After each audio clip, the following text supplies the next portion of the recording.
www.vop.ng for fresh and trending news. Also watch us live on SLTV channel 264, VOP TV, Voice of the People Television. In a world where power shifts with every headline. In a nation full of questions. In a world filled with noise, the truth needs a voice. The policies that shapes our world and the economy that determines our future. Every hour, every day, the grapevine keeps buzzing. And together, we are committed to telling the stories that shape our world because your voice is our focus. Don't forget, our voice matters the most. Let us come together and share our concerns.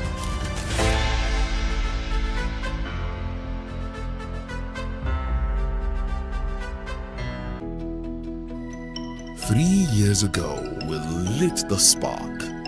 Today, we are blazing the trail for others to follow. VOP Media is 3 years of breaking boundaries. 3 years of being that bold voice that echoes the thoughts of the people. 3 years of telling stories that matter. We have experienced complete breakdown in democratic governance. We are not just a brand. We are a movement, giving voice to the voiceless. We go to bed empty hunger. To every viewer, every voice, and everyone that has made us who we are, we say thank you. VOP Media, 3 years and still counting.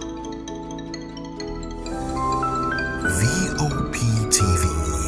Now you have more than a voice.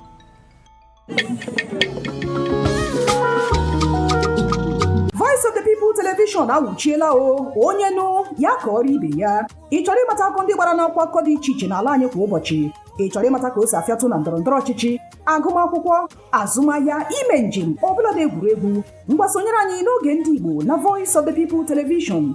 Anyị nwere ndị ọbịa bụ ọkachamara bụkwa ndị ga-enye aka tapịa isiokwu ndị anyị jiri bịa kwa ụbọchị. Anyị ga-eji ka o siri gbaa n'akwụkwọ akụkọ dị iche iche wee malite tupu anyị akọzie n'uju n'ubi onye anyị bịara na nke ya.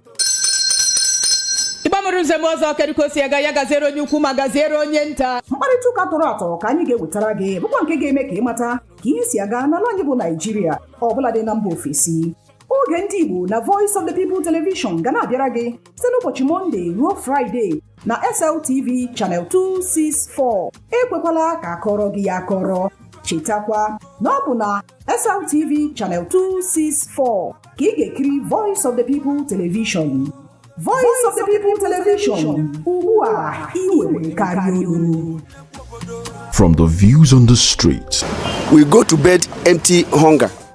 to the blaring horns of a hustling city, the loudest voices of the common man got a medium to be heard. This particular administration, they were coming unprepared. It's not a bad thing to renovate the president's lodge. Through top-notch programming, unbiased reportage of news, sports, business, entertainment, and cultural documentaries, Voice of the People 90.3 FM became a symbol for 21st century media.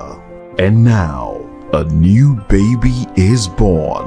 Voice of the People Television, VOP TV, youthful, full of vigor and penchant for excellence in the continent's media space, exposing the wrongs, applauding the rights, dissecting the news without fear or favor, through factual and accurate stories and contents. Corruption kills 3 things that makes a society.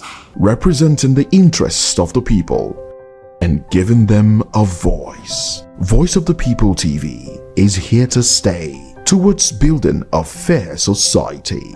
VOP TV, Voice of the People Television, truly a voice for the people. In a world where power shifts with every headlines, news breaks and events happens, we bring you unbiased and explicit information on politics, economy, and state of the nation. We break down the chaos. Facts, not fluff. Truth, not spin. We discuss not just politics, but a glimpse into the future. Join Moses, Chukuma and Fina on Voice of the People TM. Voice of the People Television. Now you have more than a voice. VOP TV. Now you have more than a voice. It's the start of another work week, and Nigerians and basically the world are on their feet trying to make a living.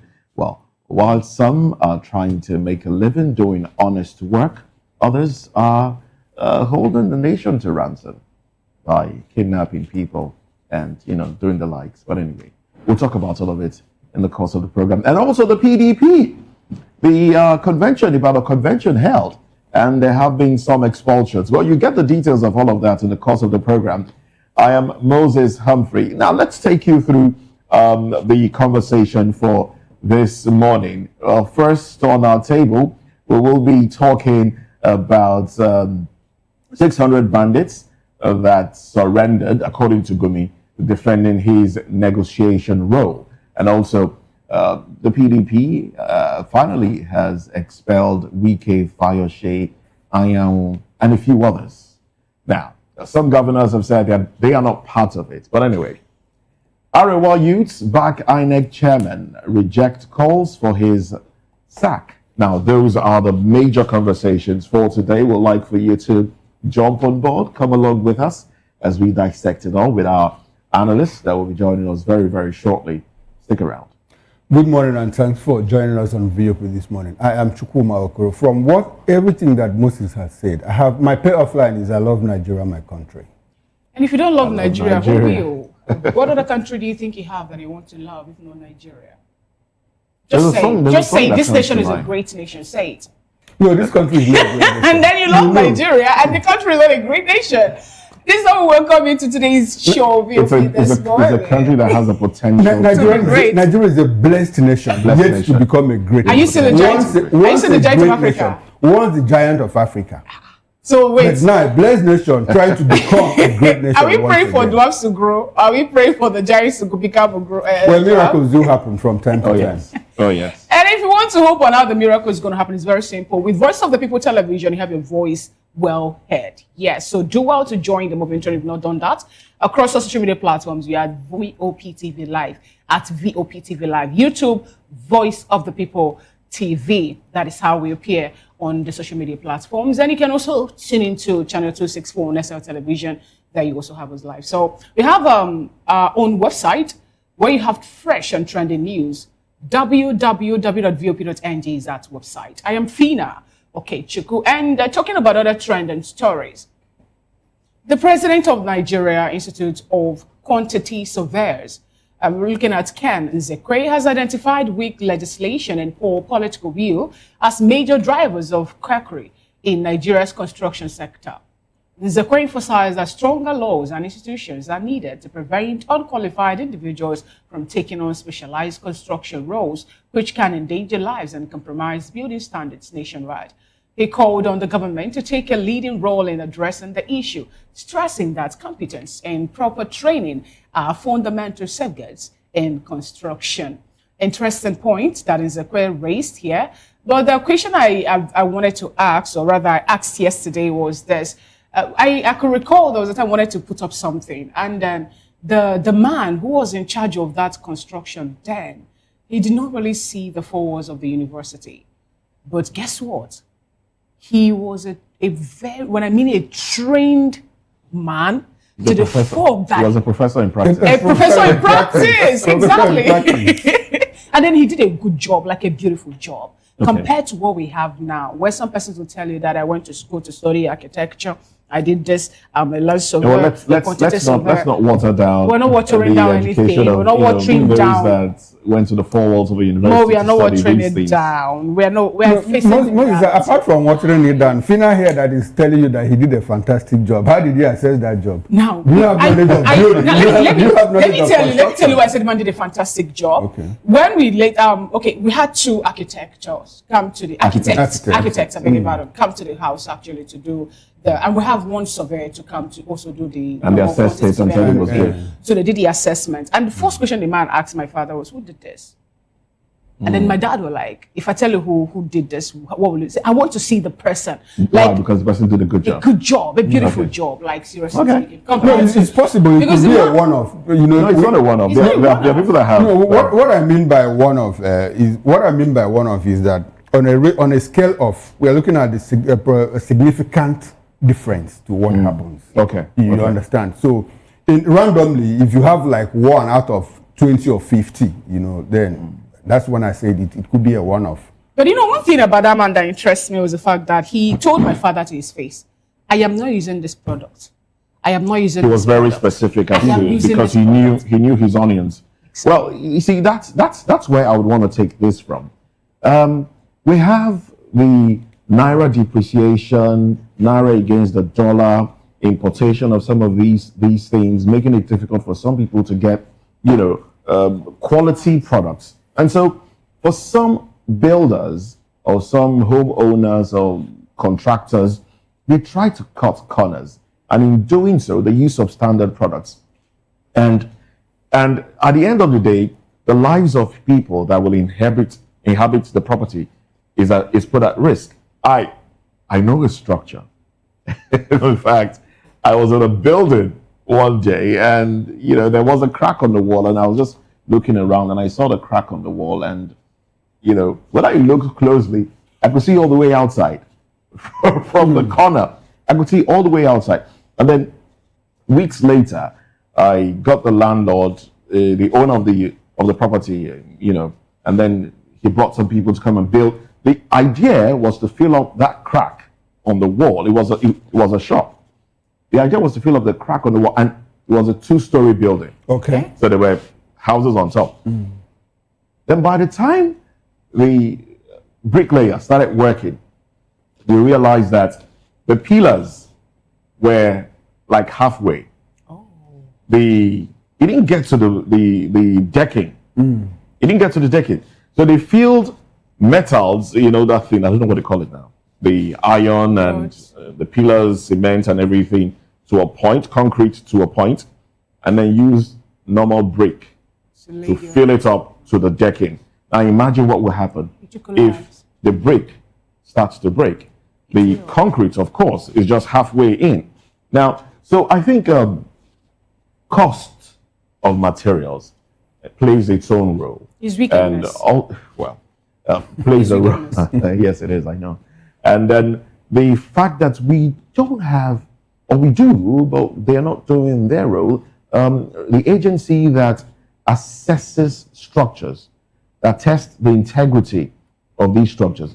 Who approves some of these buildings? Now, some structures are marked for demolition. They say, okay, don't construct this on this land, maybe due to a soil integrity test that had been carried out. But people go ahead because they feel they have some sort of paperwork that backs them up. So they go ahead, they construct, and years down the line, we see a collapse. So I think the building sector or the build sector needs a lot of deliberate restructuring. Deliberate work needs to be done to ensure that structures that are put up, first of all, materials, who brings them in? Who regulates that? Can we start producing some of those things here, the metal beams and some of those other things that are needed? If we're going to import, can the prices be brought relatively low so, you can afford and people will really, buy what they need to put up structures that will be durable and will not collapse on people in the middle of the night? Well, Moses, you have said a lot, but one thing I picked here is that you said that they should bring the prices low. I'll rather use the word optimize, because if they reduce the price, they might as well reduce the quality will reduce. So what Nzekwe is speaking to is real, and it also speaks to who we are as a people. He says weak legislation and lack of political will. I'm not sure that it has to do with weak legislation. The legislation is there, it is weak implementation. The lack of political will. Like you said, they say don't build on this space. You are probably blocking waterways. If you are driving into Festac from the Amwo or Dofi area, there is one building there that is, almost caving in because it's very close to the canal there. Okay. You know, it's very close to the channel, and I don't know who made that approval and all of that. And when Nzekwe is saying all of this, he's not talking about the mason that goes to construct probably a bungalow for some guy in the village or, you know, in part of the town. He's talking about approvals for like 6-story, 7-story building, like the one that caved in somewhere in the island like 2 or 3 years ago, that even that the owner was inside and he took his life and all of that. We compromise a lot as a people. We compromise a lot as a people. Absolutely. And you know what? The people that mark don't build here, they are not marking it for you to stop.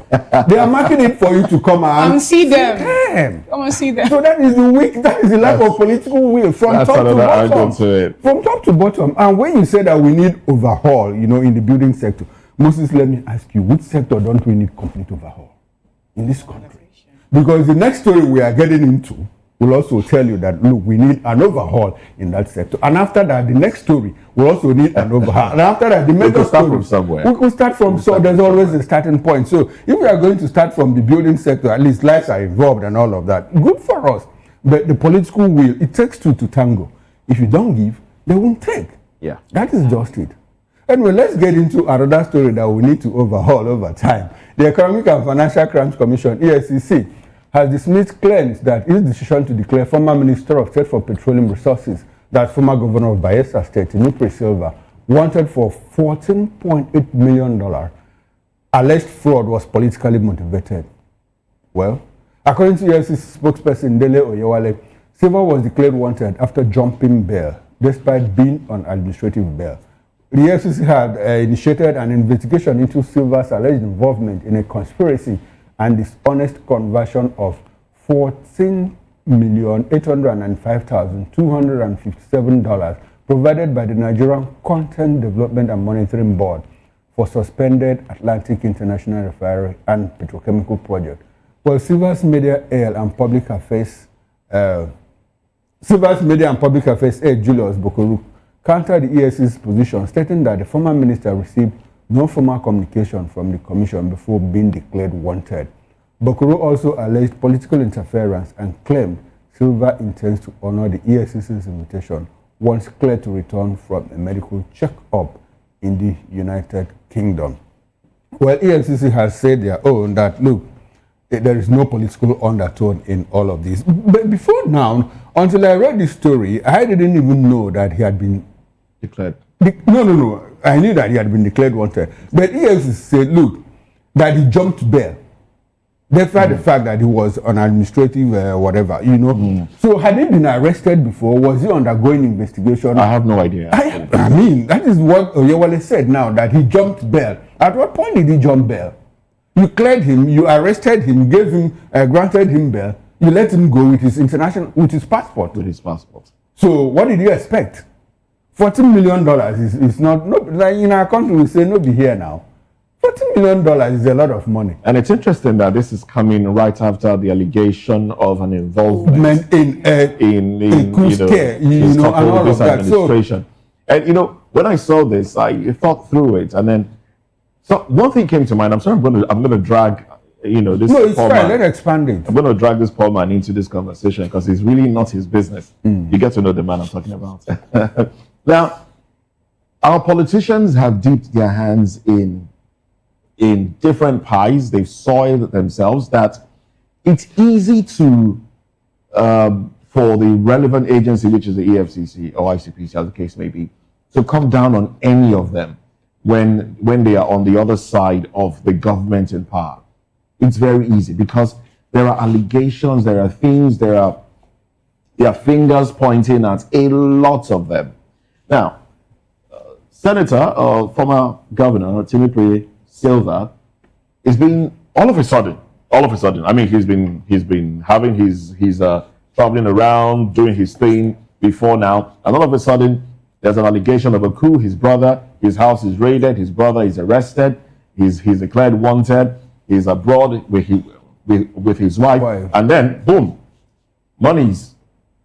allegation of monies spent that we didn't know, that we didn't even know about. Now he's being asked to come and answer. And I thought to myself, if most of our politicians are like this,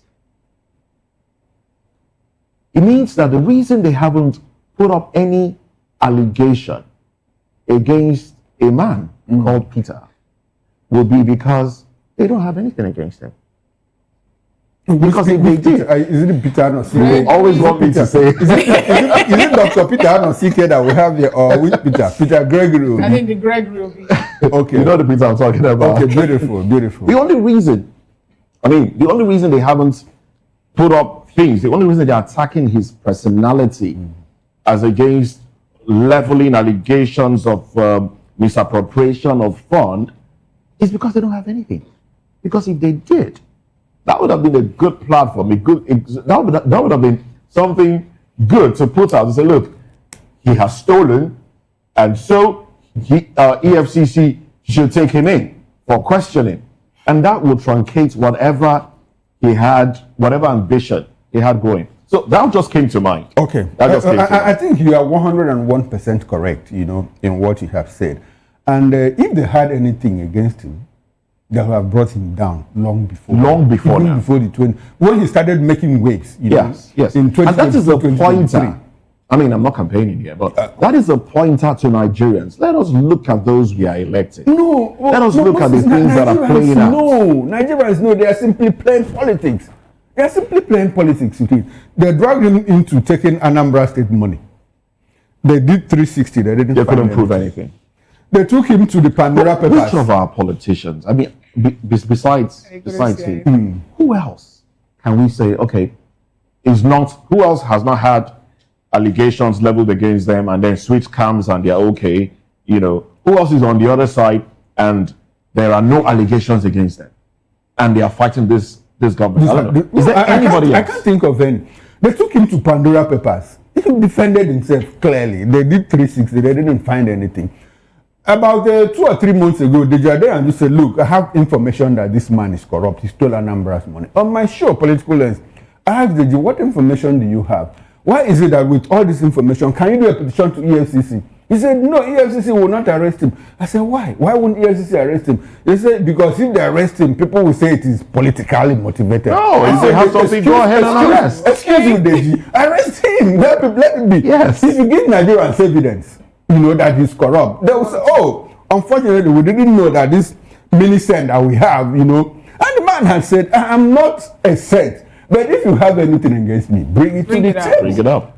Bring it to the table. Unfortunately, but EFCC is coming to say, look, what is going on with Silver is not politically motivated. They are the only ones that will say, whether it is politically motivated or not. But I'm happy that we now today know that, look, there was a petition. In fact, that he's already on bail and that he jumped bail. That's another thing, which means you didn't even conduct due diligence. If you granted someone bail to the tune of, somebody that has been investigated for $14 million and let him go with his passport, what else? What do you expect? You should take a knock for that. Showore, what did Showore do? He took his passport. His passport has been withheld up until now. Up until now. So it speaks to a lot of people believe that EFCC is also used by the government to do a lot of, dirty jobs and all of that. And you don't need to travel far from. I think it's up to the EFCC to clean up their name. I mean, if they have any integrity left, they should debunk whatever thoughts that Nigerians have about, them doing their job or being a puppet in the hands of the government. How possible do you think that will be at this point when it's more like every other, agency we have in Nigeria is always pointing fingers to one thing or another, looking for a way to make excuses? They told you before now that it's only the Yahoo boys that are making Nigerians have a bad name, a bad, picture and all that there in the world. And then they finally found a way to link it to the fact that politicians are using Yahoo boys to clean their money, to launder money and other things. And they cannot go after the politicians, but they decide to go after the Yahoo boys. If you check the activities of the EFCC for some time now, it looks more like what people are saying about that agency is turning out to be the truth, talking about how they've turned out to be a political dog for this administration to go after members of the opposition. Recall what happened when it was David Mark first that was pulled in. Then we have the former governor of Imo State also being pulled in for questioning and all that. And, if you check around what is happening, the way it's being played, it still boils back to what people are saying about the winner takes it all. He who plays the piper that takes the tune. So if I am to be quiet and have been stealing a whole lot of money, misappropriating public fund, and then I'm supporting what is happening and I decided not just to talk about it, believe me, nobody will come for me. But the moment I decide to be vocal or to speak against something, and then that's where people start coming. And when the likes of Senator Adams or Shemole come up to say, I didn't mean it that way. When I say that if you, no matter the level of sin you must have committed, if you cross carpet to this particular party, your sins have been forgiven, or your sins have been forgiven and you forget about it. It speaks also to the fact that they are not telling us the truth. EFCC happens to be an agency created by Olusegun Obasanjo to be they are there to watch, to make sure that there is no misappropriation of public funds, to make sure that politicians did not go all out to abuse their office while in power. But what are we getting?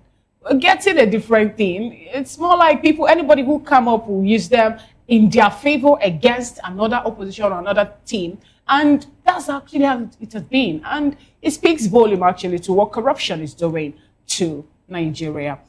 Away from that, the National Drug Law Enforcement Agency, NDLEA chairman, Brigadier General Buba Mawa, has warned drug barons and traffickers to abandon the illicit trade or face tougher measures during his second tenure. Recall that the President, Bola Ahmed Tinubu, appointed him for another 5-year term to continue being the director of NDLEA. He expressed gratitude to the President for recognizing the agency's effort in combating substance abuse and drug trafficking. Ma warned that his second tenure will be hell and bleak for those involved in the illicit drug trade, adding that the agency is committed to fulfilling President Tinubu's directive and working strictly in line with the NDLEA Act. He urged those involved in illicit drugs to seek alternative livelihoods, while warning that those who refuse will face arrest, seizure of assets, and confiscation of property. It's a good one, but for me, I'm tired of hearing all these directives. I'm tired of hearing all the promises. I want to see action. The 1,000 kilogram of cocaine that was intercepted at somewhere in a Papa Wharf, please, I want to hear that people have been arrested, and not just arrested now. I want also to know or hear that those people that have been arrested have been tried by the court and they are now serving their jail term without any clemency, without any plea bargain, without any interference, be it from the government or from high-profile individual. That is what I think I need to hear at this point. I don't want to hear we are doing this, it's going to be hell, we're going to confiscate properties, we're going to confiscate this, we're doing, I don't, especially Nigeria, not just me now. Every Nigerian wants to see the NDLEA in action to end the issue of illicit drug, whether trafficking or the usage of it or the abuse of it. Why am I saying this? If you check some of the neighborhood, some of our hoods around, you find out that young boys, young girls are always under the influence.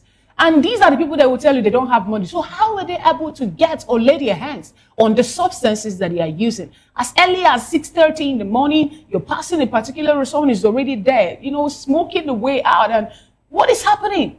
It doesn't make sense. So NDLEA, this is a good job quarter for you. Sometime before now, Nigerians are also talking about how some, not all the officials, and how some of the officials too do get high on some substance, before going out to do a raid. Yes. So we need to clean the house and also clean outside. From the optics, from everything I can see, I think the NDLEA is doing, Buba Mara, General Buba Mara is doing a good job. From everything I can see, he's doing a good job. But we need to ensure that there are strict punishment for those that are caught. If people are caught peddling drugs and it's been proven, you take them to court and you can prove that yes, they were peddling drugs, whatever the quantity, and there are strict measures to punish them, not just putting them behind bars and then after a few years you hear that okay, they've done concurrent time and then they are out, or there is some mistake somewhere or somebody's pushing buttons to get them out and they come up. That will not deter people. In fact, that will encourage more people, because people feel, a lot of Nigerians feel, the poverty in the land is such that you need to dip your hands into whatever you might need to dip your hands into to make a living. And then you see the politicians flaunting wealth. So people just feel, okay, if this is the way to go, let me just, do it. Make money, quick money. But if you know that when you do such, you are apprehended and the punishment is severe. I don't want to mention anything, but you have severe punishment, then people will be deterred. People will be deterred. As usual, everything that has to do with Nigeria, we always talk about it. We run rings around it. We do a tiptoe around it. There is a saying that goes to us. If you have an army at war, what you need to do is to strike the shepherd and the sheep will scatter.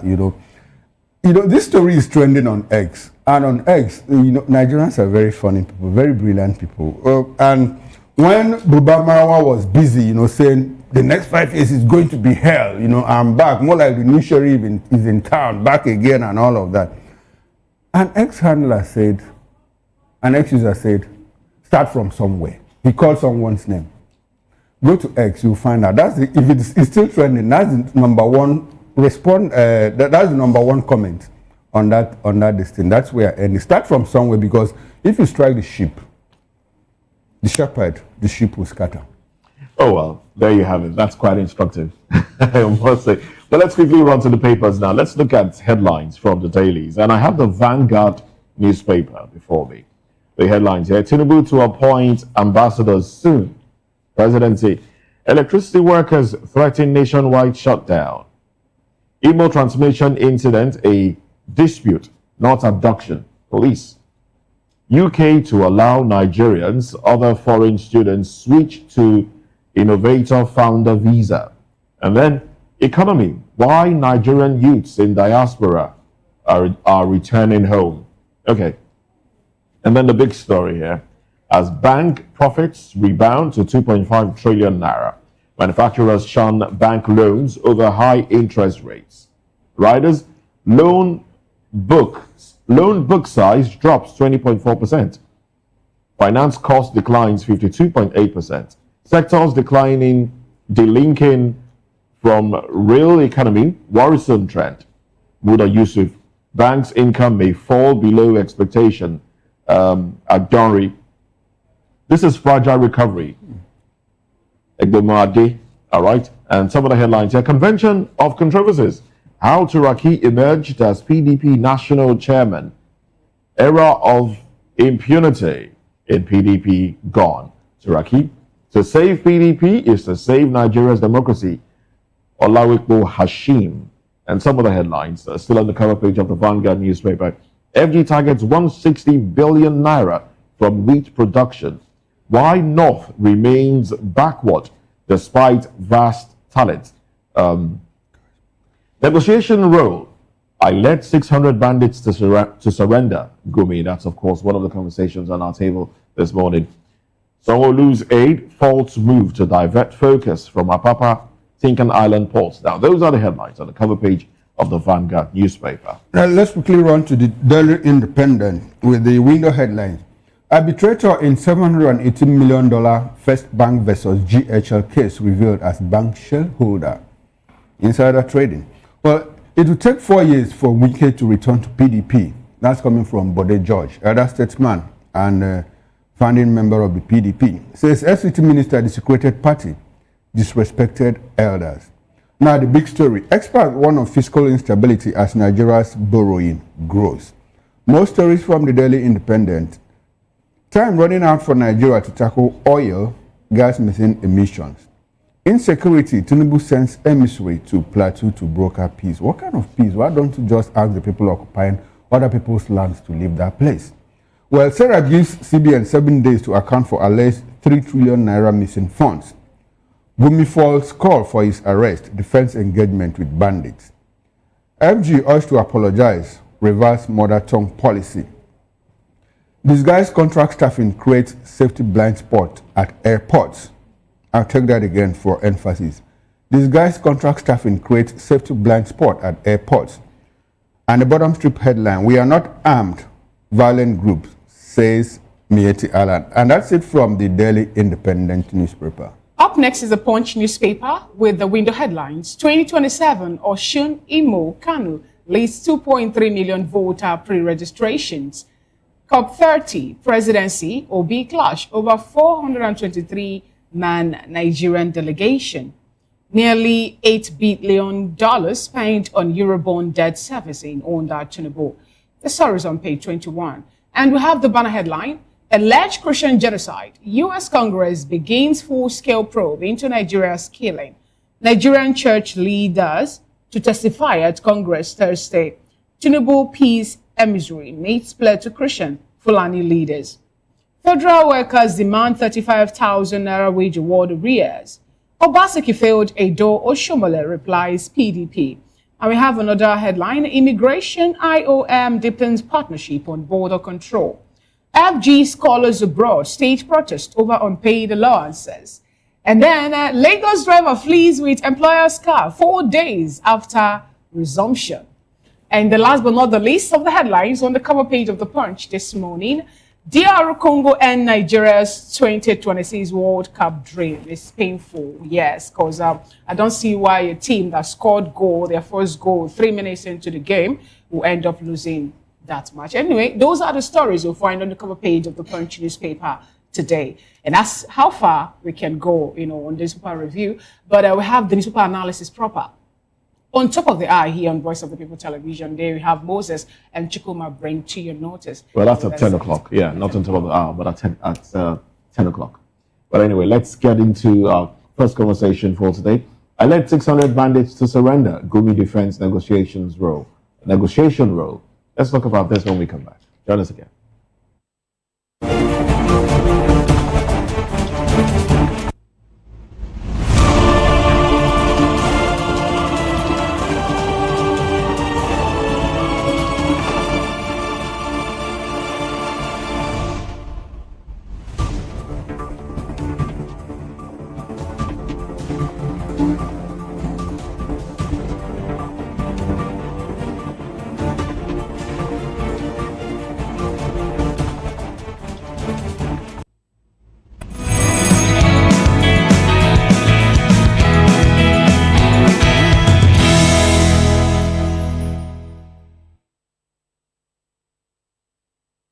Some People's Voice, where we amplify the voice of those that matters the most.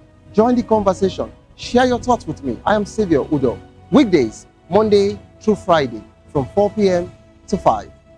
Don't forget, our voice matters the most. Let us come together and share our concerns. Thank you. In a world where power shifts with every headline. In a nation full of questions. In a world filled with noise, the truth needs a voice. The policies that shapes our world and the economy that determines our future. Every hour, every day, the grapevine keeps buzzing. And together, we are committed to telling the stories that shape our world because your voice is our focus. Don't forget, our voice matters the most. Let us come together and share our concerns.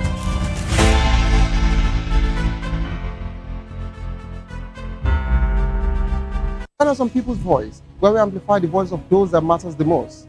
Join the conversation. Share your thoughts with me. I am Xavier Udo. Weekdays, Monday through Friday, from 4 p.m. to 5. Don't forget, our voice matters the most. Let us come together and share our concerns. Thank you.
happens in the hush behind hangar doors? Who signs the papers that gamble with lives? Which truths were grounded before they even ever had wings? If you've ever buckled a seatbelt at 30,000 feet, if you've ever stared out of that tiny window and wondered who's really in control of the skies, it isn't just flight, it's power, it's politics, it's pressure sealed in steel. We're peeling back the clouds from runway risks to sky-high secrets. We're diving deep where most dare not to look. Aviation Scope, every Sunday at 7 p.m. only on Voice of the People TV. We don't just report, we reveal. We don't just ask, we uncover. Because when it comes to the skies, ignorance is turbulence. Aviation Scope, the sky isn't the limit, it's just the beginning. In a world where truth is the ultimate power and opinions scream the loudest, it's time to wade through the noise. Hunger no get tribe! Hunger no get religion! And scan the human interest and trending topics that matter. Stay tuned to The Issues, your plug to the stories making the buzz, from politics to science and technology, social justice, and more. Let's tackle the tough questions and expose the truth. The Issues on Voice of the People television. Don't just react, understand. Voice of the people, you can hear me now. My name is Patrick Doyle, and I wish that you continue to echo the voices of the people. Big up VOP TV. My name is Suibifa Dokubo. Please keep watching VOP TV. Hi, my name is Kwekumali Ikenda Onyekwena, and I am with the Voice of the People TV. Now, if you're looking for the veritable channel for information, politics, robust discussions, you don't need to go far. VOP has you. VOP will always have you. Thank you. Hi, my name is Patrick Diabwa, aka Ibani Chuka, Amayanabo the Eagle King, and you are watching VOP TV. Stay with us. Good morning. It's the start of a beautiful day. Or start your day right with a healthy dose of news, fun, and inspiration. Join us on VOP this morning for the latest news, trending topics, and uplifting stories to set your day on the right vibe. From news and current events to lifestyle and entertainment, you are covered. VOP This Morning, 8 a.m., Monday through Friday.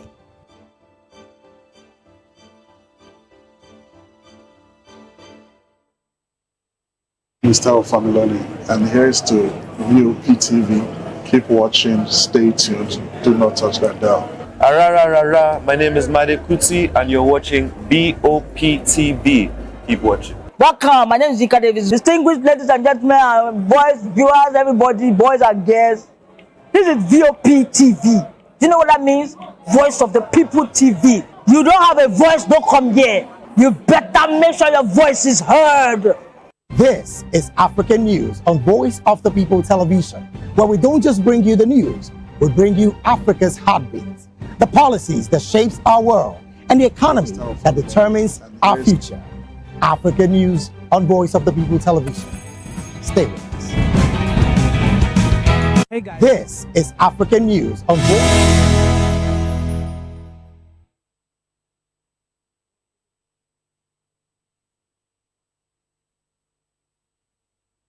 Well, thank you very much for staying with us. Now, let's dive into the conversation.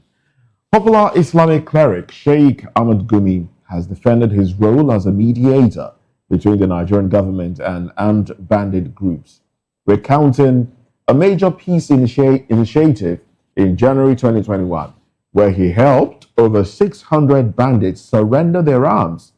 Gumi, who has faced criticism and calls for his arrest over his engagement with bandits, described his opponents as spineless, irresponsible, and unpatriotic, and then he used other words there. Well, he also says that they prefer sensationalism over real solutions. He maintained that his mediation efforts were legitimate, transparent, and conducted with the approval and knowledge of the authorities. Well, according to Gumi, the bandits agreed to lay down their arms in exchange for security guarantees, social amenities, and assurances from government representatives. However, the government failed to fulfill its side of the bargain, leading to the collapse of the peace window. Well, Ahmed Gumi has accused some Christian groups in Nigeria's Middle Belt of burying empty coffins to fabricate mass killings and promote a false narrative of genocide. Reverend Ezekiel Dachamo has also come out and challenged Gumi to provide evidence to support his claims, warning that legal action will be taken if he fails to do so. Well, if that's in the video playing on your screen, I'll let you listen to what he was just saying in that video. He was talking about the graves and how he has buried a few people. I can't remember the exact number he mentioned there, but he threatened that he was ready to dig it up, and then he called on local and international media to come and witness if they have to exhume the bodies there, just to prove that truly humans are in there. Let me let you listen to what Reverend Ezekiel Dachamo was saying in that video. It has started. I give you the glory for what God is doing. I'm begging you in the name of Jesus Christ. I've just received a provocable news that this grave that 27 people are lying on this grave, and by God's grace we are going to build this grave. It's yet to be built because people are still mourning. People are still in trauma. So we allow people to subside in their pain, so that we come one day, we'll rebuild this monument. And the name of the people that have been destroyed, killed, together with children, we all label it out as that of Dogona Hawa. My fellow brothers, as I'm here, people were crying. Why should Sheikh Gumi open his mouth and say it was an empty corpse? All Nigerian lawyers, I'm begging you in the name of Jesus Christ, those that have the heart of Christ, the Son, we are going to sue Sheikh Gumi, and this place, they are going to guide it. I've told the security, the youth, all the youth, make sure you guide it, because Fulani terrorists are still coming back to come and remove the corpse, so that to prove to their sheikh that it was an empty corpse. So another war has been raised. All Birom youth should be on red alert. War is on ground already.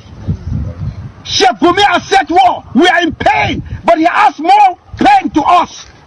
27 people are on the ground, and he's saying it's an empty cross. Director of SSS, the GOC, Chief of Staff, let me tell you, if all of you are not terrorists, you will all be present here.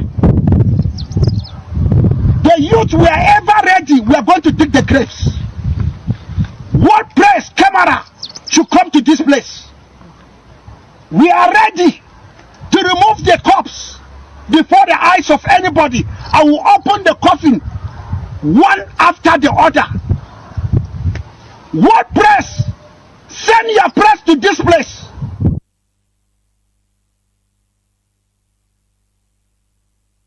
American press. That's how much we can take from that video. But we do have with us in the studio, so it makes sense of it. We reached out to Sheikh Ahmed Gumi to come on the show, but we're yet to hear from him. But whenever he joins the conversation, we'll take his thoughts on this conversation. Okay, well, we do have Sheikh Gumi in already. We also have Barrister Darlington with us in the studio, and we'll be joined by some of the analysts from our Benin station. Bright Oneva will join us from Benin, and also Professor Emmanuel Odu Uswe will be joining us virtually now. But Sheikh Ahmed Gumi joins us virtually. Good morning to you, Sheikh Gumi. Good morning. How are you? Very well, thank you. Good to have you on the program again. We do appreciate you coming on board. And but we hear that you've left Nigeria. You're in Turkey. Did you run away? Why? Is it because Trump said he was coming around? I'm speaking for you. I'm speaking to you from Nigeria here. Oh, you're back in Nigeria. Good. Now, I don't know if you heard or saw the video we just played for you where Reverend Ezekiel Dachamo, he was challenging you because you said those were empty caskets buried, but he's ready to prove that 27 people are in those caskets. And what do you say to that? Would you go there and have them exhume the caskets just to prove that corpses are actually in there? I think because of the excitement in the country, he didn't even wait to hear or to read what I've written. It's there on my Facebook. I said a doctor wrote me about this, and I wrote, I hope it's not true. Okay. And I was surprised.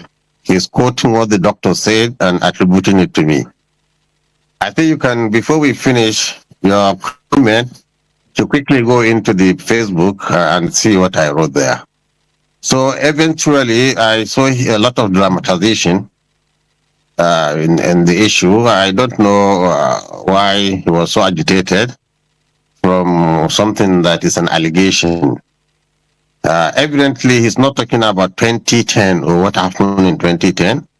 If he can show a list of 500 Christians that were massacred, I myself now, I have a list of 1,000 Muslim families in this Kafancha area who were massacred during the 2011 riots. So what I've said is ethnic fighting between two groups, people who think they are resident and others are settlers, and others who think we have rights like any other Nigerian. This is the clash. But to bring religion into it, that is what beats mind. Now, Sheikh, people are being massacred. I mean, you just mentioned Muslims being massacred. Christians have cried out that they are also being massacred. And the world is, some Nigerians and some in the world are saying this is genocide against Christianity. But you've always been on the position of making peace with those that have been killing people. How does that make you feel that those you are supporting, those you are asking to, for Nigeria to make peace with, continuously kill both Christians and Muslims?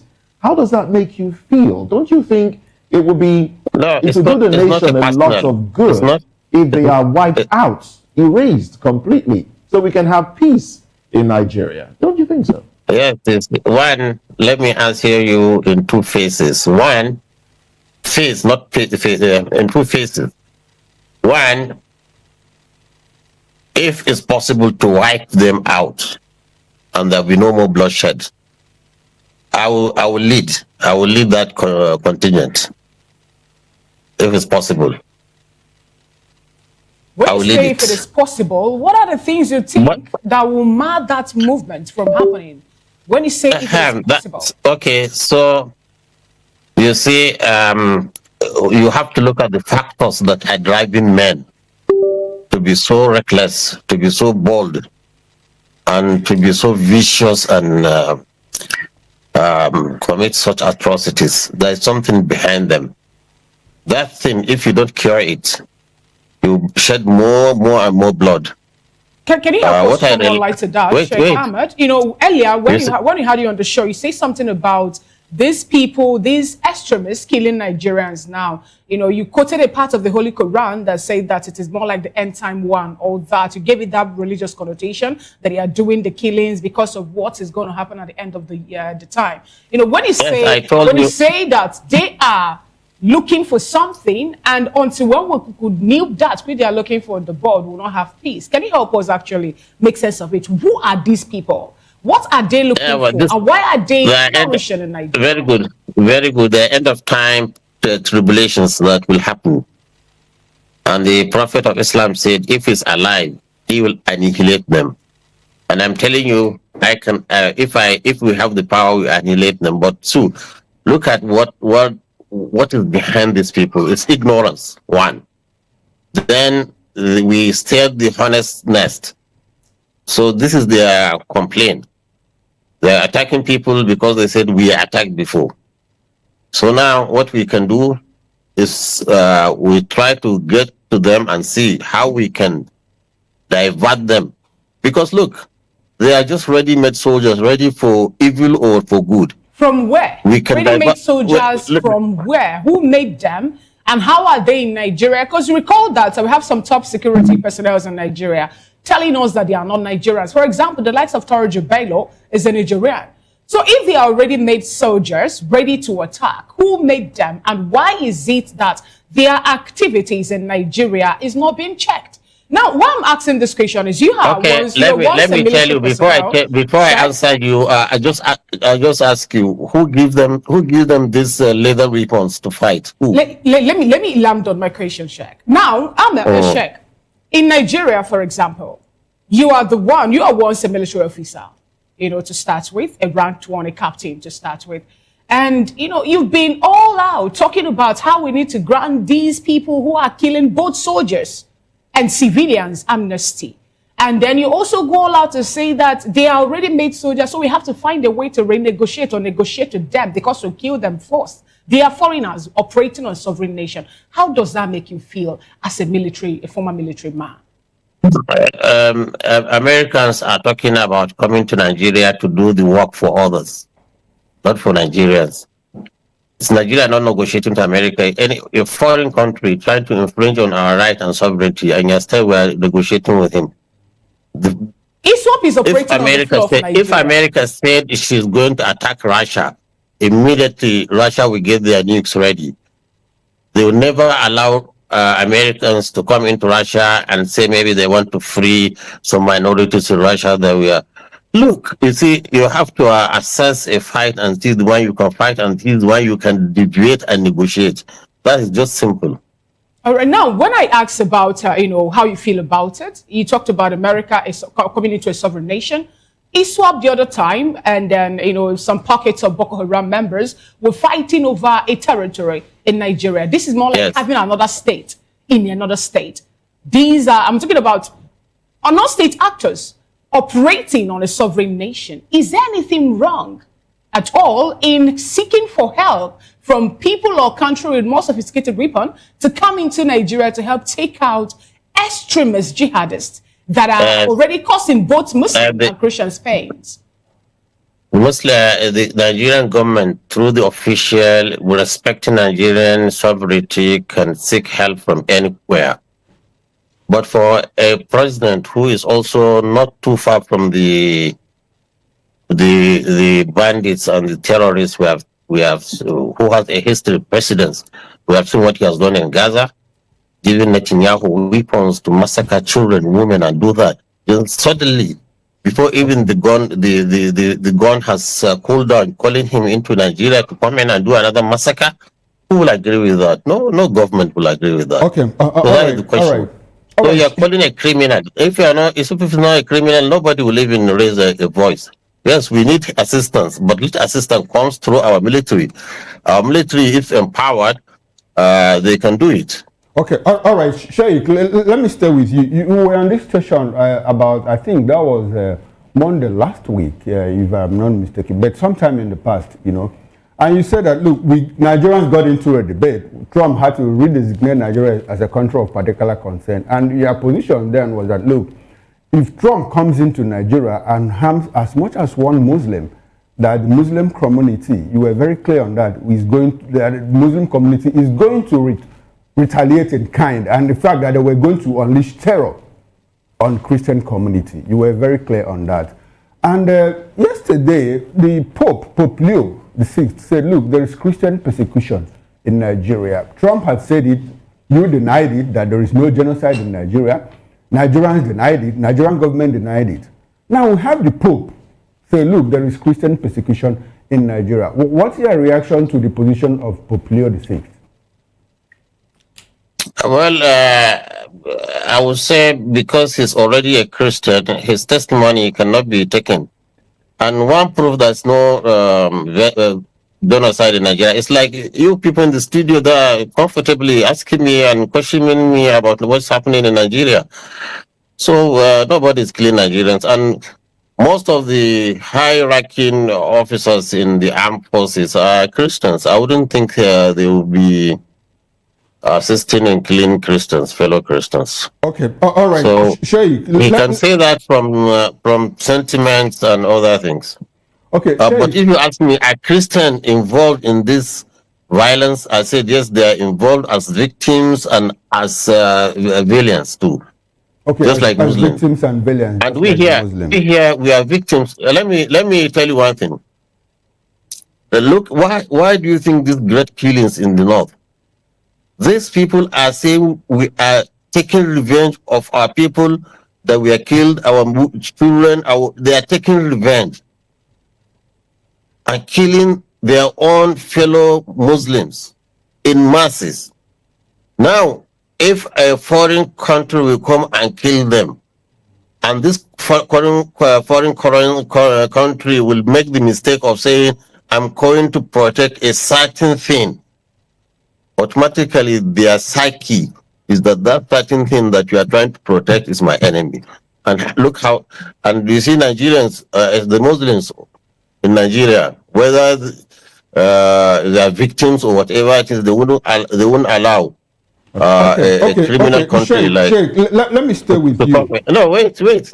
They wouldn't allow America to come in here and do any military. What happened with what happened is when French, oh sorry, France, you mean? Hello? Hello? Am I online? Yeah, go ahead. Go ahead. Somebody is trying to get me. Okay. What happened when French was driven from the Sahel? Somebody is trying to. All right, we'll let you react to that call, and then we'll come back.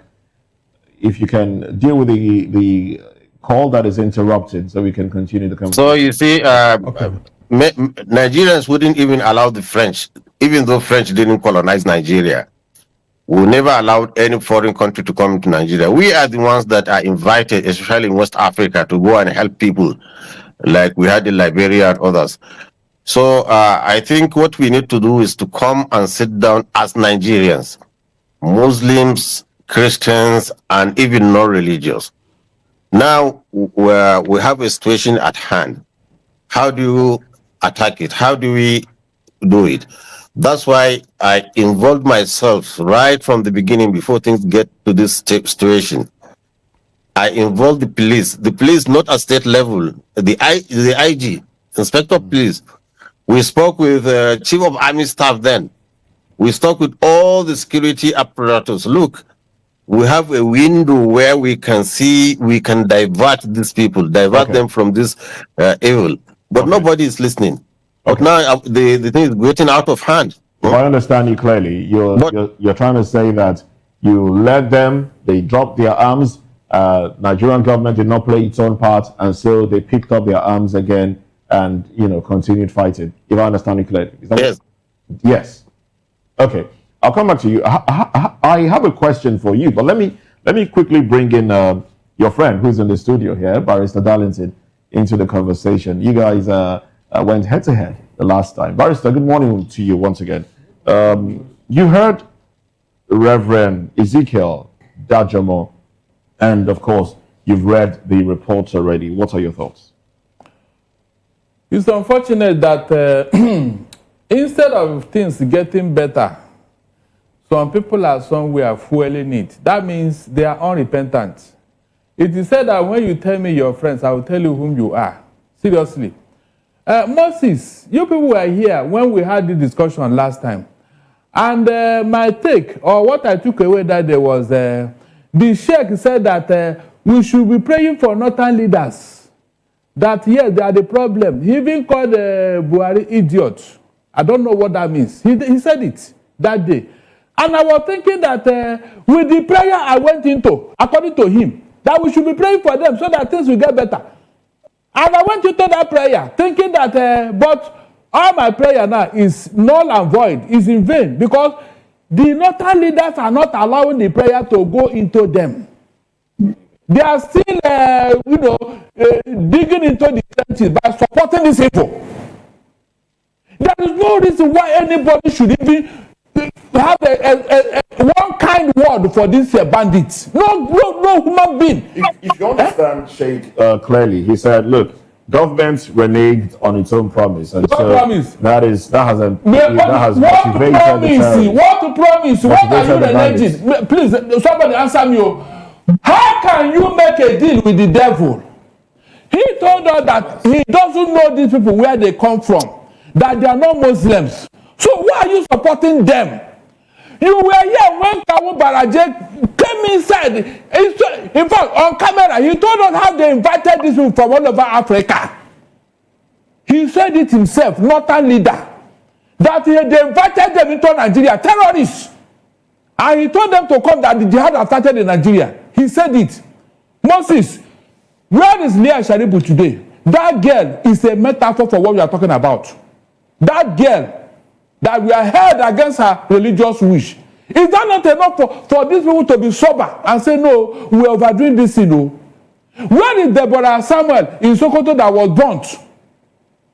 Moses, are we going to call one or two? So for anybody to sit down here and be telling us that you made the deal with who? Where are they coming from? Was it like that before 2015? Right. Moses, he asked me a question here and I want to answer him. He said, who gave these people guns? In 2016, under Buhari, he included 940 million naira in our national budget. And when we asked why, this is a private business, so why are you including it to fund the Fulani herdsmen's activity? He said, it's to build ranches so that the farmer header class will stop. We agreed. Moses, we agreed though. 940, 1 naira had value. Up to today, until Buhari finished his time and left.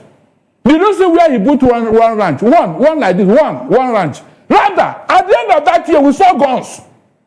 Fulani herdsmen started carrying guns all over the place. And the killing started. Why is he not talking about it now?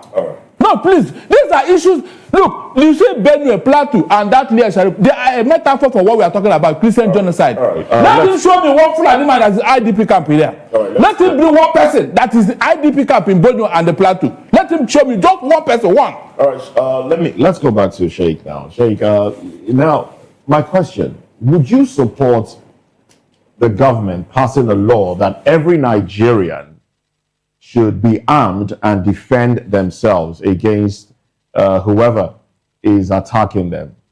Would you support that? Okay, just imagine this gentleman that has finished shouting, you are giving him a gun, and he sees me passing. There is that likelihood that he will pull the trigger. No, but because the issue he was an enemy. No, because he was saying there is no way you talk to a devil. When he is ready to even bring a devil to his house, somebody who has massacred more than 500,000 people into Nigeria, and these people, they are Muslims. We don't say they are killing Muslims, we say they are killing Gazans. How can you bring them into Nigeria? That's what we are talking about. Number one, the Fulanis, you see, you don't know their psychology. They don't cry over their dead bodies. That's why.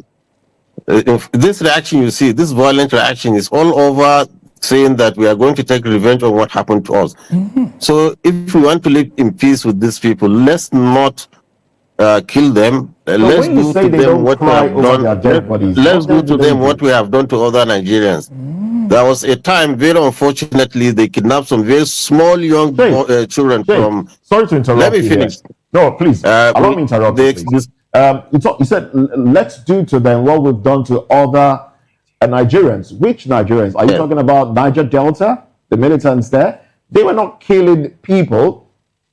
They were blowing up pipelines. Is it the same thing They were not killing people. They were not burning down houses. They were not displacing communities in the Niger. Wait. If there are pipelines, in this area where these bandits are, they will blow them up without. So rather than blow up pipelines, they decide to kill people. No, you see, when you are fighting an existential war and you have nowhere to raise money, so they use kidnap. They took it from Boko Haram. They took this idea from Boko Haram. Look, we are discussing a way out. Don't bring sentiment into this issue. As a panel, what you do is let's look at how we can go out into this problem. But bringing sentiments into the issue would never solve it. Nobody's bringing sentiments into One, it. Nigerians, the red lines and Nigerian sovereignty must be respected. But Nigeria needs help? Yes, Nigeria needs help. Secondly, is there any massacre or even genocide in Nigeria? Yes, and widespread all over the country there are. But I can even say this government is doing very well. I came from Abuja, a road that you cannot pass because of the of kidnapping. Now the road is free. And the Kaduna is free now. I'm staying fine, like I'm in Lagos. How free is Kaduna when you say Kaduna is free? Because just a few days ago, I'm talking to you from Kaduna now.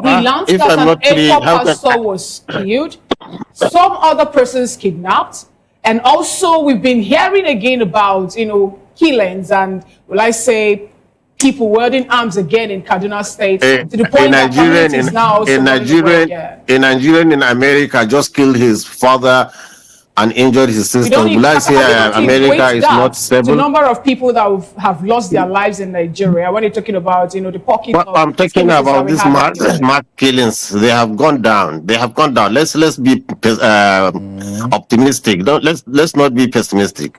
You made a statement. The government has got it right. So it is time now you all come together with the government, like I did during Buhari. I was trying to encourage him to do what this government is trying to do.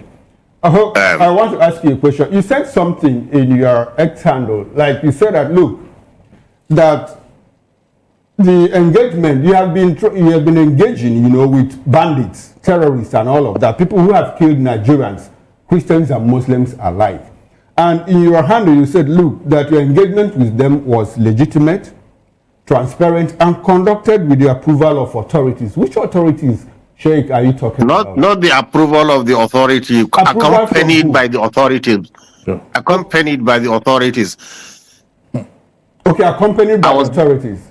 Yes. Which authorities are you talking about, sir?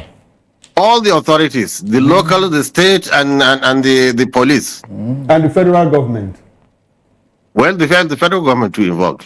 Okay, so now we are in a situation where the same federal government, is accompanying you to go and negotiate with people that have killed Nigerians. And you go to a Plateau State where the president has sent emissaries to Plateau State to go and do some kind of arrangement for interfaith harmony between Muslims and Christians. Why doesn't the president say, look, people that are occupying other people's native lands, other people's homelands, the first basis of negotiation is for them to leave those lands. And you are sending people to IDP camps to go and do interfaith negotiation while others are occupying their native lands. Sheikh, what's your reaction to that? Is it a way to solve this problem? I see once we have a federation like Nigeria, there's nothing like my native land. Nigeria is for all Nigerians. That's why we have a lot of Igbos here in the north doing business fantastically, bringing things that Nigerians need. That's why you have Yorubas in every facet of life is in market. Nigeria is for Nigerians now. This mentality, tribal mentality and ethnic mentality is still what is worrying some people, especially. I think what we need to do, like you, the press, should educate Nigerians. Look, even if you are a Buram, you can go to Lagos. Lagos now is filled with Yorubas and Igbos doing business. Nigeria is open. And the Southeast too should be educated that, look, allow Nigerians to come in and do business. Then we live in harmony. Now, the business you're talking about Nigerians coming in to do, Sheikh Ahmed, the business you're talking about Nigeria has been allowed to do, Is it the business of people leaving their cattle to destroy the older source of living from No, others? as for cattle, if you check it as out, for cattle, Sheikh Ahmed, please hold on. You know, if you check it out in what is happening in Nigeria, how this whole carnage began, go to Benue State, for example, you find out that the first massacre Nigeria ever witnessed, apart from that of the Civil War, happened to be in Benue State, where we learned about how many persons were killed. Who killed them? The Fulani headsmen, armed headsmen, bandits now, wielding their guns, were the ones that killed farmers because the farmers rose up to say, your cattle are destroying our crops. And then if you check it again, move it down, you find out that the likes of Agatu local government, Guma, the West, Logo, Kukum, Otukpo, Kwande, and even Taka local governments now, some communities have been sacked by armed headers who are wielding guns, sophisticated weapons, chasing people away from their ancestral home. Is that a legitimate business? And if that should be that way, why is it that, for example, in Kano, in Kaduna, and in other, states in Nigeria where we have Sharia, that people who rear pigs, piggeries, are not being allowed to do their business freely because of Sharia? Okay, you see, you cannot table Nigeria's problem all on my on my table and say you want me to solve them. What I want to tell you is the clash between herders and farmers is something, even when the colonist white was there, they've tried to separate the area, have a grazing area and have residential and farming areas. But unfortunately, when government come and give land to governors, they started encroaching on these grazing areas and reserves, making cows difficult, to have space, except if there is a clashes between those who will farm their land. Okay. So what I think the federal government needs to come is really to come and demarcate these areas. And also, when the issue of ranch, I had my gentleman saying that there was a ranch. Nobody agreed. The southern states categorically refused ranching by the federal government. Now the question I ask is still this: who gave people who are doing piggery the right or the lands for them to run their business in the core north? For example, in Kano State and in other northern states. These are also Nigerians who are businessmen, who also have a way to rake in money for themselves. Who gave them lands? Are they being allowed to do the business and all that? Since Nigeria is a federation, and we have to open up for everyone to benefit. Like what business are you talking about? We're talking about people who want to do business in, for example, people who are rearing pigs, people who are doing farmlands, or who are cultivating, tilling the lands, people who are doing other businesses, and even those who are selling beverages and drinks too. Who give them? And are not giving chance in the northern states? I don't think you have to cross-check your figures and see. All in right, the north so here, thank you very much.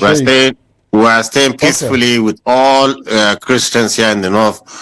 They are doing their businesses. The only places of clashes is where people have taken ethnicity over nationalism. Okay, that is in Sheikh, some areas of the middle I would belt. like for you to stay with us for a few more minutes. The barrister here in the studio needs to make a reaction and get into other things. We will come back to you in a moment. Okay, thank you very much.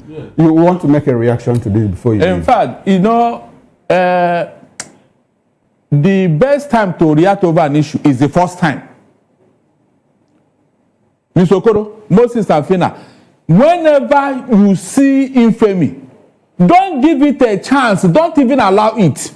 Because if you allow it, it will grow and have a life of its own. That is the meaning of what I'm hearing here this morning. In 1804 Nigeria, we were living peaceful with the Hausa Muslims, no problem, until these people came from nowhere. And Ottoman Danfodio admitted them and said, these are our brothers. Mostly they entered into Nigeria. What happened? All the Hausa princes were wiped out. And they established Emirate Council. Today, as I talk to you now, no single Hausa Muslim is an emir. All of them are Fulanis. It has become a right. It has become their modus operandi. Look at how they are spreading. They don't even want us to remember or talk about these things. Why is it that every time there is infraction on the north, it's from these same people? Why? Nobody has come to ask questions. Do you need the whole Nigeria to rear your cattle? Please. Niger State have told you. Niger State is the size of the entire Southwest. They have told these people, come, we have enough land for you. We'll give you everything. Build it, make everything come. They say no, they don't want. Kano State to call them. Come, so that we can give you land if you want to rear your cat. They say no. What does that tell you? It means that there is something they are looking for. But they will never come out and tell you. They'll be dodging and hiding under cattle or whatever. Why is it that this infraction is always coming from them every time? Go and check. But it's just that because this thing happened, we overlook it. We don't check. We don't cross-check. We overlook it. And now look at where we are now. Look at how they are blaming everybody for what they are caused. Look at how they are blaming everybody. All right. They are not even remorse. Moses, they are not even remorse. They are not telling us that they are killing Christians and Muslims. Must anybody die? Okay, who are the people that are killing? Is it Christian militia? Look, they will force the Christians to form their own militia with the way they are talking to defend them. I'm not joking. They will form their own Christian militia to defend them and let nobody blame the Christians because it's getting to that point. I don't think that's. Are you serious? Oh, these are people that they invited in court. These are he's defending them now. Say that they are boys. Everybody that attack them, they will not vote for him. He said it. He said it in this country. All right. Something he cannot say in Saudi Arabia. In Saudi Arabia, when he make they declared persona non grata in Saudi Arabia. What was the reason? Moses, what was the reason? Let him tell us. But he can come here and tell provocative statements, and nobody challenges him. Nobody talks. Everybody just keep quiet because it's their right to say. So, Abi, one of them, Mr. Moses, that the Tinubu's wife should be killed because she's an infidel. She's a Christian. Very provocative statement, and you are talking about nationalism. Is that how to preach nationalism? One is always you that is causing infraction. You talk and behave as if nobody is in Nigeria. Thank you very much. No, let us start from somewhere. I told him, let them meet us house Nigeria will be paradise, but they refuse to listen. They refuse to listen. They don't want any other person to talk or say anything. They are the ones that they should be heard. Is that how to build a country? What is nationalistic about this thing they are doing? Leah Sharibu, a young girl, her destiny cut off. All right, Barrister Darling, thank you very much. Cut off because of religion. Your contribution there. We have to let you go because I do understand that you have something to do in our sister station. So let's stay with Sheikh Gumi and then we'll touch on other guests as well. Sheikh, please. A very quick question. Sheikh, are you with us? I'm here. Quick question. Now, this has been peddled around. Nigerians have, it's been said in hushed tones. But let me ask you, are you for the Islamization of Nigeria? Do you support the activities of these individuals? Is it about totally Islamizing Nigeria? Islamic jurist here among you in this panel. Our discussion is not about religion now. Before I answered you, I heard my gentleman talking about myself and Saudi Arabia. He's talking about Fulanophobia, I will call it now. Trying to put the whole blame on Fulani. Fulani suffered more than anybody, even in Nigeria, in this case. Because when they catch a Fulani man, in fact, they are merciless with him. They said, you are the one conniving with other Nigerians to infringe on our rights. Anyway, this, by the way, Saudi Arabia is a country which is completely different in terms of Nigeria. Nigeria, here we have freedom of speech, we have freedom of religion, we have all the things that require so Saudi Arabia is different. A Saudi scholar like me there has no chance to speak. So myself, I don't have that psychology. I don't think nobody. Don't you think even if I'm in America, I don't think Trump can silence my. He can only deny me a visa or tell me to come back to my country. You see, I have that freedom of mind and ability to speak my mind, irrespective of whether people understand or not, because I feel relieved when I say what I think is right. So Saudi Arabia is a completely different issue. You shouldn't bring it here. All right, we pray for Saudi to be open to criticism and like any other nation. All right, talking about praying for Saudi to be open, to criticism and all that. Some Nigerians, or rather a particular lawyer who happens to be a human rights activist, Malcolm Omohobro, have come up to, more like made a statement that he should be called in for maybe questioning and all that. How does that make you feel? Because some people are also seeing the part you're playing in Nigeria, mediating between the government and also between the authority and the bandits as a way of emboldening them. Looking at some of the statements you've made, how we should grant them amnesty, and then also how we should find a way to bring in a non-kinetic measure while dealing with people who have killed Nigerians or displaced them in one way or another. How does this make you feel? Ignorance can produce anything. When humans don't know anything, they try to conjure. So I forgive Nigerians for saying that. They don't know. They never thought that I was doing that. Look, as a medical doctor, as a former military officer, I should be wise enough to know what I should do and what I should say that will be within the boundaries of law. I never break a law, so I'm at peace with even those people calling for my this, and I will just think they don't know. I treat them as people who don't know. All right then. Well, let's go to Benin Station where we have Dr. Bright and Neva Kuka. Dr. Bright, I do understand that you've been following the conversation. Let's have your contribution, your thoughts, really. Talking about the trouble that Nigeria is having, insecurity. What do you think is the way forward? How can we resolve these issues? The president has said, look, make peace. But then who do you make peace with? Those who want to continue to kill, or those who have displaced you and still, like my colleague said, displaced people and still occupy their land while they are in IDP camps. How do you make peace with them? Well, before I say how we'll make peace with them, I think my heart is bleeding hearing Sheikh Gumi make his statement, because it's obvious that these bandits, as it is, because I tried to understand even the meaning of bandits, and I realized that bandits outside Nigeria have a different meaning. Bandits inside Nigeria also have a different meaning. In from the conversation so far, it's like criminal elements in their actions, as the case may be.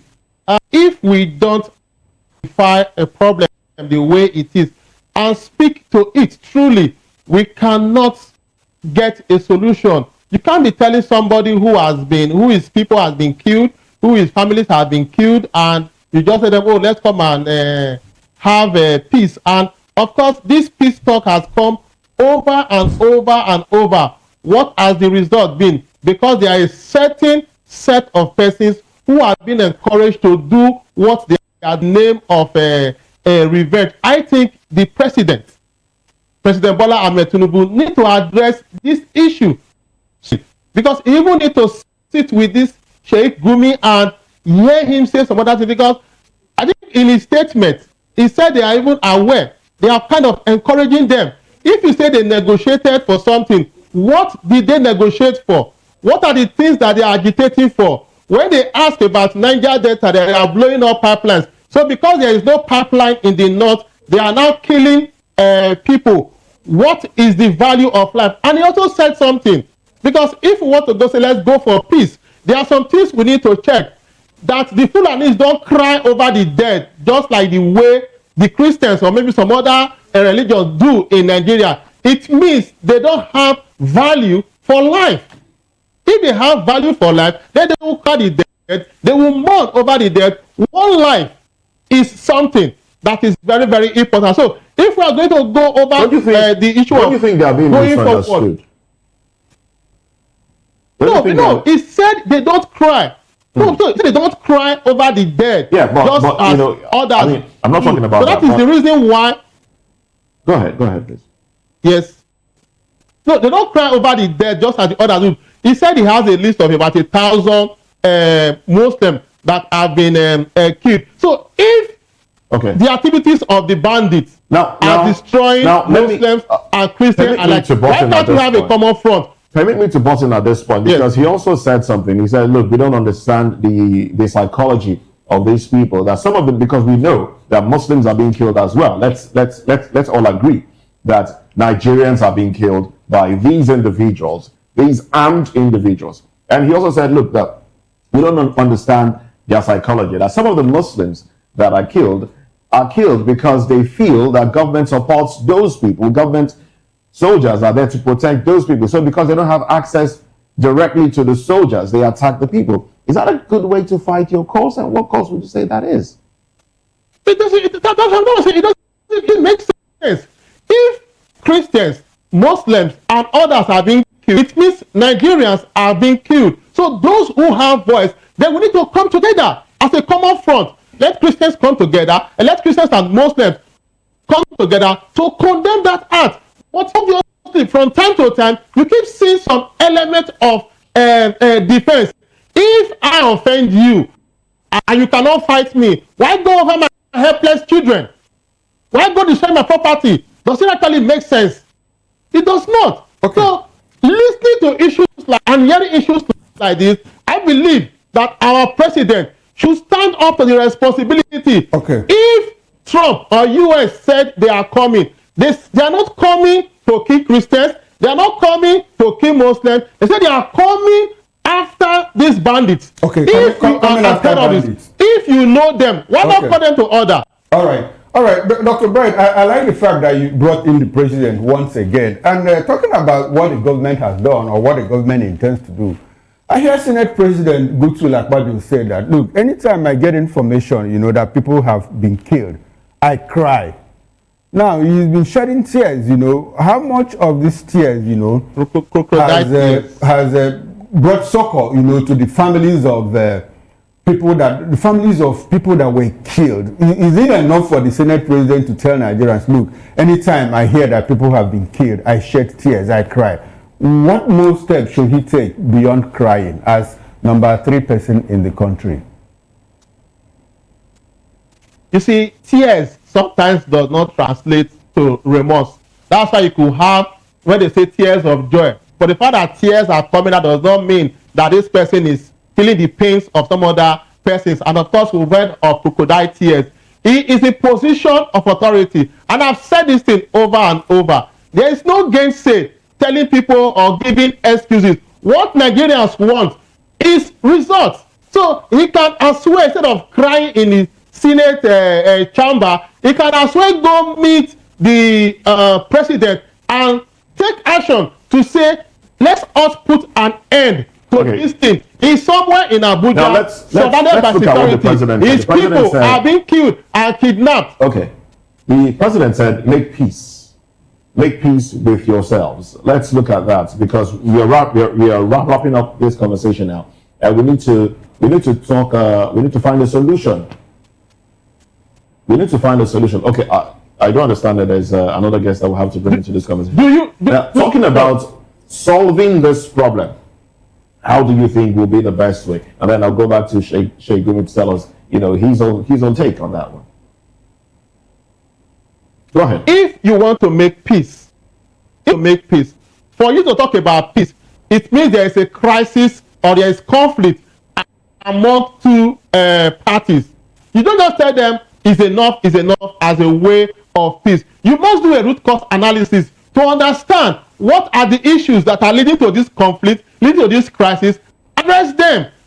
If there is, you need to give give blame. Then on that note, both parties would have been satisfied. Then you now say, going forward, this is how we should operate to avoid those issues that brought about those crises. But if you just come and tell the one that is crying, oh, stop crying, and without addressing the issue, it's like you're putting blanket on fire. The fire will still be burning. At a point in time, it will burn the blanket and it will consume every other thing.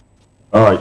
Sheikh, thank you very much for staying back. Now, what sort of amnesty do you think should be given so we can have peace in Nigeria? What level? Because you say that they don't have pipelines to blow up, so they're blowing up houses instead. They're killing people instead. What sort of amnesty can be given? I mean, we're talking peace now. Let's find a solution to the problem. that has bedeviled us since 2009.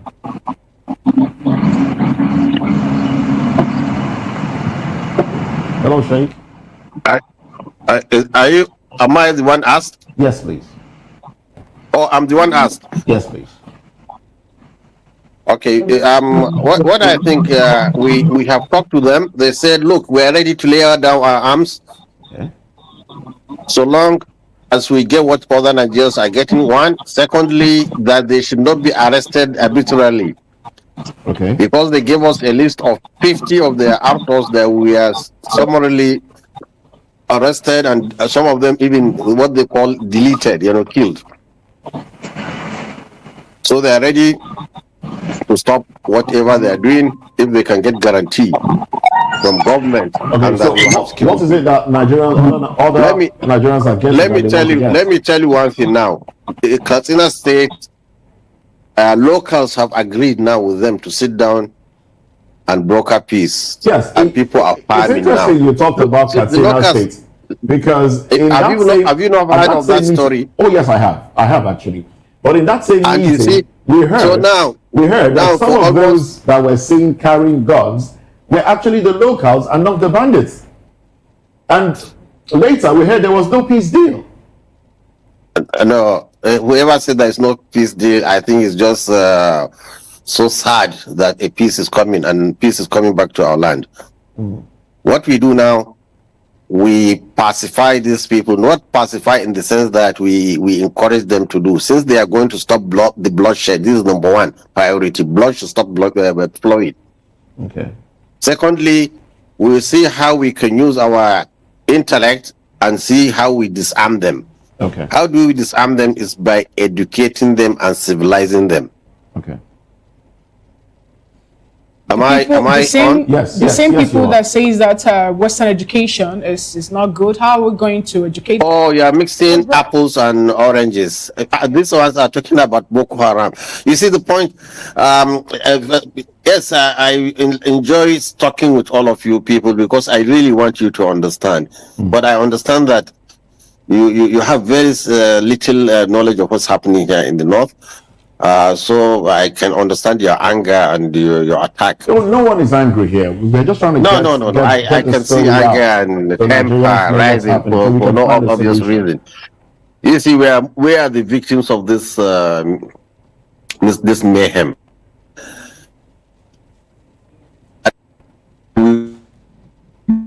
So this is the way to go about it, so that we can take over business. Okay. If we can show these people life is precious. How do you do that? Is by look, they are not even religious. So I get surprised when somebody said this is an Islamization process. These people are not even true Muslims. If you take there's a prayer every Muslim knows. That is the Fatiha. If you ask them to recite the Fatiha, they don't even know. So how can you say these people will take over Nigeria and put it into Islamic country? This is an end of tribulations, end of time tribulations we are having. The best way out: educate these people, civilize these people, show them the value of life, the value of property. Until when you do that, if you leave them as barbarians as they are in the bush, and now they have means of imposing their own will on the people, then the cycle of violence will continue. All right. Let's go in, since they are ready for us to go in. Okay. Let's go in, civilize them. Are we lumping all of them together? Get their weapons. We give them education and take their weapons. You understand? Yes, but who is ready to spend that money? Who is ready to spend the money? That is the problem. I'm also in the studio. Are we lumping all of them? Are we lumping Lakurawa, Wolu, and the rest of them together? Are they all, can we get to all of them? Can you help us get to all of them? Karawa, Nigeria. But if you have the bandits on your side, okay. I'm telling you, Lakara will not have a footstep in Nigeria. Oh, okay. So the bandits will now, attack them instead, and then. Oh, definitely, because even the bandits, they have area of control. Amazing. This one doesn't Amazing. encroach on this area, and this one doesn't encroach in the area. Interesting. So when you make peace with bandits, they will protect for you the forest you are talking about. All right, Sheikh. Thank you very much. They will prevent further kidnap, and then gradually and slowly, gradually educate them and civilize them. All right, This then. is a simple way out. Thank you very much, Sheikh. You need to spend money. I understand that you have other business to attend to. Not you, they say good soup na money maker. I know, yes, of course. Good soup. Nah, no money. But let's go to Professor Emmanuel Uswe. Professor, yes. Good to have you, Professor. Hello? Yes, good to have you. Good to have you join the conversation. Yeah, I was also listening carefully. Go ahead. Expecting the time. Thank you so much. If you want to deal with an ailment, you do a proper diagnosis of that ailment. Very good.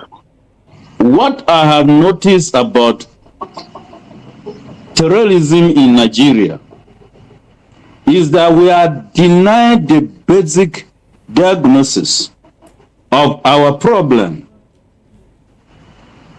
The basic diagnosis of our problem here, so many deniers of this diagnosis.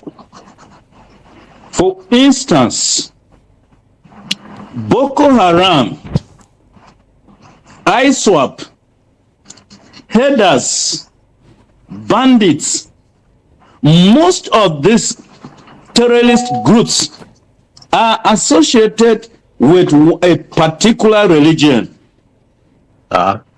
This is a source of worry. But we want to deny this. But the truth is there.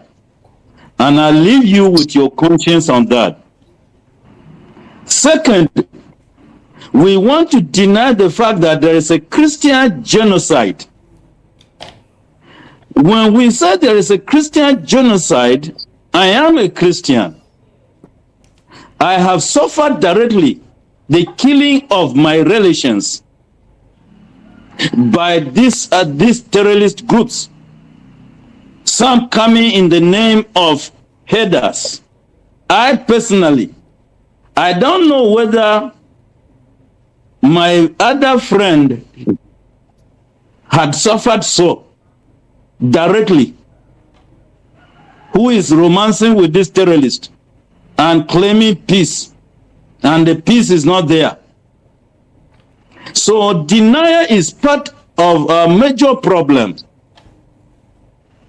If you look at the period about 10-15 years ago up to now, attempts upon attempts are made to curtail this terrorism, and the number of these terrorist groups are increasing.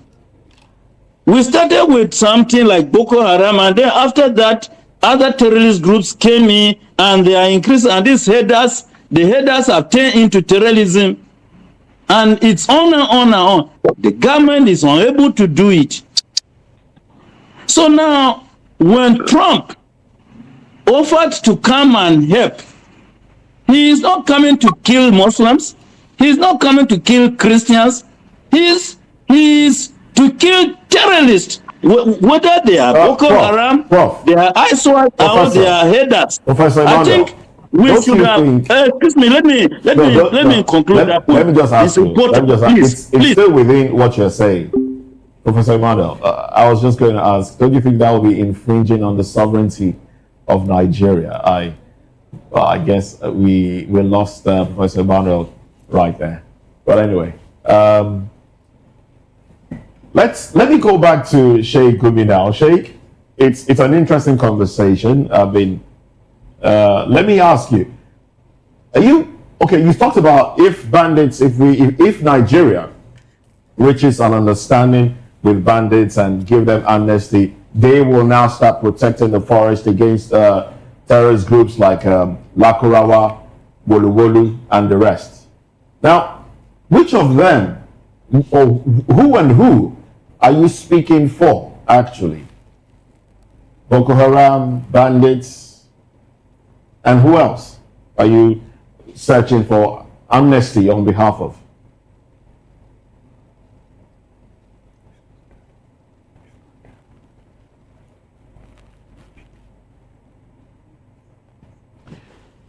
Okay, I think we've lost connection to Sheikh Gumi now. Well, let's go back to Benin, where we have Dr. Bright Onyeva-Kuka. Dr. Bright, yes. Now, do you think Nigerians, government should allow Nigerians carry arms to defend themselves?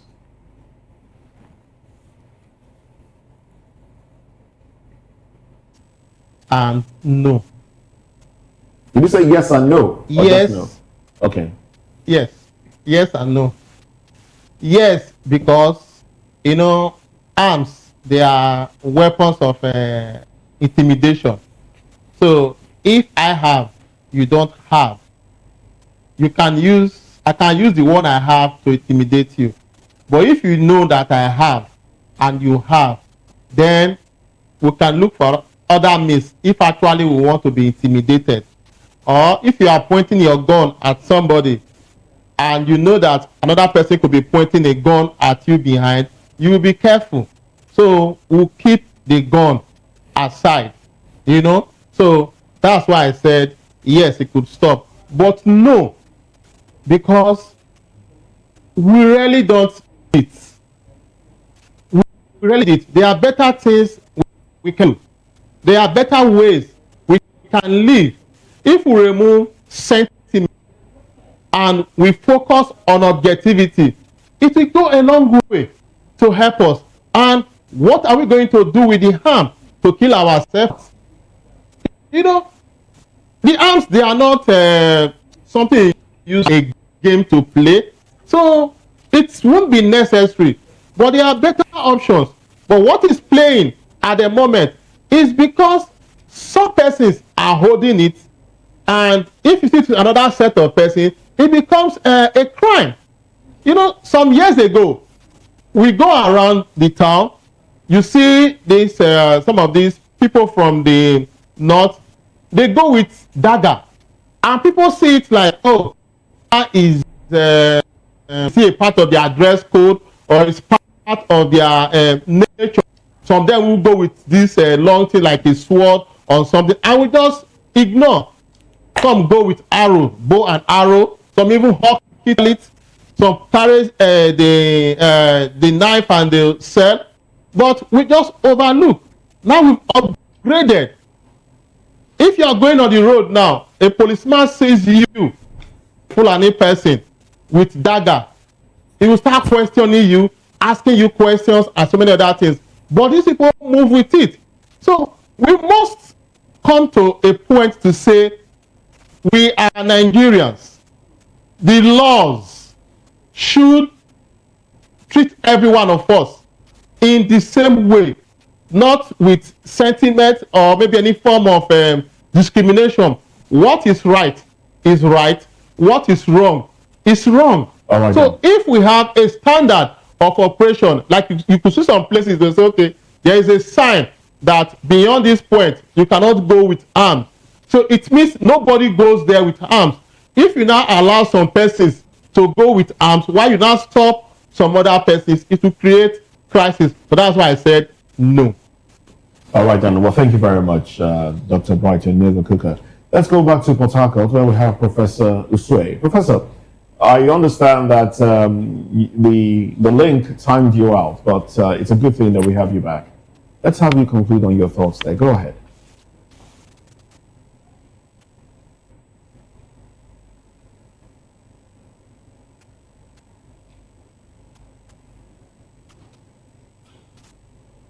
Okay, well, let's go to Port Harcourt now, where we have Sam Kinani joining this conversation.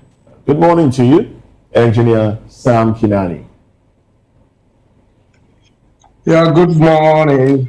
I understand that you've been following the conversation. I do apologize for bringing you in so late in the show, but let's have your thoughts now. Yeah, I've been following the conversation, and I will have to say that, yeah, Nigeria is a secular society where people have different opinions. And they have the right also to express their opinion, just like Gumi has done. For me, he has only shown that he is an intelligent scholar, but not actually concerned about what is happening in this country. For the fact that there have been genocide, there have been massacre of human beings, be it Christian, be it Muslim, should give him concern, should give every individual concern. And the concern should be, how do we stop these groups, no matter who they call themselves, whether Boko Haram, farmers, headers, ISWAP, and whatsoever. So whenever we have support from any group that can help us stem them out, we should all encourage it. I don't also know if he has gotten any form of interaction of the feelings that people have when your loved ones are killed by either a cult group or terrorist group. And so it could only be that he is such a person who has interest in killing. Otherwise, he wouldn't be worrying about negotiating with anybody who kills, any group of people who kills. For the fact that the loss of a human being matters a lot to all of us. Talk less of when you are talking about massacre of a whole community, a whole village. I'm worried that no matter what, he still feels so strong in his defense for these people. What kind of negotiation are you going to have with somebody who already has blood in their hands? What kind of negotiation are you going to have with somebody who thinks that killing is a way of life? You will come into a community, whether they are or a church or a mosque, and you see human beings who are praying, worshiping their God, and you will massacre them, you will kill them. You look at a baby that that are innocent in their way, and then you kill them, and there is no remorse. I don't think there is any form of discussion, there is any form of negotiation that will change such a people. So what I expected Gumi to have done is to align. Okay, now let's talk about what government should do, not Gumi now. What can government, Nigerian government do? I'm coming to government. I want to start with Gumi. Okay. And then when I'm done with Gumi, I will come to government. Because if you look at it again, the Gumi is not an advisor to the government. Gumi does not have a position in the government of Nigeria. So it is a decisive action that we expected from the government to take upon eliminating these people. Gumi, like I started, is just a Nigerian who is expressing his own view, and it is his own right to express his own view. But in expressing his view, that is why I decided to talk about him. He should have concern for human life. He should have concern for the dead. Then coming to the government, I think our government is not ready to eliminate the so-called terrorist group, in the sense that America has offered support for the fact that they couldn't do it. And instead of us to embrace it and give terms and say, yes, this has been a menace in our society and you have come in now. Let's work together to see how we can deal on this situation, whether they like it or not. I have seen that the statement of America has actually galvanized some form of activities towards the elimination of these terrorists in this country. Our government is not ready, and it's simply simple. As simple as we can all understand, for the fact that, one, the presidency itself is afraid of this fight, because all the people around the presidency who are supposed to advise him in that direction to eliminate Boko Haram and every other forces are not talking towards that direction. You rather see them be more concerned about what is happening within the south and the east, instead of the concern about what is happening in the north. Two, we understand that there are a lot of financial gains, resources that they are also gaining from the activities that is happening in the north. From what we hear about what the Chinese are doing, coming into Nigeria to mine, and scare them away without proper documentation.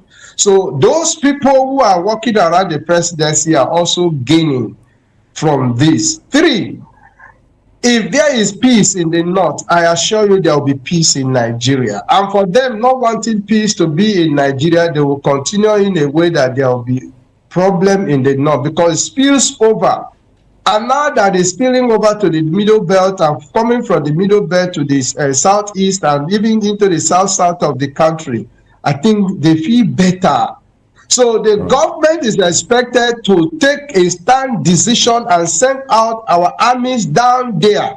We have the Air Force, we have the soldiers, let them go down there. We have the Navy, let them go down there, wherever they come from, and fight them at their camp. Fight them in their forest. Fight them and not allowing them to have access into the communities. Well, thank you very much. Engineer Kinani Sam, political affairs analyst, Rivers State deputy governorship candidate of the Labour Party in the 2023 general elections. Well, thank you very much for your contribution on the program. It's valued. We also have been speaking with Dr. Brighton Nyova-Kuka, who's a medical doctor, public affairs commentator. We also had Professor Emmanuel Usue join the conversation, but unfortunately, the connection did not allow him to give his complete view. And also, we've been speaking with Sheikh Ahmed Gumi. Well, this conversation cannot be concluded in a day because the issue of security and insecurity in Nigeria persists. So we'll continue to talk about it until a solution is arrived at. I do apologize for our inability to bring you other stories that we have lined up for you, especially the PDP convention story and the expulsion of certain individuals from the PDP, Yesam Wike and Fayoshe and Sam Anyanwu and a few others. But we'll touch on this in about a few minutes when we go into newspaper review. We'll touch on what is happening within the PDP. But that is it on VOP this morning. Join us again in about 10 minutes, or make that 8 minutes. In about 8 minutes, we'll be back here and we'll be flipping the pages of the papers and we'll be talking about these stories and more stories on newspaper review. I am Moses Humphrey. Join us again at 10. And I'm Fina Okechukwu. Enjoy the rest of your day. Bye for now. I'm Chukwu Okoro. See you again at 10 o'clock. Bye for now.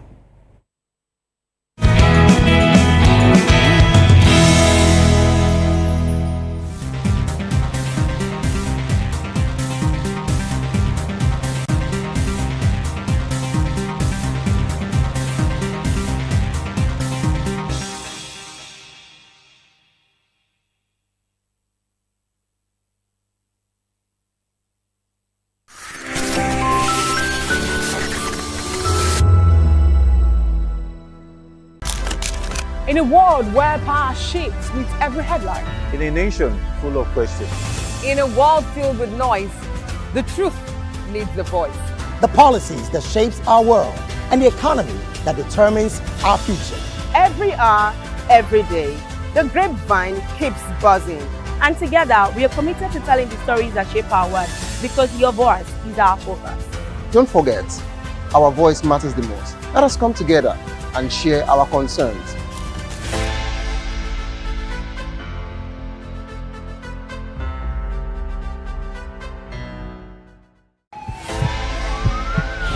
This is Health Check, your weekly guide to better living, smarter choices, and trusted answers. From everyday wellness to urgent health issues, we've got you covered. Health Check, only on Voice of the People television, where your health has a voice.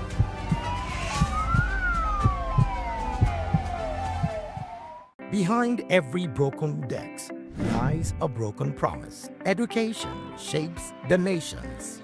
But who is asking the right questions?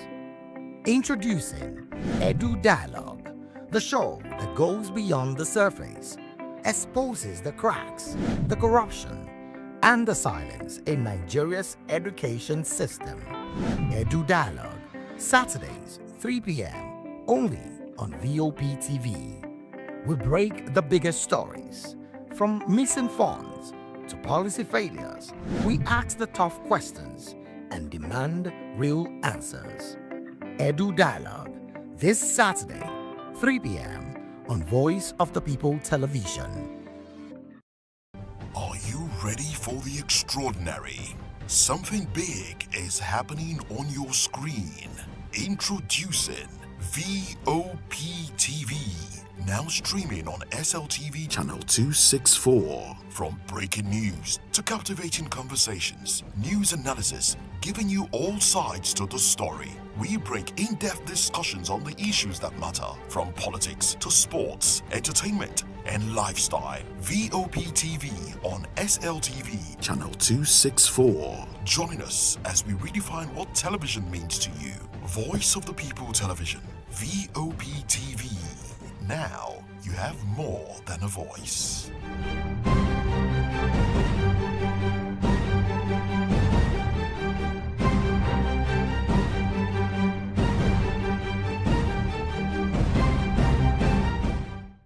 In a world where truth is the ultimate power and opinions scream the loudest, it's time to wade through the noise. Hunger no get tribe!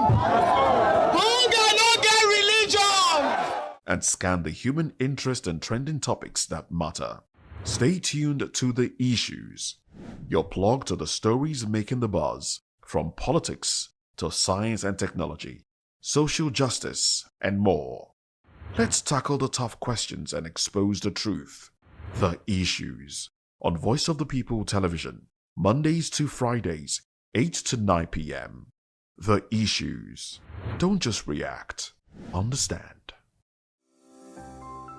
VOP TV. Now you have more than a voice.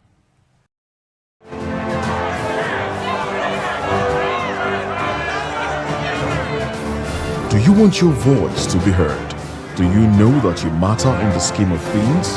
The People's Voice, the show where ordinary citizens take center stage as we discuss the biggest stories that affect you and I. With you in mind, we facilitate lively discussions, debates, and interviews on the topics that matter most to you and I, from social justice to economic empowerment, education to healthcare, governance, and more. Tackling tough topics and amplifying your voice. People's Voice. Mondays through Thursdays, 4 p.m. Join the conversation and make your voice count. The People's Voice. Make your voice count. In a world where power shifts with every headlines, news breaks and events happens, we bring you unbiased and explicit information on politics, economy, and state of the nation. We break down the chaos. Facts, not fluff. Truth, not spin. We discuss not just politics, but a glimpse into the future. Join Moses, Chukuma, and Fina on Voice of the People TM. Voice of the People Television. Now you have more than a voice. 2564 is coming up on Barney 9, right? The 2564 Atlantic Tower. What happens in the hush behind hangar doors? Who signs the papers that gamble with lives? Which truths were grounded before they even ever had wings? If you've ever buckled a seatbelt at 30,000 feet, if you've ever stared out of that tiny window and wondered who's really in control of the skies, it isn't just flight, it's power, it's politics, it's pressure sealed in steel. We're peeling back the clouds from runway risks to sky-high secrets. We're diving deep where most dare not to look. Aviation Scope, every Sunday at 7 p.m. only on Voice of the People TV. We don't just report, we reveal. We don't just ask, we uncover. Because when it comes to the skies, ignorance is turbulence. Aviation Scope, the sky isn't the limit, it's just the beginning. To know the happenings in the maritime sector, join us on the program Maritime Frontiers on VOP TV as we discuss key areas in the maritime sector, from aquaculture, maritime transportation, maritime labor regulation, oil and gas exploration, ferry and passenger insurance, marine pollution and prevention, port operations, and lots more. Maritime Frontiers, exploring Nigeria's blue economy. 3 years ago, we lit the spark. Today, we are blazing the trail for others to follow. VOP Media is 3 years of breaking boundaries. 3 years of being that bold voice that echoes the thoughts of the people. 3 years of telling stories that matter. We have experienced complete breakdown in democratic governance. We are not just a brand, we are a movement, giving voice to the voiceless. We go to bed empty hunger. To every viewer, every voice, and everyone that has made us who we are, we say thank you. VOP Media, 3 years and still counting. VOP TV. Now you have more than a voice. Voice of the people. You can hear me now. My name is Patrick Doyle, and I wish that you continue to echo the voices of the people. Big up VOP TV. My name is Suibifa Dokubo. Please keep watching VOP TV. Hi, my name is Kwekumali Ikena.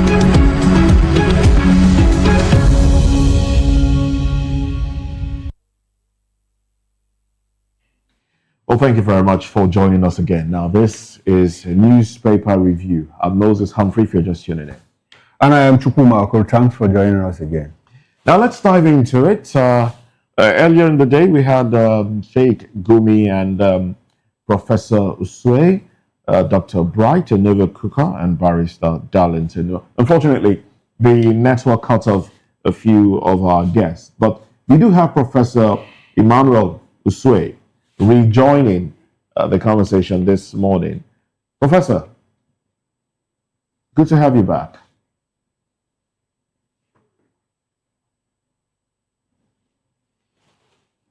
All right, so Dr. Bright is in the building. Anyway, let's take the papers now. Let's look at headlines from the dailies now. The Punch newspaper has these headlines: alleged Christian genocide. U.S. Congress begins full-scale probe into Nigeria's killings. Nigerian church leaders to testify at Congress Thursday. Tinubu peace emissary meets plateau Christian Fulani leaders. Interesting headline there. And okay, now a few more headlines, and then we'll zero in on this one because it's still a burning issue. Federal workers demand 35,000 naira wage award arrears. Obaseki failed. Edo Oshomole replies PDP. 2027 Oshun Imo Kanu lead 2.3 million voter pre-registration. COP30 presidency will be clash over 423-man Nigeria delegation. Nearly $3 billion spent on Eurobond debt servicing under Tinubu. PDP firestorm. Wike camp rejects expulsion as 4 states challenge Makinde. DR Congo end Nigeria's 2026 World Cup dream. Lagos driver flees with employer's car 4 days after resumption. FG scholars abroad stage protest over unpaid allowances. Well, I'm still talking about this issue. Zeroing in on the headline here: alleged Christian genocide. U.S. Congress begins full-scale probe into Nigeria's killings. We're still zeroing in on that one. And we have Dr. Bright and Olivia Cook. Dr. Bright, let me come to you now. I guess there are a few things that have been left unsaid. Dr. Bright, go ahead, please.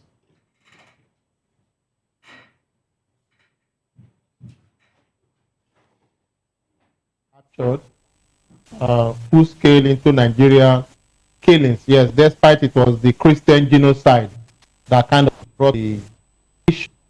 So, yes, let the investigation actually go on. And I think one other thing we still need to look at is that because when we begin to bring in religious emphasis, it's kind of pitch tent against the other group. We know that there are some religious fanatics, both Christians and Muslim alike, but again, everybody we are Nigerians, and so we should hold that one goal of keeping Nigerians safe. So the killings, like yes, in the previous discussion, both Christians and both Muslims. So if Christians are being killed, Muslims are being killed, then there is the need for those who are not supporting the killings to come together on the ground that we want to secure lives. But when we now have a certain session not coming out openly to condemn the action first, which is the very first thing to be done, to say, okay, we condemn this in all decency, before we now say, okay, let us go ahead. And I believe that the investigation would definitely help. We're going to call different persons to come and testify some of those issues, and at the end of the day, it will go a long way to help. But again, we must come on the federal government being led by President Ahmed Tinubu beyond words, beyond rhetorics, real action. There should be a tone from the top. Because even when Sheikh Gumi was talking just now, he indicted him like he is aware of what is going on, know what to do about it. So it should come out openly. But if you say it's not Christian genocide, no problem. Nigerians are being killed by a certain set of persons. And when I was also listening to those statements, there was this repeated term of them. Who are these them? It also means when we go to talk to them, it means there is a place where you can meet them. See any place in the law of the Federal Republic of Nigeria where those who will take lives are being justified reasons to say, oh, for every reason, this your killing is justified. Even when the armed forces, either the police or the military, when they even have to kill, we still look at it to say, oh, is this killing judicial or is extrajudicial? You know, let alone civilians who does not even have rights. So, yes, let the investigation go on, but let the president give a full backing. Let him also continue his action that is having again. And like I've always said, not stories, but action. If you begin to see actions, like in the recent past now, after the Trump pronouncement, we've heard this, while some are claiming it has dropped, we're also getting some other propaganda. No need. Let him just come out with action that will complement the situation where Nigerians will say, oh, the president has actually acted to save and guarantee safety for Nigerians. The same issue. If you go to this day newspaper, the headline there is Akpabio, Tinubu has placed search for peace in Plateau at center of national security. And then the riders to that one, I'd like your reaction to this. President's emissary already in state to restore peace, foster intercommunal harmony. Presidential aide meets Christian clerics, Fulani Miyeti Allah community leaders. Community-based peace structure to stabilize North Central region. DSS nabs another suspected arms supplier in zone. Now that's how this day puts it.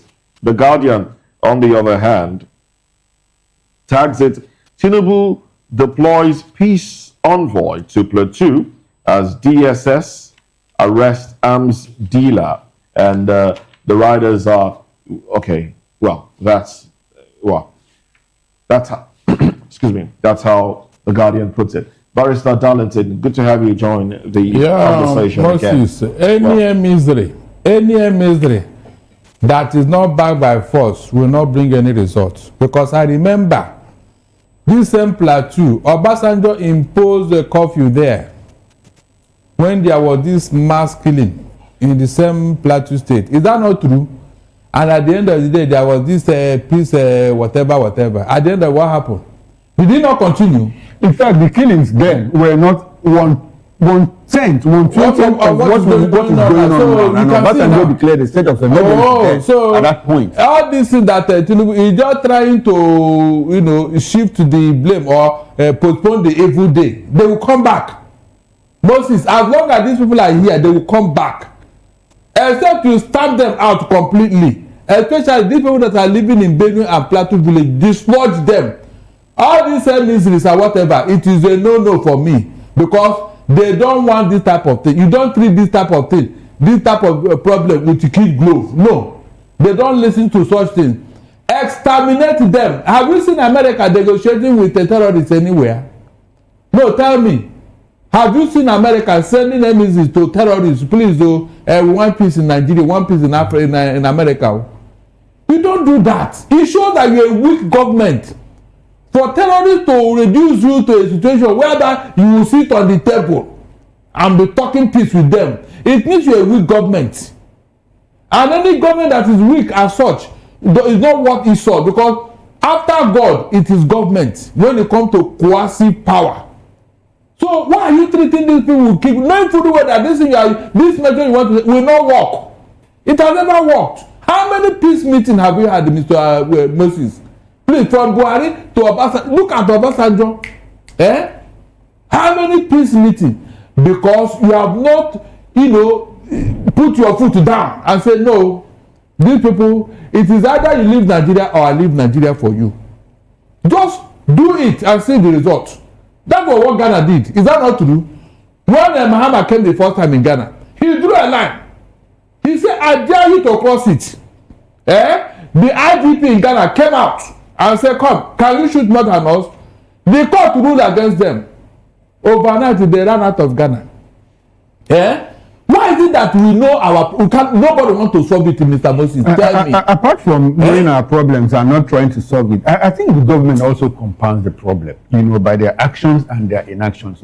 The same government, the same president, the same government that is sending emissaries to Plateau State. What are the emissaries going to do? The emissaries are going to meet Christians and Muslims. The government turns around to say there is no Christian genocide. So why don't you just meet the Plateau community? Why do you have to segregate them? You are meeting Christians and you say you want to create interfaith harmony.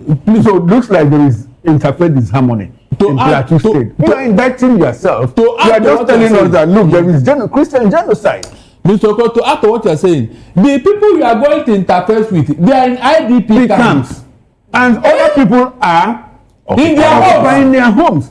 We have the first lady, the president's wife, dole out $1 billion naira to give to people in IDP camps. Why don't you ask the people that are occupying their homes to leave their homes? These are things that even... Assuming you have been in the ID camp for like 3, 4, 5 years, does it look like you can no longer identify your home if they take you back? Can you imagine? No, you can. This is your native land where you have lived for probably 20, 30, 40 years. And so the government, we just play the ostrich. We hide our head in the sand. It's very annoying. Very annoying. Very annoying. Seriously. These are things that will cause war in a country. But we Christians, we have been so quiet, so peaceful, and they are taking it for granted. How do you drive me away from my family home, ancestral home, and then occupy it, and I'm living in IDP camp, and you want me to be happy in such a country? No, tell me. Anybody that is trying to, pamper this, water it down, may you also go and live in IDP camp. If you like it, may it be your portion. And we are talking about a serious matter here. You do know that those people in IDP camp, that they have no hope of tomorrow. The children are not going to school. Nothing. And a lot over 200 children have been given birth there. 200. What is the future of those children? Do you see how we create problem? They are not doing anything. What would they do? What would they do? Our problems in this country, there are many. You know. Look, there are not many. It's just one single. Our problems here are many. Look, this insecurity. There is nothing that can work in a state of what? Insecurity. This insecurity has brought a lot of problems. Settle it and every other thing will fall in place. Okay, Barrister, the issue here is that, like I said, apart from insecurity, we also have problems in the health sector, we have problems in the education sector, in the power sector, in the energy sector, everywhere. Unfortunately, we are people that like to outsource our problems. You know, we look for solutions outside. We are holding a debate here whether there is genocide, Christian genocide in Nigeria or not. We have United States of America. We designate Nigeria as a country of particular concern. And now, U.S. Congress begins full-scale probe into Nigeria's killings. Of course. We have a source that they are the ones telling us. We also have the Catholic Pontiff, Pope Leo XIV, you know, say, look, Christians are being persecuted in Nigeria. And Nigerian government is debating it. We have a Senate president that says, look, anytime I hear about these killings, I shed tears. What is that supposed to mean? Take one for fools or what? Now, after shedding tears, what next do you do? Living in denial. Have you raised any motion to say, look, all those people that are occupying other people's hand, you have to march them out of this place? We don't hear about this thing. Barrister, hold on. What we hear is government, you know, trying to. We have state governments because the federal government has failed, the central government has failed in its responsibility to protect people. Now we have a state government that looks, say, look, bandits, terrorists come, let's negotiate with you. How much do we pay you so that you let our people go to farm? Can you imagine?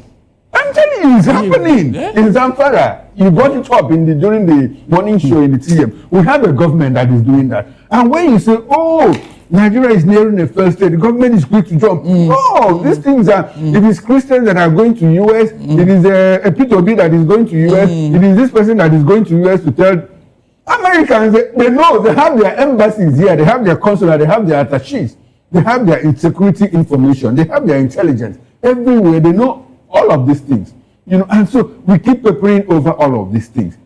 And when we talk, the next thing we say, oh, government doesn't have the political will. What is what political? We have a commander-in-chief of the Federal Republic of Nigeria. Which other will does he need? I mean, he's the C. The other day, he changed service chiefs, sacked others, changed some retired and all of that. What other way? He has the legitimacy, he has the power, the mandate for 4 years. He's been there for 2+ years, 2 years plus. So what other political will that's to tell you that he has? That's to tell you that he has an alignment. That's to tell you that he has an alignment, because if let's take our relationship for example, a lady comes and is insulting your wife. If you don't have any alignment with that lady, you will react. They are not ready to react because they are keeping them. Just like you have a dog kept in a cage that you want to use for something in future. So that's why they are romancing these people. If you have to pay bandit, what is the definition of bandit again? Is it different from what we know? Or are they local security that we have to say, okay, go and secure our people in the farm? Persons that are killing people, placing demands. Well, that's basically what Sheikh Gumi alluded to this morning. If you resolve issues with bandits, they can now help you protect the forest. Can you imagine? That is what I call audacity. This is something that Saudi Arabia cannot tolerate, but we are tolerating it here. Look, there is something I have told these people. 1967 cannot be 2025. I've said it severally. With the interest the Western world have in Nigeria, if these people spark any problem, the war will not even last for 24 hours. I'm not joking. No, Barrister. I disagree with you. I disagree with you. In what way? I disagree with you. In what way? What do you disagree with me for? You mean if this thing continue, there won't be any problem? Is that what you're saying? Oh, they will continue to kill Christians, Abi, and then trying to cover it. And you are telling me that one day Christians will not rise up, Abi? No, why did you disagree? You said that in case this thing gets into a conflagration where we have to have front lines, battle lines, and all of that. Nobody is calling for war. Nobody is calling for war. Look at it. Did that mention war? I said the problem. The same problem that happened in Israel. The Yom Kippur war lasted for 6 hours. Yom Kippur. That is the truth. If they don't stop all this entitlement mentality that you want to collect the whole Nigeria before we can now live in peace, it can never happen. Mr. Okoro, tell them it will never happen. Barrister, there's something we say. Now because you don't have, now because you don't have pipeline. You don't have pipeline in the north. In the north, yes. You're not targeting human beings. You can imagine that was nonsense. That was thank God he's exposing himself. Barrister, you see, thank God he's exposing himself. In international relations, there is something we say. We say that nations go to war when diplomacy fails. But you discover that even during war, it only takes diplomacy to end the war. No, you understand? So at times when you subdue the other people, they will surrender. Mr. Okoro, okay, so like Hamas now. Did anybody come to table and say, "Oh yeah, let's do"? No, Barrister, there was still a ceasefire. That was negotiated settlement. From our side now, it's still diplomacy. It was when they called it. Barrister, anyhow you turn it, when they told Israel, please, it's enough. Stop the negotiated settlement. Trump called for a ceasefire, and they went there, and that was negotiated settlement. You know, whether you use the word defeat or negotiated settlement, but at least diplomacy was in play. I've been advising them. What we need at this point is for the government, you know, to be very sincere to itself and intentional in solving the problem. But unfortunately for us, 2027 has got into the mix. 2027 has got into the mix. So I don't see this thing ending before 2027. That is it. Because truth be told, the way I see it, the way I read the political landscape, you know, the president will not in any way try to offend the North to solve this problem. I'm telling you, because he needs a second term. He needs a second term. So is that right, Abi? No, it's not a matter of, you see, Barrister, you have brought us to the point where I talked about political pluralism the other day. You know, we have few centers of power in Nigeria. The North is the center of power, whether we like it or not. And until we begin to redistribute those centers of power, you know, the North will always have its way. Unfortunately. Are you serious? Unfortunately. Because even if we have... Is it by number now or by knowledge? By numbers. By numbers. Because the people that made this country... By influence. By authority. Really? Yes. I'm telling you. And until we begin to redistribute those centers of power. That was why I told you that. Because even if you put this whole of the South together, and you say every Southerner vote for Southerner, every Northerner vote for Southerner, which won't happen anyway. Which won't happen. But at the end of the day, that's an assumption. It's an assumption, but it plays out. You not come out to tell you that. Look, you cannot become the president of this country except to have the backing of the Hold on, Mr. Okoro. You are talking about the North. It's not East and North West too.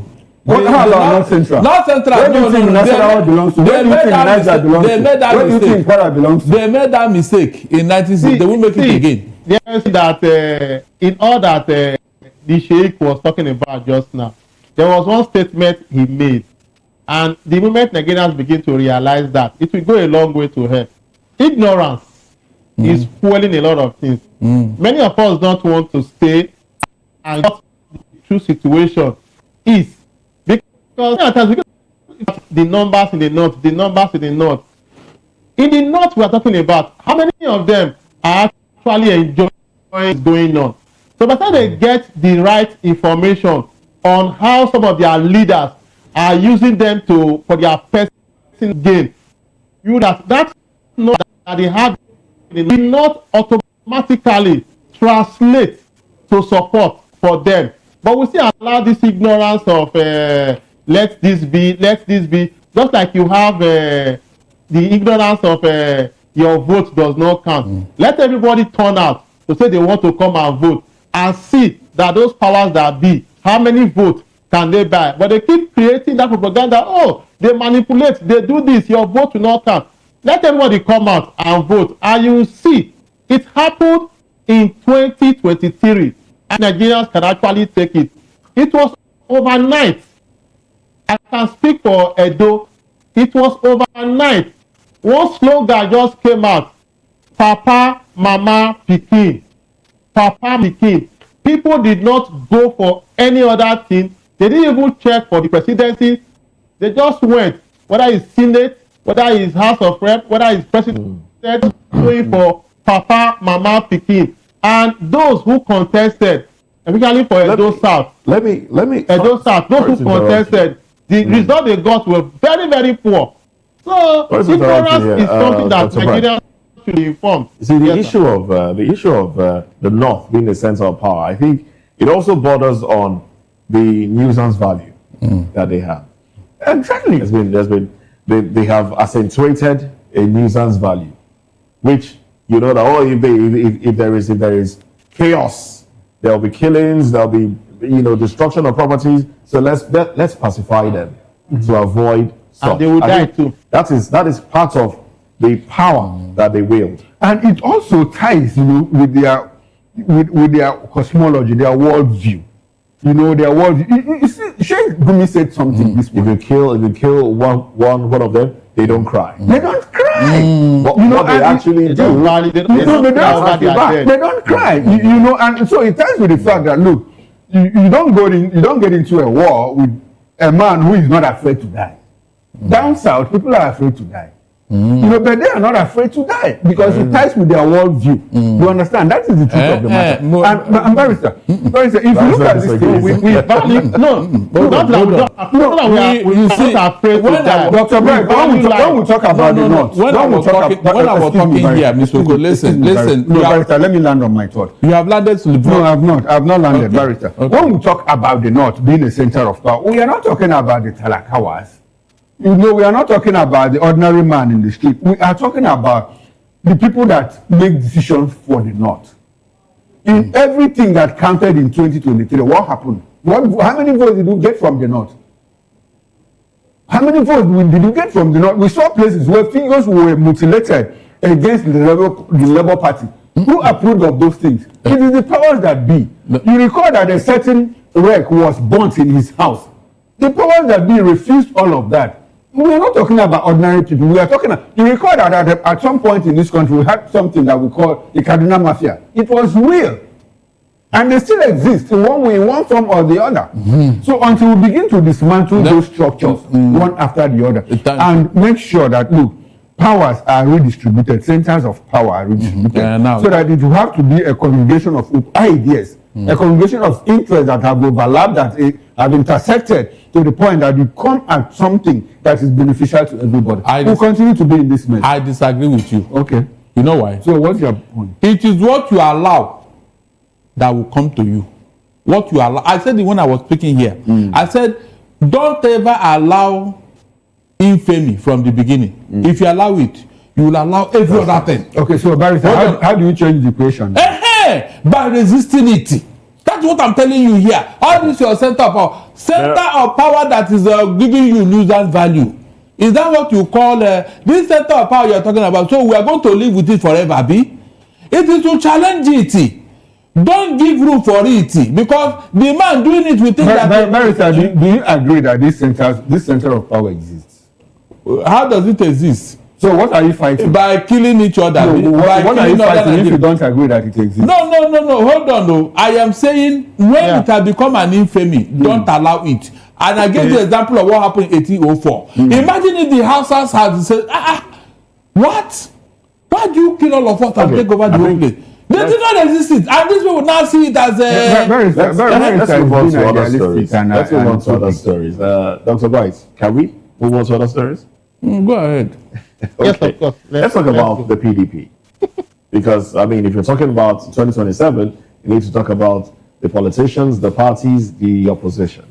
The PDP. Let's look at the headlines on the PDP convention. The Guardian tags it, says PDP's future in doubt after disputed convention returns to Raki, elects NWC. Let's see if they have riders to those, and yes, they do. Now, these are the riders to it. Party leaders insist convention remains valid, binding. Southwest PDP hails Makinde. APC says convention a charade. INEC officials leave venue early over legal uncertainty. So there were INEC officials there. Analysts fear prolonged litigation may upend new NWC. Fintiri distances self from expulsion motion. South Secretary denies expulsion, reaffirms loyalty to Wike.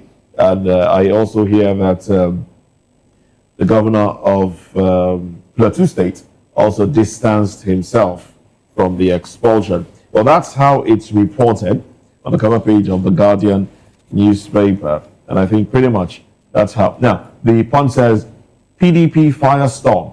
Wike camp rejects expulsion as 4 states challenge Makinde. All right. Do we have... Okay, well, that's basically it. The papers we have in front of us this morning. Look, this convention is going to cause problem. It's like PDP played into the hands of Wike. You see... Well, he's been suspended. Did you agree with it? No, yeah, expelled. No, so not expelled. Who expelled him? And the order or the decision, does it stand? That convention is null and void in law. No, don't deceive yourself about it. INEC did not observe it. Which is very, very important to validate your convention. INEC must be there. Whether you invited them, they did not come or whatever. As long as they are not there, they are not there. So anybody can go to court and the court will shut it down. I mean, what will you say? No, will you challenge it again? When you did not follow due process in arriving at your convention, how can you blame anybody for doing that? It's null and void. They just wasted their time. People like Saraki warned them, don't go, don't do this convention. They didn't listen. And look at the man that was suspended in his, is it not Kebbi or where? The chairman is on suspension in his ward. They now elected him as chairman, unopposed, the sole candidate. Okay, national chairman. The national chairman of PDP. Turaki. He's having problem with his ward in the northern state. Which state said? I want to remember the state he came from. He's having problem there. They suspended him for anti-party activity. So why do you now come and pick him without any challenge? People can go to court against that. So from the beginning, this PDP, I don't know what happened to them. They are just in disarray, as somebody said. Maybe they brought one juju to scatter them. Nobody wants to agree with the other person. Nobody. They played into the hands of Wike because this is the opportunity he was waiting for. And this time around, I don't think anybody will blame him if he goes to court. I don't need to be told what will be the result. All these ones that are saying the court to give an order on Friday. They did their convention on Saturday. They are using that of the Friday court decision. It's not about court decision. It's about due process. Did you follow it? That is the issue. And I told you here what happened in the Rivers in 2019. APC of all people, the ruling party, they never contested election in that 2019. They never. Because of what? Conduction of your primaries. They didn't do that. From state assembly to national to governor to president, they did not participate in that election. It's on record. So why would you now think your own will work? They can use that particular decision as a reference.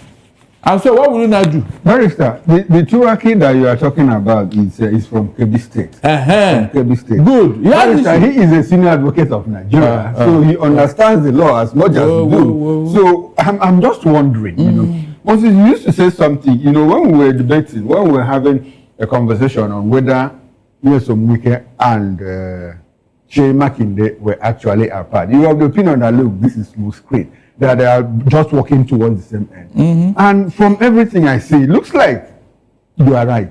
You know why?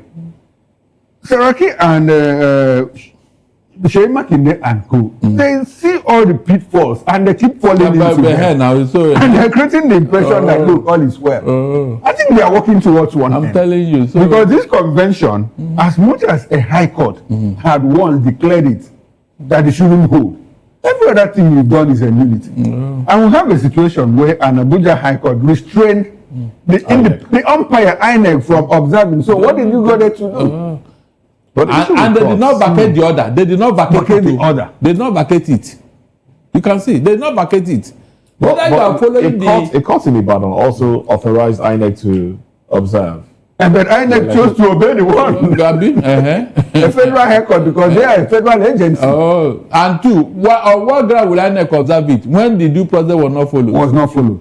And you know, they went to the convention and expelled them and dissolved the executive, no, not the end of this, the state executive council or the state executive committee in Imo State, in Imo, Abia, and some of the states. Some of the states one that didn't have issue, and some of the states that the other party, Wike party, was like, no, we cannot go to the Congress, to the convention without conducting valid congresses from the state. They said they dissolved that of Abia State, probably because the state chairman of Abia PDP is on the other side. He was one of the persons that went to court to say, look, the convention should not hold because we have not conducted congresses in Ebonyi, in other states, and the Cross River State Congress has to be upheld and all of that. So in all of this, there's a mixture of, you know, what I call PDP trying to be its own worst enemy. That is what I see happening. No, when Wike said I will put fire,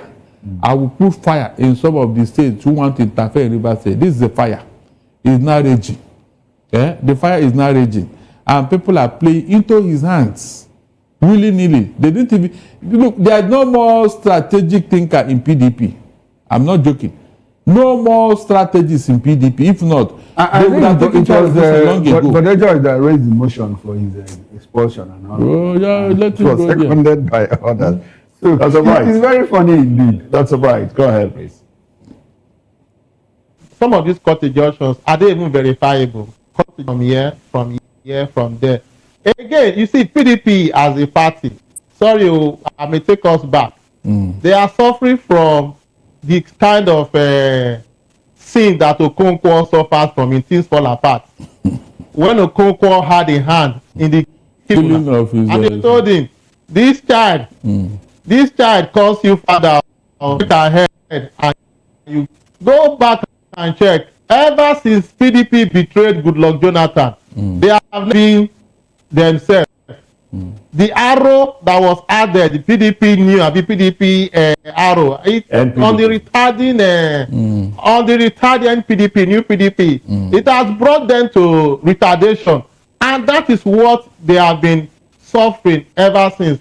And when we try to hold together, now also CK to Atiku, and Wike told them, sorry, you will never know peace. That is what has been in them.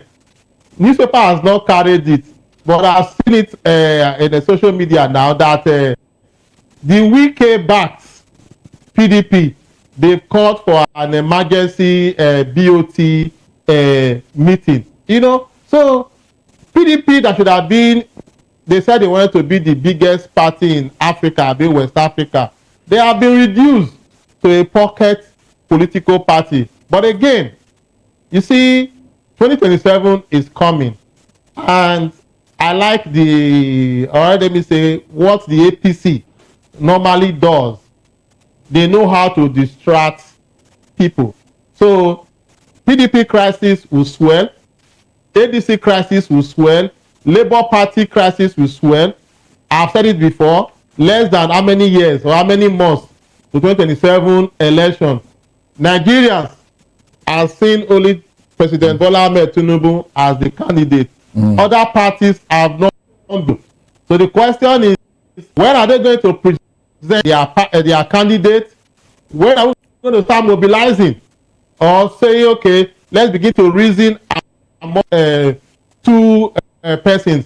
So whatever that has been coming has become is on one side. So at the end, let's Nigerians begin to look beyond all these distractions and see if we can get somebody that can give President Bola Ahmed Tinubu a run for his performance.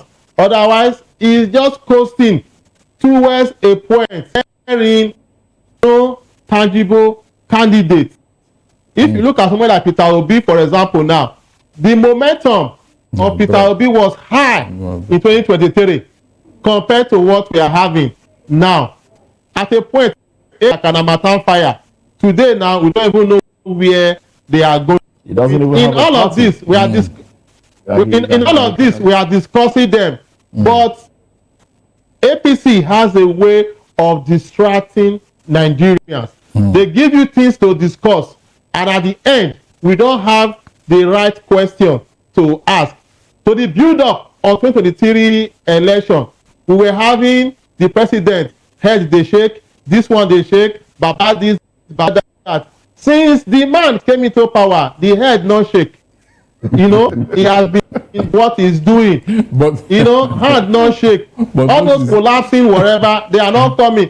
All these things are distraction, and we must look beyond this distraction and face the reality. If PDP is doing what they are doing, let them go. Let Nigeria begin to ask who is going to contest against Bola Ahmed Tinubu. Let Nigeria begin to ask that and focus on that. Otherwise, we just go the way we are going, discussing PDP, discussing Wike. Over time, since Wike been having alliance with APC, I no longer hear what they used to call anti-party. Anti-party activities, with that, they can expel you from a political party. But that anti-party now has gone. So now we are seeing a lot of distraction coming left and right. And before you know it, 2077 will come and we'll say, okay, we'll be to complain again. So let's leave all this. Now, let's ask, who is contesting with Tinubu? Moses, I am very, very disappointed in all this. In fact, I am ashamed to be a Nigerian. Do you know that as we are here making noise about party, who win and who not to win, China have discovered a drug that will make you last for 150 years. China. Hold on, I'm coming. No be today. Hold on, I'm coming. Now, do you know that any American president that comes in, what he achieved in office to Americans and the economy, but that matters to him a lot. How he deepened American influence worldwide matters to him a lot. That is what they are thinking of. Not the next election, all these things that we are doing here. As the biggest black nation in the whole world, Moses, we should have a president that is internationally focused. With all the resources we have, who will harness it and make Nigeria great? That is what I'm thinking of. Look at what we are doing here, like small children in kindergarten school running around. Who will join APC? How APC will win election in 2027? This party will join. The other governor will defect. Is that not what we have been seeing since 2023? And even beyond. Mention one achievement that Africa will look at Nigeria and say, yes, this is truly a biggest black nation in the whole world. This is truly the giant of Africa. Mention one. Please mention one. Nothing. Yet, we sit down here and wait for technology to be manufactured somewhere. We now go and buy it. Please, are we human beings? Hold on. Are we human beings? This thing does not embarrass all of you, Abi.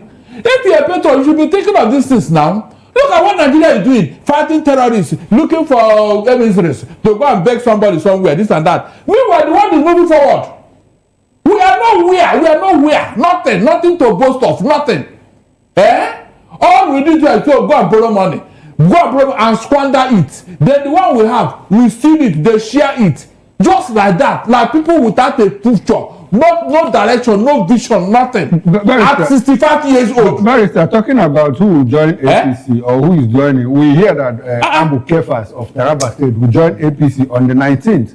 That is Wednesday. Next tomorrow, he will move from PDP. So what progress is there? APC. There's somebody joining APC. Talking about Wike suspension, there's something I want to read out. You know Professor Chidi Odinkalo, the former DG of National Human Rights. He said, expect an expected order from Court of Justice Omotosho or Peter Leaf next week. What does that mean, Barrister? That means they already know. It's a script. I told you here, it's a script. Yeah, they already know. They know what is going to happen. They already know. One judge told when he was alive, Dia said something. He said one judge told him that whenever they are going to read judgment, they have one in their right pocket and one in their left pocket. When it matters, they will read any of the judgment according to how you compromise or how you pay. Dia said this before he died as a military man. So that will tell you how this our court has been compromised. Meanwhile, they told you it's the last hope of the common man. No, what is the hope there? Why is it that PDP always run to the Justice Omotosho's court? PDP or APC? No, it's APC. That's their judge. Yeah, they say they know the judges that will handle their cases. Go and check. All that. Go and check. So what is the NJC doing in all? What would they do? They will tell you the man is doing his work. And you don't ask, what work are you doing? What work? It's not good. When you live here, how will you be remembered? How will you be remembered, Mr. They are doing their legal work. Please, this thing is very, look, I have said this thing will end up somewhere. I let you not be in doubt or be ashamed of or whatever. Because if fame does not last forever, I've not seen where evil lasts forever. Mr. Okoro, at a point, some people will stand up and resist it. And it may turn out to whichever way. If they are not careful with this in APC is doing, look at since they came into office. Everything, problem, all over. We are not saying, look, this is one thing APC have achieved in office that will make Nigeria proud. From within, we're a problem. Outside Nigeria, inflation has dropped. Oh, please, look, this thing is very annoying. Seriously, very annoying. What is annoying? That inflation has dropped. Which inflation dropped? Go to the market now. Inflation has dropped, around is still 70, 80,000, Abi. It has dropped. Is that how they met it when they came into office? No, is that how they met it? Which inflation dropped? Mr. Okoro, this is a serious matter. The economy is down. Our international image, nothing. Politics, nothing. The president says he's going to appoint ambassadors and high commissioners. Appoint what? Please, look, if Nigeria is what it's supposed to be, we'll not be here. Okay. We'll not be where we are today. We'll not be here. Another story. We'll not be here. 2026 budget delays spark fiscal spending concern. Uncertainty. Riders, MTEF adjustment demand may push 2026 budget presentation to next year. States move ahead of federal government. MBAs sinking in despair as poor funding continues. Federal government scholars abroad stage protest over unpaid allowances. And yes, I think those are some. Federal workers demand 35,000 naira wage award arrears. Wage award was paused some time back. Well, these are the headlines here. Have they ever told you the truth? I'm telling you, see, sometimes I worry a lot about I worry a lot about this. Conrad debunked FG's fund paucity. Claim, I beg your pardon. ASU Conrad debunked FG's fund paucity claim. Lament work conditions. Yes, work conditions. That's what they've been fighting for, And sometimes I just sit back and watch, and I think, is there one thing that this administration has done very well since they came into? Is that not what I asked you here? Is that not what I asked you here? But Maris, I wanted you to respond on the inflation thing, the argument of social media. No truth to come from this administration. It's coming. When you are founded on a bag of rice, because the rice is the only food item that we eat. It's a very popular staple food here. What of beans? The price of beans coming down. The price of yam. When you are founded on a wrong foundation or lies, deceit, propaganda, Mr. Okoro, how do you get it? It's like laying a foundation of a building with lie, propaganda, deceit. Okay. How can that building stand? Barrister, when they come to tell us that they are putting money in infrastructure, about 2 weeks ago, I traveled from Lagos to the east using the roads. And I discovered that if you leave Lagos, you enter Ogun State. From Ogun, you enter Ondo State. From Ondo State, you enter Edo State. From Edo State, you enter Delta State. From Delta State, you enter Anambra. From Anambra, you enter Enugu, because I was headed to Enugu. And I discovered that for these 5 states, at no point did we drive one end of the state to the other without encountering a very terrible traffic. Due to what? Bad road, federal roads. All the stretches of the federal, in all the states. There shouldn't be bad roads in Ogun State to start But there is. Between Shagamu and because they've continually fixed the road. And they are still continually fixing. worked on the road. Are you serious? Really? They are still fixing. And if you between Edo, in fact, Edo was hell. Edo itself was hell. The bypass. The bypass. Dr. Onobukuku. Dr. Bright, the bypass. We had to cut off the bypass. Then we went to Ramat, where they are building a flyover. In Ramat, we spent close to 3 hours at that point. Because you had gotten information that, look, the bypass was a no-go area. It was a no-go area, very risky zone. Very risky zone. And armed robbery takes place around there. Between Bini and Asaba, hell.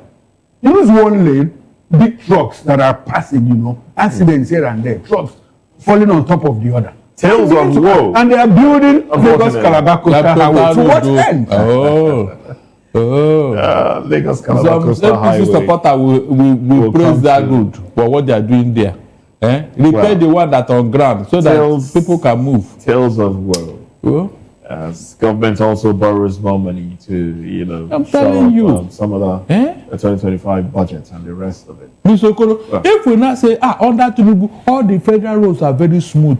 It will be a good thing. I mean, is that not a credit for him? Under Tinubu, all the federal roads, if a journalist can be taken on a tour. Barrister, you were praying earlier. I think we'll continue the prayers. Pray for who?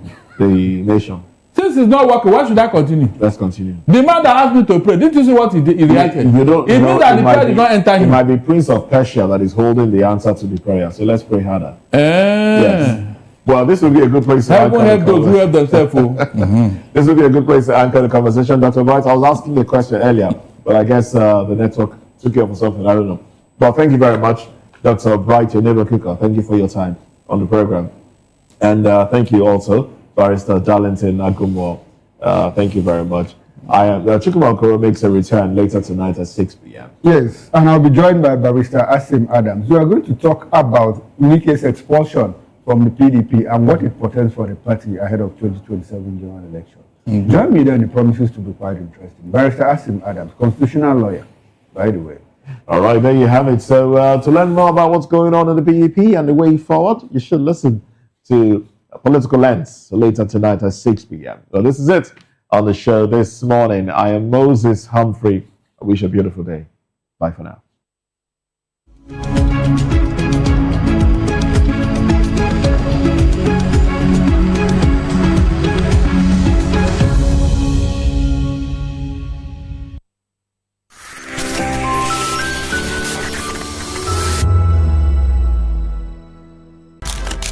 In a world where power shifts with every headline. In a nation full of questions. In a world filled with noise, the truth needs a voice. The policies that shapes our world and the economy that determines our future. Every hour, every day, the grapevine keeps buzzing. And together, we are committed to telling the stories that shape our world because your voice is our focus. Don't forget, our voice matters the most. Let us come together and share our concerns.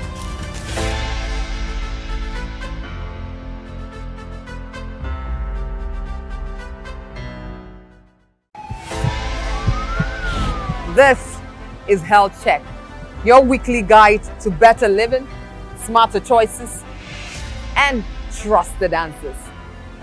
From everyday wellness to urgent health issues, we've got you covered. Health Check, only on Voice of the People television, where your health has a voice.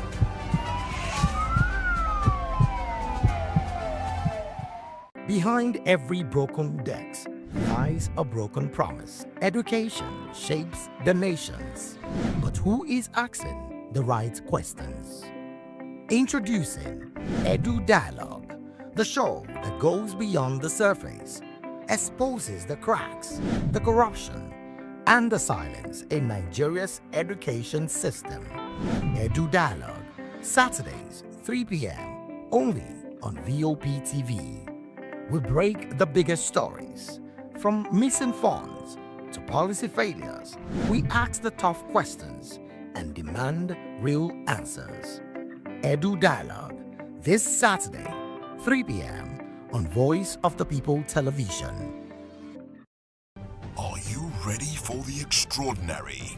Something big is happening on your screen. Introducing VOP TV. Now streaming on SLTV channel 264. From breaking news to captivating conversations, news analysis, giving you all sides to the story. We bring in-depth discussions on the issues that matter, from politics to sports, entertainment, and lifestyle. VOP TV on SLTV, channel 264. Join us as we redefine what television means to you. Voice of the People Television, VOP TV. Now you have more than a voice.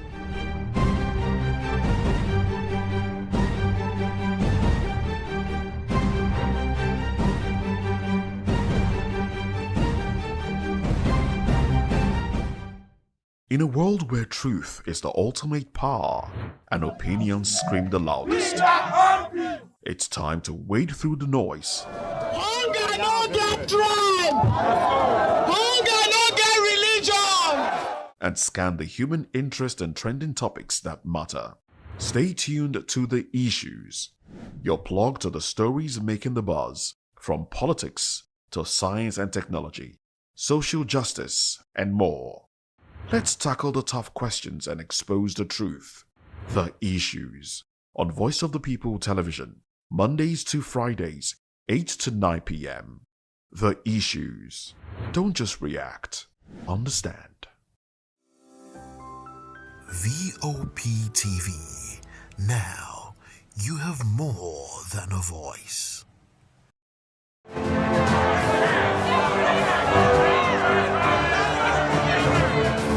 Do you want your voice to be heard? Do you know that you matter in the scheme of things? The People's Voice, the show where ordinary citizens take center stage as we discuss the biggest stories that affect you and I. With you in mind, we facilitate lively discussions, debates, and interviews on the topics that matter most to you and I, from social justice to economic empowerment, education to healthcare, governance, and more. Tackling tough topics and amplifying your voice. People's Voice, Mondays through Thursdays, 4 p.m. Join the conversation and make your voice count. The People's Voice. Make your voice count. In a world where power shifts with every headlines, news breaks and events happens, we bring you unbiased and explicit information on politics, economy, and state of the nation. We break down the chaos. Facts, not fluff. Truth, not a spin. We discuss not just politics, but a glimpse into the future. Join Moses, Chukuma, and Fina on Voice of the People TM. Voice of the People Television. Now you have more than a voice. 2564 is coming up on Barney 9, right? The 2564 Atlantic Tower. What happens in the hush behind hangar doors? Who signs the papers that gamble with lives? Which truths were grounded before they even ever had wings? If you've ever buckled a seatbelt at 30,000 feet, if you've ever stared out of that tiny window and wondered who's really in control of the skies, it isn't just flight, it's power, it's politics, it's pressure sealed in steel. We're peeling back the clouds from runway risks to sky-high secrets. We're diving deep where most dare not to look.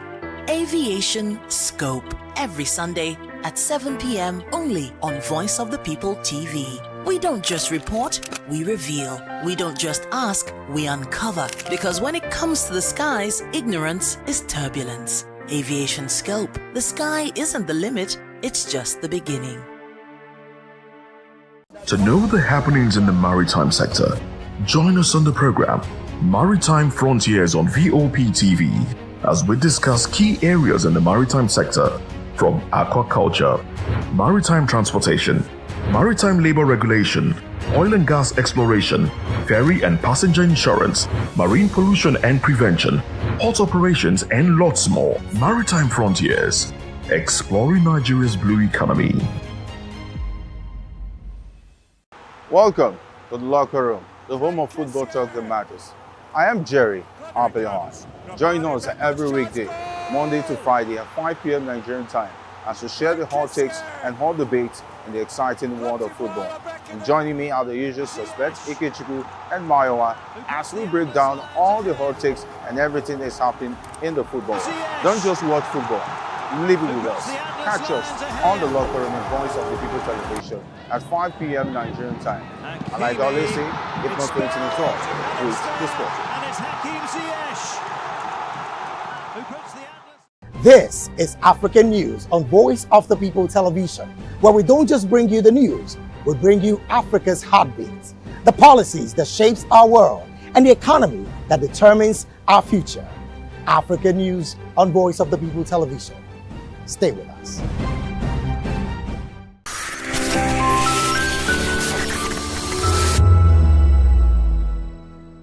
Behind every broken desk lies a broken promise. Education shapes the nations.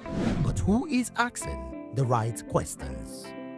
Introducing Edu Dialogue, the show that goes beyond the surface, exposes the cracks, the corruption, and the silence in Nigeria's education system. Edu Dialogue, Saturdays, 3 p.m., only on VOP TV. We break the biggest stories, from missing funds to policy failures. We ask the tough questions and demand real answers. Edu Dialogue, this Saturday, 3 p.m. on Voice of the People television. VOP TV. Now, you have more than a voice.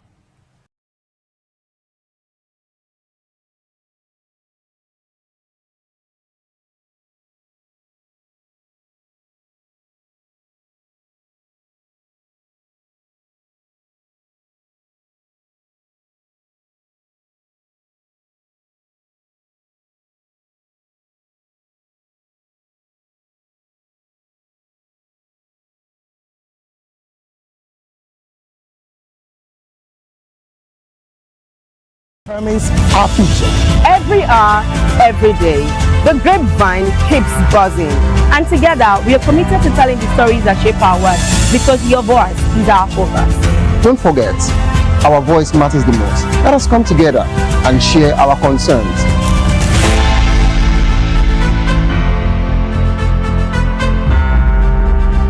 Join us on People's Voice, where we amplify the voice of those that matters the most. Join the conversation. Share your thoughts with me. I am Savior Udo. Weekdays, Monday through Friday, from 4 p.m. to 5. Don't forget, our voice matters the most. Let us come together and share our concerns. Thank you.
What happens in the hush behind hangar doors? Who signs the papers that gamble with lives? Which truths were grounded before they even ever had wings?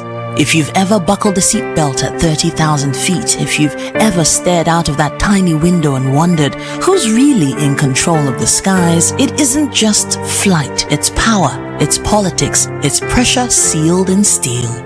We're peeling back the clouds from runway risks to sky-high secrets. We're diving deep where most dare not to look. Aviation Scope, every Sunday at 7 p.m. only on Voice of the People TV. We don't just report, we reveal. We don't just ask, we uncover. Because when it comes to the skies, ignorance is turbulence. Aviation Scope, the sky isn't the limit, it's just the beginning.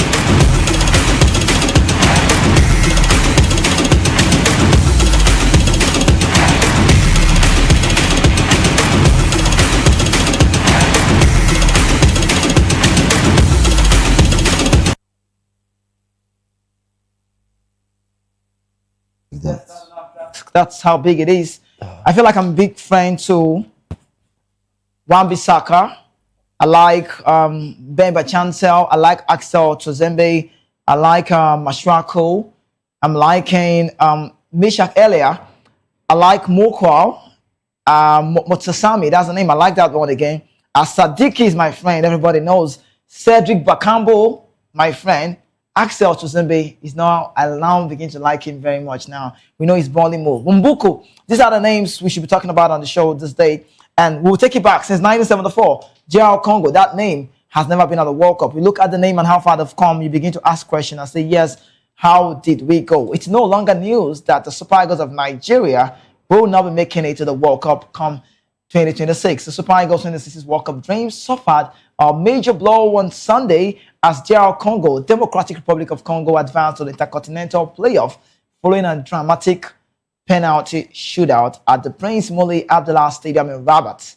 And that game saw a lot of intriguing moments. Nigeria's hope of qualifying ended in just a heartbreaking fashion, marking the second consecutive year that the Super Eagles will miss out of the world's biggest global stage. The match ended 1-1 after 120 minutes of regulation time and extra time respectively, sending the high-stakes encounter to penalties. Nigeria initially went ahead through Frank Onyeka in the 3rd minute, but DR Congo equalized in the 32nd minute through Meshach Elia. I want to sincerely apologize to the Congolese people. I used to say the DR in front of the Congo is the doctor. Say they're not where. Like, they are not so, you know. But with all due respect now, I understand. They've got a very big doctor just right in front of them, and that's how good they are. Extra time saw both teams create chances, with Tola Rokodare missing a header for Nigeria, and Stanley Wabali making a crucial save from a DR Congo free kick. But neither side could break that deadlock. Moving on, the tension continued into the penalty shootouts. Nigerian Calvin Bassey, Moses Simon missed earlier. That chances was very vital. It was so crucial. Why Wabali denied DR Congo their first penalty. Then Ako Adams stepped in, kept the Super Eagles alive, but DR Congo struck back, chose Sadiki, and later scored a decisive 4th penalty, leaving Nigeria trailing 4-3 in the shootout. The victory sets up DR Congo for a chance to qualify to secure one of the final World Cup tickets to the expanded for the 8th tournament in the United States, Canada, and Mexico. Moving on, Nigeria defeat marked the 2nd consecutive year that the Super Eagles were missing out of the world stage. Both teams had earned their places in the final after dramatic semi-finals. Nigeria had booked their place as well in the final with a dramatic 4-1 extra time win over Gabon, and that was on Thursday. We did see that last week in the semi-final at the Moulay Alassane Stadium. But for Congo, they also advanced with a 1-0 victory over Cameroon at the Al Bahri Stadium in the same evening. The Leopards now await their Intercontinental Playoff opponent, keeping alive their hopes of reaching the 2026 World Cup while the Super Eagles campaign comes to an astonishing end in Rabat. Yohan Wissa will have to be at the World Cup. But let's quickly talk about some of the key points, and then later we have to dissect it and bring it on the show. Now, some key facts that we noticed in that very game that we did see. Coach Eric Chell, with his style of play, made 2 changes in the starting lineup against Congo. We saw that one. And also moving on, the team switched from 4-4-2 to a more attacking 4-3-3 formation. Now, that's about some of the key points. Semi Ajayi returned from suspension to partner Calvin Bassey in the center of the defense. You could call it central defense. While we saw Benjamin Frederick drifting, starts at the right back with Bright Osai Samuel on the bench. We'll tell about the observation very soon. Now, the midfield throw consists of Wilfred Ndidi, Frank Onyeka, and Alex Iwobi. Ademola Lookman, Samuel Chukwueze then have to operate as wingers. Now, Victor Osimhen led the attack at the central striker, better word. Now, we look into this key point before we move on. If you look at the way Eric Chell started the game yesterday, you'll be asking questions, who have spoken to him? In as much as I know you wanted to contain that midfield, but you saw outside, I think at the Cameroon game, we saw the Congolese playing the 5 at the back. I think Mosuzani was the man in between Trezembe and Chancel Mbemba. But I love the way they started the game, knowing fully well that they played against a Nigerian side who we believe had the quality. Yes, we're not taking that quality off, but the qualities was not shown yesterday, and we saw a different Nigerian style, a different Nigerian ball game, a 4-3-3. I think the way Eric Chell Chikwueze has been fine to talk about But the thing I'm not liking about the team is you don't change the winning side. I'm just saying that's my point. Benjamin Frederick, what's wrong with Brother Samuel? I had to go check on him. I had to do a lot of research, and I noticed that the Birmingham City right back is fully okay. So you want to advance. You want to give a space for Simi Ajayi. Now, I talked about Simi Ajayi. If you watch our shows from the onset, I talked about Ajayi. That not saying he's a bad player, but my point is he wasn't ripe for the first game against Gabon because he was carded. Now, he's returning back to the team sometimes. Doesn't really mean you should give him a start. It might not be time to start going into a lot of details about all of these talks, but it's something worth talking about. Benjamin Frederick, he was at some point so fantastic, but later on, he couldn't hold on to the game. He struggled, and we saw that player, Sadiki, doing what he knows how to do well from that side and operating from the left, breaking into the midfield and giving those passes. Bakambu also was amazing to watch. So Victor Osimhen got off, and then it felt like we struggled. People now say Nigeria cannot play without Victor Osimhen. If you say that, you would not be wrong to say so. But let's quickly tell you what happened. Before that game, before that encounter, the Super Eagles were told that they will be receiving $50,000 for each goal they score in the crucial 2026 World Cup qualifier playoff final against the Congo side. Now, the Leopards. This special reward was meant to motivate the players as they try to take Nigeria one step closer to qualifying for the World Cup. I thought they say money motivates, money does a lot of things, money drives passion. All of these are true. The team victory defeating Gabon 4-1 on Thursday last week earned them $120,000. Why? Because each of the goals in that match was rewarded $30,000. So you do your maths well, you understand the way the goal comes. They are also giving money for this. Now, moving on, big fun. With the increased bonus for the Congo match, the players had an even bigger incentive to attack and score goals. So if you're saying, we are going to do this, we're going to do that, if you get the result, then I feel like it's cool. The Super Eagles that I know, that I watched yesterday, I don't know about you, they played like they wanted the penalty. They were just struggling. I saw tired legs. Moses Simon couldn't carry his leg. He didn't even get to start. Ejuke wasn't really on his A game. Those super sub tweaking did not work. Sometimes it doesn't work all the time. I felt Ako Adams should be one man pairing with Osimhen. Lone man doesn't work all of the time. With Eric Chia, I thought he started finding his footing. Now, this bonus package was introduced by the National Sports Commission, NSC, along with the support from some private companies that prefer to what? Remain unnamed. According to officials, the financial support is part of a wider effort to boost the team spirit and encourage top performance at this critical stage. I like to say this, it is no longer news that the Super Eagles of Nigeria would not be part of the big one coming up 2026, and I don't know how that sounds. Good morning and welcome to the place to be. We are Voice of the People, our television. So talk this with me, and then you see it's just on the show. I don't know. I feel like a Congolese right now, so you can call the name and place one Congolese name behind the scene. I will take it because this is how I feel. Away from here, on the radio show, I had to play a Congolese Makosa vibe because that's how you celebrate success. It's not easy. They might be the meanest in the game, but talk about rating-wise.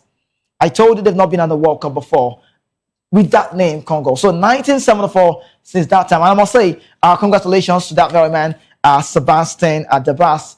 Good coaching ability. He showed yesterday. On this radio, on TV, better word as well. On radio, on TV, we talked about how Erukia has been struggling in the bid to get his team well. But you know one thing I need to say? Erukia came out and said to the media, you know what is voodoo?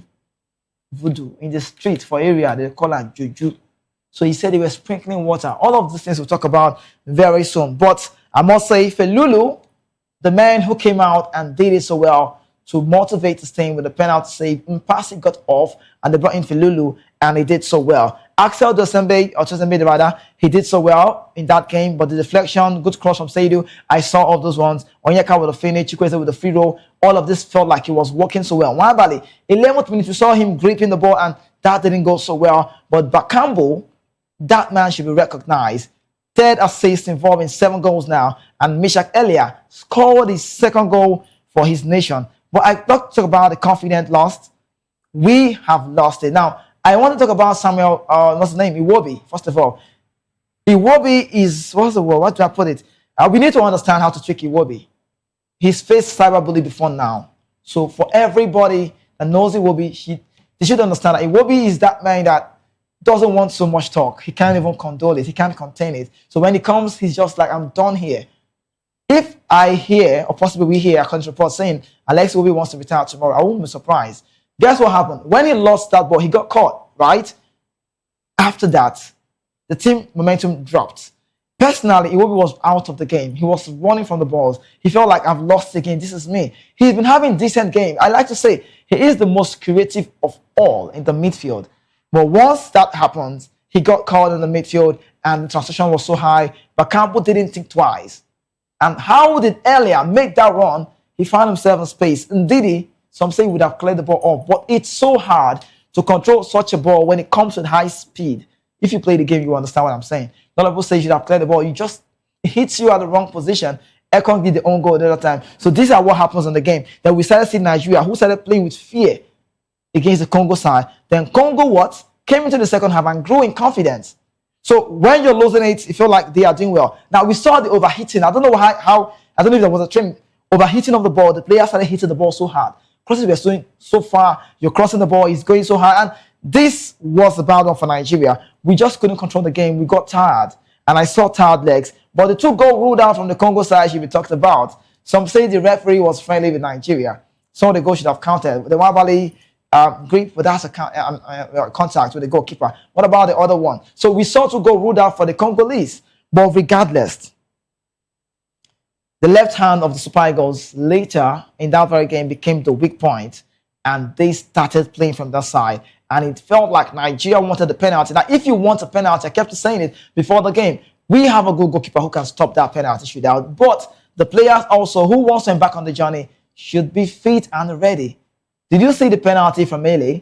Did you see the penalty from Adams? These are classic penalties. Moses Simon, you disappointed me. Calvin Bassey, what happened? Why up? That's like the worst penalty I've ever seen in a long time. Now, you look at Tola Rokodare in that game, the coach changes, looked weird. There was a penalty going on, and you took off a striker, you brought in a defender. I don't know what he was thinking at that point. So I think Eric Chell needs to be spoken to. But Sebastian the Bass is my friend. I like that change. I like that Mpasi going up and then bringing in Timothy Felulu. When Timothy was coming in, people were like, what will you do? He looked like a man that lacked confidence. But when the time was right, he showed the world that this is the reason why I play second fiddle. But when it comes to penalty, I am a specialist. And I must say congratulations to Congo once again. And if you ask me, I think they'll be at the World Cup.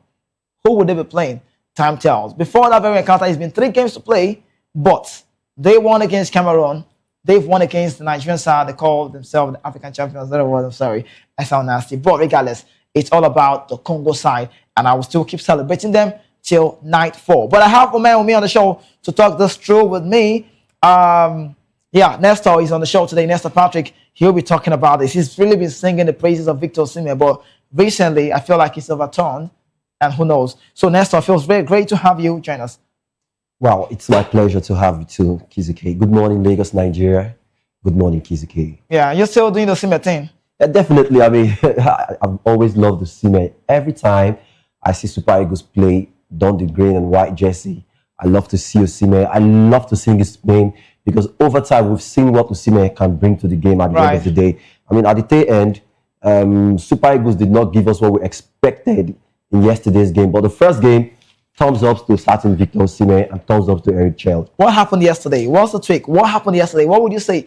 Why did Eric Chell tweak that thing? We used to see the 4-4-2. And what happened all of a sudden? Was it the introduction of Semi Ajayi that changed that team? Was it the fear of the midfield that had to bring in Onyeka, who comes in as a sub as well, to change the game? What did Eric Chell not do yesterday? What did he do wrong? Okay. I would like to start by saying Eric Chell has his own ideas. I mean, he's the coach, he's the manager of the side at the end of the day. And then I felt like you rightly did say, he said, what happened? Yeah. Why did he make those changes at the tail end? I felt like, maybe he's the one, the sole manager with these boys, knowing how to do these things at the end of the day. He went back to his drawing board. He needed to see this kind of players, what he needed to do at the end of the day.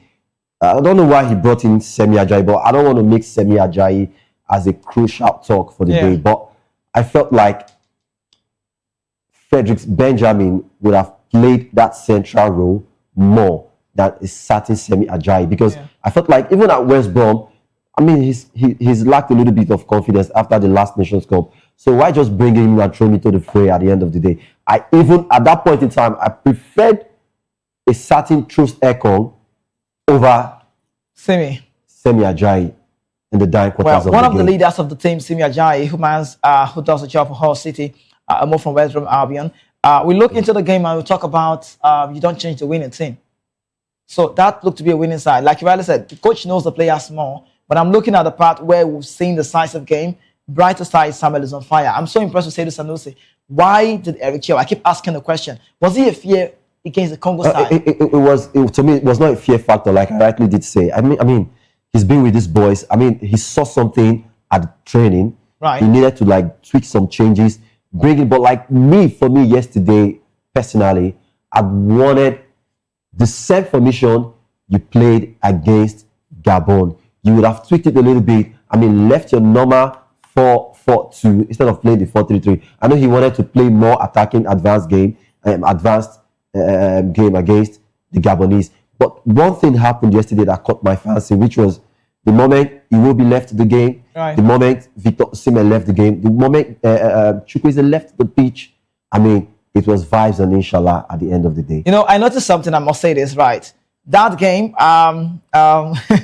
I saw something. Iwobi. If there's any player who doesn't like to be talked about in the news, is Alex Iwobi. Yeah. We've seen the Super Eagles players being cyberbullied, right? Madoko Koye faced this one. The last Nations Cup he was part of, and Alex Iwobi, big player, good player. That's the word. But I'm looking at the part where you don't want to be in the news. You don't want to be so much blamed. Do you realize when Alex Iwobi got caught, that ball got off his leg? It was a mistake, and some said he wasn't sprinting. He was just doing the jogging. He wasn't sprinting a lot. Like, you lost the ball. That's how he does. That's his game. If you watch him at Fulham, he's not so that deep. That's why Marco Silva sent him away from the midfield, drift him aside. Now you watch the way they play. It's a different ball game to his play in Nigeria. That says we still need that number 10 traditionally. But that being said, Iwobi lost that one. He was now scared to play. He was scared of the ball. Don't even come to me. I've lost it. And the momentum, personally for him, was dropped. So would it be right for us to pick out players and say, this one, this one, Simi Ajayi? Would it be right? Or should we just say it's a general thing? Because what I saw yesterday, I must tell you, I felt disappointed with the Super Eagles because you cannot be playing the game. You dominated the first half, and the second half was more of the Congolese. Okay, it was okay for the going off and coming back to have a pep talk with the coach and then do that tweaking. But you were playing like Nigerians were playing. The Super Eagles were playing like they were the better side of penalties. They played like they wanted it. They were tired. So what is that strength that Sebastian de Bas implemented on this team that they came out so strong? Even when it was 74, 75 minutes, these guys kept on grinding. The extra time was like they just started the game. The energy from the Super Eagles dropped drastically, and we just couldn't play. I mean, before the game, well said, Kizike. The coach said something that caught my fancy. He did say he was going to come out. He was going to play the Super Eagles. To them, they felt like, they are the minions at the end of the day. So what we have, we need to give them. So nothing to lose. They just came out full. They came out fully. The first half, Super Eagles did play very well. Though we didn't take most of our chances at the end of the day. But that second half, the pep talk really hit these guys. They looked at, okay, we don't have anything to lose. Let's play. And they really hit us, and we started chasing for balls. And you saw what happened at the end of the day, because I felt like the intensity of that game really did affect our boys. The changes from Eric Chell at the end of the tail end of the day was very, very poor. So in as much as I don't like to blame, I don't like to point the blame, because I always know the word that says after all is said and done, more is said than done. So blame someone on that show. Who would you put blame on? The NFF, the Super Eagles, the coach, the officials? Just put it to someone. A lot of Lagosians, a lot of Nigerians, let me use the word Nigerians, would want to lay blame very fast on the NFF at the end of the day. What about you personally? Me personally, as a sport fan, as a soccer pundit, I don't want to lay blame on anybody, because at the end of the day, we got it right. Although this Osimhen thing is really telling on the Super Eagles. Relying on one player. Relying on one player. Because I did say it now. The moment Osimhen left that pitch, Iwobi left that pitch, it was vibes on inshallah, and there was nothing. So if Osimhen is not really playing for Super Eagles, then we have something not working for us. All right, so if you watched that game, let's do a reminder about what we saw yesterday quickly on the show. And now let's talk about some observations that we saw. The Eagles losing on the shootout to the Leopards. Now the changes. Let's just look into some of the observations, like 2-3 of their about 5 of them. I think the first one we talked about, Chell made 2 changes. Super Eagles coach Eric Chell made 2 adjustments to decide that Crows passed the Gabon side 4-1 on that Thursday night. Moving on, Chell opted to drop Sevilla forward. Akko Adams felt like that was where the problem started, bringing in Brentford midfielder Frank Onyeka to reinforce the midfield battle. He also restored priority in the back line, bringing Simi Ajayi to the starting lineup to provide more aerial presence in defense, replacing Birmingham City fullback Bright Asai Samuel. I question this because I've watched the Congolese and they don't play 2-man up front, so there was less pressure. I know Simi Ajayi is calm and collective. I know he's a very quality player. I know he's got the duels with the head. But I'm looking at the team. Benjamin Frederick fears no fault. He doesn't even care to know how old you are. He's just 20. And he felt so comfortable. Now, I don't know if Eric Chell got scared at some point, because Brighter Side Samuel not even starting was a problem for me. After the first game, everybody was singing his praise. Now, one of the observations we understood again, or we did say, was Victor Osimhen. Nigeria so far the major setback when talismanic striker Victor Osimhen picked up a suspected injury shortly before the halftime. The Galatasaray forward, who started the game and the match, Bradley did not return for the second half and was replaced by Akko Adams. His absence limited Nigeria's attacking threat as the game progressed. Thirdly, we noticed sloppy Super Eagles struggled to impress. It was disappointing outing for the Nigerian side, who failed to meet expectations for large spells of the encounter. But it was all about the Congolese. The Congo side dominated possession, pressed effectively. They did so well. They also pressed effectively as well. They created the clearer chances, leaving Nigeria chasing the rhythm throughout that match. Nigeria's defensive shape looked shaky at some point, while transitions in the midfield were slow, allowing the Leopards to dictate the game. They dictated the tempo. Missed passes, poor pressing coordination, lack of decisiveness in the final third summed up a disjointed display from the Super Eagles. And that was so devastating to see. Now, huge Congo support at the stadium. That's where I want us to look into. You must know this. If you watch that game very well, please go check it out at Rabat. Watch the throwback. The Leopards enjoyed massive support at the Moli Hassan Stadium, with a sea of DR Congo fans filling the stands. It was all about the Congolese. I looked everywhere right at Rabat yesterday. It was all about the Congolese, the vibrant Congolese side, supporters creating a charged atmosphere, rallying behind their teams from the start to finish and pushing them through difficult moments of that match. Their energy became even more intense during extra time and the penalty shootout, giving the Leopards a psychological edge. This is what I'm talking about, I tell you. This is how they celebrated. And I like their style of play. Now, another observation we noticed was the Felulu. I like him. Timothy Felulu is my friend. Heroic display in the penalty shootout. DR Congo coach Sebastian Debas made a decisive late gamble. It might be a gamble by introducing goalkeeper Timothy Felulu in the final moment of the extra time shootout, and that was specifically for that penalty. But guess what? Felulu replaced Lionel Mpasi, who had been in goal from the kickoff, and the decision proved to be more masterstroke. Having a chit-chat with my producer before I came on TV, he said a word. He said, you know, you've got players who are not really decisive. You have one of the men we expected, maybe possibly, if you bring in an Awazim, not wrong, but I felt like Awazim, maybe was he a penalty taker? Was he in for the penalty? He wasn't even about first 3. And we thought it was time to bring in Trust Ekong, Nigeria penalty taker. We used to have Yakubu Aigbeni back in the time, JJ Okocha back in the time, but recently, it's about Trust Ekong. So it was time for Eric Chell. That is when I want the coach to do the tactical display. But guess what? The 26-year-old Timothy Felulu, the shot stopper, saved 2 Nigerian penalties, producing a heroic performance and sealed Congo's victory and ended Nigeria's hopes of what? Qualifying for the World Cup. That's how bad it is. Nestor, you look at the penalty shootout. I don't know if I should ask which was the worst, but the selection for the penalty, I saw when Victor Osimhen was having a word with Akko Adams. Do you want to take it? But would it be right for a coach to actually make plans for penalty before the game? Like, what if this game ends a penalty? You are a taker, we'll do from. I don't think the Super Eagles actually practice for that penalty. I'm just saying my opinion, anyways. Well, let me not say it's an informed opinion though, but I felt like on the nights, Eric Chell really didn't do much yesterday because from his tactical display, it was porous. I saw a lot of space. Remember, if you can reminisce last week Monday, I was here.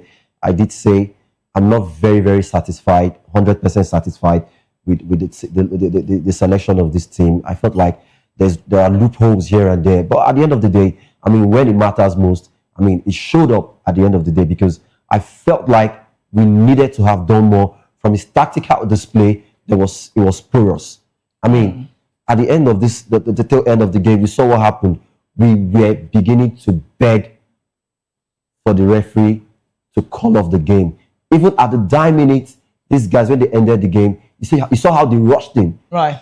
I mean, they went to the ref, like the 3 minutes they gave. I mean, it's not over yet because they wanted to play. They wanted to play. And if they had played that game in less than 5 more minutes, we would have considered more goals.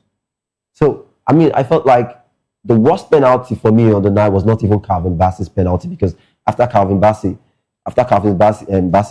failed penalty, I mean, Nwabali was showing his heroics on the night by catching the other penalty. But Simon Moses, yeah, I don't know. I've always loved this guy. I love his tenacity as a player. I love the way he distributes passes at the end of the day. But lately, I'm not seeing the Isaac Moses Simon anymore. Yeah. I mean, that penalty was very porous.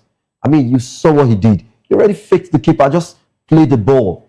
And the next thing he did was just, I mean, the guy went this way and you had to use his hand to bring out that ball. So it was very poor for me. I was so angry. I was just feeling all through the night. I didn't even sleep. Well, penalty specialists. We know penalty specialists, like a lot of players who does this one well. Jorginho Pernambucano, Jorginho, Fernando Hierro, legends of the game who have done this well, penalty taking. Paneka style works as well, but you know, just what it is. So bad for Nigerians. But quickly, let's get on the comment section. Yes, our man also is on the show today. We don't have the man from the Swiss watching today. Well, okay. Let's talk about Chico Blogs. Our man from the UK, talk about Newcastle. I don't know if it was you that told me about losing your dad the other time, and you don't want to feel that pain again. But let's go with the comment again. He said, Oga Eric Chell is joking. No juju for leather. Do you understand? No juju for leather. And he said, I played football in Bauchi, FHA, Festac, Port Harcourt, and almost everywhere except Osime, Benjamin Frederick, and then Nwabali. Everyone was awful. That's his message. When I was saying, did he have no business playing 120 minutes at his age with Onyedika on the bench? That's a message as well. Rafael Onyedika returned back. He was just there. He was never happy. I could see him on his face. Holding midfielder, playing football at the club level, high level, Jubilee Pro League, Champions League, scored against City. Rafael Onyedika. That's a point we should be talking about. And then they only played well if Iwobi is on the pitch. That's like an observation from him. And he's saying that's the plays well when we have Iwobi alongside him pairing in the midfield. And also, it's a shame. That's that same bro saying footballers world all over makes mistake, right? And then he said footballers all over the world make mistake. This is why it's a team game. Nobody should blame Iwobi. That's the word. Don't ponder. Don't pick out one player. Just don't single out a player and say, yes, this man should be held responsible, accountable for Nigerian laws. And he said, please, nobody should blame Iwobi. NFF should be blamed for all their administrative lapses. These players were all before the Gabon game. You know the story. Now, they should be blamed for all their administrative lapses. And then, lastly, he said, I have to watch another World Cup. This is the most touching of them all. This last one got on me. It struck in my mind, and he said, I have to watch another World Cup in 2026 without Nigeria. It's a big shame. Lucky from Newcastle, UK. Now, I bring it back. My director behind the scene said a word to me, and they rushed like two noodles. He said, the World Cup would not be interesting, not go sweet without Nigeria. And they look at our face and say, 2022 was so sweet. There's a word like that, sweet, it's sweet. It was interesting. I saw football. But it's just bad as a Nigerian, or Nigerians all over the world, wherever you are, listening, watching, you know, how bad it is. We are not going to be part of this World Cup come 2026. So after the Nations Cup, what comes next? It will be a tournament where the world will be coming together as one. 10 African countries for the 8th format. That format is craziest of all. How can we have a World Cup without Nigeria? Again, 2 times consecutively, bro. I mean, it struck me this time around because now we're having more Africans.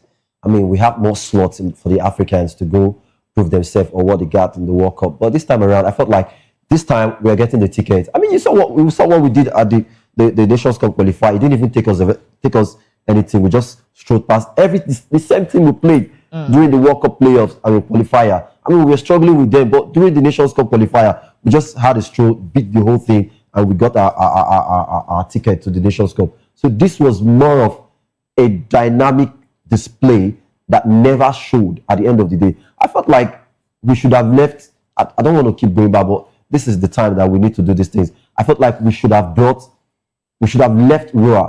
Gennaro Roa to continue with his heroics at the end of the day. All right. The end of the day. So we should have left in or allowed Gennaro. Gennaro, so was the oldest, or is the oldest rather, a foreign coach that has managed the Super Eagles. But quickly, we would have loved to bring you comments on X on your screen so you can see it. If that's possible, we do that. But quickly, some Nigerian football fans have reacted to the Super Eagles' defeat against Congo in their World Cup qualifying playoff on Sunday. Following the match, supporters, took on X account from Australia to share their tough thoughts on Nigeria's defeat to the Leopards. You don't want to see this comment. You don't want to hear this comment, but we have to do it. Now, it's on social media, so it's everywhere. So it's not about, if I keep it down, it still will be talked about. Now, Adawaki said, I just unfollowed Super Eagles. No strategy, no energy, no creativity. It didn't look like a team that carries the hopes of millions. As supporters, we always stand behind you. But what you displayed yesterday, was truly disappointing. Super Eagles embarrassed us. That's what he said. Now, another one, Abubakar_Muhammad said, he said, save from the embarrassment awaiting us because it's evident that you guys are not even ready yet for any World Cup. Atasha said, there's so much... You don't want to know those comments are crazy. This one says, because it's crazy. 10 slots for Africa. Nigeria is not part of it. So don't come and tell me we are 10 of Africa. Don't tell me. Don't tell me. You can't say it. I just decided not to take it. Atasha said, there is so much demonic and toxic energy all around that country right now. With this tweet, you would understand she's not based in Nigeria. She could be in Nigeria, right? But she's not based in the country. Now she said, don't deserve any World Cup. Nigeria don't deserve any World Cup. Sort yourself out. Congrats to Congo. Now at this point, I don't know if she's a Nigerian, but this is what she's saying. Said the country is not even benefiting anything so sweet at this point in time. Sort yourselves out before you go to a World Cup. We are not even looking like a team. According to her, she said there's this demonic and toxic energy all around that country. Not all around Nigeria. She said that country. She could point out Nigeria and said congratulations to Congo. So for me, again, I'm saying congratulations to Congo. And at Lugard, 100 said, I don't even know the best counsel for the team. Bribery and corruption and favoritism are part of the problem of the poor output. Look beyond. Players play in Europe. It's time to look inward to the street and to the local league. It shouldn't be about big names, rather performance. Well, Nigerians are very, very upset about this. At Pity This Boy says, at this point, make Trump just feel in this country. Make your enter. That's the line say, come in and do what you need to do. But at Shegun UNTD, that's I presume United, said, that's it. That seals the deal. I have been a Nigerian fan for 64 years. This is how much these players, the nation, this is how much they've torn. This is how much they've hurt people's feeling. I have been a Nigerian fan for 64 years. Now, he's not telling me how old he is, but I can actually the deals from where. This man should be possibly old, late 70s or 80s. I don't even know. Yeah. But he's just saying, I've been a Nigerian fan for 64 years.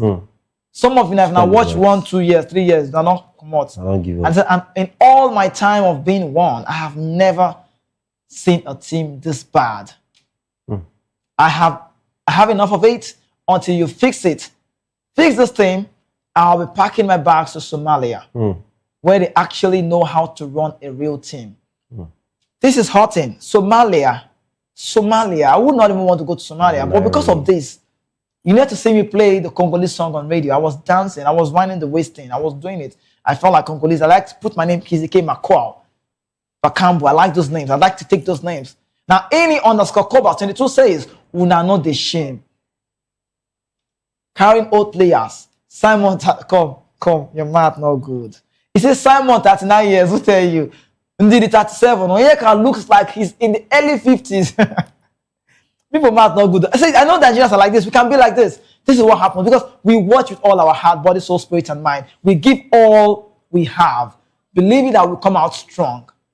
And they say, we're not ashamed. Carrying old players. Simon is 39, Ndidi is 37. Onyeka looks like he's in the early 50s. Tolu is sorry, I'm not going to say the word. And then can't control the ball. How is he even in the team? Seidu, I know you people don't collect money from most of these players.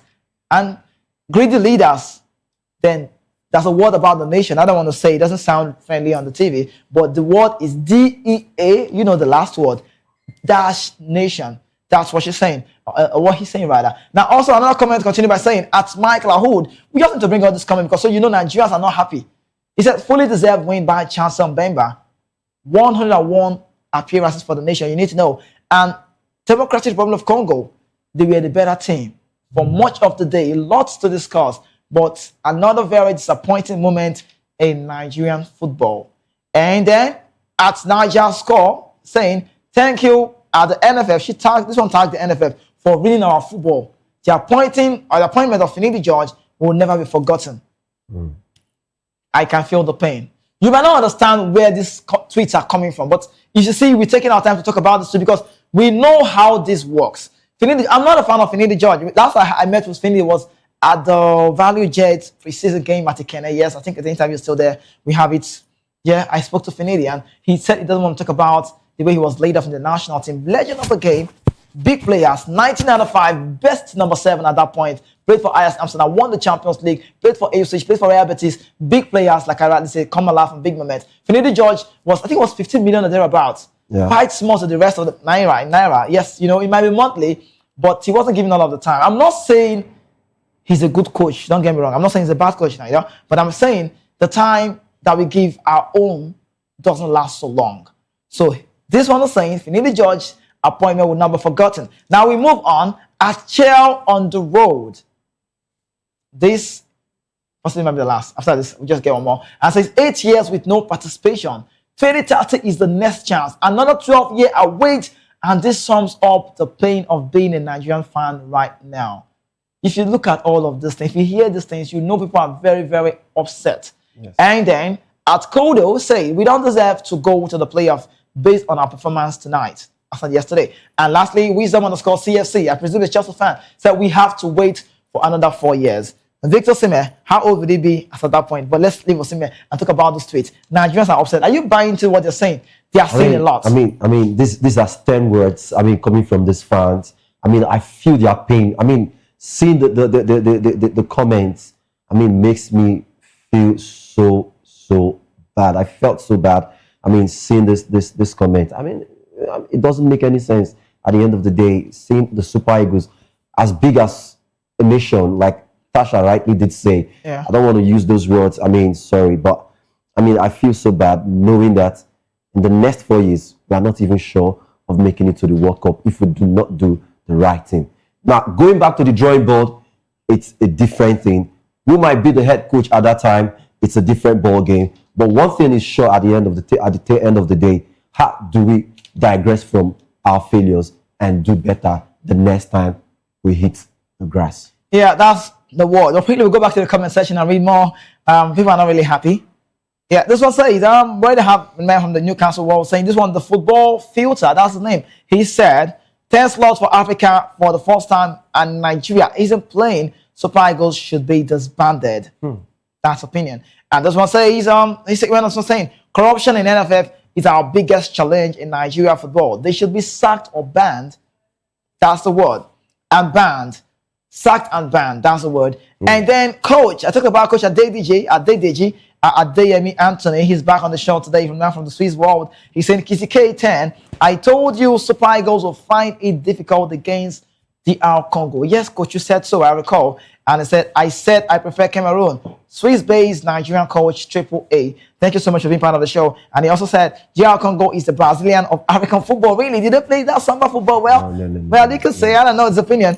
And he's also saying, they teach us how football should be played at basic principle of the game. We're seeing that game. And one more, let me say, with MOJ, Eric Chell did a great job. We haven't been able to gather the right points before he came. Well, so I think I've said this before and I'll say it again.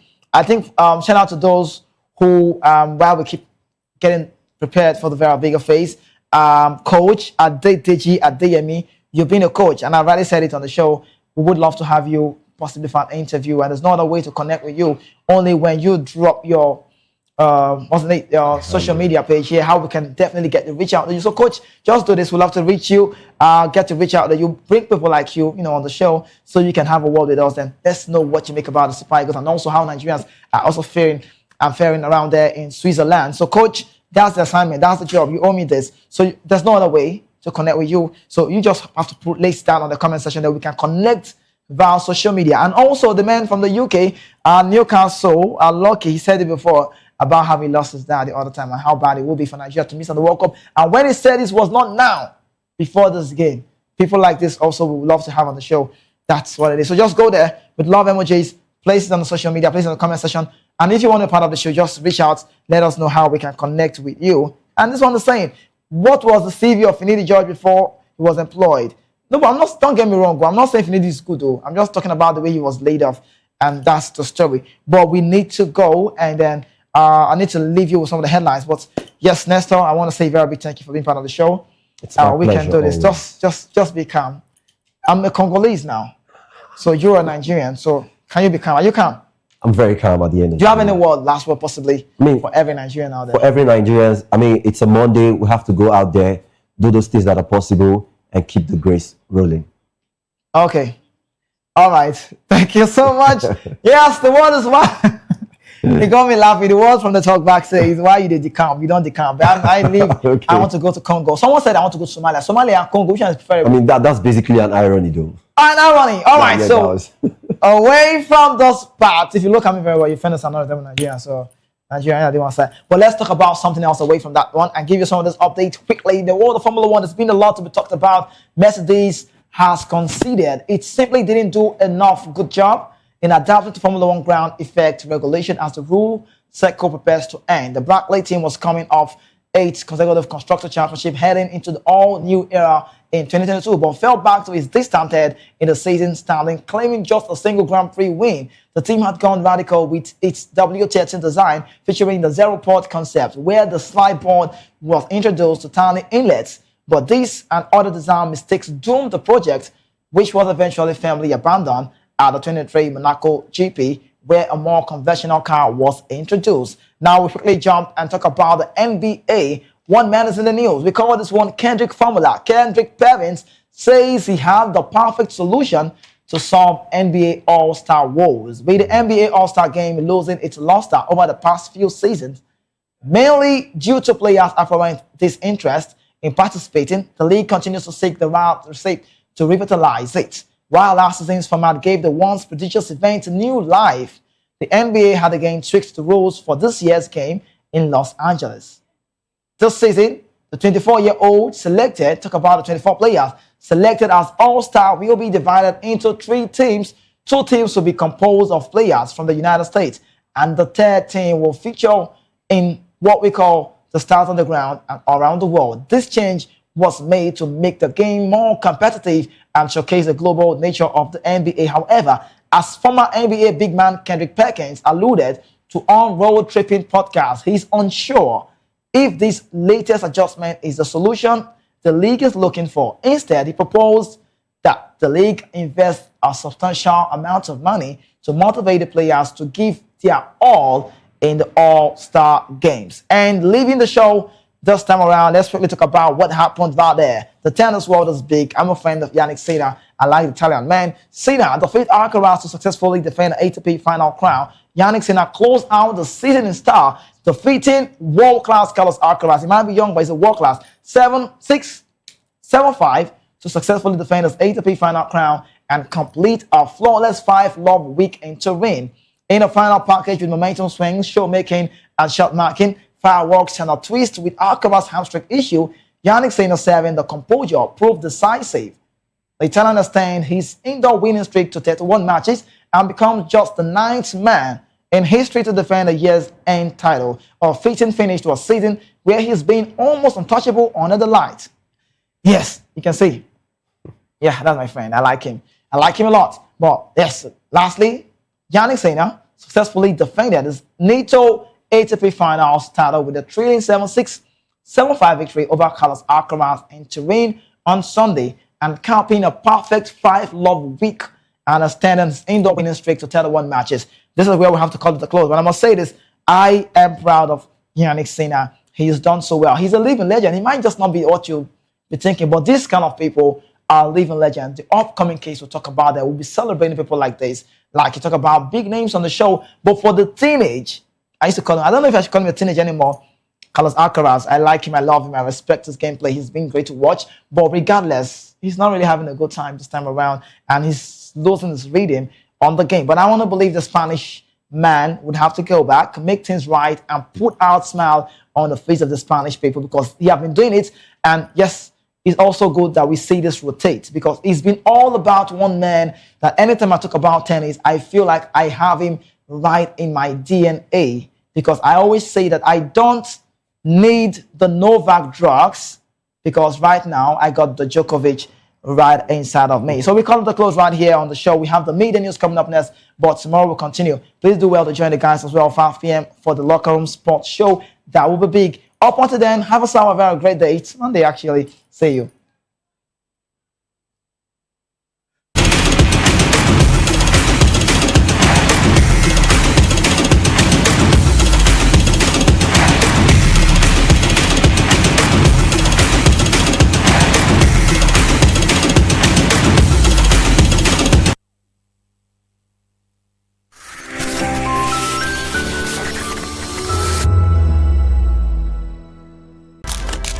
In a world where power shifts with every headline. In a nation full of questions.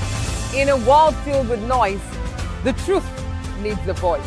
The policies that shapes our world and the economy that determines our future. Every hour, every day, the grapevine keeps buzzing. And together, we are committed to telling the stories that shape our world, because your voice is our focus. Don't forget, our voice matters the most. Let us come together and share our concerns.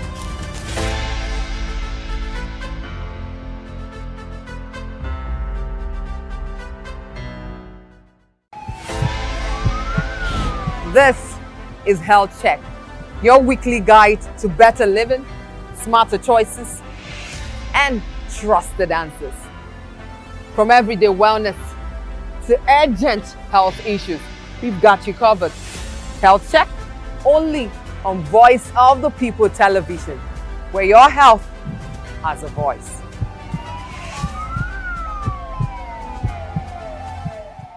Behind every broken desk lies a broken promise. Education shapes the nations.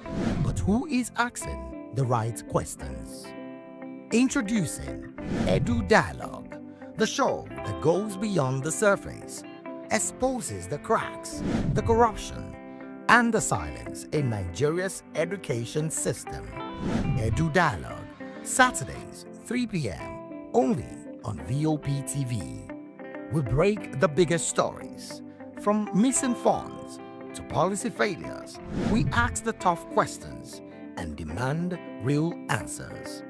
Edu Dialogue, this Saturday, 3 p.m. on Voice of the People television. Are you ready for the extraordinary? Something big is happening on your screen. Introducing VOP TV. Now streaming on SLTV channel 264. From breaking news to captivating conversations, news analysis, giving you all sides to the story. We bring in-depth discussions on the issues that matter, from politics to sports, entertainment, and lifestyle. VOP TV on SLTV channel 264. Join us as we redefine what television means to you. Voice of the People Television, VOP TV. Now you have more than a voice.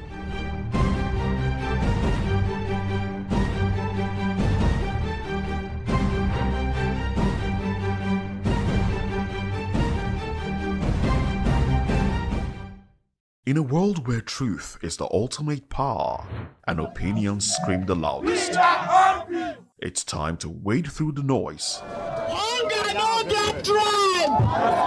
Hunger no get religion. And scan the human interest and trending topics that matter. Stay tuned to The Issues, your plug to the stories making the buzz, from politics to science and technology, social justice, and more. Let's tackle the tough questions and expose the truth. The Issues, on Voice of the People Television, Mondays to Fridays, 8 to 9 p.m. The Issues. Don't just react, understand. VOP TV. Now, you have more than a voice.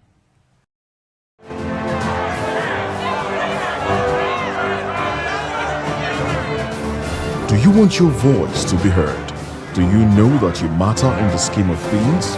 The People's Voice, the show where ordinary citizens take center stage as we discuss the biggest stories that affect you and I. With you in mind, we facilitate lively discussions, debates, and interviews on the topics that matter most to you and I, from social justice to economic empowerment, education to healthcare, governance, and more. Tackling tough topics and amplifying your voice.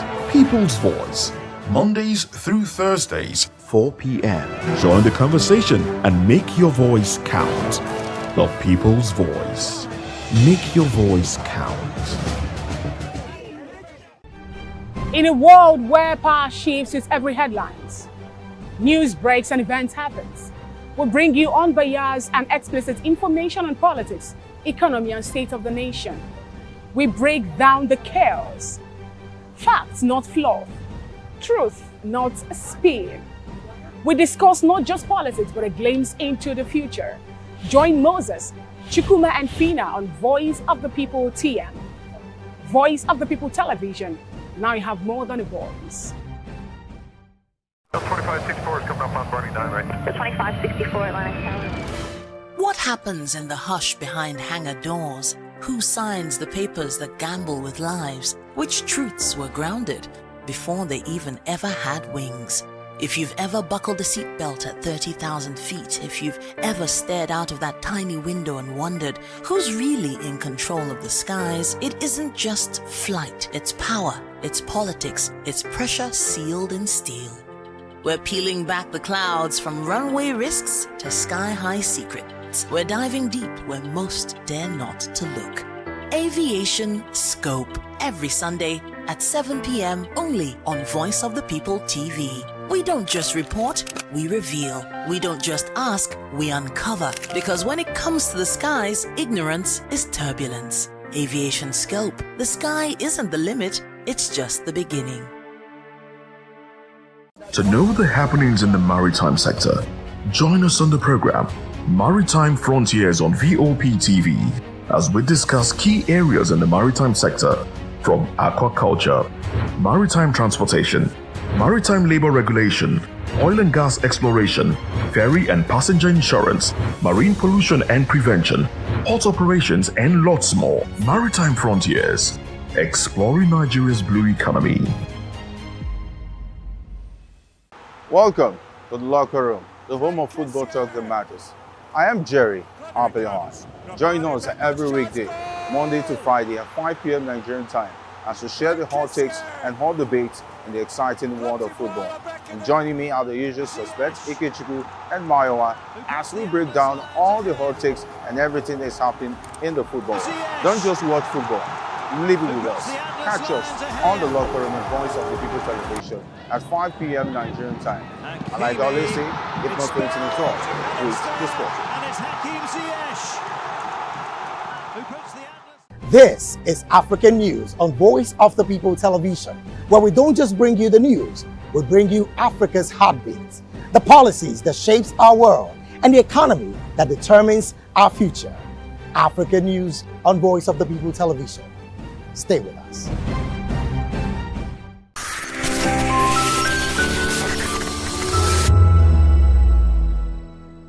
Behind every broken desk lies a broken promise. Education shapes the nations. But who is asking the right questions?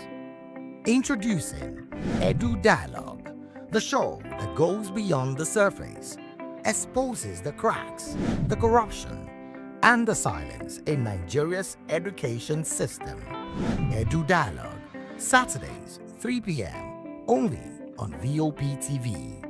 We break the biggest stories, from missing funds to policy failures. We ask the tough questions and demand real answers. Edu Dialogue, this Saturday, 3 p.m. on Voice of the People Television. My name is Tao Familoni, and here's to VOP TV. Keep watching, stay tuned, do not touch that dial. My name is Made Kuti, and you're watching VOP TV. Keep watching. Welcome, my name is Zika Davis. Distinguished ladies and gentlemen, boys, viewers, everybody, boys and girls. This is VOP TV. Do you know what that means? Voice of the People TV. You don't have a voice, don't come here. You better make sure your voice is heard. VOP TV. Now, you have more than a voice.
What happens in the hush behind hangar doors? Who signs the papers that gamble with lives? Which truths were grounded before they even ever had wings?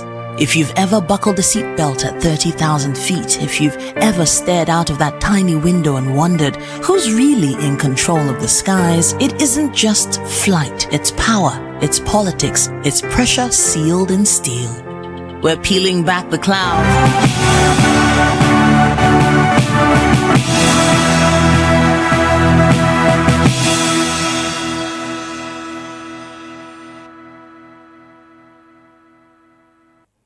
Hello and welcome to the Media News on Voice of the People Television.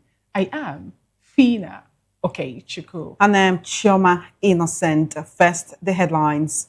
Sheikh Gumi challenges Pope on Nigeria's Christian persecution claim. Wiki-backed PDP calls emergency NEC BOT meeting. Police deny assassination attempt on naval officer in Wike face-off. FG opens portal for 50 million Naira Student Innovation Grant. Parents of students studying abroad block finance ministry over unpaid allowances. Electricity workers threaten nationwide shutdown. In business, nearly $3 billion spent on Eurobond debt servicing under President Tinubu. In sports, Obi urged Super Eagles after stay strong after World Cup playoff defeat. And in the world of entertainment, Nicki Minaj to speak at United Nations on Nigeria's Christian persecution. Now the news in details. Controversial Islamic cleric Sheikh Ahmed Gumi has criticized Pope Leo XIV for listing Nigeria among countries with Christians facing frequent attacks. Speaking on VOP TV's breakfast show, VOP this morning, Gumi described the Pope's comment about an alleged Christian genocide as sentimental.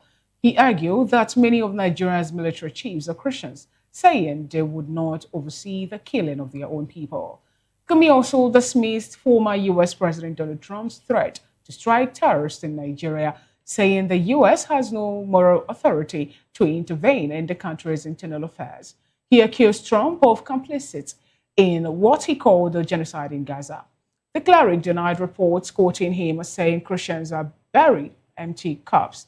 He further stated on his Facebook account or page on the nation's banditry crisis was taken out of context. Gumi stressed the need to address what he called the root cause of banditry, including ignorance, noting that if wiping out bandits were possible, he would lead the contingent. He also called for stronger inter-religious dialogue to tackle the worsening insecurity in the country.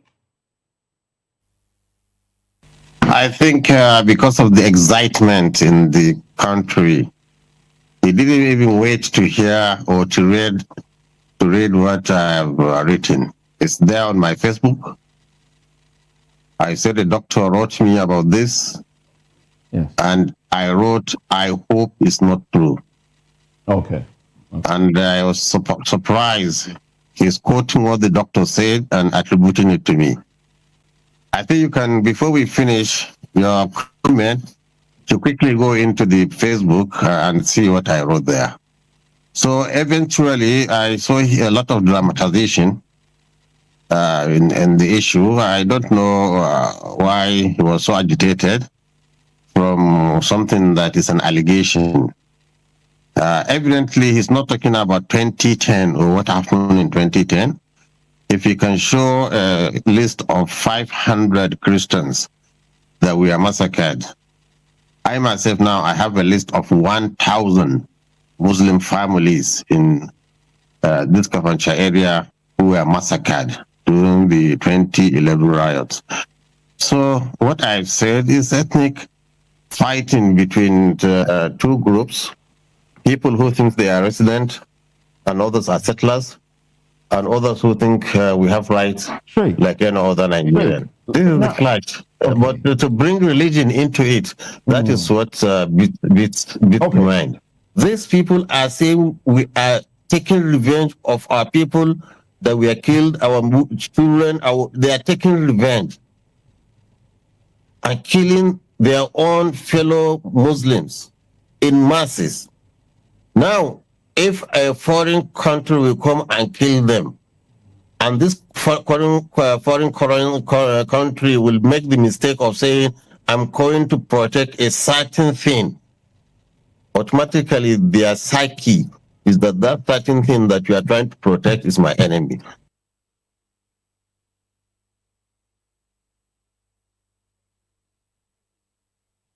In another development, a faction of the People's Democratic Party, led by Abdulrahman Mohammed, has summoned an emergency meeting of its National Executive Committee and Board of Trustees for Tuesday. The meetings will hold at the PDP National Secretariat, Wadata Plaza in Abuja. According to a notice signed by Samuel Anyanwu, an ally of FCT Minister Nyesom Wike, the BOT will convene at 11 a.m., while the next session is scheduled for 2 p.m. at the same venue.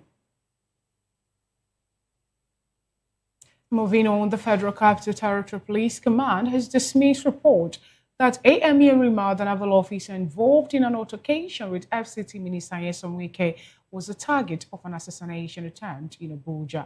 Some media outlets on Sunday claimed Yerima was trailed by unidentified men dressed in black, traveling in two unmarked Hilux van.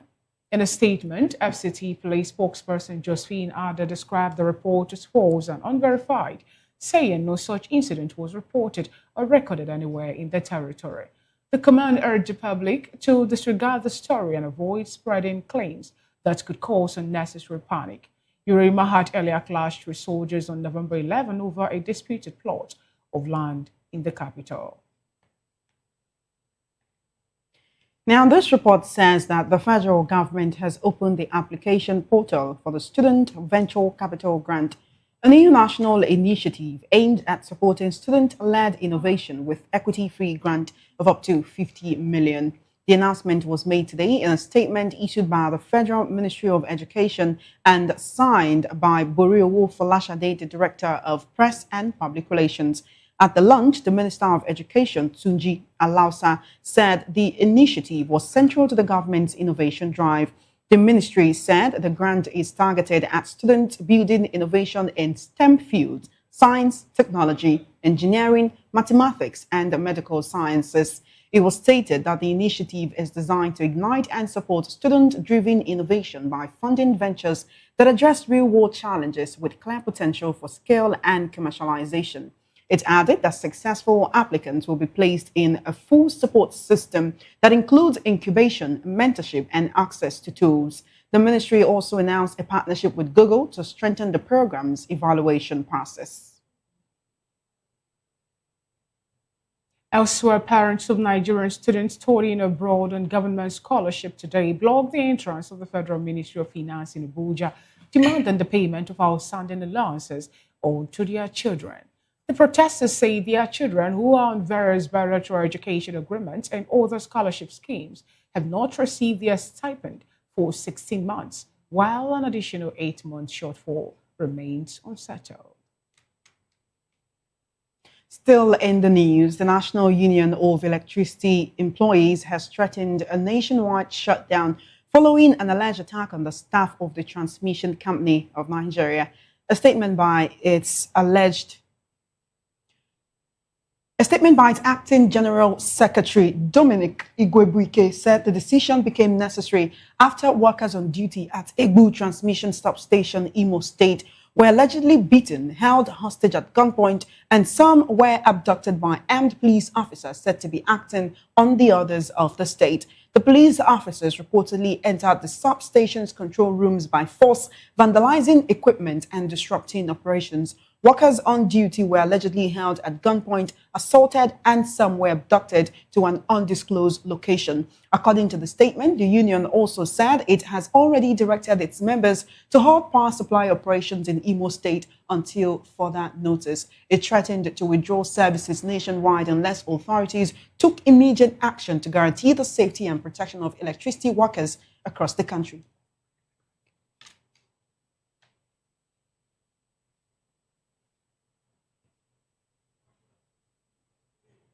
You're still watching the Media News and Voice of the People television. We'll go on a quick break and we will come back. The rest of the news continues.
happens in the hush behind hangar doors? Who signs the papers that gamble with lives? Which truths were grounded before they even ever had wings? If you've ever buckled a seatbelt at 30,000 feet, if you've ever stared out of that tiny window and wondered who's really in control of the skies, it isn't just flight, it's power, it's politics, it's pressure sealed in steel. We're peeling back the clouds from runway risks to sky-high secrets. We're diving deep where most dare not to look. Aviation Scope, every Sunday at 7 p.m. only on Voice of the People TV. We don't just report, we reveal. We don't just ask, we uncover. Because when it comes to the skies, ignorance is turbulence. Aviation Scope, the sky isn't the limit, it's just the beginning. In a world where truth is the ultimate power and opinions scream the loudest, it's time to wade through the noise. Hunger no get tribe. Hunger no get religion. And scan the human interest and trending topics that matter. Stay tuned to The Issues, your plug to the stories making the buzz, from politics to science and technology, social justice, and more. Let's tackle the tough questions and expose the truth. The Issues on Voice of the People television. Don't just react, understand. Voice of the people, you can hear me now. My name is Patrick Doyle, and I wish that you continue to echo the voices of the people. Big up VOP TV. My name is Suibifa Dokobo. Please keep watching VOP TV. Hi, my name is Kwekubali Ikenda Onyekwena, and I am with the Voice of the People TV. Now, if you're looking for the veritable channel for information, politics, robust discussions, you don't need to go far. VOP has you. VOP will always have you. Thank you. Hi, my name is Patrick Diabwa, aka Ibani Chuka, Amayanabo the Eagle King, and you are watching VOP TV. Stay with us. Good morning. It's the start of a beautiful day. Well, start your day right with a healthy dose of news, fun, and inspiration. Join us on VOP this morning for the latest news, trending topics, and uplifting stories to set your day on the right vibe. From news and current events to lifestyle and entertainment, you are covered. VOP This Morning, 8 a.m., Monday through Friday.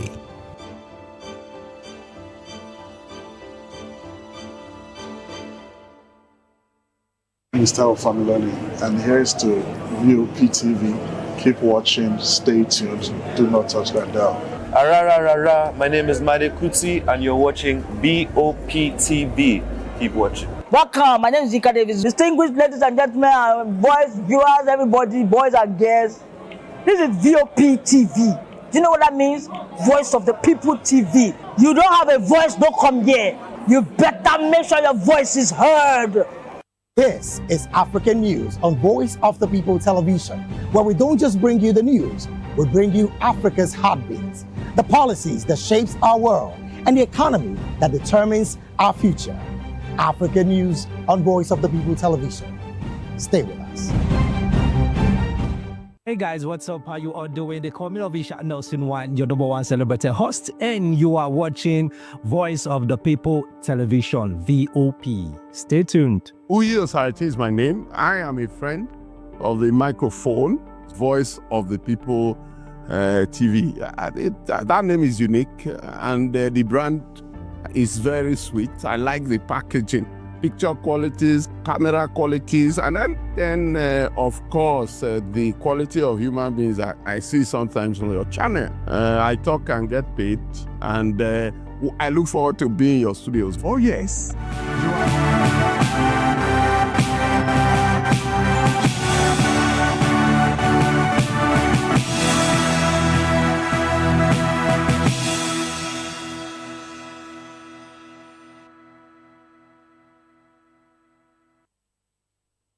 Glad to have you back. It's still VOP Midday News. Now to some legal matters. The Federal High Court in Abuja has fixed November 26 to hear a motion seeking an order compelling the police to investigate and prosecute Chijioke, Nwankweze for alleged certificate forgery. Nwankweze, Director of Lands Administration of the Federal Capital Territory Administration, is accused of presenting a forged ordinary national diploma from Kwara State Polytechnic, Ilorin. Justice Zekere Teyaban said to date, following an ex parte motion filed by the incorporated trustee of the Dependable Patriots of Nation Building and Transformation Initiative.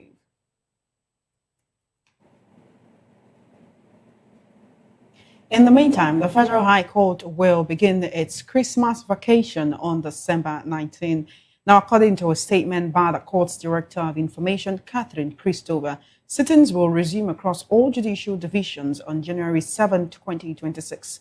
She said only matters relating to the enforcement of fundamental rights, the arrest or release of vessels, and issues of urgent national importance will be handled by vacation judges. For the Abuja division, Justices Emeka Nwite and Musa Liman will sit.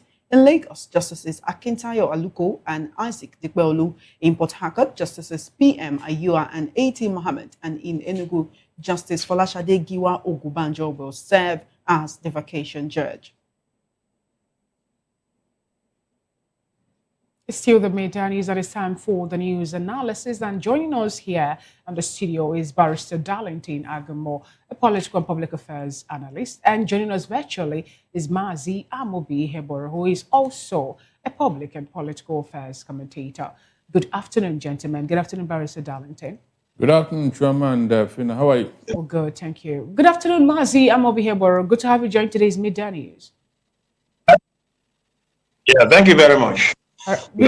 Without wasting much time, let's start off from the information pushed out where an organization is challenging or has taken to court already, Federal High Court in Abuja, asking that they should hear or seek a motion to compel the police to investigate and also prosecute one Chijoke, Nwankweze, for alleged certificate forgery.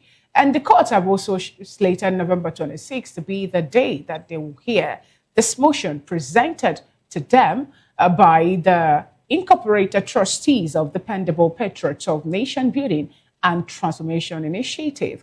What do you have to say about this sudden revelation and the fact that most of the people that we have, or some of the people that occupy our political space and even appointed offices, are facing the issue of certificate forgery?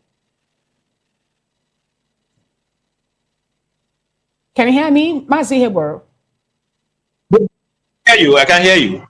The issue is that in recent past, there's been a deluge of certificates racketeering, forgery and what have you.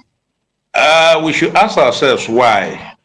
Why is it so prevalent these days more than ever before? It's not like it was not there before now. But in recent times, it has taken a much more dangerous dimension.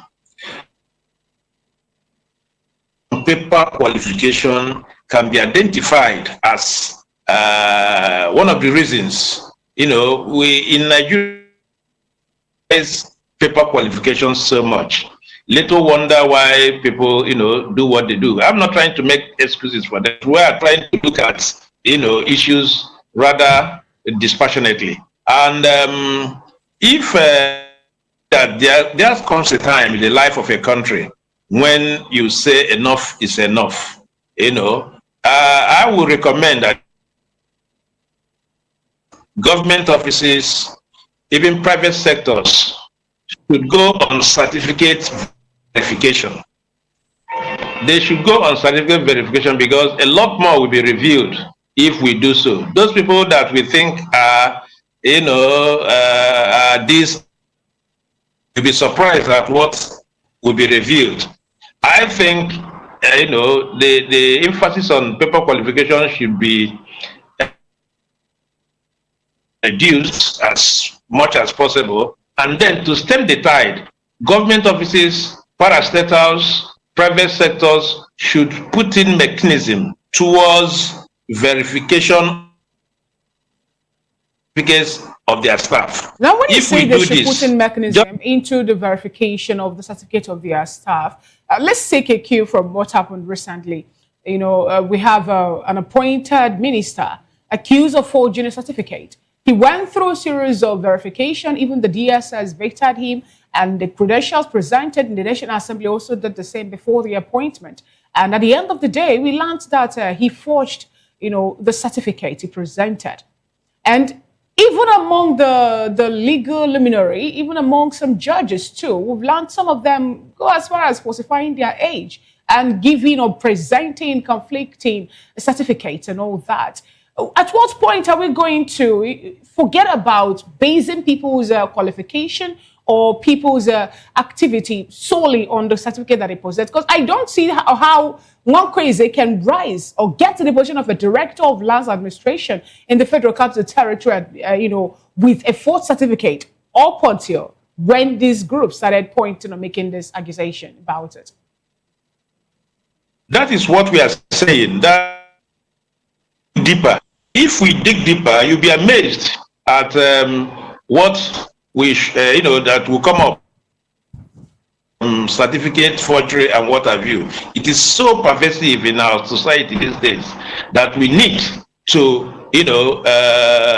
tackle it headlong. That is what I'm saying. And that a deliberate and intentional effort should be made to be able to see that government offices, for instance, parastatals, and then organized private sectors, before you engage somebody, do verification, write the school, even without the person knowing, let them speak and all that. If you notice a gray area, or if you are not satisfied, you probe deeper. That was the case of the Minister for Innovation, Science and Technology. They verified his certificate, but some people went beyond that to be able to unravel what the real issue is. So I recommend that government offices, parastatals, organized private sectors, and even non-organized private sectors should take up the gunto, because it's going to be a national malaise, if care is not taken. And our emphasis on, paper qualification, we should, reduce the emphasis of paper qualification and begin to see competence and capacity as part of the problem. As part of what you come to job with, what you apply to, and all that. So it is very imperative that the society should do a reorientation of our value system. Thank you, Mazi. Thank you so much. A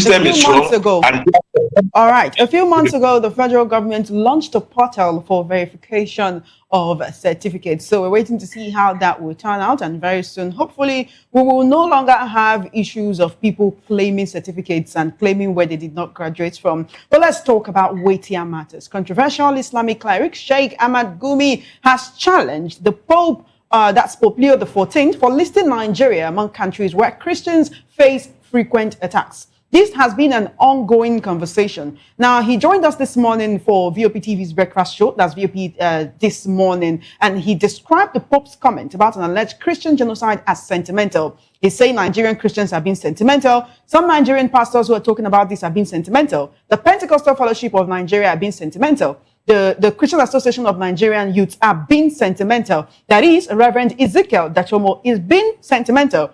Prophet Isa El-Buba is being sentimental. The people who are seeing their family members being murdered gruesomely for absolutely no reason at all are being sentimental. I, as a journalist, have been privy to seeing videos of people mangled beyond recognition, bodies burnt beyond all recognition. I'm talking people being buried in mass graves, shallow graves, people like you and I. I want to bring this back to the studio, and Vice Darlington Agomo, I want you to answer this question. Who exactly is being sentimental amongst the people who are talking about the gruesome attacks they've been facing, and people who are hell-bent on making sure that those voices are not heard? The people who are hell-bent on saying, no, this cannot be the people who are doing it. We understand that every religion has extremism, but you'll agree with me that it is only one religion that we are seeing has so much terrorism. When we talk about Boko Haram, when we talk about ISWAP, when we talk about ISIS, when we talk about Hezbollah, when we talk about Hamas, all of these people practice one religion. That's not to say that people of this religion are mostly extremists. But what exactly is it that these people are looking for, that Nigeria has not given them, that they have taken to killing people, both Muslims and Christians? And what do you think about what Sheikh Gumi is saying about all of this?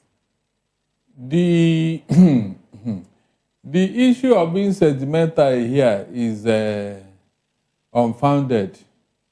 Because if we are, we would have been replying or retaliating. You know, something like Leah Sharibu would have been a big issue if we are being sentimental. But nobody is talking about that girl and what she's going through. I can't imagine any Christian group holding a Muslim girl against her religious faith. I can't imagine that happening in Nigeria. But it happened here. A Christian girl is being held now. And yet, the people that are talking, they didn't see it as any problem. As far as they are concerned, that one doesn't matter. The girl is a nobody, you know. They can even kill her, nothing will happen. And now you turn around to say we are sentimental. To even refer that to the Pope is an insult on his own. I expect Christian clergymen to answer Shegumi. Because the level of arrogance and impunity, especially coming from him, is too much. All because of this our peaceful nature. You can see what it has cost us. You can see. Are you saying that Christians should also go on a killing rampage? I mean, what would that portend for Nigeria if every religion begins to take up arms against the other? Look, whenever there is balance of power, go and check. There's peace there. Anywhere where you have balance of power. Why is it that America and Russia have not gone to war? Because each of them have what it takes to destroy each other. Barrister, some people have come up to say that Nigerian constitution in one way or another still emboldened this that we're having today, more like creating a room for religious superiority in Nigeria. Do you also share another thought as a legal practitioner and luminary? That what? That the constitution emboldened a particular religion to play a supremacy role over others. Do you also share that line of thought? Of course, yeah, because when this constitution was being constructed, because I don't think it was written, it was constructed by some people. The Christian faith in Nigeria, they didn't see all the booby trap there. They didn't see it. Now, if that should be the case, this constitution has faced series of amendments.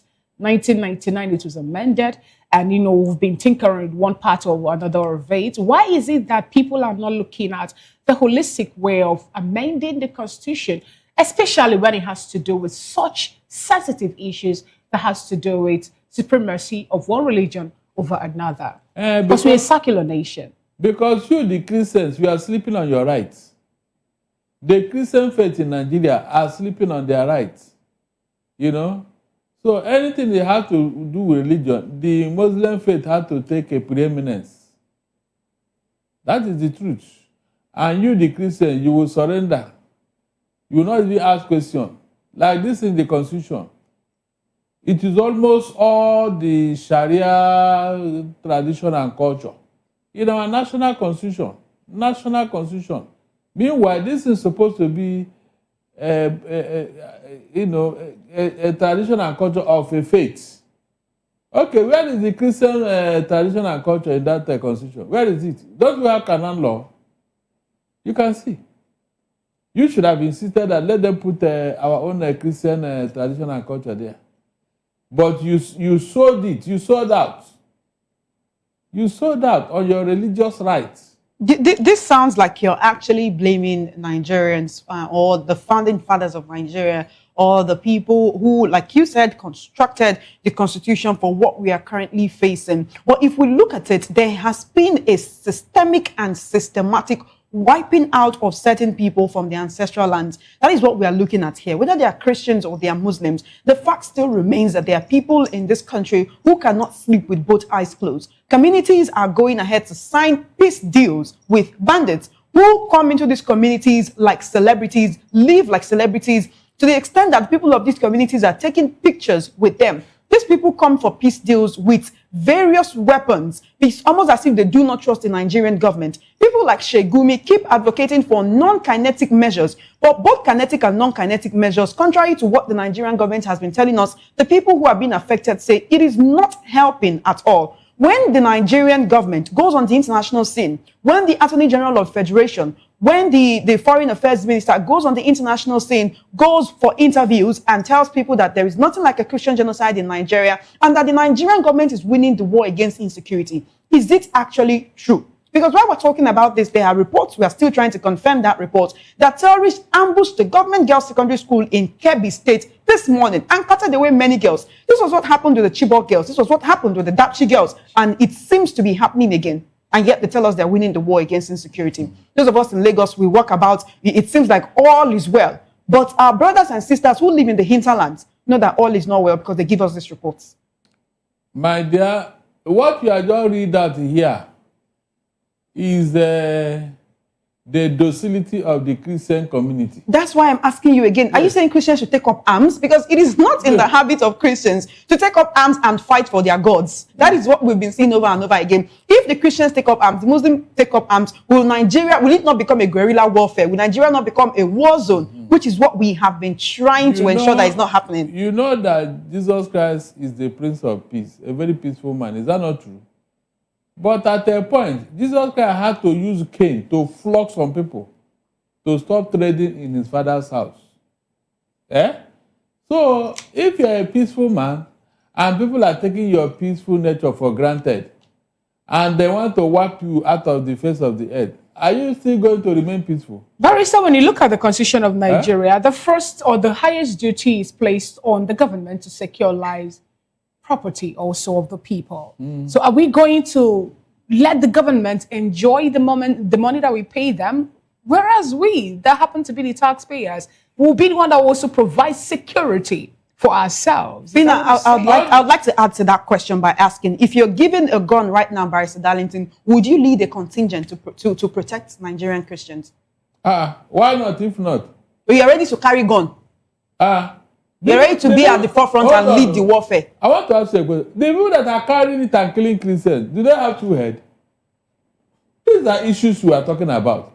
Somebody is coming to wipe you and your family away, and you have a gun, and you say, no, I'm a Christian, I'm not supposed to carry a gun. Are you serious? I mean, you quoted the Bible, and there is nowhere in the Bible where the Bible told Christians to carry guns and defend their faith. But I'd like to bring Maziamobi Hegbero into this conversation. Where did the Quran say that Muslims should kill somebody? Where is it?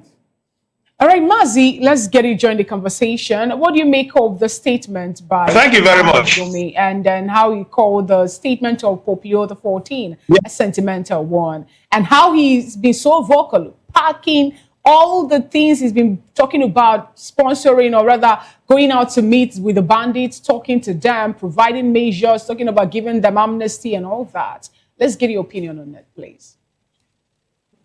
Yeah, before now, in Buhari's administration, it was an open secret that the roles Sheikh Gumi played, went into discuss with them and all that, and nothing happened. So people, and rightly too, that the Buhari administration is treating Sheikh Gumi with kid gloves, which is not supposed to be, because it's like he knew much about the bandits and what have you. And in recent times also, he has also said that those coffins we see, that they were curated and all that, from the same Sheikh Gumi. No, he said, Sheikh Gumi is like he knows more about bandits. Mazi, he said something today when that question was true to him. He said that he was just trying to quote a doctor who told him that some persons were burying empty coffins, and then he said he wrote something on his Facebook account asking how true or how verified is that information. Yeah, it was in public domain. I'm trying to astray or tell you about the trajectory of Sheikh Gumi and what he does. In Senate claims, Sheikh Gumi should be helping the government in trying to unravel this monster called insecurity, because it's like he knew more. He knows much about what is going on. Incidentally, it's an untouchable. No one touches him and all that, which is very, very unfortunate. In Senate, Sheikh Gumi should be helping the security agencies in trying to understand the dynamics of security in Nigeria. But it's like people are above the law in this country. And I also learned that American Congress is inviting the conference where people will come and these guys were invited. They said no, they are not coming. It is the Christians that said we are being killed. We also know that some Muslims are also being killed. But Christians that are raising an alarm that come and see what is happening to us, and they should not. You understand? While there are avalanche of evidence to show that there are killings of Christians more in proportion than the Muslims and all that. Muslims are also reigning. Let's get it right. What America is saying is that they are coming to take out those people that kill Christians. Exactly. If it is Christians that it is Muslims that kill Christians or Muslims that kill Muslims, so be it. But people are changing the narrative to try to change the narrative to suit and the Nigerian government is not helping matters either. The story around because surrounding issue of insecurity is a sensitive one. And then, let me stand on my thoughts. The way the Nigerians, it's like they don't want to solve this problem head on. You agree that there is this, but the Nigerian government is like that. That's what we're saying. All right. The thing is this: we know that the issue of insecurity is one that will require a whole lot. And no country survives religious war. But we see how is religion. We'll see how this actually plays out. Of course, even the president have sent emissary to Plateau State to have a discussion between, the Christians and that is the Fulanis for them to discuss on how it's going to be. We'll let that play out and also bring it to the fore. But let's due to we don't need the emissaries. The president having sent those people to Plateau signifies admittance, acknowledgement that there is a problem, and what these people are saying is true. And we don't need the emissaries. We need actions. All right. Enough of this. Hear that if government don't want to solve a problem, they constitute a committee to look into a problem. You don't need committee.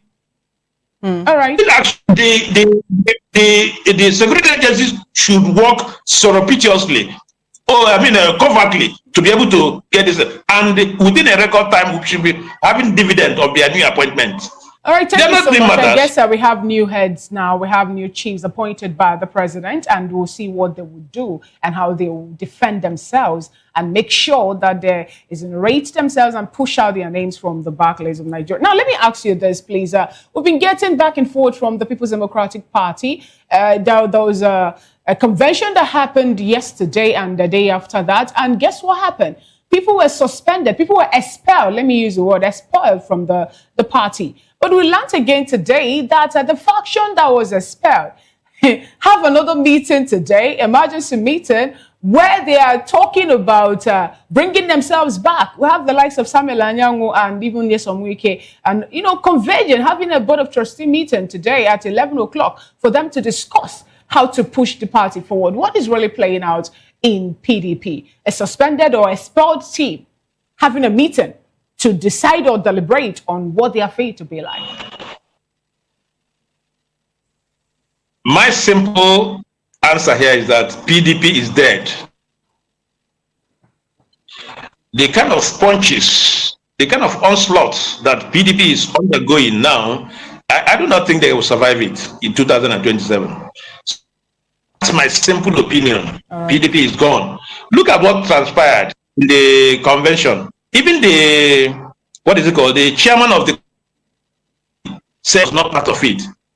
About 3 governors, dissented. So what are we talking about here? PDP is gone and is gone. Okay. Whatever you see, I do not think that PDP will survive this 2000. The remaining people in PDP in the next 2 weeks will defect. Thank you so much. And that will sing the burial.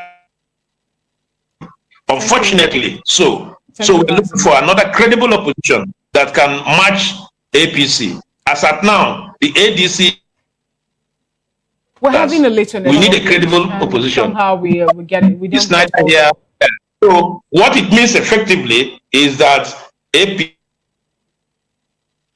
have, their way all through. Thank you, Mazi. Which is very, very bad for us.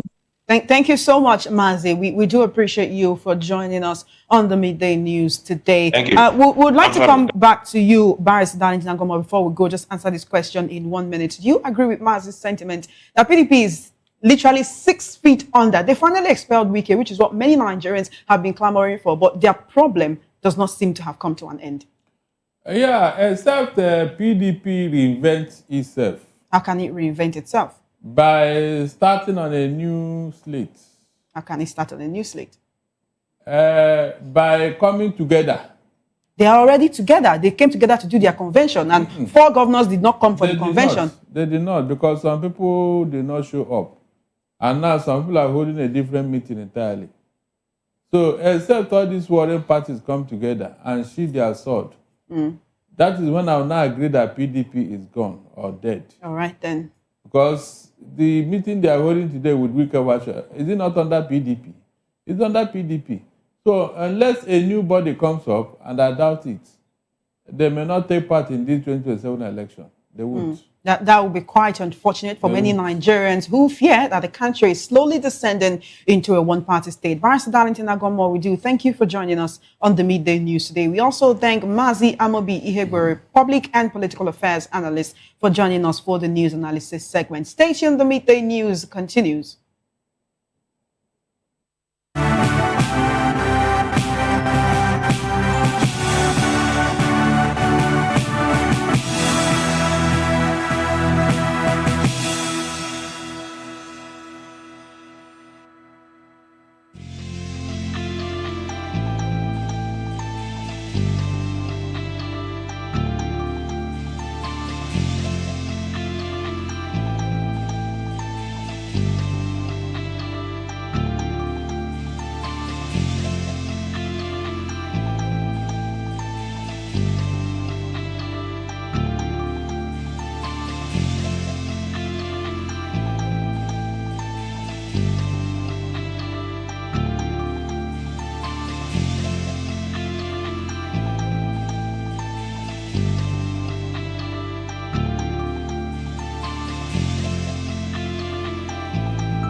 Welcome back. It's still the Media News and Voice of the People television. Now to some business stories. The federal government has spent about $2.93 billion servicing Eurobond debt across 8 quarters under President Bola Tinubu, according to an analyst of external debt service records, which was published by the Debt Management Office.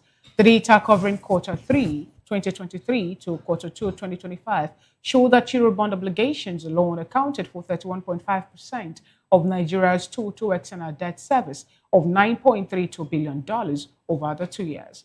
Most striking is the structure of the payments. Interest charges consumed $2.43 billion out of the $2.93 billion spent on Eurobonds, meaning that 83% of all Eurobond servicing in the period went to interest rather than principal. This reflects the coastlines of Nigeria's dependence on commercial borrowing and suggests that expensive debt will remain a major burden on government finances for several years.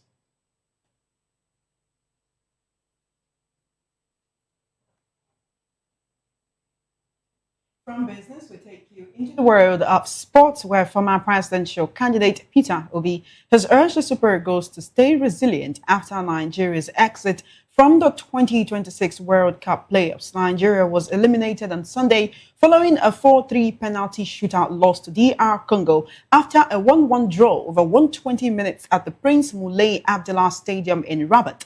marking the second consecutive World Cup the team will miss. In a post on X, Obi praised the players for their dedication and sacrifice. Meanwhile, Nigeria's coach Eric Chow claimed on Monday that a DR Congo staff member used voodoo during the penalty shootout.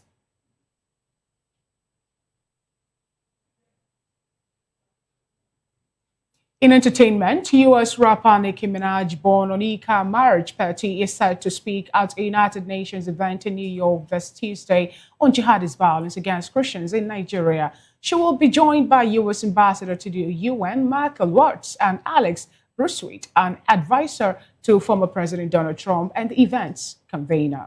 Watts described Minaj as not only arguable, the greatest female recording artist, but also a principled individual who refuses to remain silent in the face of injustice.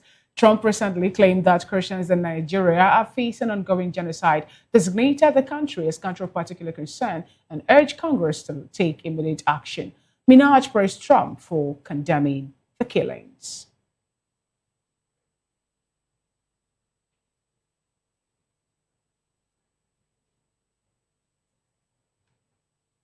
And that's it on the Midday News. Just before we go, let's take a look at the headlines again. We told you that Sheikh Gumi has challenged the Pope on Nigeria's Christian persecution claims. Wiki-backed PDP calls emergency NEC BOT meeting. Police deny assassination attempt on naval officer in Wike face-off. FG opens portal for 50 million Nigerian student innovation grant. Parents of students studying abroad block finance ministry over unpaid allowances. Electricity workers threaten nationwide shutdown. In business, we told you that nearly $3 billion has been spent on Eurobond debt servicing under President Tinubu.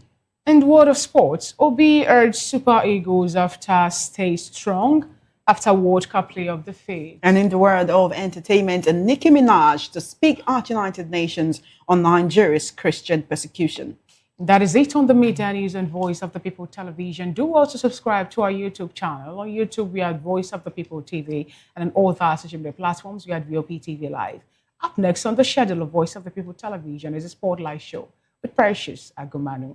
I am Fina Okechukwu. And I am Chioma Innocent. Good afternoon, and thank you for watching.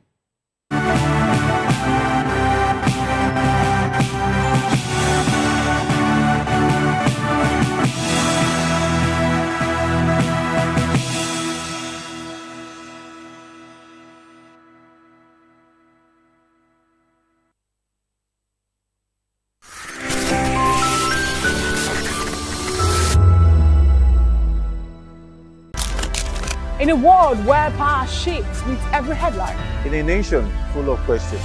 In a world filled with noise, the truth needs a voice. The policies that shapes our world and the economy that determines our future. Every hour, every day, the grapevine keeps buzzing. And together, we are committed to telling the stories that shape our world because your voice is our focus. Don't forget, our voice matters the most. Let us come together and share our concerns.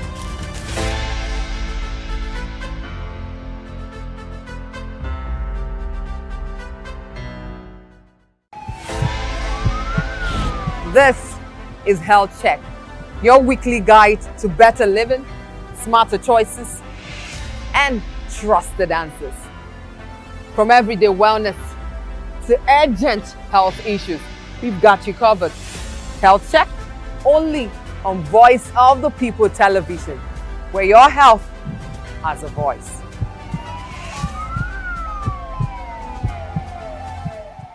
Behind every broken desk lies a broken promise. Education shapes the nations.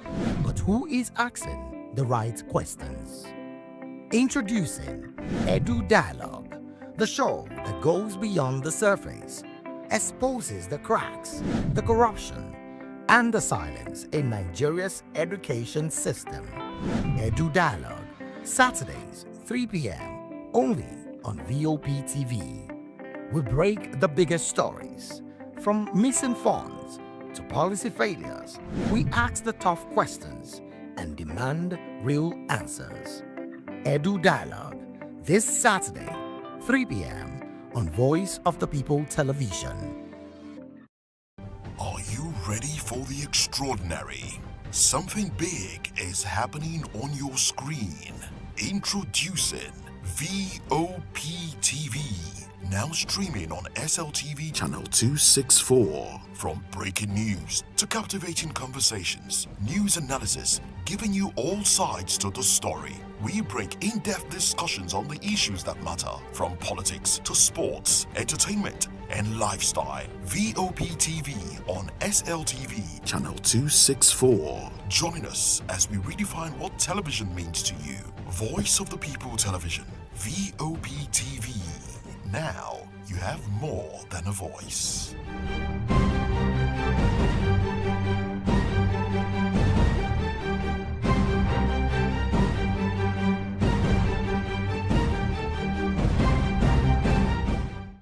In a world where truth is the ultimate power and opinions scream the loudest, it's time to wade through the noise. Hunger no get tribe! Hunger no get religion! And scan the human interest and trending topics that matter. Stay tuned to The Issues, your plug to the stories making the buzz, from politics to science and technology, social justice, and more. Let's tackle the tough questions and expose the truth. The Issues on Voice of the People Television, Mondays to Fridays, 8 to 9 p.m. The Issues. Don't just react, understand.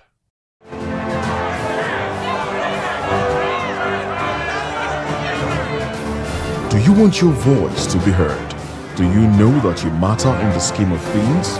The People's Voice, the show where ordinary citizens take center stage as we discuss the biggest stories that affect you and I. With you in mind, we facilitate lively discussions, debates, and interviews on the topics that matter most to you and I, from social justice to economic empowerment, education to healthcare, governance, and more.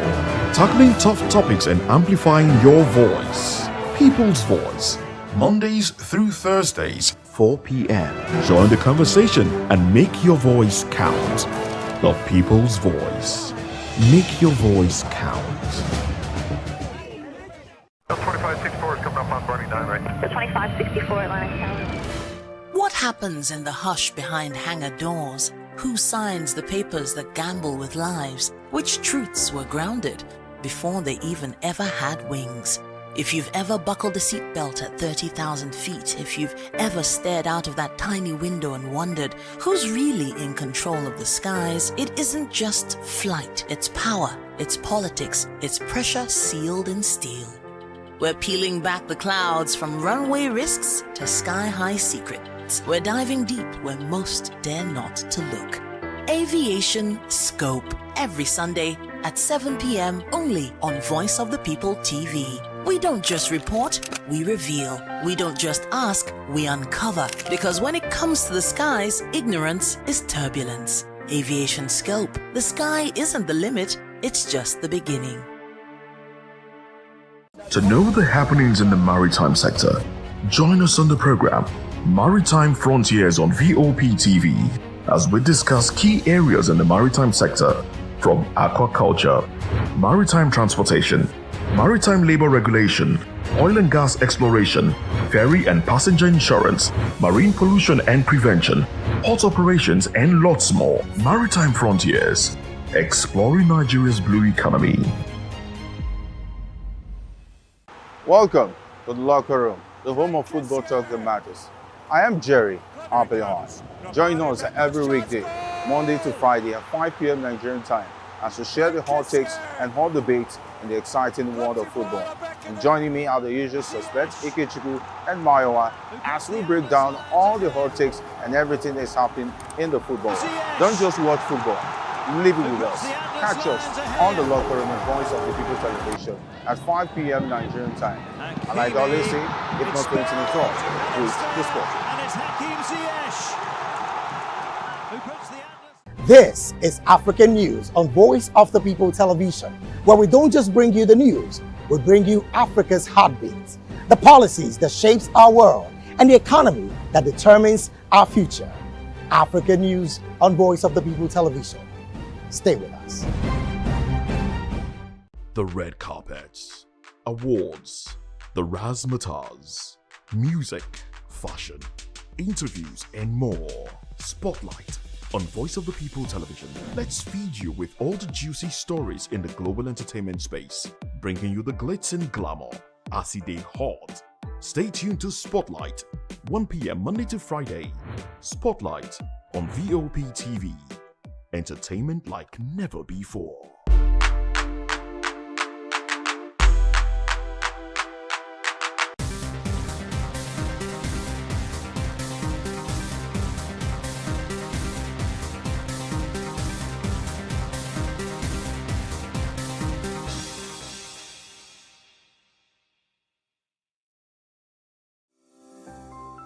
VOP TV.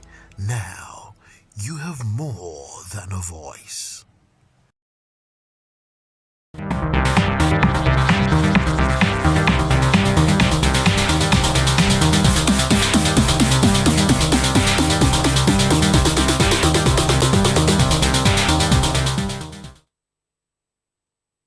Hello, beautiful people. How are you all doing? Woo! This is a new week. Yes, this is VOP TV, your favorite hub, where we shine the light on creativity, culture, style, music, and purpose-driven people. And yes, this is Spotlight. And remember, I'm your girl, Precious Agumanu, aka Call Me Prezi. See, today is a good day. It's not a day to be dulling. You understand what I'm trying to say? It's a new day to stay positive, inspired, and grounded. And trust me, we are bringing you an exciting blend of gist, purpose. So please don't go anywhere. Sit tight while we ride together. And first off, what we are talking about today, we have a lot of gist, like plenty gist to talk about today. And the first one we will talk about today, it's about Burna Boy. He has actually caused a stir after abruptly pausing his performance to call out a couple he spotted sleeping in the audience. So the singer told the crowd he wouldn't continue to show until the pair left, so prompting security to escort them out. As the audience reacted with surprise and amusement, the moment quickly spread online, drawing mixed reactions from fans and who debated whether the move was justified or too harsh. So the incident has since sparked discussion about concert etiquette and artists' expectations, with some applauding Burna Boy's demand for energy in the crowd, while others argued the couple's behavior didn't warrant removal. So the episode has become one of the most talked about moments of his current tour. I mean, my question be say, because say you won't come sing, but actually these people paid to be in this concert. I think there would have been more better way to actually, speak to them politely, but not sending them out, because it's a lot. You know how much they don't pay for that particular tour, and they really want to, enjoy themselves and the rest of them. And I just feel that wasn't the party which he went wasn't the right way to, fix that, because a lot of people are actually going through a lot. And trust me, people, ease their pain through music, through tours, with a lot of things. So I think maybe that person might be going through a lot of things that will make the person to be sleeping. But basically, the person might, I don't just know, Jare, but trust me, I'm just seeing myself like, I went for a tour, and maybe somehow, I've been waiting for this singer to come, and no, I've not seen, and maybe I slept off trying to, that kind of a thing. And trust me, people don't tire. It's not like everybody's going through, you get what I'm trying to say. The person may don't feel like he's tired or she's tired, and just felt like maybe they will just take some nap. And before the singer before Burna Boy comes in, and Baba don't say make them work. I say no go perform if they no come up for this.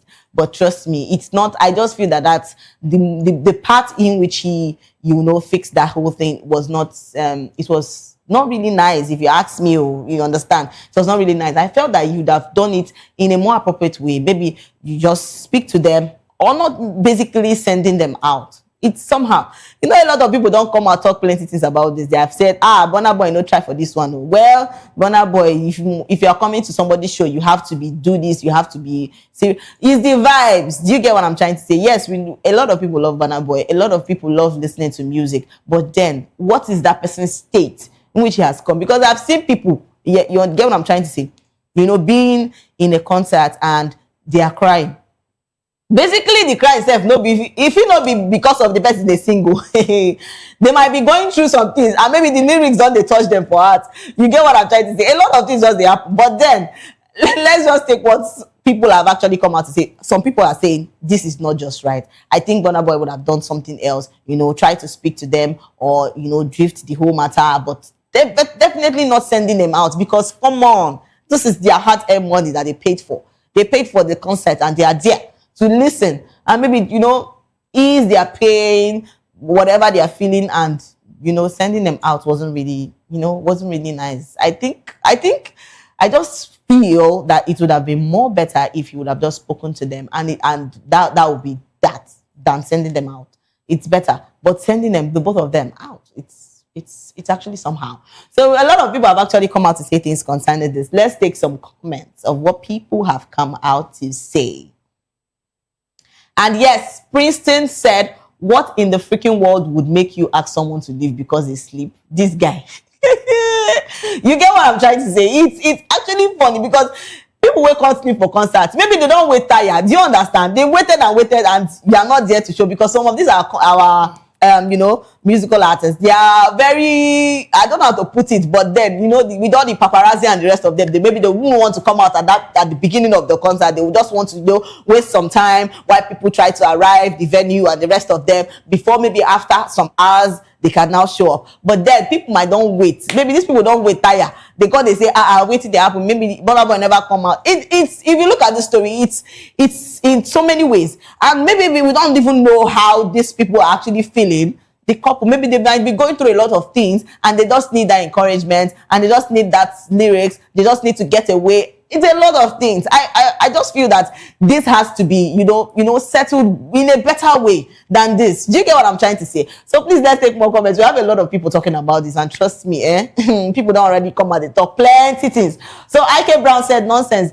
Did they not pay for it? If them like, make them sleep. They have paid. But true. Now that person will pay for to watch you. Actually, you don't need to send the person out. Seriously, a lot of people are really saying things concerning this. And Abiodun Olusola said, rudeness, everything no be gra. I think it was harsh. It was harsh. Because there's nothing the way you want. You know, guys, the way you want to tell me. This says a lot. It was harsh. Sending him away. So Amaka Success said, pregnancy hormones, they worry her. I beg, let her be. Which one be wahala? If you no get waiting you want perform, just drink water, go. Seriously, if we look at this, if we're looking at this in so many ways, tell you the truth, that those couple might be going through a lot. And maybe they've come to, you know, they've actually gone on this their one getaway tour and the rest of them. And maybe they came to ease the stress and the lots of them. And definitely they are sleeping and the rest of them. But then I think there's a better way to, you know, resolve this whole issue than sending them away. A lot of people, they go through some things. And I don't think, you know, sending them away was a better way to do that. But, well, who are we? I just feel that there are other ways to, you know, actually fix this whole thing. And yes, you know, enough of the Burna Boy concert and the rest of them, but I just think that, you know, people, you need to treat people, actually treat them right. You don't just, because you're somebody, you just want to come out and, you know, treat them wrongly. I think a lot of people are going through a lot of things and they need to be treated right.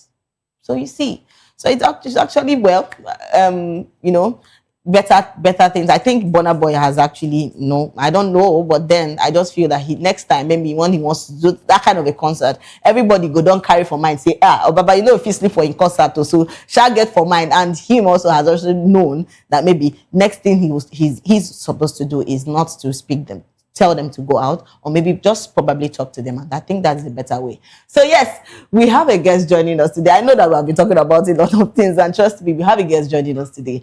And joining us today is a passionate actress. She's a force to be reckoned with in the entertainment industry. Trust me, known for her captivating performance on screen and her creative journeys behind the scene. We are honored to have her share with us today a lot of experiences and insights with us today. And let's welcome Tokegiwa to the show. Is this still and composure? Like she's, you know that. Oh Jesus! Oh my goodness! Welcome to the show. Thank you. Good afternoon. So good afternoon. Now, see, my guests are actually, with tease and the composure, with the smile. See the way she's just looking. People like this, don't stress them. Actually, it's because I'm a very shy person. I'm a very shy person. Please, she's even saying that she's shy. People when they shadow, they talk, so they don't. So how's it been for you? How's the weekend been for you? Quite well. So was there any party, enjoyment? I'm not a party type. Why? What happened? I'm an introvert. Gee, so you always like staying in the house? Nope. Let's go for party. Nope. Let's go. Nope. Exactly. Father. So what? So I really want to ask this question because if you're an introvert, so how do you even cope with acting as an actress and the rest of it? Because I feel all the celebrities, we are always out there partying, the rest of them. That's a good question. Yeah. My personality is different from my work. Or okay, let me put it this way. Yeah. I don't mean you are okay. Let's assume you are going through one or two things. Yeah. Will that stop you from coming to the show? You don't drop. It will stop me from coming. Even to the show. when you come to the show, Yeah. you want to make your audience happy. You want them to relate with whatever you talking on. Yeah. The topic you are discussing. You won't let anything bother you. So when you are done with the show, Yeah. you go back to whatever you were. Exactly. So so how do you now deal with? I don't know if you've been in any scene where you have to act this, rugged person, try to be, everywhere. I don't know, but then have you been able to cope with that? Maybe after some minutes, you're always there, like you be this kind of rash person on the scene, and then later, 5 minutes, you're back to yourself and be like, I'm serious right now. Sometimes people look at me and say, they'll be riding this table because she doesn't speak out. She's always all by herself. Yeah. But it's a lie. Sometimes I'm a chameleon. You won't be able to predict what I will do next. We might sit down together. Are you taking any liquor? I'll be taking I will drink just water and be. Father, this is all right. A lot of people are watching right now and maybe they don't know you. So please, can we meet you? Hi everyone, my name is Tokegiwa, an aspiring actor.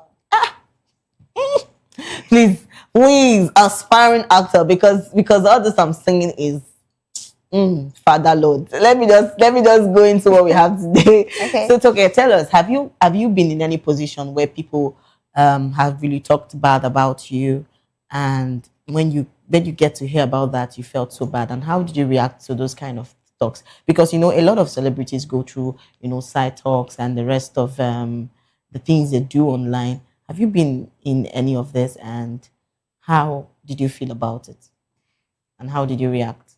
I was on a movie set, was it not 2 weeks ago? Yeah. So a close friend of mine, let me say, is my brother, my boss. I call him Ogami. So where I seated, he walked up to me and said, "It's okay. Some people are talking about you. What did they say I do?" I said, "No, she knows how to act, but she doesn't relate with people. We just see her sitting down alone. Even to when you greet her to respond will be very difficult." Very difficult. I was like, I do not have any friend here. I don't really know how to relate with. It's good to relate with people, but I don't really know how to do ofasabi. I get when that. I get somewhere, yes, compose. See the way you talk, the way you react with people before I can open my mouth. Wow. To you. That's me. But some people misinterpret it. Exactly. Yes, maybe someone that's calm and not used to being the talk talking person. Exactly. They just misinterpret it and feel the person doesn't want to, you know. It's a lot. You know, a lot of people feel no even, you know, they can't actually relate with this kind of thing. Some of them will be like, why are you talking about, why are you speaking bad about me? They know already they fight. With all those stress, because trust me, this is Nigeria that we are in, and a lot of people will say a lot of things that will make you feel bad. But then we just, you know, overlook all those things and we move regardless. So how's movie been for you? Like, why did you go into acting? Truthfully, Yeah. I've been passionate about acting. Yeah. Since a young age, but I wasn't bold enough.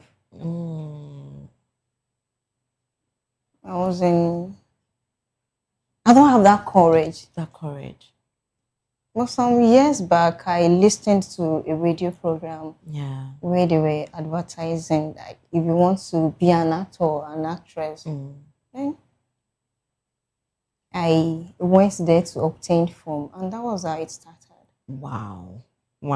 So basically in acting, how has it been for you so far so good? Has there been any challenges you've been facing? Honestly, it's not easy. A lot of people really, because I know, because you know when people come out to say, I'm an actor, I'm an actress, you know, I've been into this, and they feel like it's that easy that they don't speak. Truth be told, it's not easy at all. Yeah. Something happened to me this year. Oh wow. First month of this year. Yeah. January. I did a production. There was no backup. Oh my. The hard drive was damaged. I was not able to retrieve the lost scenes. And that's really so how did you come about? How did you fix that? Because I know it's really, you know, it's something not to be happy about. I was broken. Oh my God. I cried. Oh my God. I really cried because it was a whole lot for me. Before I could save up that amount to do the production. Yeah. Wow. But thank God. The movie is out now. You know, nothing good comes easy. You know, see, it's about consistency. I tell people, it's about consistency. It's not about maybe when you just try this and you're trying and you're like, I'm tired, I give up. Yeah. See, now who give up? Nine fail. Exactly. I'm telling you. Now who give up? Nine fail. Because tell me, you will have to be consistent in that thing that you say you love doing. Yeah. And trust me, one day your shoe go shine. It not be about just one thing where it does happen now. You don't already give up, say you don't tire. Trust me. It's not, it doesn't work that way. We doesn't. We did a reshoot in August. Wow. Since January. And it's really, you know, I've been in a place where actually someone was actually getting married and the person called a videographer, you know, to come shoot everything, do everything. And do you know at some point, I don't know what just happened. It happened that the photographer lost all the clips. And the person couldn't get the videos, couldn't get nothing about his or her wedding. It was like, let the ground just open. And the guy could not even explain. See, trust me, a lot of, I give it up to everybody that, you know, works on the screen, I'm telling you, because it's actually a lot. We are really facing a lot. It's not. Honestly, it's not easy. So tell me about your movies. Is there any scene you're most excited, you know, to see in all the movies you've done, actually, in all the movies you've been on? Are there any movies that you just speak about and you don't get tired of talking about it and you just always want to be seen in that particular space, that you think about it and it gives you these emotions like, I can't get tired of this movie? Okay, that was I wanted to say my last production of Kebbi. Wow, so what's Kebbi about? It's about a lady that has celestial power. Wow. So it's like it's a celestial power, and there's more to that because a lot of people are watching right now. They want to know. Okay, you know, some people are not ordinary. When I say ordinary, some people are divine. They have spiritual power. When they tell you something will happen, that thing will happen. Yes. So that was my character in the movie. Yes. Wow. And it was delivered perfectly. It was delivered perfectly. So you had the superpowers that you were doing this. Yeah. But real life, I don't know whether real life you get these superpowers because oh my God. So tell me, I know that you are also a script writer. So how's it been for you, writing movies and the productions? How's it been for you? How do you draw your inspiration? Is it just easy? You just get up one day and you just start writing? Because I know it's not that possible. Like you just wake up one day and inspiration just get into you and you just start writing. So how do you get inspiration? It doesn't work like that. Sometimes you think of one particular word. Or a scenario. Yeah. Then you will want to immerse yourself deeply in it. Deeply in it, yes. Then you try to create one or two scenes. From there, sometimes you won't be able to write a scene in a day. When you write, you delete, write, you delete. No, this so is you've been in that position where you just write, delete, right? Yes, this is not what I want. No, I'm not okay with this dialogue. No, I'm not okay with this situation. Yeah. Then you delete and let me just sleep, or let me just eat. You might not be there for 2 to 3 days. I'm After the telling you. 3 days, you might be doing something or walking on the road. Yeah. Then is it the inspiration? Yes, comes in. Yeah.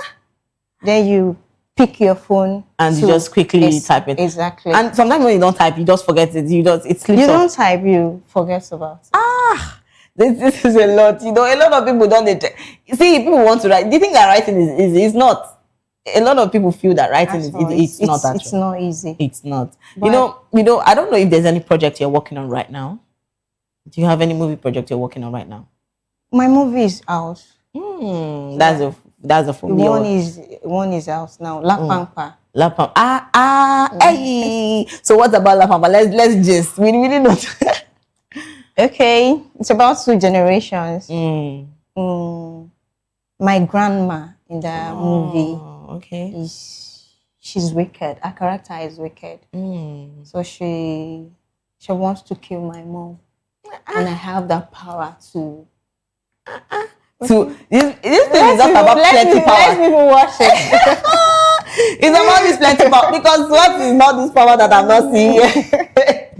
All right, so I don't know. People are actually waiting to see this movie. So I don't know. Like a lot of people are actually watching you right now, and they are like, I really want to go into movie, and I think I can actually come up with telling stories and also writing and also being in the movie scene. So what's your advice for them? Okay. Can I have the question again? I said, people are actually watching you right now, and a lot of people are saying, I really want to be in the movie scene. I want to start acting. I want to start writing like the way you do. So what's your advice for people, young, upcoming, actors, actresses, and also writers?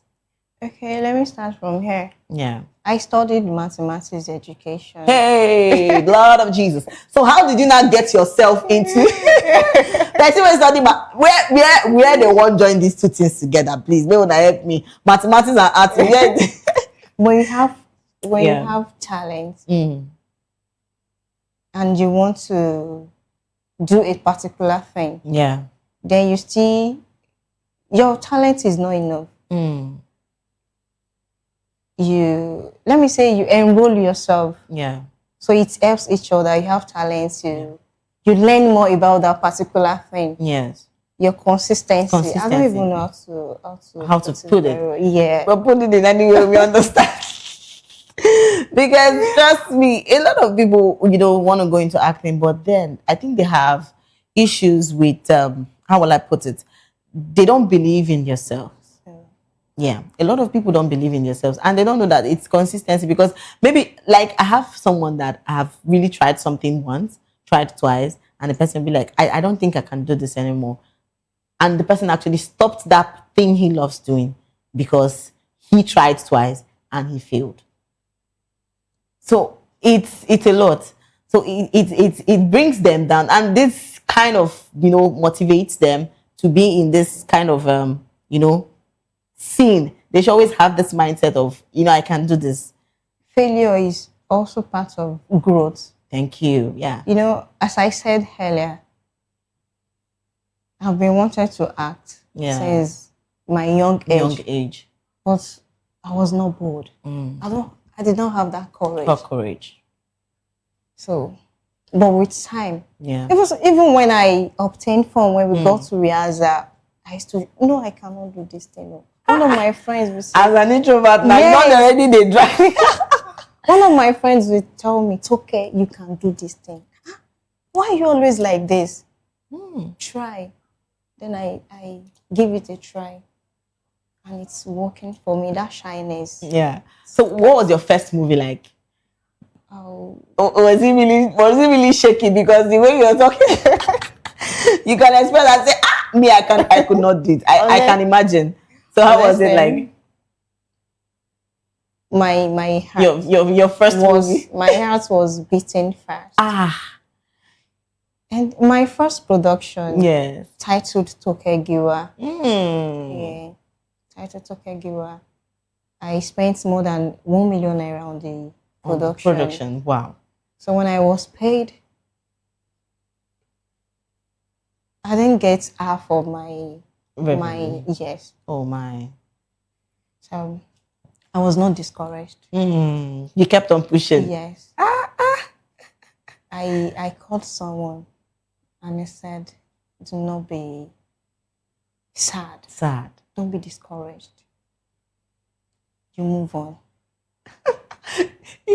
A lot of people will hear you and be like, the way you're talking, they'll be like, this is this way she is on screen, and the rest of them, they don't know the process people go through, to come out with such movies. And they'll be like, this girl's something art, she can do this, you can do this. Try them first.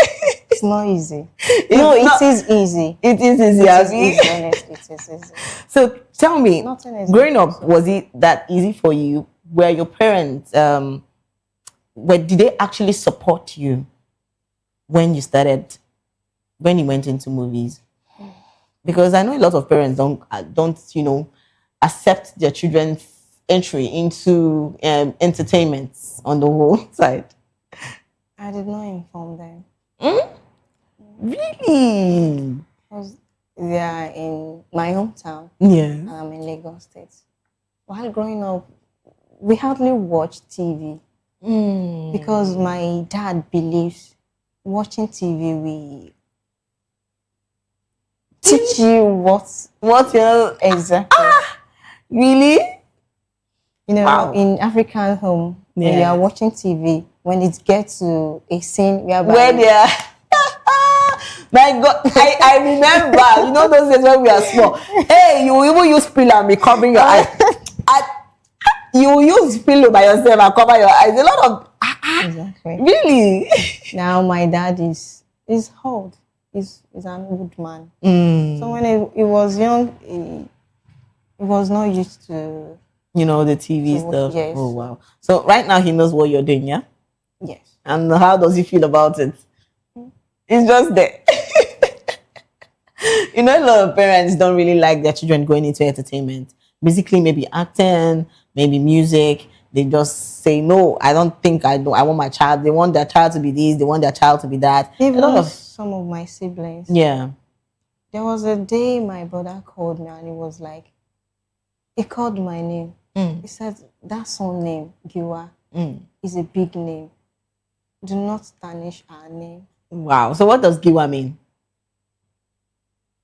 Olori. Olori. A leader. Leader. In Hausa is elephant. Elephant. That's huge. Yeah. Someone that's big. But it's not about the size. Oh my God. So wow. This is actually beautiful because, as I was saying, I said a lot of parents don't really like their children, going into entertainment aspect. They feel that entertainment is a lot of things happen in entertainment, and they wouldn't want their children to, tread that path. They just want their children to be a doctor, be a nurse, be any other thing they feel the child should be. But I think parents right now should, give their children that space where they have to, you know, put in that passion they want to do. If they want to be, there's this thing that we are always afraid of. Yes. About this entertainment industry. Yes. Trust me, it's everywhere. It's not only in entertainment industry. All this Yaloja, Babalaji, every of course. Seriously, because a lot it's in every organization. Yes. And it now makes children, you know, growing up, they'll be like, okay, my dad wants me to be a doctor, my dad wants me to be a nurse. But then when maybe after the certificate and the rest of them, they just submit it to their parents and tell them that I want to be an actress. I want to be an actor. I want to be an actress. I just feel parents should, you know, make the space for them, their children, to have this, you know, passion for what they do. They should be able to pour out this thing that they want to do. They should leave them to, because even I actually watched you know, what they call Wizkid. Actually, his son now does this song, and he's, you know, that everybody is looking up to that guy like he's the next Wizkid. And trust me, it's actually beautiful to see, you know, fathers, you know, training the children. You know, parents are meant to guide their children. So that's just the thing. Parents are meant to guide their children. And the truth is, we are doctors too. We are lawyers. A lot. Because you learn from watching some movies. Definitely. We touch hearts. Many people's hearts. Yes. Wow. This is so interesting. Thank you so much, Giwa, for sharing your light with us today. Because me, I know I'm enjoying myself here, because a lot of people are actually watching, and I'm sure they are also enjoying themselves. Thank you so much, Toke, for sharing your light with us. I did enjoy myself, and I'm sure people also enjoyed themselves. All right, we'll take a short break, and when we come back, we still have a lot of gist for you. Please don't go anywhere. We still have plenty gist for you. Please stay tuned.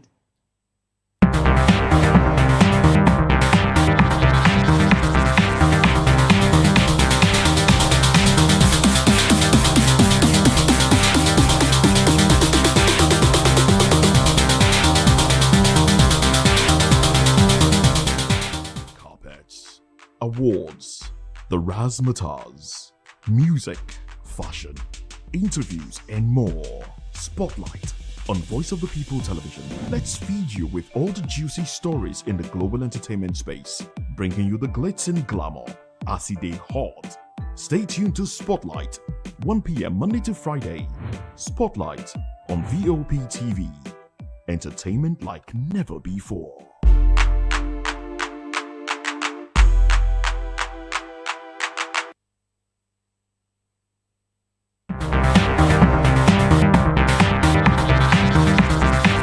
My name is Tosin Mohammed. I'm a gospel artist. Keep watching VOP TV. Almighty Father, you are the mighty Redeemer. We've come to worship at your feet, oh Lord. This is Ayotunde Adejimo, chilling with you on the Voice of the People TV. Don't touch that remote. You are where God wants you to be. Listening to the Voice of the People TV. The Bible says we should give thanks in all circumstances. And all circumstances include the good times and the bad, the high times and the low, the times when everything look as if they are going well, and those times when Enugbe, the ground is dry like the sand in the desert. Those times when you feel like giving up, you should give thanks still. My name is Jeff Melu, and I'm a gospel poet. And you should keep watching VOP TV. Don't touch that dial.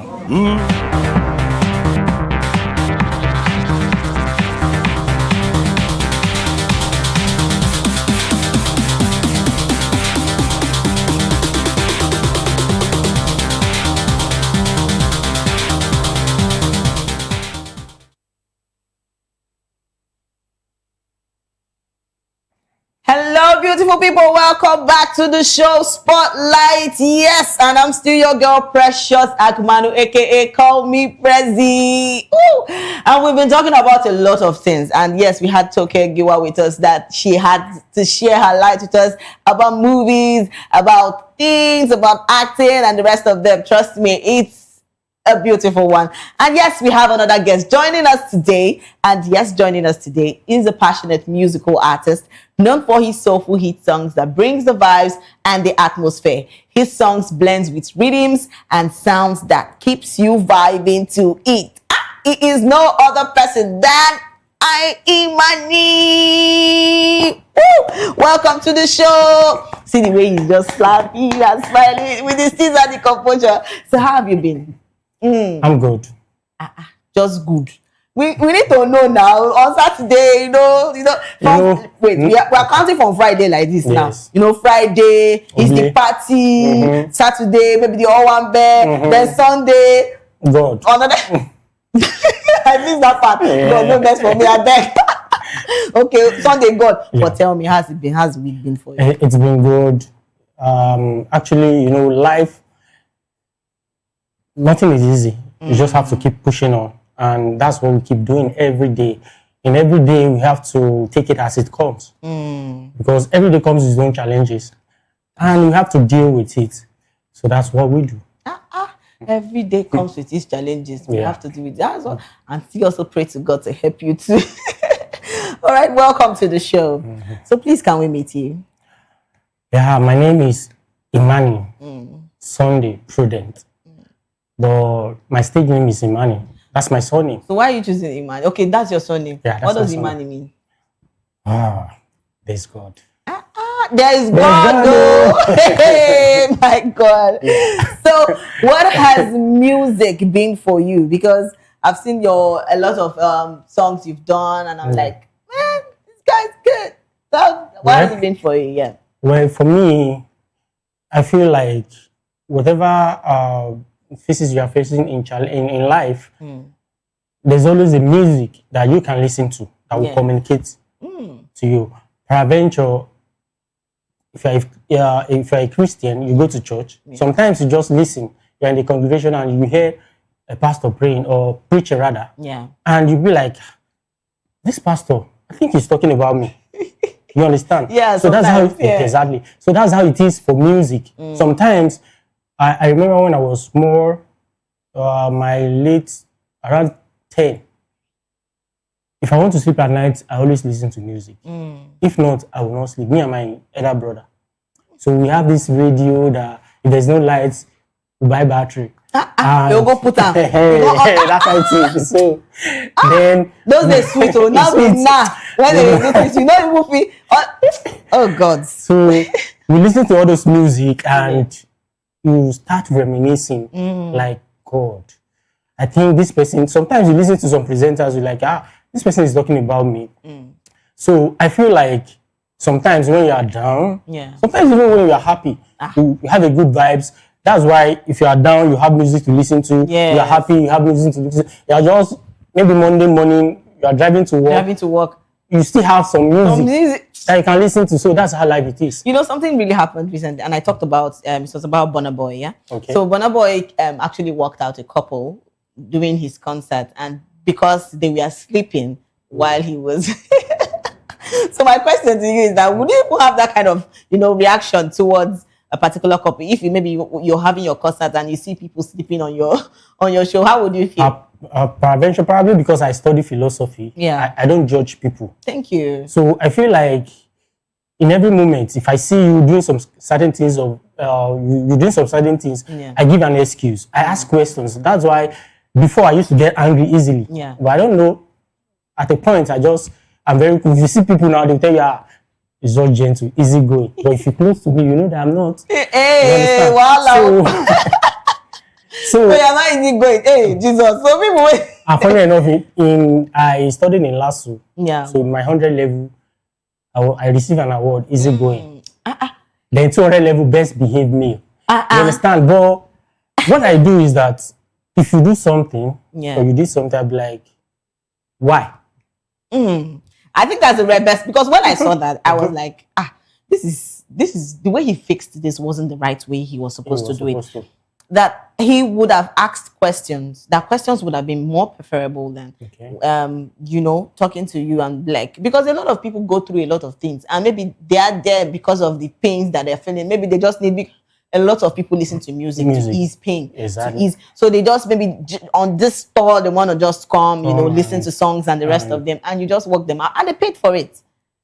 Seriously, because it's my senior colleagues, and I really want to comment on that anyway. But I believe that for every actions, or for every actions, there's reactions. Yes. And for every cause, there's an effect. There's effect. Yeah. You understand? So probably a day before that show, maybe they had a sleepless night, and they want to unwind. But nature will always catch up with you, and it's life. You understand? So, and that is why you see that in life, you see, as you are, you have your own character. I have my own character. You have your behavior. I have my own behavior. So we are not always the same, and that's why when you, for example, you get married. They say, my marriage is perfect. No marriage is perfect. So you have to. There's a lot of things that you have to deal with. So those are one of those things that you have to deal with. So what kind of music do you do? What genre of music? Actually, Afrobeat. Afrobeat, and I do conscious music too. Yeah. Love songs. I always try to pass message whenever I'm writing. You're writing. I'm writing. So I would like to ask, because I heard when you said love songs. Me.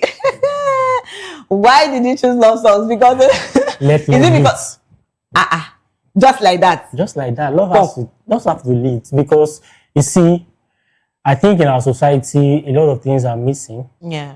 You understand? We gone are those days when we were small. Anybody you meet, even strangers, you understand? The way you receive them with love. But now everybody is just suspecting everybody. If you go everybody is just a suspect. But gone are those days. It was with love. And I think that's why we have a lot of atrocity going on in the world right now, because that love is missing. Until that love comes back. A lot of people feel say there's no love again. Like there's no love again. There's love, but just that it's hard to find. And there are some people, they have love, genuine, they have love within them, but because of what they've been through, what they've gone through, and they always want to form like they are the boss. Like they are defensive. Always defensive, you understand? So that's just the thing. But deep down, if you try to crack the wall, you'll find a love. Wow. This is beautiful. So what really inspired you, to start making music? I don't know. I just actually, there are two things that I liked. Yeah. Football and music. Yeah. Football and music. So before I even choose music, before it was football. Because guy no like football. Every day except they oh God. But I don't say you they have say Nigeria, the one way they play last. Not really, but I'm very pragmatic, because immediately we started the second half and I didn't see you see me. So I knew that there's fire on the mountain. There's fire on the mountain. And actually, yesterday match, if you watch the match, you realize that the match we played before yesterday was a lot of passion. Yeah. We aggressive. But yesterday, probably because we scored early, I don't know. They just feel relaxed. It be like say Nigeria, now when they come, they always score early. They don't already. They just feel relaxed that this one Otilo. Otilo. But at the end of the day, them they feel like, okay, Nigeria is the giant of Africa, so they have nothing to lose. The whole world will expect that Nigeria will win. So they push, and that is why sometimes talent is never enough. You understand? So you have to put in the work, the passion, all those things. That is what makes it a good job. Yeah. So talking about music, what really inspires you to write? You write your songs, yeah? Yeah, I do. So waiting to inspire you, just a day like this, you go down the right song. How does the inspiration come? Did you just, How I get my inspiration sometimes, especially when I listen to good beats. So you flow basically with the beat. With the beats. Once I hear, I just listen to good beats like this, then the inspiration will come. You understand? Sometimes with good beats, I already know what I have, my readings, my ride, and all those things. Yeah. Within few minutes. But what takes my time is the lyrics. Because sometimes I may be looking for the right word. And that right word might take me some days. So you take a lot of time to write, actually. A lot of time. And sometimes it depends. It depends on the inspiration. Sometimes within 1 hour I'm done. But I don't know. I know there's nothing like there's no word like a perfectionist. Yes, but I tend to be like, I want to make everything perfect. And that's the challenge I have. But now I'm trying to come out of the shell because a lot of people that see music is music. You can't have it all. Sometimes we like, oh, we want to make it perfect. At the end of the day, it won't be a hit song. But you see that one, I think just do it like that. Just do it like that, and the thing will come out good. So right now, are you working on any project? Do you have any project you're working on? Definitely. Definitely. I'm recording some songs at the moment. And hopefully before the Oble. See, I've been saying this. I don't know why some of our celebrities this year they just want to drop songs like this December. That's the peak period. May we breathe. When I know what we breathe. No. If you breathe too enough, you forget. You can even sleep off. Yeah. So you want to choke us. I see the whole back to back. So what's about the song? What are we going to expect? This time around, I'm giving out something different, new sound, something streets. Something street. Even in the streets, you can still find love. Hey, love. So love, CD. I think it's even the streets that the love is now, because love no day for even. I tell you truth, love no day on that. Do you know that nowadays the people have also tagged the monetized love? Love now comes with the price tag. That part now you're drifting to another place. Let me complain. It hits you, it hits me partially. But what I'm saying is that women, we love money. We have to be sincere. Women, we too like money, and that is just the truth. I'm not trying to cut you short. Okay. You love money, but the person that is making the money, for you to make money, it means you love money. No, you're not. You're going to another place. Okay. I'm saying, if you have this lady that you say you claim love, you will do anything for her now. Likewise, she will do anything for you. It's 50-50. It's not 50-50. Like it's give and take now. It's supposed to be give and take, isn't it? Something like that. Something like that. But it's you don't have to reciprocate the love. Do you get what I'm trying to say? Not because you say you love somebody, ladies love gifts. Yeah. Love flowers, a lot of them. It depends on your love languages. You when the preacher of love God they talk on that. I don't understand. It depends. Some people they like gifts. Yeah. Some are communication. You understand? Yeah. Some are service. See, so you didn't help me to do this. Yesterday I was cooking. You didn't even come and check on me. All those kind of stuff. You didn't even give me a compliment that my hair. I just made my hair.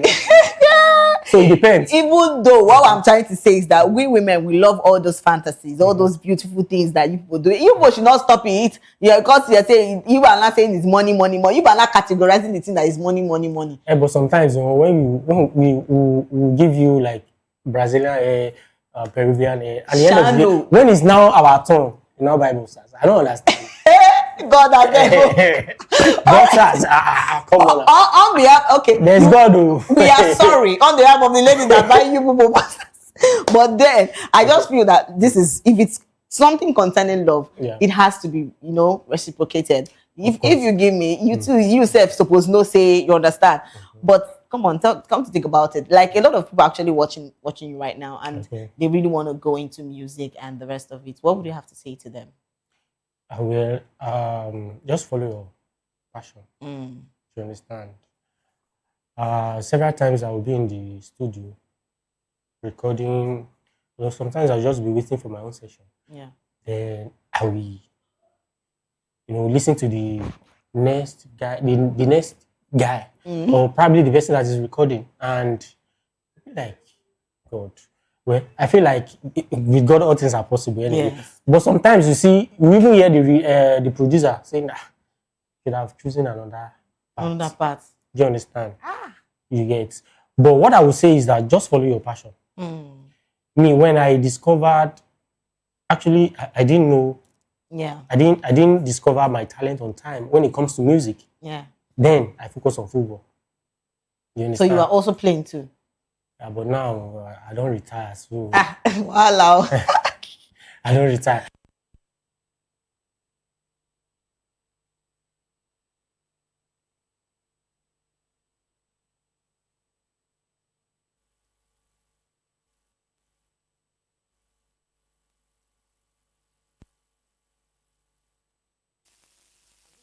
Mopsy shop. I'll leave the shop. I'll go and play before. Yeah, You understand? But I discovered when I was alone. Because when I was in school, I was with my friends and all. So there was a time I was alone. Then I'll just be listening to, because I can't do without music.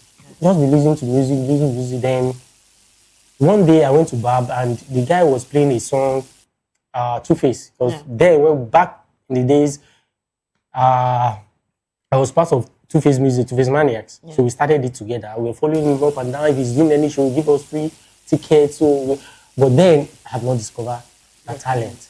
You understand? But it was when I was alone, then I went to the barber shop. He was playing an instrumental by Tiwa Savage. I known him to be a Two-Face fan. So, but I just kept it to myself. Then one day, I just gave him 1 ticket to a cool hotel. And he has never seen Two-Face before. So he'd be like, are you kidding me? So we went for the show. No, before that show, we went to Felashan. Then Felashan went to a cool hotel. And we slept in a cool hotel there.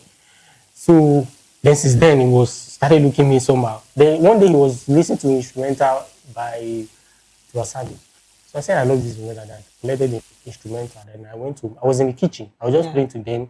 This inspiration came. Then I told him that I need to go to the studio. So when we went to the studio, I recorded the song. So he was begging me that I had to jump on this beat. So, but he didn't know. For a minute, I'm like, I don't understand. And that was my first time.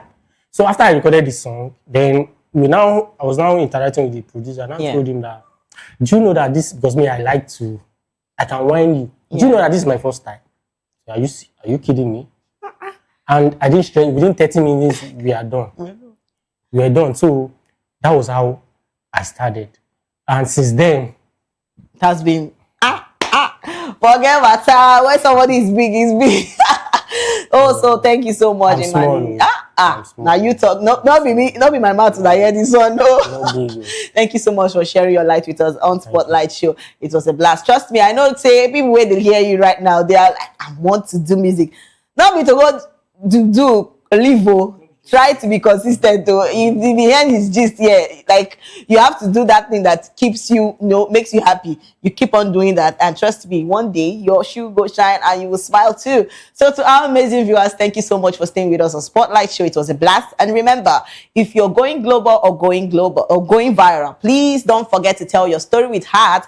And yes, please stay true to your journey. And don't forget to follow us on all our platforms at Voptv Live and subscribe to our channels for more exciting episodes and updates. Until next time, I am Precious Agmanu, aka Call Me Prezi. This has been Spotlight, where voices meet purpose. Bye for now.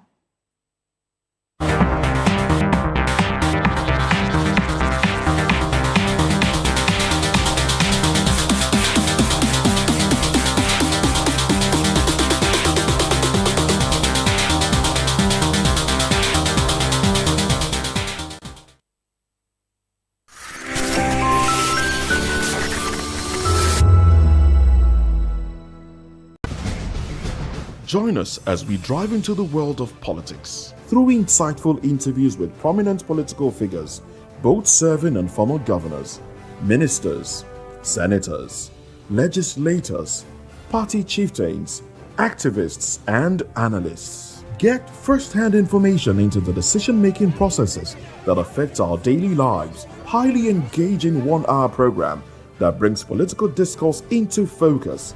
I am Chukwuma Okoro. Political Lens, Monday through Friday, 6 to 7 p.m. Join us.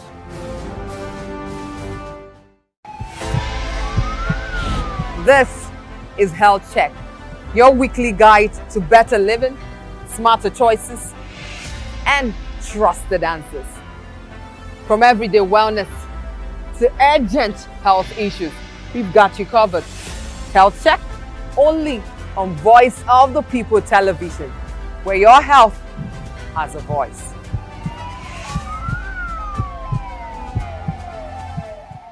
To know the happenings in the maritime sector, join us on the program Maritime Frontiers on VOP TV as we discuss key areas in the maritime sector from aquaculture, maritime transportation, maritime labor regulation, oil and gas exploration, ferry and passenger insurance, marine pollution and prevention, port operations, and lots more. Maritime Frontiers, exploring Nigeria's blue economy. In a world where power shifts its every headlines, news breaks and events happens, we bring you unbiased and explicit information on politics, economy, and state of the nation. We break down the chaos. Facts, not fluff. Truth, not spin. We discuss not just politics, but a glimpse into the future. Join Moses, Chukuma, and Fina on Voice of the People TM. Voice of the People Television. Now you have more than a voice. The red carpets, awards, the razzmatazz, music, fashion, interviews, and more. Spotlight on Voice of the People Television. Let's feed you with all the juicy stories in the global entertainment space, bringing you the glitz and glamour as it is hot. Stay tuned to Spotlight, 1 p.m. Monday to Friday. Spotlight on VOP TV. Entertainment like never before.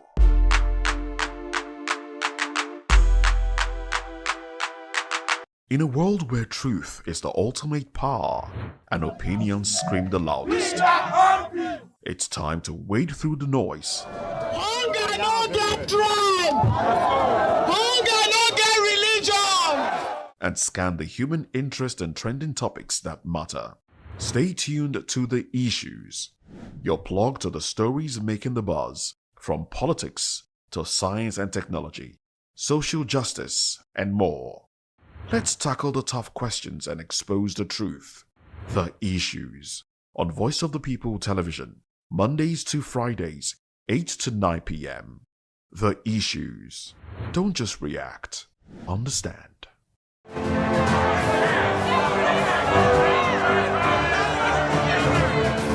Do you want your voice to be heard? Do you know that you matter in the scheme of things? The People's Voice, the show where ordinary citizens take center stage as we discuss the biggest stories that affect you and I. With you in mind, we facilitate lively discussions, debates, and interviews on the topics that matter most to you and I, from social justice to economic empowerment, education to healthcare, governance, and more, tackling tough topics and amplifying your voice. People's Voice, Mondays through Thursdays, 4 p.m. Join the conversation and make your voice count. The People's Voice. Make your voice count. Are you ready for the extraordinary? Something big is happening on your screen. Introducing VOP TV. Now streaming on SLTV channel 264. From breaking news to captivating conversations, news analysis, giving you all sides to the story. We bring in-depth discussions on the issues that matter, from politics to sports, entertainment, and lifestyle. VOP TV on SLTV channel 264. Join us as we redefine what television means to you. Voice of the People Television, VOP TV. Now you have more than a voice.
This is African News on Voice of the People Television, where we don't just bring you the news, we bring you Africa's heartbeats, the policies that shapes our world, and the economy that determines our future. African News on Voice of the People Television. Stay with us. We encourage you to click on the like button and subscribe to our YouTube channel. We are Voice of the People TV. Also follow us on all our social media platforms. We are at VOPTV Live. Visit our website www.vop.ng for fresh and trending news. Also watch us live on SLTV channel 264. VOPTV, Voice of the People Television. VOP TV. Now, you have more than a voice.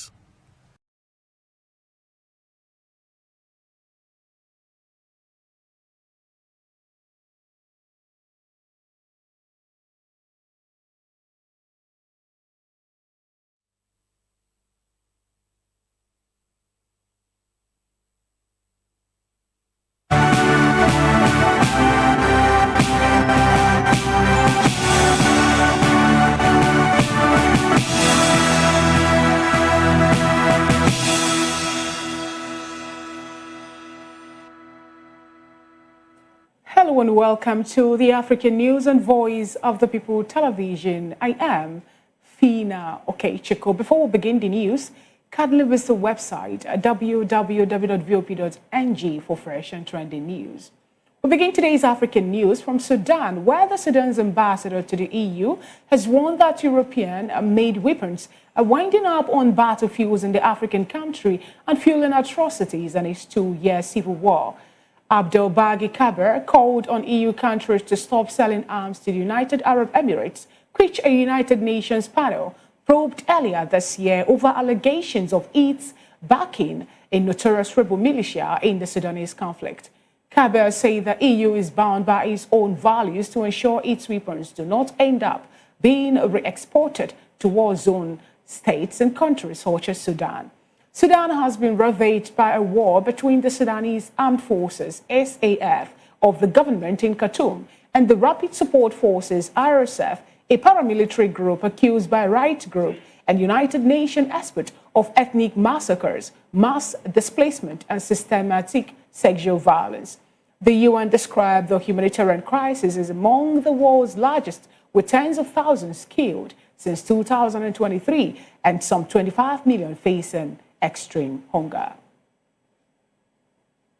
Meanwhile, the Sudanese army has repelled a major attack by the paramilitary Rapid Support Forces, RSF, on the city of Babnosa in western Kordofan state. A military source who pleaded anonymity told newsmen that troops from the 22nd Infantry Division in Babnosa thwarted an RSF assault that lasted more than 4 hours on Sunday. RSF fighters used heavy and light weapons as well as drones during the attack, the source added, saying that the army inflicted significant losses on the rebel group in personnel and equipment. There was no immediate comment from the army or the RSF on the report. The RSF said Saturday on its Telegram channel that it has sent military reinforcement towards Badnosa as part of its attempt to seize the city. Meanwhile, the government of South Sudan has dismissed allegation that former Vice President and Economic Cluster Chair Benjamin Bolmel privately funded prosecutors handling the high-profile court trial involving Riek Machar and 7 others, including alleged daily stipends of $6,000 per prosecutor. The response follows detailed claims made by Joel Mhungek, a former SPLM-IO lawmaker and prominent online political commentator, who alleged that Bolmel not only housed the prosecution team in a Juba hotel, but also provided vehicles and substantial daily payments before his dismissal earlier this week. In a statement issued Sunday, the Ministry of Justice and Constitutional Affairs described the allegation as false and misleading, saying that it distort the functioning of the justice system and threatened to undermine an active legal process. Machar is facing charges of murder, treason and crime against humanity over an attack on a military base in March 2025. He is being under house arrest since March, and his trial began in September 2025. The institution and situation also in the South Sudan remains tense, with the UN warning of a potential relapse into widespread conflict. Elsewhere, the South African Special Investigating Unit, SIU, says a court order barring the corruption watchdog from investigating Eastern Cape Premier Oscar Mabuyani's university admission won't stop its probe. This follows confirmation of the judgment recently handed down by the Bihisho High Court concerning the SIU's conduct in its investigation related to Mabuyani. The SIU was probing claims that due processes were not followed when the premier was accepted to the University of Fort Hare, UFH, for a master's degree in public administration. The Eastern Cape High Court recently ruled in favor of Mabuyani unconstitutional and abuse of power. The Premier's office has since confirmed that Mabuyani has instructed his legal team to challenge his deregistration by the UFH and forensic report that the institution relied upon in making its determination. The SIU say the court ruling doesn't affect the probe after the watchdog requested an amendment to the initial proclamation to extend its scope and duration. Meanwhile, the African National Congress, ANC, says it is deeply saddened by the passing of South Africa's first democratic ambassador to the United States, Franklin Sonn. Sonn died on Saturday at his home in Cape Town at the age of 86. He was a respected educator and activist who led the ANC's campaign in Cape Town ahead of the country's first democratic election in 1994. Acting ANC spokesperson Noncheba Mhulauli said Sonn made an immense contribution to the anti-apartheid struggle in South Africa. In another development, human rights activist Timothy Muswere has called on Zimbabweans to unite in defense of the national constitution, accusing ZANU-PF of attempting to manipulate it to extend President Emmerson Mnangagwa's tenure to 2030. Speaking to reporters, Muswere said citizens must resist what he described as political overreach, disguised as Vision 2030.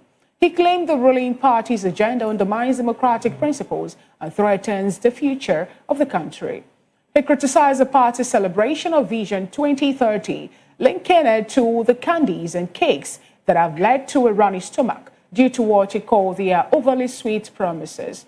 Muswere accused ZANU-PF members of blindly praising leadership while ignoring the erosion of dignity, democracy, and national progress. In a related development, opposition party Freedom Alliance, FA, has declared its intention to unite with other progressive forces to resist ZANU-PF's controversial push to extend President Emmerson Mnangagwa's tenure beyond the constitutional limit of 2028 to 2030.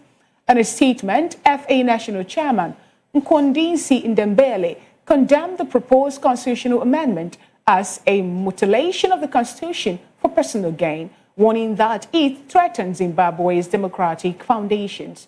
Ndembele also used the moment to highlight what he described as long-standing marginalization of the Mtwakazi people. He drew parallels between the current constitutional debate and the state refusal to recognize the Ndembele monarchy, despite allowing all the traditional leaders to operate with government support. Elsewhere, President William Ruto has called for unity within Orange Democratic Movement, ODM, warning that deepening divisions threaten the party's legacy 2 decades after its founding. Ruto made this call at the ODM Founders Dinner at the weekend. The event, which brought together founding stalwarts of the party, marked the climax of the 3-day ODM at 20th anniversary celebration that began on November 13. You're watching the African News on Voice of the People television, and it's time for the news analysis. And with us in the studio is Barrister Darlington Agamo. From the name Barrister, he's a legal practitioner as well as a public and political affairs analyst. Good afternoon, Barrister Darlington Agamo. Good afternoon, Finan. How are you? I'm good. Good to have you again on African News.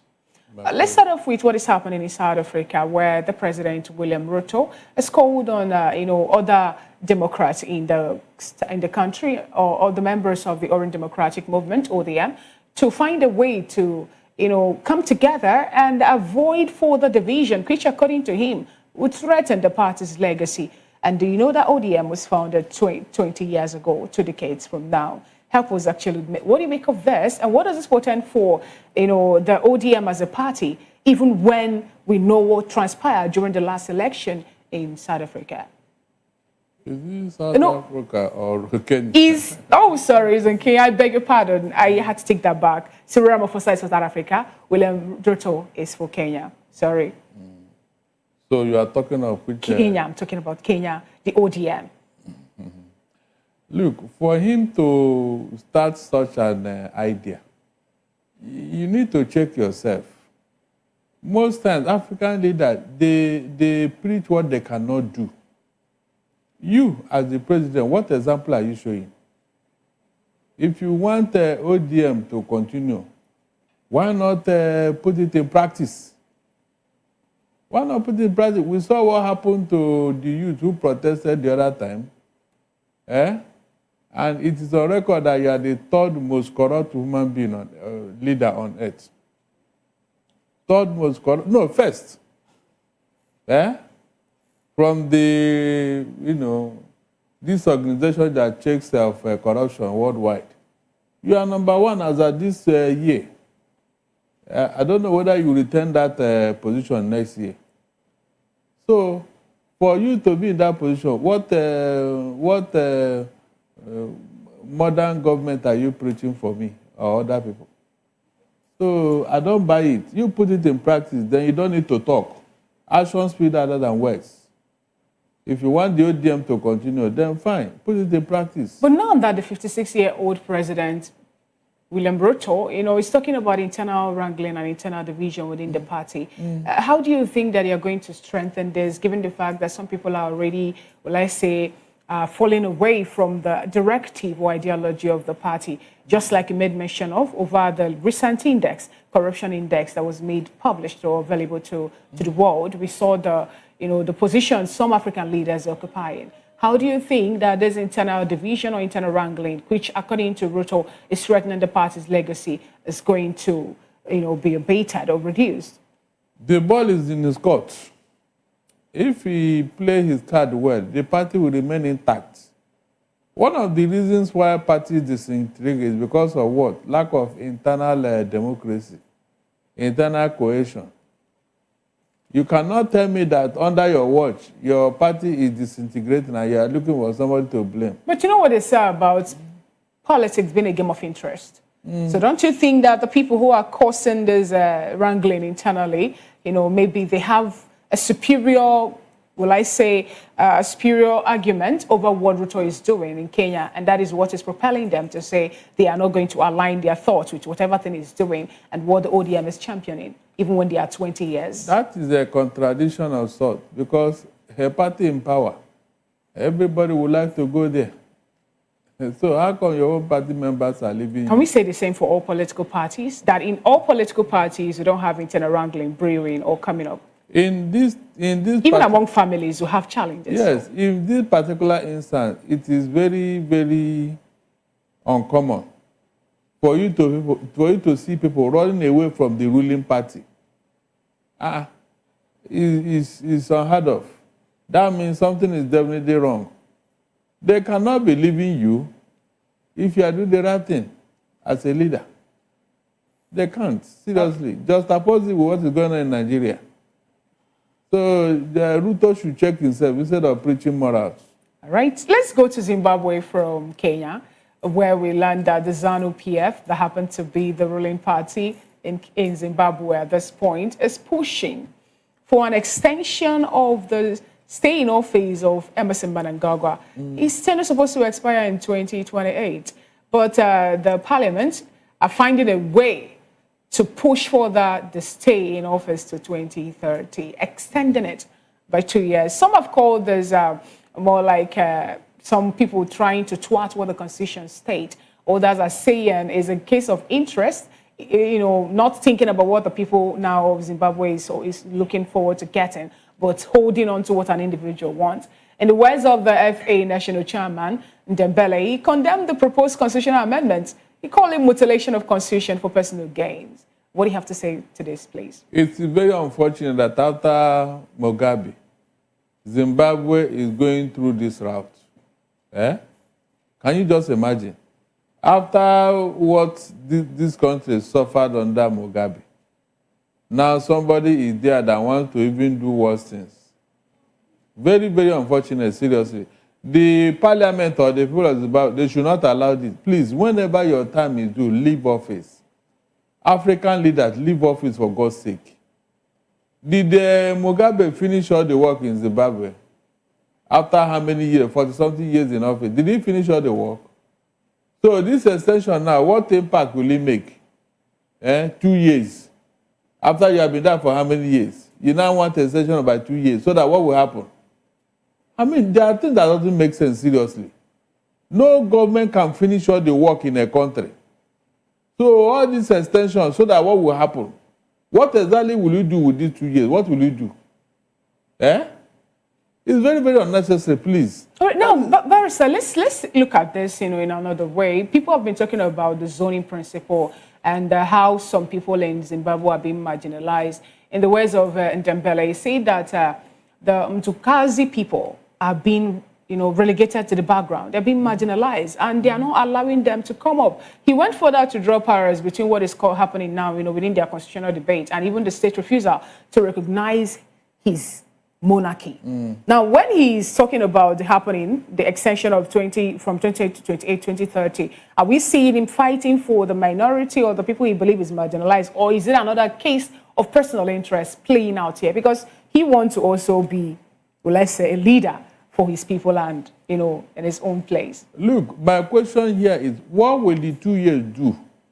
With the 2 years that is asking for, will it correct all the anomalies or what? The people that have been marginalized, you mean under 2 years, you will now make all the corrections? I don't understand. Is it not when he leaves office in 2028, then another person will come? This marginalization, is it not when he leaves office, then they will now look at the area that have not been given opportunity and bring somebody from there? This extension now, will it correct all the things he is agitating for? The answer is capital no. So why try what will cause problem? You can see how African leaders create problem in their country. With this agitation now, some people will take up arms. They will take up arms against the government. And from there, things will escalate. The man will now say, look, there is a problem in the country, I cannot live now.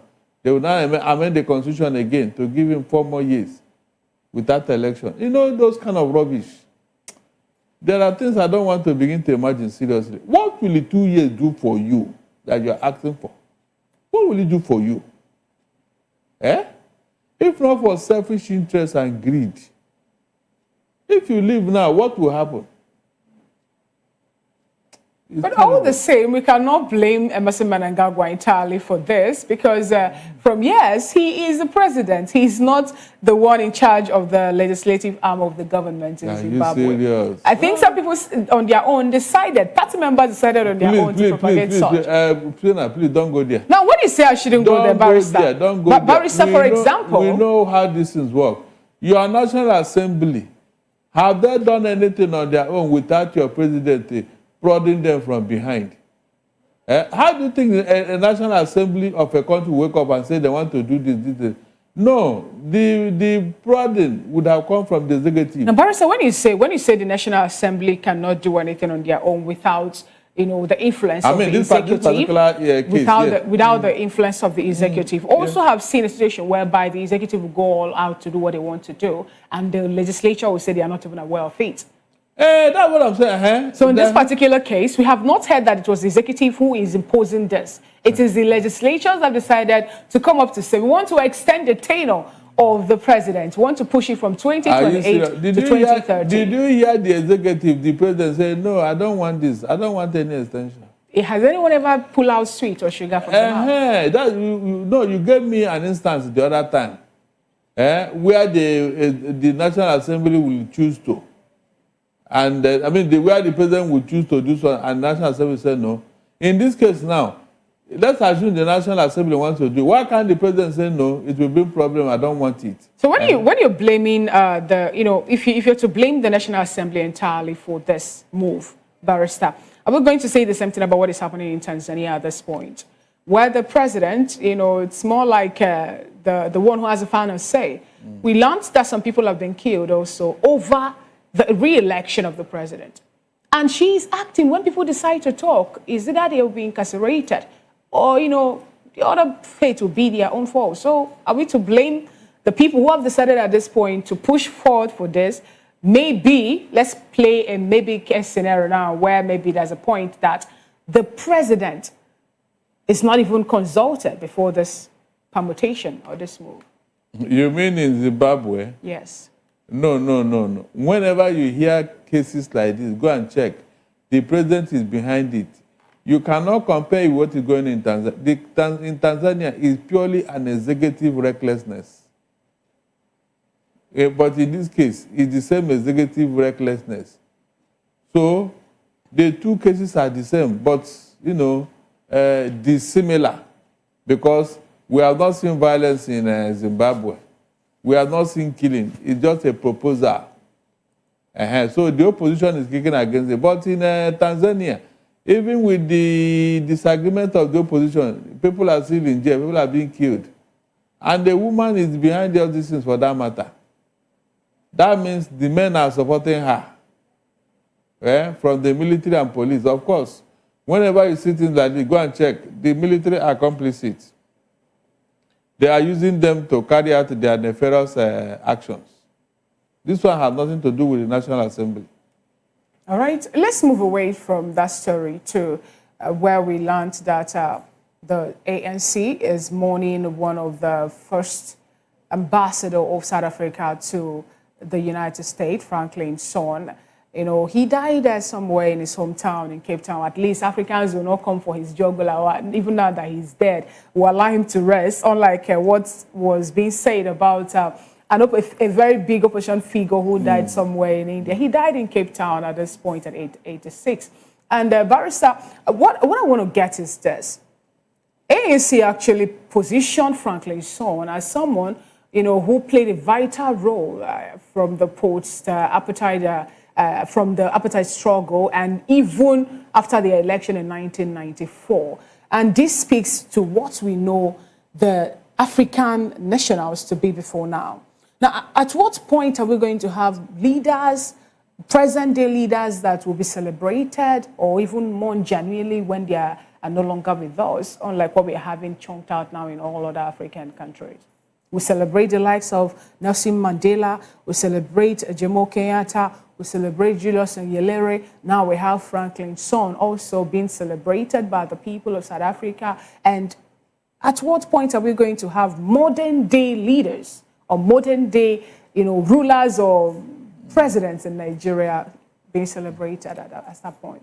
It's not going to be possible with these evil men in charge, because they replace themselves. When one evil man leaves office in Africa, this millennium or this century, another evil man or 5 evil men will take over. That is why their leadership is endless. They don't allow decent, patriotic citizens to lead the country. They don't allow people who can do the job to come in. So they surrounded themselves with evil men. And it's from among them that they choose leaders. That's what is going on today. How did they even get there to start it? How were they able to penetrate, to be at the helm of affairs in Africa? Because if you're saying that they are the ones holding power and they will not allow any decent person to come, how were they able to grab or to hold on to power? Yes, when you get into power, you look for those people who are as bad as yourself and bring them in.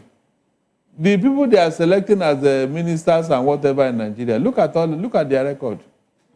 Look at all of them, the governors, ministers. Is it not from among them that you choose leaders? Look at it. Is it not from among them, from different states?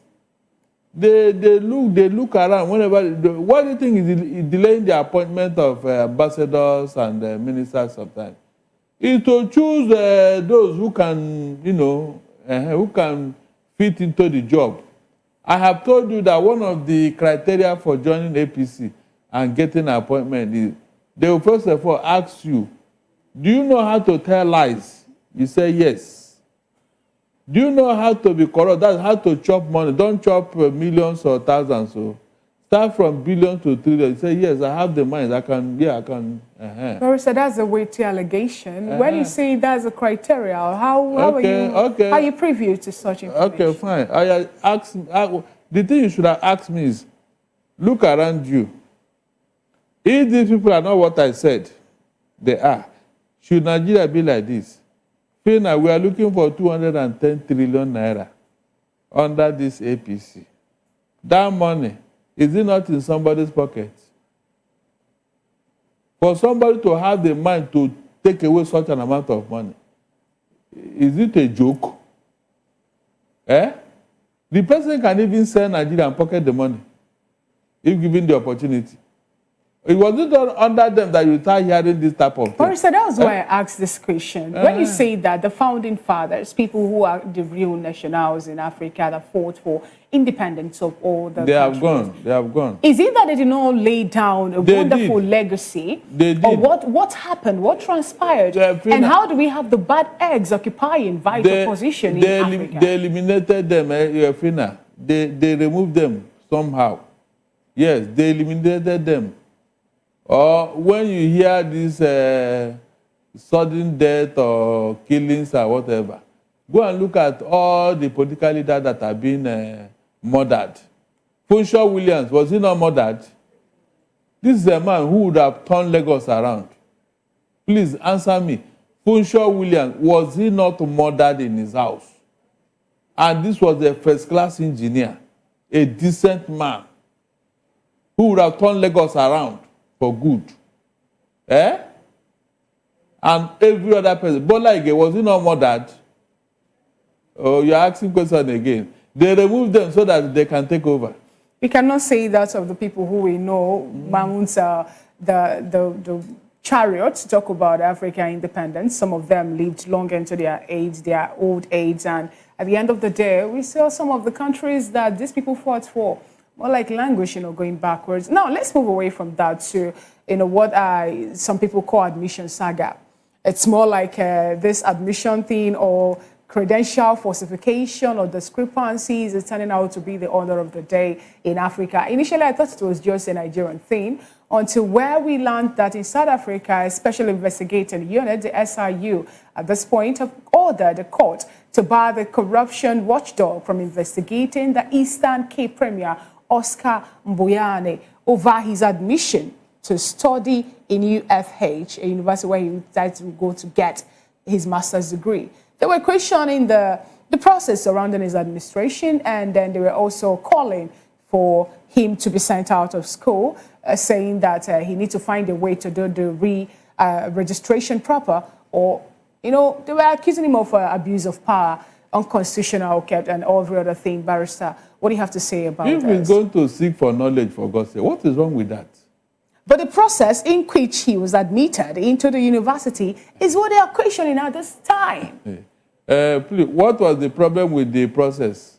Is it that he was not qualified to go and seek for knowledge, or what? I was really thinking it's about certificate, but he has not even obtained the certificate. Is the admission you are talking of? Is the admission you are talking of here? Yes, by his, some people are giving exemptions in admission, maybe because of maturity, experience, and all that. So university give that exceptions in some courses. Now, if that should be the case in South Africa, I don't see the reason the SIU wake up to say they want to probe That's what I'm into telling you. everything. If it is constitutional, I believe he's not the first person who is going to further his education. It wouldn't have raised any eyebrow. So I believe he must have caused any infringement and made the SIU to say, we at this point, we want to look into how or probe how this administration process was carried out. Look, that thing is unnecessary. They should be looking at the certificate it will come out of that place. No, Barrister, when you say it's unnecessary, there's another story today that a certain individual who happens to be the director in FCTA has been accused of forging a certificate. And we also had a minister, though now former minister also, being accused of forging a certificate. Should we be looking at certificates now over competence and how people were able to handle or carry out their duties in the offices? You see, in the morning when I was talking, I told you that don't allow or tolerate the first infraction in any institution. The moment you allow it, you will open a floodgate for such things to continue. Fina, imagine if the report from CSU was taken care of about certificates and all that. That is, we deal with people, people who are up there. Don't you think that this other smaller fry they will run for cover? But because you are not allowed it, and you are chasing smaller fries, you know. But you allowed the big men to get away with it. So what are you pursuing now? They say he who alleges must prove. So when you say we allow it, do we have a concrete evidence to say that some persons also indulge in certificate forgery and they've not been nailed? It is because you allowed it. Why didn't you go further? You covered it. Why didn't you go further? I mean, look, when something is obvious, don't push it. How obvious is it that you are accusing me of something and yet you cannot prove that what thing you're laying as an accusation over me is valid? Fina, a school was opened in 1974 and you got a certificate from that school in 1970. Please, what exactly are you trying to probe or look for here? Or is it not a fact? That evidence, do you need to set up a committee or a panel to look at it? Are you not the one that presented the certificate? 1970 against 1974. So what probe are you asking me to probe here? If you do not cover it, the evidence is there looking at you now. Why don't you use that evidence and take decision? And say, look, Mr. Man, based on this thing, get out. But you people, all of you, you covered it. And now you want to expose the other ones, Abi? How come? No, tell me, how come? Because every certificate bears the name of the school, the institution, the date and everything is there. It's not as if something was mistaken or there is another school that is bearing the name somewhere that was opened in 1970. Now that the federal government of Nigeria have decided to open a portal where people and the certificates can easily be vetted, do you think that in any way is going to help to reduce the issue of certificate forgery? Because we have a portal according to what the presidency is saying there. You'll be able to upload both your credentials as well as a certificate to back them up at this. Won't that help out? Let us start with the people that opened the portal. Let's start with them. Interesting. Let's start with them. Even the ministerial portal. Yes. The people, at least this government started it, Abi. Exactly. So everybody in this government, starting from the head, Okay, Barrister, let's go to South Sudan. There's another allegation again where we learned that Bolmel paid prosecutors $6,000 daily. This money actually is to be a stipend for them after lodging them in a Juba hotel. They pay them $6,000 for them to be able to look into the issues, or rather the high-profile court trial involving Riek Machar and 7 others. Recall that Riek Machar is being accused of a murder, treason, and crime against humanity over a military attack which was done in March 2025. That particular military attack landed him into being suspended or being in a confinement in his house. Let's use the word yes. He's been under house arrest since March 2025. the person that you are trying to prosecute is funding the prosecutor. Fina. No, look at it. What justice will come out of that?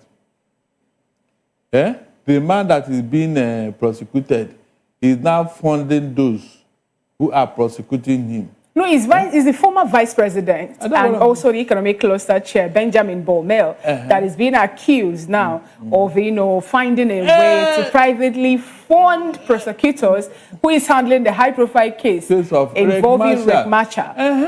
These are his boys now. These are his boys. If not, what is the man's interest that is funding them with such an amount of? Whose interest is it protecting? So why is the government denying this? Why is the government coming up to dismiss this, allegation? Why is the government of South Sudan dismissing the allegation? This is what I don't understand, because Riek Machar is the one in contention here. Yes. With the government of Sudan. So why is somebody funding the prosecutor that they set up?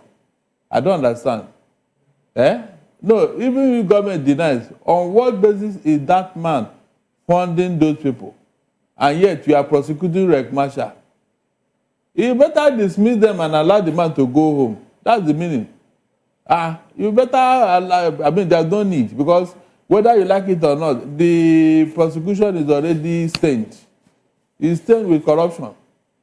There's no two ways about it. It's stained with corruption. So are you saying that this is more like a political witch hunt? Because the person who made this known to the world, or who brought it to the fore, is Joel Ngumenge, who said that, who happens to be a former, SPLM, IOA lawmaker, and also a prominent online political commentator. He was one who made this allegation, saying that in one breath, Riek Machar and the people who are being called to prosecute him are enjoying, in his words. Yeah. So the Sudanese government, over to you. If you don't react over this, then we'll not take you serious. Their reaction is that they've denied this allegation. And yet you are prosecuting Riek Machar, Abi. That was your former vice president. Is that not true? So what is the essence? You can see what these people are doing. They are playing with the life of their people. You can see. Wasting money, pursuing vain things. They better disband that committee or whatever. Nothing will come out of that case. All right, now let's go to South Sudan, Barrister Steele, where we learned that EU ambassador, South Sudan ambassador to EU, have come up to warn the European Council to make sure that every European weapon will not fall into the hands of people who are sponsoring the war, the civil war that country has been faced with thus far. In the words of this particular ambassador to the EU, Abdelbagi Kaber, he called on EU countries to stop selling arms to United Arab Emirates, Barrister, saying that United Arab Emirates, in one breath, according to the the United Nations panel, have been found, or there's an allegation against them, supporting the war happening in Sudan. It is a lie. It will not work. This is a mafia business. Gun running is a big business. If you ban, what do you call, UAE, they will look for another means. Are you the only one supplying arms? China is there. North Korea is there. So many rogue governments are there to supply arms. And the gun roller, he will always have his way. Yes.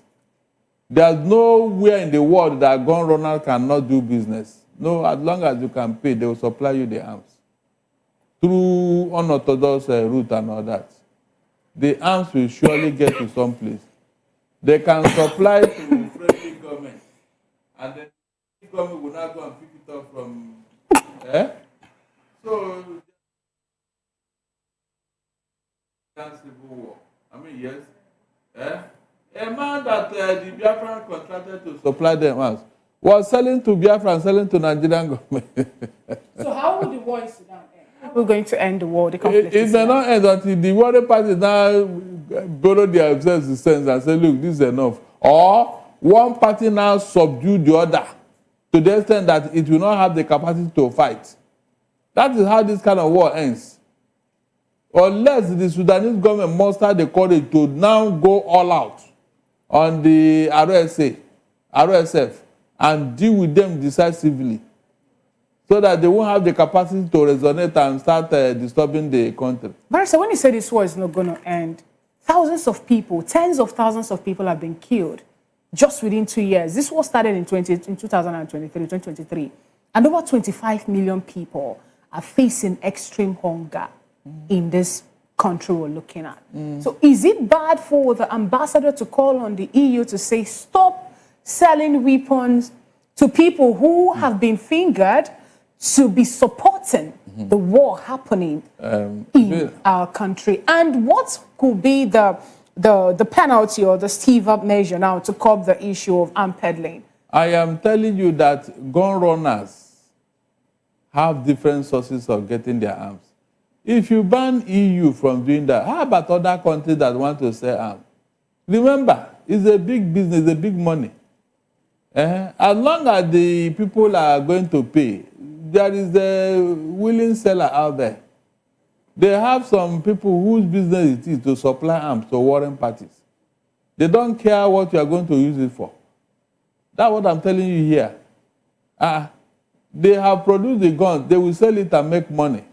That's what I'm telling you here. So, even when it's being used illegally? Oh, is there any... armed proliferation, is it what we're going to celebrate? Is there any gun that is not used to kill people or kill something? Any gun you see anywhere is to shoot something or somebody. And the people producing it, they don't care what they're going to use it for. As long as what? They are making their money. That's it. All right, Barrister. Thank you so much, Barrister Darlington Agumon, for being part of today's African News. This is how far we can go on the African News analysis. You're watching the Voice of the People Television African News. And we'll go on a quick break, and when we come back, the rest of the news continues.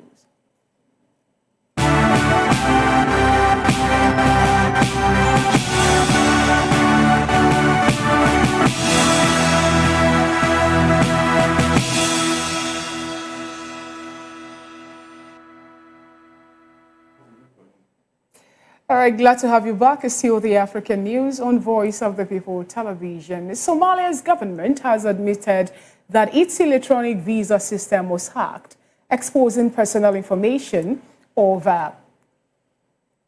thousands of travelers.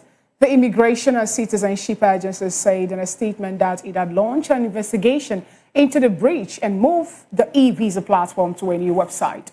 The agency added that it was treating the matter with special importance, but did not clarify how many people were affected.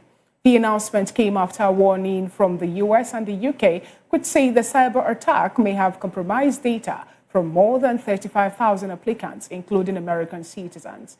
The breach gained attention last week after social media accounts began sharing what they claimed was leaked information. The hack has raised concern over the security of Somalia's digital system, with authorities have championed as vital for improving national security. Burkina Faso Security Minister Mahamadou Sana has voiced the country's willingness to benefit from Iran's anti-narcotic police expertise in the fight against drugs. He declared Burkina Faso's readiness for the expansion of collaborations with Iran in different sectors, particularly sharing experiences and knowledge, as well as providing laboratory equipment and drug detection dogs. Sana made the remarks in a meeting with Iran's anti-narcotic police chief, Iraj Kakavande, who said that a decisive and targeted fight against drugs is a demanding task requiring actions that go beyond national and regional boundaries. In another development, the Ghana Armed Forces, GAF, has announced the resumption of its recruitment exercise after it was suspended due to the stampede in which 6 persons lost their lives. You may recall that a GAF recruitment exercise was suspended last week following the death of 6 applicants during a stampede at the El Wak Stadium. The Army said the screening process will now take place across 8 sub-centers within 5 key locations in the region. Say there are 2 centers at the El Wak Stadium, 2 centers at the Nicholson Park at Boma Camp. Others are 2 centers at the Training and Doctrine Command Tradoc at Sehe, and 1 center each at the Air Force Base at Boma Camp and Eastern Naval Command at Tema. In a statement issued on Monday, GAF said applicants will be processed in controlled batches of 600 personnel. At least 32 people have been killed in the Democratic Republic of Congo, the DRC, according to officials, after a breach at the copper and cobalt mine collapsed due to a stampede. The accident occurred at the Kalando mine in southeastern Lualaba province on Saturday, the province Interior Minister Roy Kwambe Mayonde said on Sunday. Mayonde said despite a formal ban on access to the site because of the heavy rain and risks of a landslide, wildcat miners forced their way into the quarry. The report by the DRC Artisanal and Small-Scale Mining Support and Guidance Service say the gunfire from soldiers at the site had sparked panic among the miners, prompting the rush to the bridge, resulting in its collapse. While Mayonde put the death toll at 32, the report said that at least 40 people had lost their lives. The report said the mine had been at the heart of a long-standing dispute between the wildcat miners and the site's legal operators, who were said to have Chinese involvement. Provincial authorities suspended operations at the site on Sunday. You're still watching the African News and Voice of the People television. We'll go on that quick break, and when we'll come back, business and sports stories up next.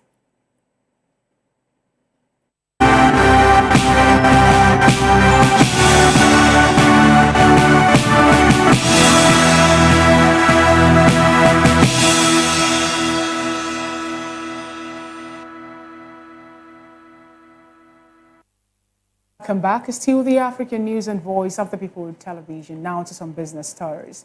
The South African rand held its ground in early trading on Monday, shrugging off S&P Global's first credit upgrade of the country since 2005, a move to BB from BB with a positive outlook as investors shifted focus to its week's looming interest rate decision. The rand traded at was 17.07 against the US dollars, a little change from its Friday close. Last week, the rand briefly broke below a key 17 per dollar level from the first time since February 2023 to touch 16.955 after the government's medium-term budget policy statement showed signs of fiscal discipline. This week's economic calendar will feature October consumer inflation figures and September retail sales data on Wednesday, followed by the central bank's interest rate decision on Thursday. Meanwhile, South Africa's Minister of Electricity and Energy, Gosensho Ramakokpa, has said that the country is accelerating its nuclear energy ambitions as it positions itself to compete with China in the fast-growing African market for nuclear fuel and small modular reactors, SMRs. More than 20 African countries are now at advanced stages of planning SMR installation, creating what the minister described as an insatiable continental demand for nuclear fuel. Ramok Gopa said South Africa's nuclear development strategy is being revived and expanded, spanning the entire fuel cycle from uranium enrichment partnership with neighboring countries to long-term waste disposal infrastructure. Ramgokpa said that the core of the strategy is the planned 2,400 megawatts of nuclear new build program, the 20-year life extension of Cobalt 2 units, and the strengthening of institutions, including the National Radioactive Waste Disposal Institution, NRWDI. The NRWDI has now identified a site for an interim nuclear waste storage facility, while it continues to work towards establishing a deep geological repository, which would be only the second of its kind globally. Moving on to the world of sports, Congo advanced to the World Cup Intercontinental Playoffs after beating Nigeria in a Sunday night penalty shootout. Chancel Mbemba scored the decisive sport kick to seal a 4-3 shootout victory for Congo after the final playoff match of African qualifying ended 1-1 after extra time in Rabat, Morocco. Congo's victory secured its place in FIFA's sixth-team Intercontinental Playoff tournament in March that will send 2 teams to the World Cup in the United States, Canada, and Mexico. Algeria, Cape Verde, Ivory Coast, Egypt, Ghana, Morocco, Senegal, South Africa, and Tunisia have already qualified for the World Cup from Africa. Still talking sports, Ashraf Hakimi, Mohamed Salah and Victor Osimhen will contest Africa's top individual football award after being named the 3 finalists for the CAF Player of the Year prize. The Confederation of African Football said on Sunday. Hakim, the Moroccan captain, crowned a historic season by winning the Champions League with Paris Saint-Germain for the first time in the club's history, along with the French League and Cup double at the European Super Cup. Egypt's Mohamed Salah played a pivotal role in Liverpool's Premier League title win last season, scoring 29 goals and providing 18 assists to claim both the Golden Boot and Playmaker awards. The 33-year-old also won the PFA Player of the Year award and is bidding for his 3rd CAF crown after triumph in 2017 and 2018. Nigerian striker Victor Osimhen fired Galatasaray to a league and cup double in Turkey, finishing as the league's top scorer with 26 goals. Osimhen previously won the award in 2023, the same year Hakim finished as runner-up. Last year's winner, Ademola Lookman, who edged Hakim for the award, did not make the final shortlist. The CAF award ceremony in Rabat on November 19 will also honor other categories, including Interclub Player of the Year. That is it on the African News and Voice of the People television. Thanks for watching, and don't forget to subscribe to our YouTube channel. On YouTube, we are at Voice of the People TV, and in all the social media platforms, we are at VOP TV Live. I am Fina Okechukwu.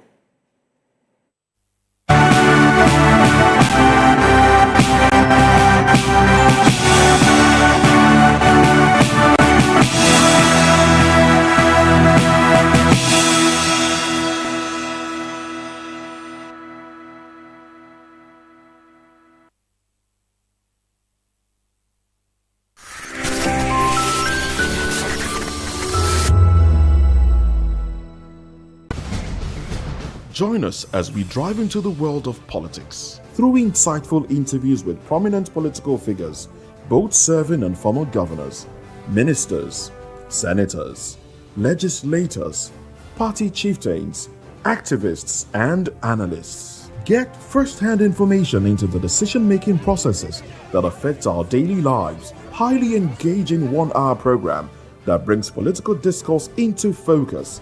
I am Chukwuma Okoro. Political Lens, Monday through Friday, 6 to 7 p.m. Join us.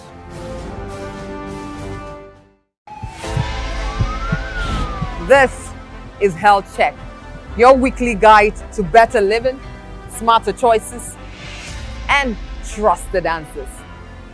From everyday wellness to urgent health issues, we've got you covered. Health Check, only on Voice of the People television, where your health has a voice.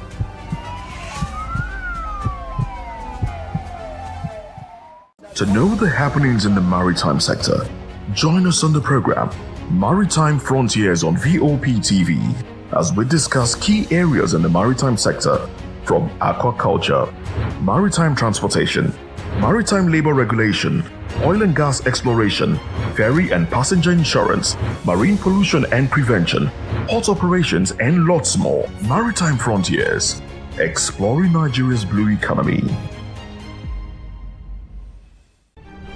In a world where power shifts its every headlines, news breaks and events happens, we'll bring you unbiased and explicit information on politics, economy, and state of the nation. We break down the chaos. Facts, not fluff. Truth, not spin. We discuss not just politics, but a glimpse into the future. Join Moses, Chukwuma, and Fina on Voice of the People TM. Voice of the People television. Now you have more than a voice. The red carpets, awards, the razzmatazz, music, fashion, interviews, and more. Spotlight on Voice of the People television. Let's feed you with all the juicy stories in the global entertainment space, bringing you the glitz and glamour as it is hot. Stay tuned to Spotlight, 1 p.m. Monday to Friday. Spotlight on VOP TV. Entertainment like never before.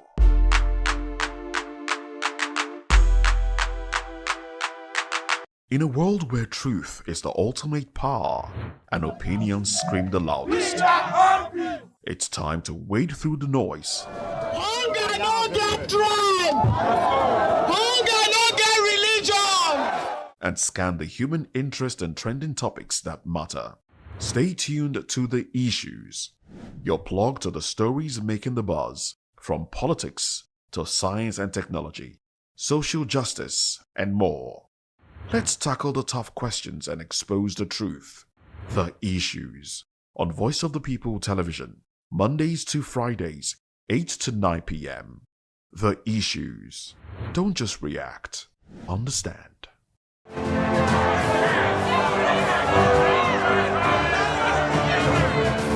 Do you want your voice to be heard? Do you know that you matter in the scheme of things? The People's Voice, the show where ordinary citizens take center stage as we discuss the biggest stories that affect you and I. With you in mind, we facilitate lively discussions, debates, and interviews on the topics that matter most to you and I. From social justice to economic empowerment, education to healthcare, governance, and more. Tackling tough topics and amplifying your voice. People's Voice.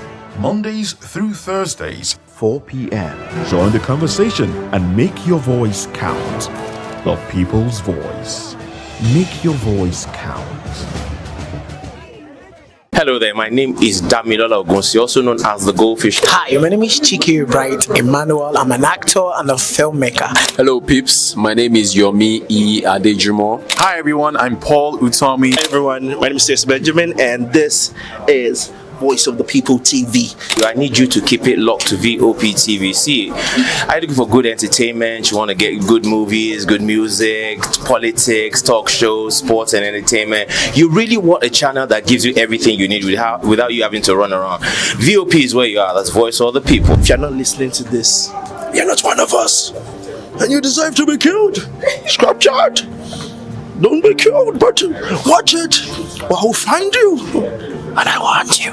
And you are locked on VOP TV. Don't go nowhere. This is where the juice is. This is where all you need for entertainment, politics, movies, and whatnot. And keep watching VOP TV. So keep it locked because I'm locked already, man, and it's money back guarantee. So you're gonna have a good time because I do. And please keep watching VOP TV. I won't want to actually, I beg you, subscribe, watch it. If not, whatever you see. You better not touch that guy because VOP is the plot.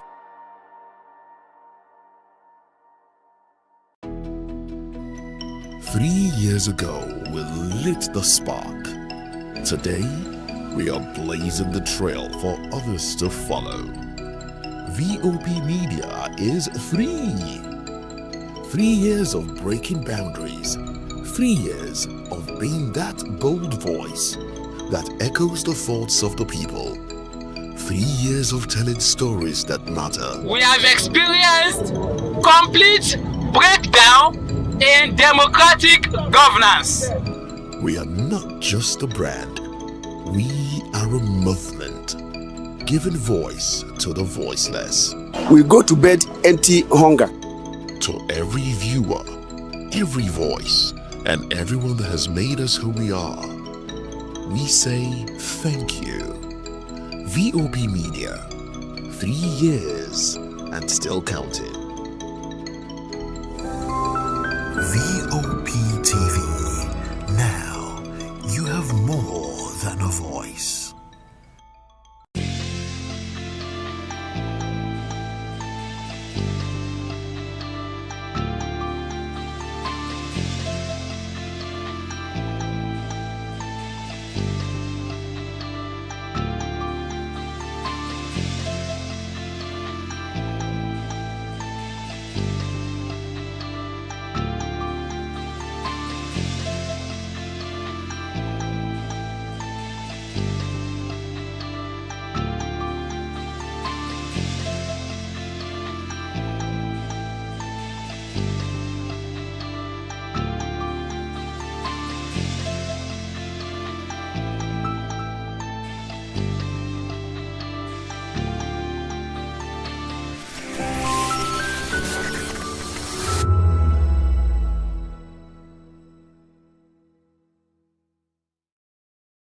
This is African News on Voice of the People Television, where we don't just bring you the news, we bring you Africa's heartbeats, the policies that shapes our world, and the economy that determines our future.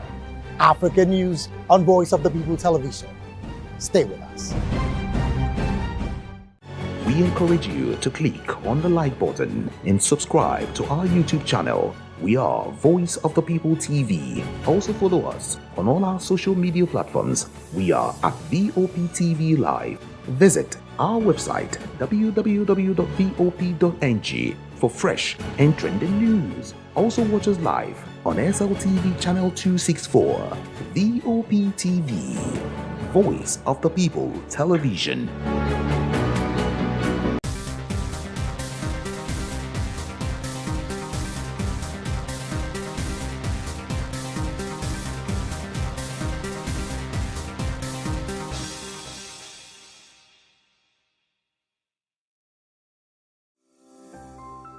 VOP TV.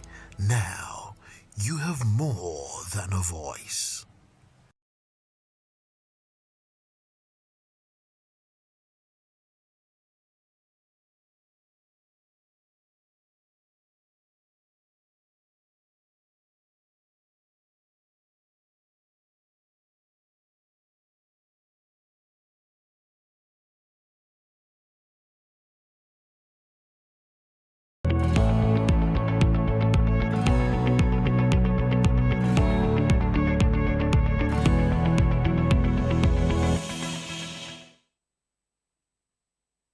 Hello and welcome to another edition of Health Check, the program where we discuss key issues that affect our health and well-being here on Voice of the People Television.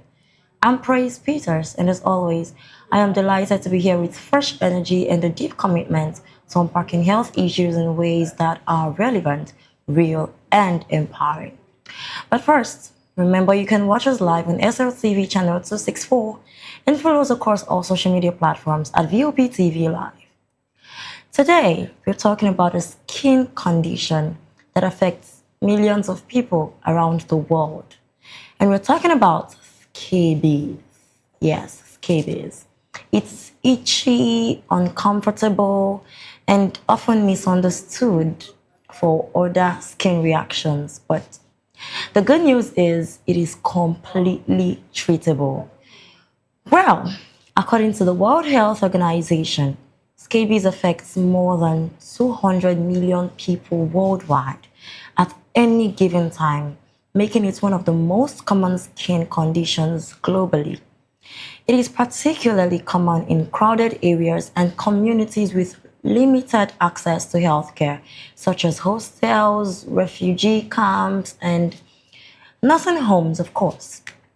Well, to help us understand these conditions better, we'll be speaking with a medical expert who will share professional insights and practical tips to guide us through. And today, I'm joined by Dr. Charles Adeogun, who is a public health physician and wellness advocate. And he's here with us again on Health Check. Thank you very much for coming, Doctor. Good afternoon. It's nice to have you on the show again. Same here. Thank Doctor, you. how have you been? Very well, thank you. How have you been? Great. Last week, I asked you about one of the things that you practice that you would want the viewers to also practice, and you talked about sleep. So, Doctor, have you been having enough sleep lately, knowing that your profession is very wonderful? Well, in the last 1 week, I would say I've not had enough sleep, but I'm trying to work on that. Okay. Well, I can say that's the same for some of the Nigerians as well that are struggling with, stress, health, traffic, all of those things. Yeah. So it is well, everyone just please take care of your health, because that's what we do here on our VOP TV. We help you pay attention to your health, of course. So today we're talking about scabies, and we want to just understand, because scabies is usually misunderstood, if you would agree with me, for other skin reactions, because I understand that scabies is a skin infection and all that. All right, so what exactly causes scabies and how does it spread from one person to the other? Okay, scabies is a dermatological condition. That's a skin condition that is transmitted through skin-to-skin contact between people. It is highly contagious, and the main causative factor is a mite called Sarcoptes scabi. That's the name. So it finds its way into the skin and then causes this intense itching that occurs particularly at night. And the areas of the body that are most affected include areas like between the fingers, the wrists, the elbow, in some cases the buttock area, the waistline. Oh, wow. And when this happens, there's intense itching, and then you may have a rash, like a bump-like reddish rash, that is really very, very itchy. And then you find it, like you said, it's typically described as very distressing and very uncomfortable for people that suffer from it. And it is usually found in places where people have poor hygiene, or they have limited access to water, and of course that affects the level of their hygiene. Then it's also common in places where you have overcrowding, like the refugee camps, like boarding schools or hostels, even in the prisons. It's really, really, you have a high prevalence of it in the prisons where, people are, in large numbers in a confined space. And because of the close proximity they are with each other, it's easily transmissible. Yeah, because of the nature of the infectivity of the condition. So basically, when people have this, typically there's the itchy and the skin and the scratching and all that. And they may even have excoriations from the intense itching. You find out that you can see the scratch marks, on those areas. Could really, really be intense. And most times people may mistake it for other things, like you rightly said. Some people, especially in areas like Nigeria, where people self-diagnose themselves, That's very funny. You will hear people giving it all sorts of names. Self-diagnose themselves. Yes, I love that. Because that's how it is. Because most times in the hospital, you find people approaching the doctor and they already... They will even tell you, exactly doctor, what they it's have. Just malaria. Exactly. They will tell you what they have already. So they've already diagnosed themselves even before a physician, listens to them or examines them or orders for any test. So they already know what they want from you. So it now takes a very good professional to let them know that you don't diagnose yourself. Yeah. Just let me listen to your complaints. Leave it to me to now find out what the problems are. Let me have my examination done. Let me order my investigations. And then I'll be able to make quality decisions on what you really have. That's the only way I can make a precise diagnosis.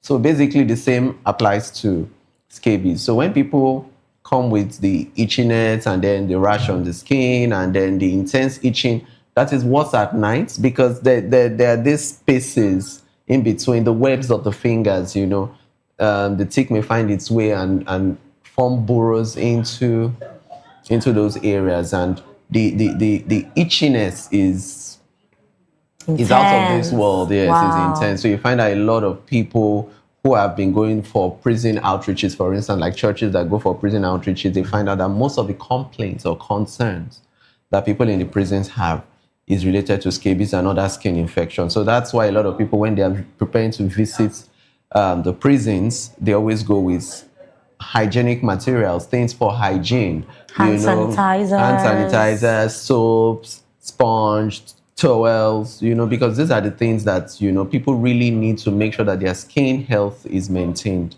Yeah, and then, of course, the access to water, to potable water, is very, very important to mention here. I am really, really interested in the proper hygiene part, because I feel like a lot of people really lack proper hygiene. Absolutely. And it's not only limited to resources that they are, that is available at their disposal. Just personally, they just lack how to take good care of themselves and their surroundings. So can you throw more light to that as to how proper hygiene could be a major cause of scabies? Because when it comes to hygiene and grooming, I think it's something that should be instilled in a child from the earliest age. Your parents should watch you, have your bath by yourself. By the time you're becoming even when they do, laziness could also come into play. Well, the truth of the matter is that is where discipline comes in. When you can't take care of your own self, then how do you take care of other people around you? How do you take care of your environment? Exactly. When you're at a loss at what to do to take care of your own body. So it's important that parents, part of the normal upbringing of a child, apart from the morals and knowing how to be cautious and respectful, is also how to learn to take good care of yourself. Definitely. And appear clean all the time. And when we're talking of cleanliness, we're not talking of just cleanliness of your skin alone.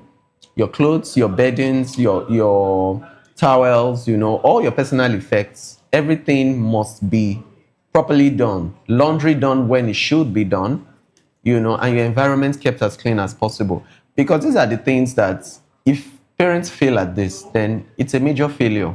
Because if they don't learn how to do it at home, then do you expect them to learn it when they're in school, when they're all by themselves? when they are all by themselves? So I think really when it comes to parental upbringing of children, like they say, charity begins at home. You cannot expect the school to give to your child what you have failed to give your child at home. Definitely. So I believe that hygiene is something that should be enforced. When a child is in infancy, of course, you would have to do all the hygiene yourself as the responsible adult around. But by the time the child is growing and becoming a bit independent, you should teach the child how to brush their teeth properly. You should teach the child how to have a proper bath. You should teach a child how to use the toilet and clean up properly. You should teach a child how to change their clothes. You should teach a child how to do their laundry. Even how to wash their own plates. Definitely. These are basic stuff that, that live with a child for the rest of their life. So if you miss it at those formative years where they're expected to learn from you, who is the responsible adult in their lives, then it will be a major failure in the long run. And as for the boarding schools, the hostels, the prisons, and places where you have a lot of people. Especially the prisons, because they almost cannot help themselves. Yeah, they almost cannot help themselves. So that is why, systems must be in place to make sure that everything they need to take care of their hygiene must be provided. All right, so this is a message to the government, Of course, water, spacing out, you don't need overcrowding. You need decent spaces between inmates. And then you need decent spaces, even in the hostels. You don't need people to be clumped up together like sardines. People need good space, so that there's good ventilation, and then people have their own personal effects. And you don't need to intrude on another person's privacy just because you want to get things done. You don't need to bump into each other in a very small, limited, restricted space. So all these are very essential things that we can, put in place, because it's skin-to-skin contact. There's no how you relate with other people and you will not have some form of contacts with them. And you can imagine in a place that is overcrowded, that is poorly ventilated, that there's no water, there's no adequate soap or personal hygiene effects. It becomes a problem, and then it becomes almost like an epidemic, or the outbreak of scabies in such locations. All right, so what exactly about proper hygiene is really important in the cause of this particular disease? Is it that there are insects that could cause this because of dirt and all of that? Can you just break that down so that we can understand from where this whole proper hygiene has to come from in this disease? So the mite that is implicated in scabies actually finds its way into the skin. And once it burrows its way into the skin, it sets up some kind of allergic reactions that results in the intense itching. And then it causes irritation in the skin, and you have the rash and those pruritic lesions that we talked about. But the important thing to do is, first and foremost, you must make sure that you have a decent bath. You know how to... Decent bath. Yeah, you know how to bath yourself properly. Properly. Shouldn't we do a lecture on how to bathe? Yeah, maybe in some cases, because sometimes you even watch. Nobody tends to inspect you in the bathroom, so you just do whatever you like and come outside. Correct. So how are we sure that you were bathing? Correct. Properly? That is why some people, when they say they're coming out of the bathroom, you look at them and you ask, "Are you sure you took your bath? Are you sure you were not just playing in there? Are you sure you did anything in there?" Because by the time they come out, you expect that somebody who has had a proper bath should look a certain way. Yeah. And then you should also, for children who are in their, still very young, you can actually do some random inspection. And then you take a look at their skin from time to time. Is there any unusual rash? Is there any unusual itching? So when you see a child putting his hands in his shorts and scratching something, you better investigate and find out. Or you find a child having marks, nail marks, scratch marks all over their bodies. It's something to investigate. It may not be scabies all the time. Sometimes it could be due to another kind of allergy. You can also have other skin problems that can make you itch, or you could also have some drug reactions that can make you itch. But for scabies, the itching is quite intense, and you would know that it's good for a doctor to diagnose this by himself. And the parents or the older people around, in terms of if it's a child, they should be very observant and they should know when a child is having some concerns, because sometimes the child will not talk to you about it, but it's what you observe that you're going to act on. And then you take the child for proper examination. So some investigations are done to actually confirm the diagnosis. Most times it's a clinical diagnosis. Once you see the presenting symptoms and you see how the child has presented, typically after infection, it takes about 2 to 6 weeks for you to see the manifestation, you know, on the skin of the person. But for most people or most doctors, just a physical examination is enough to make the diagnosis because of the particular areas where the infection is usually focused on mostly. And then, of course, you now look at all that scenario around the history that you have taken. Do they live in an overcrowded place? Is there poor quality? Is there no access to water? Are their hygienic practices there faulty? You know, is the person living in a hostel? Is the person in a refugee camp and all that? So you can see that it is more common amongst a certain group of people than other certain groups of people. So for most people, it's usually people of lower socioeconomic class or people who are in confinement. In confinement. When you were talking about bathing, it occurred to me that we should also talk about the amount of times we should have a proper bath in a day. So once or twice daily. I want you to just talk about that. That's depends on multiple factors. Some people sweat more than other people. Some people, of course, we that live in the tropics, our climate is hot, you sweat a lot. So if you know that you are somebody who tends to sweat a lot or your kids tend to sweat a lot, well, they should probably have their bath twice a day. Because even your normal sweat, once it stays on the skin for so long, tends to irritate the skin and causes some form of reaction on the skin. And you may find people having the heat rash or atopic dermatitis or any type of skin irritation, which is usually uncomfortable even for a child. And for children in their infancy who can't communicate, you just find them, crying or being irritable, and you can't really find out why they are crying or why they're having that problem. That's why you as the adult or as the parent must be observant and find out if there's any new rash or anything generally that is appearing newly on the child that is making the child uncomfortable. And then I think it's important to also emphasize on washing your towels, washing your bed sheets. Oh my God, you just read my mind, like you took it out of my mind. I was going to talk about it. Towels, we only use them when you just take our baths and then you just spread them, they get dry. The next day, you do the same thing. And some people don't even wash this.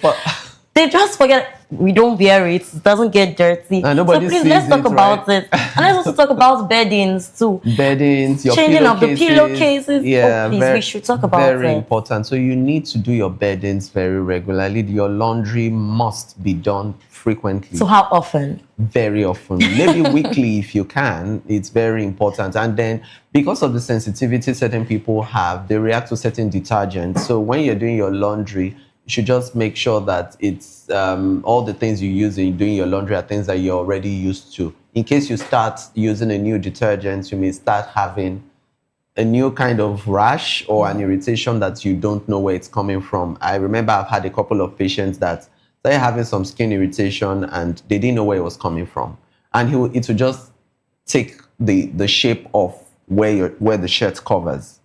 The neck, up to half of the neck where the collar gets to, up to the sleeves, up to the trunk and the back. And you're wondering, where is it coming from? And it's not affecting any other parts of your body. So definitely it's not a systemic problem. It's not in your blood. Your blood gets everywhere. But why is it cutting out just your shirt pattern? And then you now ask the patient, so how do you do your laundry? And the person tells you, I use these dry cleaners.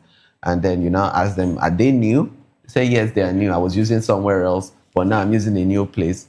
It's probably the new detergents they are using for you. And when the person went back to where he was using before, everything stopped even without a treatment. Can you imagine? So you know now that even sometimes... We have to be really observant. Yes, because some people have very sensitive skin. And some people even are sensitive to certain types of skincare products too. The kind of soap, the kind of makeup, can make them break out or give them some kind of rash that they didn't used to have before. So people should be careful when they're making choices of skincare products, especially when they have sensitive skin and they know they are prone to developing some kind of skin problems. You have specialists called dermatologists That's a branch of medicine dedicated to skin and skin problems. They are very much available. If you have any skin concerns, those are the people to get to see. It's funny how people just go to the vendors, like people that sell the skin products, like, well, what is good for this particular thing? And you just assume that they will be the ones to give them the best prescription. But it's also important for us to note here that we have also heard some very funny things, like people mix creams together. Like, when I heard that, like, I was in shock that you actually mix products together. These are products that have their own components. And when you mix things together, you form a new compound altogether. And you don't know if what you have mixed together now, even if they were as separate components, if they were fine for you, but now that they are mixed up and they form a new compound, the new compound may not be safe for you. And not to talk of people who now go into the skin lightening and bleaching and the hydroquinones and all that.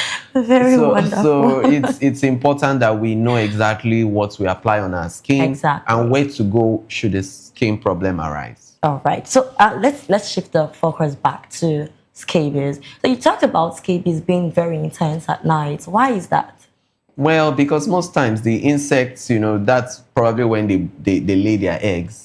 And you can imagine something laying eggs in your skin. That's kind of disgusting. So they are multiplying in there and that gives, and your body reacts to it because they laying eggs under your skin. Your body sends a kind of reaction, that gives you that itching, because it's an allergic reaction to what is happening in your skin that shouldn't be there. So these are foreign invaders that enter your skin, that find their way into your skin, through all the factors that we mentioned earlier. But it's important that everybody everywhere should pay attention to their hygiene levels and don't share clothes, don't share personal effects like your towels, don't share personal effects like your underwears, and don't share personal effects. Of course, you don't share. I don't think anybody shares their toothbrush. I don't know. But you never can tell. I don't know. I don't think we should go there. Let's not go there, please, because some things will just shock you now. So let's talk about the signs. So when people are, already having this skin condition, what are the early signs that you should pay attention to before it escalates? Okay, they should pay attention to a new rash. They should pay attention to intense itching. They should pay attention to the webs of the fingers in the hands, and then around the buttock area, around the thighs and the buttock area. Those are special areas they should pay attention to. And then ultimately, it is diagnosed as a clinical symptom, like I said. It's sometimes clear to the doctor that this is scabies, but some other times you may need to do some skin scraping tests, where they do a skin scraping and then they find the eggs of the tick there. Yeah.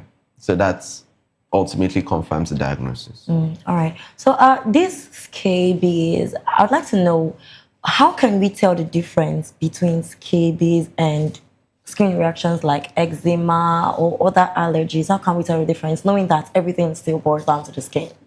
Well, there are a number of skin reactions or different conditions that can give you a skin allergy or a skin rash. Like we said, if it's a heat rash, you would notice it's just going to be numerous on your skin and it may just be generalized, or it may be limited to areas where, are covered. Yes, places where, your clothes cover, because that's where you sweat, and then sweat gets trapped under your clothes and then irritates your skin and all that. Then in some other cases, if it's eczema is usually scaly and dry. And then, it can leave some kind of patches. Eczema is not raised. It's not, you can't feel it. Like if you touch your skin, you're not going to feel any rough areas. It's just still going to remain flat. But you're going to see that some areas look drier than usual and a bit flaky and may look, a bit discolored from the normal skin complexion. Color, yeah. So you would know that, okay, this is probably eczema. Then you also have some other reactions that are drug reactions. When people take some medications, they react to certain drugs, and then you find that this is more generalized because the child is just covered in a rash that was not there before, and you can trace the onset of that rash to when they started a new medication, or you can trace the onset of the rash to when they ate a new food or when they made a trip somewhere. So you can know that this is an allergic reaction. And then sometimes you may even have contact dermatitis, where you touch something, maybe a chemical, based on the kind of job you do or your occupation or whatever. You come in contact with some irritants, and then you find out that the exact areas of your body that came in contact with that chemical is where it's affected. So it just tells you that this is contact. It has to do with something touching you and then your body having that allergic reaction. But for scabies, the itching that we call pruritus is the main diagnostic feature. Pruritus. Yeah, that's the medical term for intense itching. So that tells you that you're dealing with something that scabies should rank high in your differential diagnosis. So basically, it's something that can actually affect any age group depending on where you find yourself. I was going to ask if it is limited to a certain age group, or if the reaction is the same for all So it doesn't have ages. it doesn't have predilection for gender or age or anything. Any age group or any gender can be affected depending on where you find yourself and your level of hygiene.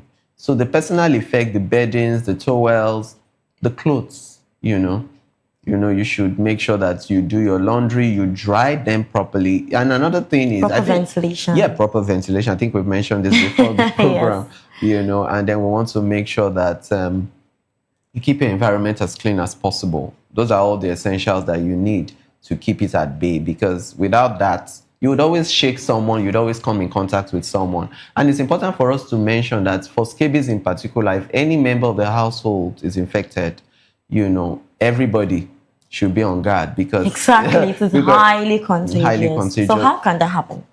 Because it's from skin to skin contact. Yeah, I'm asking, how can they be on guard? They can be on guard by making sure that they do not share, personal effects with the person.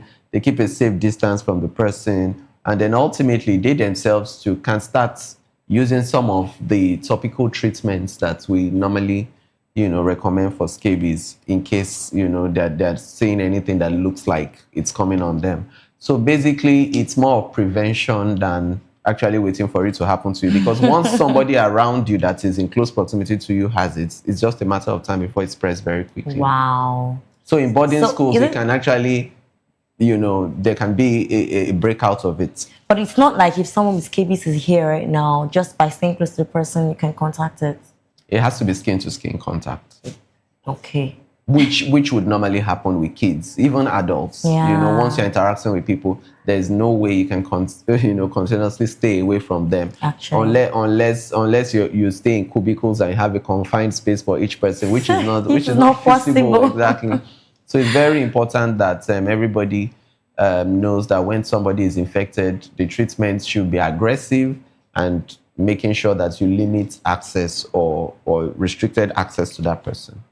So, you mentioned something about sensitive skins. I've met people with sensitive skins, like highly sensitive skin, and the little thing, like the very smallest thing, can just cause a skin reaction.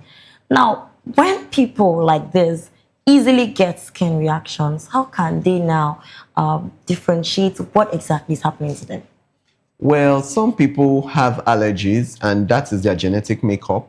It is not an illness, but that is just how they are wired. So they're a bit more sensitive than the general population. So they are hypersensitive to certain things around them. Some, it could be sensitivity to certain foods.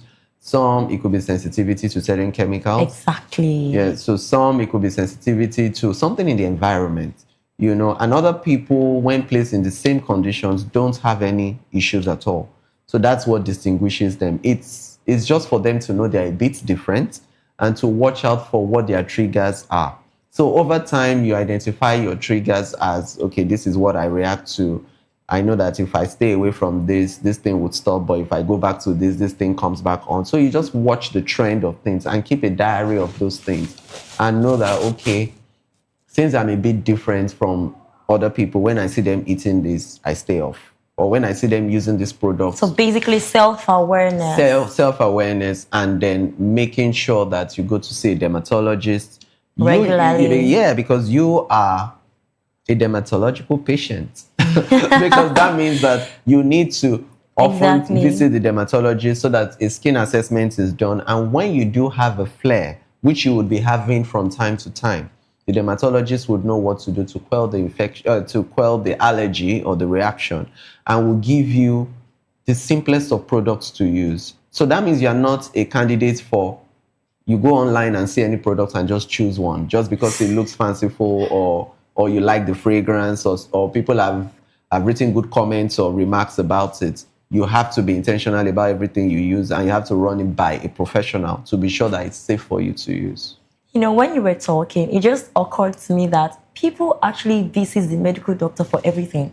Absolutely. And they don't understand that they are specialists, right? So we have to reiterate the fact that they are specialists for different kinds of conditions. Absolutely, yes. So for different conditions, as you have different systems in the body, digestive system, your circulatory system, your excretory system, your central nervous system, you also have specialists across those systems. So that is why it is kind of compartmentalized, so that you have specialists for different systems, so that when anything happens, these are people that see only cases relating to that system. Exactly. So and they are most knowledgeable because they've seen thousands and thousands of people with that condition, and they are able to manage it effectively. So your case won't be any new thing to them. So those are the best people to see. All right, it has been a very interesting conversation, and one of the things we've been able to establish so far is the fact that self-awareness is very important. And please pay attention, pay close observation to your children, your surroundings, and even to yourselves. But right about now, we'll go on a short break, and when we return, we'll be talking about the treatments. Please stay tuned.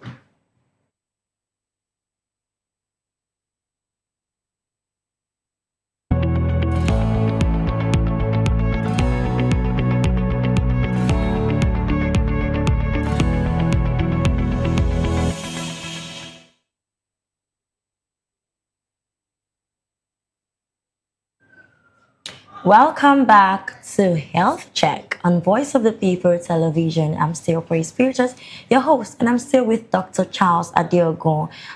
We are discussing on the topic of scabies, a skin reaction, a skin infection, I beg your pardon. And we've been able to establish the causes and how that you should take good care of your surroundings. Proper hygiene, very, very important.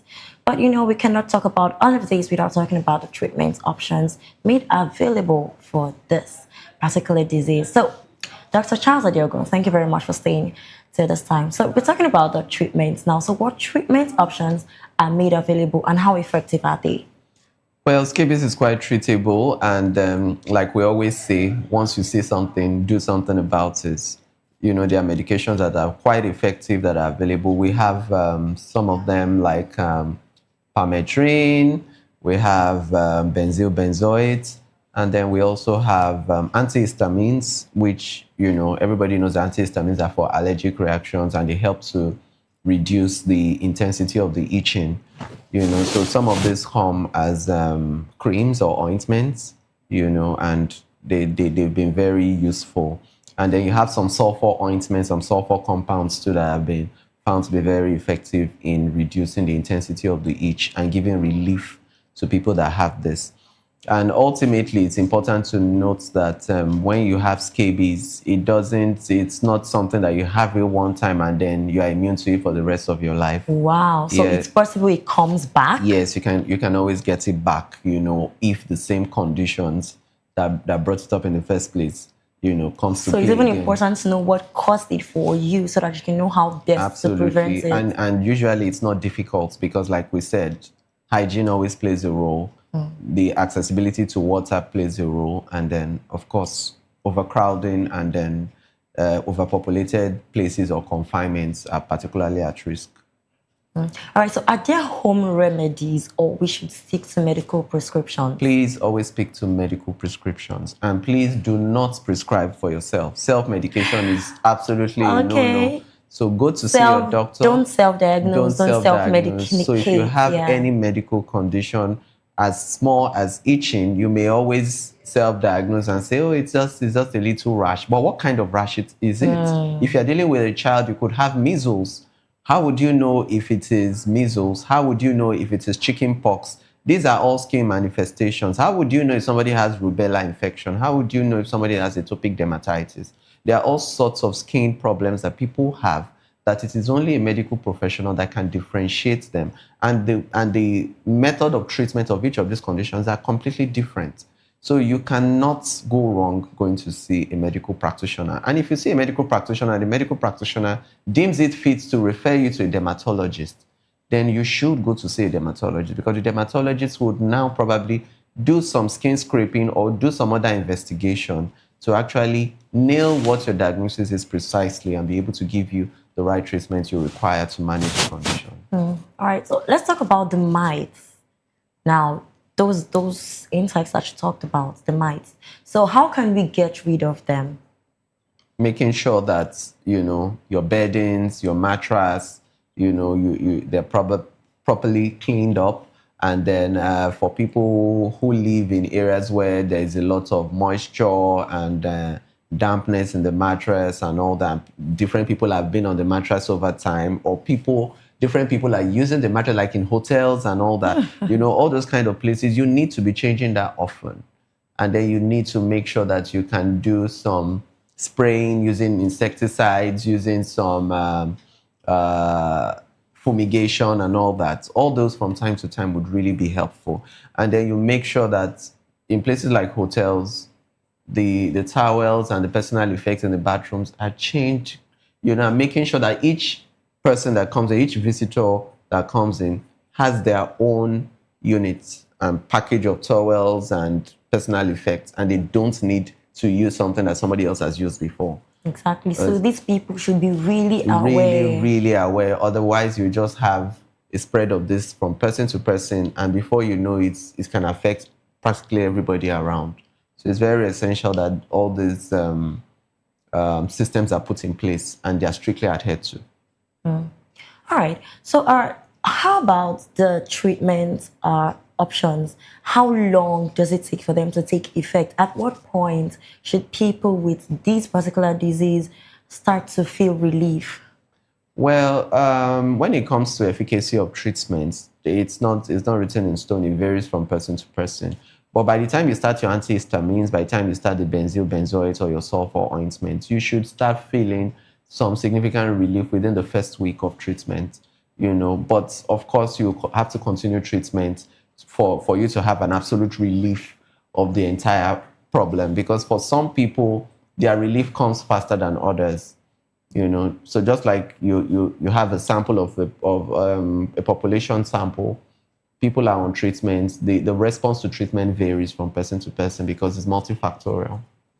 All right. So we've talked about hotels and how that the people in charge should make sure that they understand the dynamics of personal hygiene. We've talked about personally how we should be very conscious of our, environmental hygiene and all of that. Now let's talk about schools, because these children cannot help themselves. They're still very little and they don't know much. So what do you recommend that schools do to help prevent the spread of cases like this?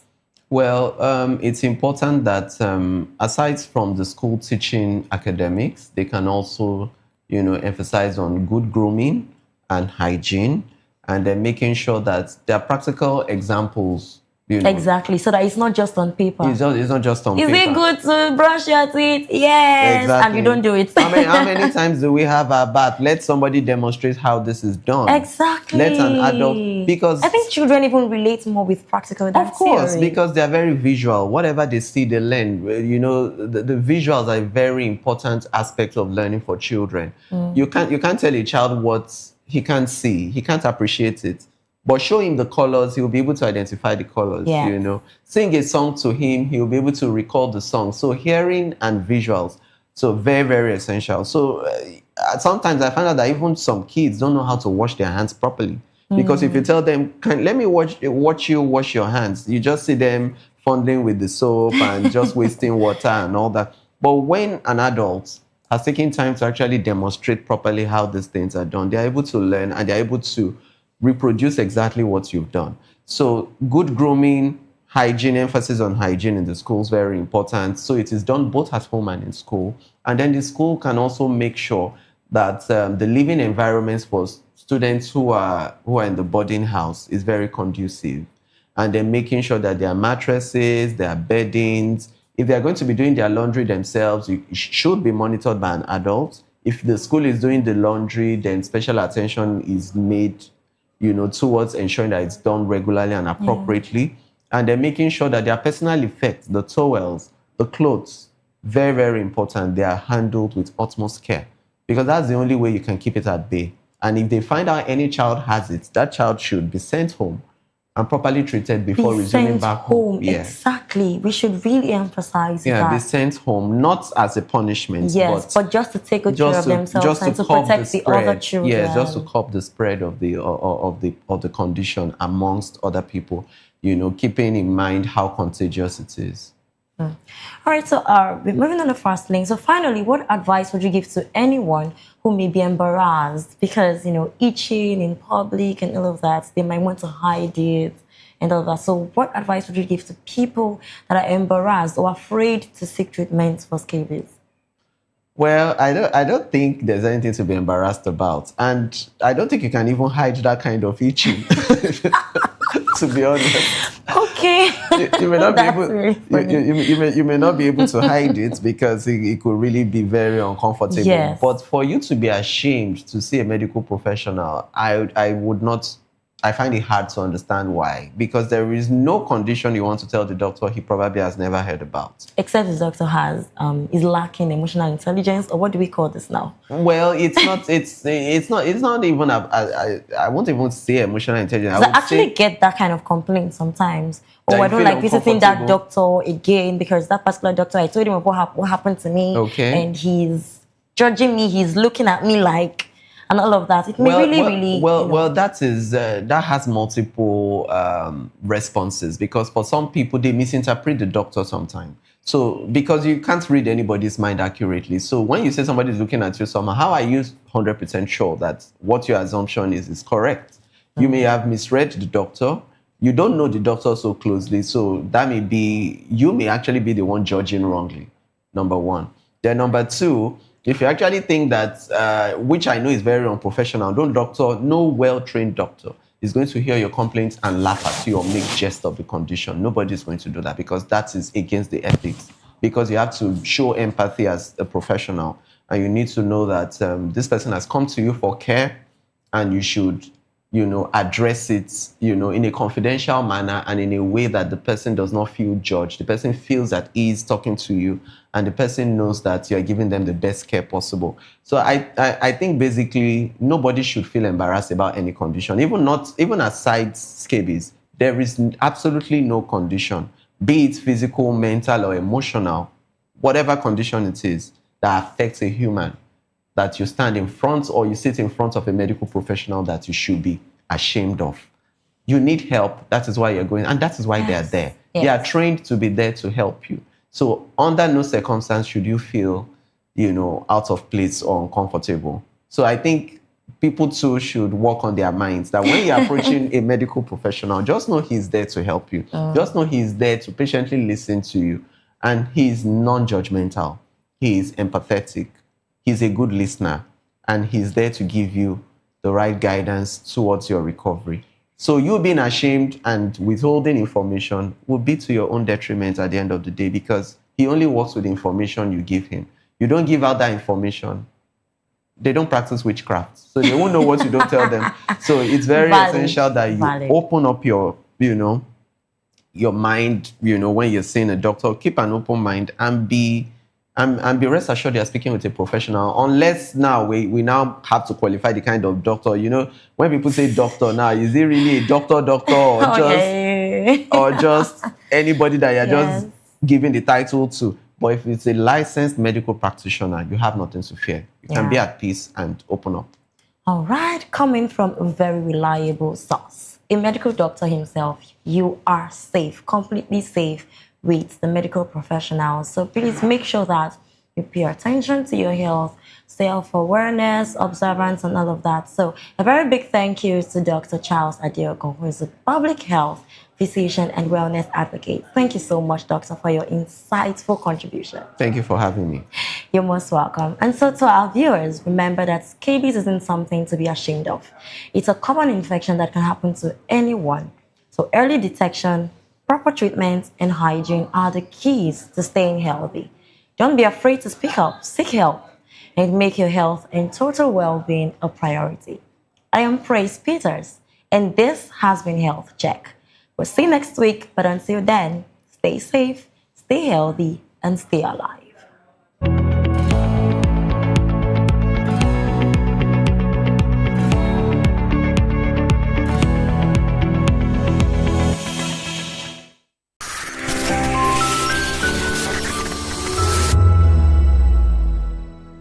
From the views on the street, we go to bed empty hunger, to the blaring horns of a hustling city, the loudest voices of the common man got a medium to be heard. This particular administration, they were coming unprepared. It's not a bad thing to renovate the president's lawn. Through top-notch programming, unbiased reportage of news, sports, business, entertainment, and cultural documentaries, Voice of the People 90.3 FM became a symbol for 21st century media. And now, a new baby is born. Voice of the People Television, VOP TV, youthful, full of vigor and penchant for excellence in the continent's media space, exposing the wrongs, applauding the rights, dissecting the news without fear or favor, through factual and accurate stories and contents. Corruption kills three things that makes a society. Representing the interests of the people and giving them a voice. Voice of the People TV is here to stay towards building a fair society. VOP TV, Voice of the People Television, truly a voice for the people.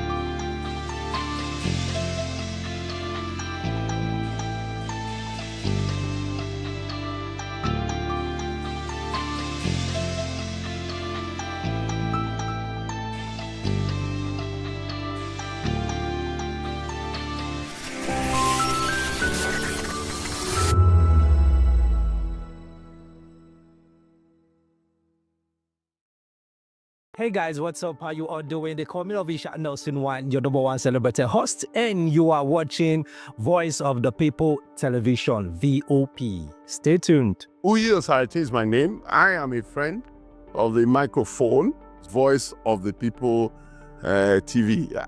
That name is unique, and the brand is very sweet. I like the packaging.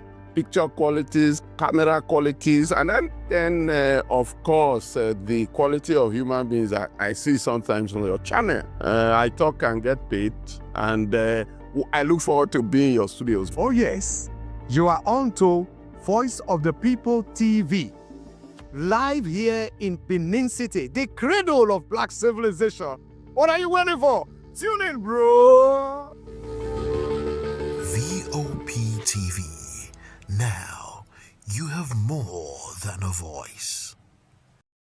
2564 is coming up on Barney 9, right? The 2564 Atlantic Tower. What happens in the hush behind hangar doors? Who signs the papers that gamble with lives? Which truths were grounded before they even ever had wings? If you've ever buckled a seatbelt at 30,000 feet, if you've ever stared out of that tiny window and wondered who's really in control of the skies, it isn't just flight, it's power, it's politics, it's pressure sealed in steel. We're peeling back the clouds from runway risks to sky-high secrets. We're diving deep where most dare not to look. Aviation Scope, every Sunday at 7 p.m. only on Voice of the People TV. We don't just report, we reveal. We don't just ask, we uncover. Because when it comes to the skies, ignorance is turbulence. Aviation Scope, the sky isn't the limit, It's just the beginning. Welcome to Kitty's Corner.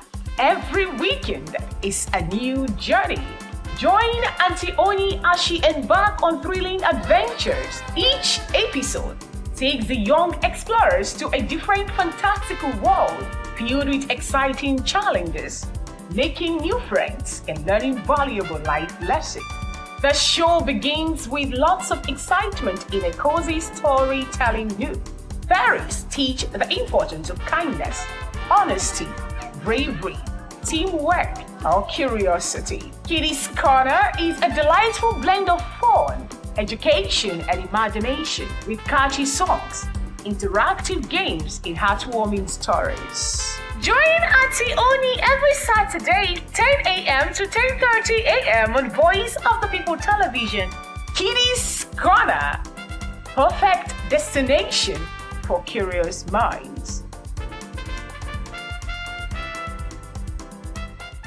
In a world where truth is the ultimate power and opinions scream the loudest, it's time to wade through the noise. Hunger no get tribe! Hunger no get religion! And scan the human interest and trending topics that matter. Stay tuned to The Issues, your plug to the stories making the buzz, from politics to science and technology, social justice, and more. Let's tackle the tough questions and expose the truth. The Issues, on Voice of the People Television, Mondays to Fridays, 8 to 9 p.m. The Issues. Don't just react, understand. Behind every broken desk lies a broken promise. Education shapes the nations. But who is asking the right questions? Introducing Edu Dialogue, the show that goes beyond the surface, exposes the cracks, the corruption, and the silence in Nigeria's education system. Edu Dialogue, Saturdays, 3 p.m., only on VOP TV. We break the biggest stories, from missing funds to policy failures. We ask the tough questions and demand real answers. Edu Dialogue, this Saturday, 3 p.m. on Voice of the People Television.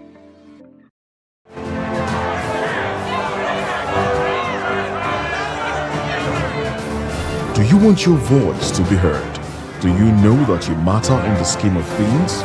The People's Voice, the show where ordinary citizens take center stage as we discuss the biggest stories that affect you and I. With you in mind, we facilitate lively discussions, debates, and interviews on the topics that matter most to you and I, from social justice to economic empowerment, education to healthcare, governance, and more. Tackling tough topics and amplifying your voice. People's Voice, Mondays through Thursdays, 4 p.m. Join the conversation and make your voice count. The People's Voice. Make your voice count. Ready for the extraordinary? Something big is happening on your screen. Introducing VOP TV. Now streaming on SLTV channel 264. From breaking news to captivating conversations, news analysis, giving you all sides to the story. We break in-depth discussions on the issues that matter, from politics to sports, entertainment, and lifestyle. VOP TV on SLTV channel 264. Join us as we redefine what television means to you. Voice of the People Television, VOP TV. Now you have more than a voice.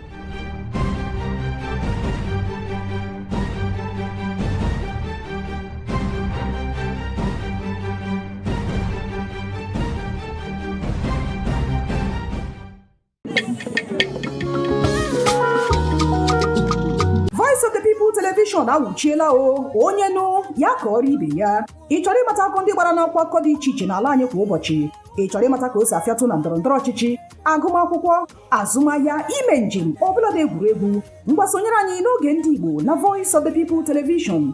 Anyị nwere ndị ọbịa bụ ọkachamara, bụkwa ndị ga-enye aka tapịa isiokwu ndị anyị jiri bịa kwa ụbọchị. anyị ga-eji ka o siri gbaa n'akwụkwọ akụkọ dị iche iche wee malite tupu anyị akọzie n'uju n'ubi onye anyị bịara na nke ya.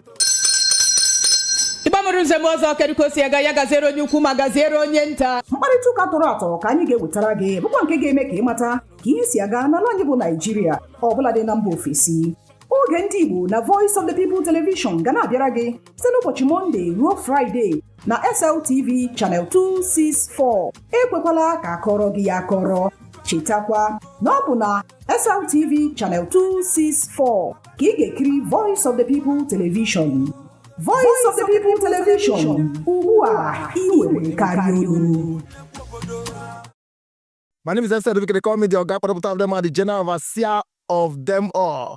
Every man, every woman has got a voice where integrity is the volume. So this is Voice of the People's TV.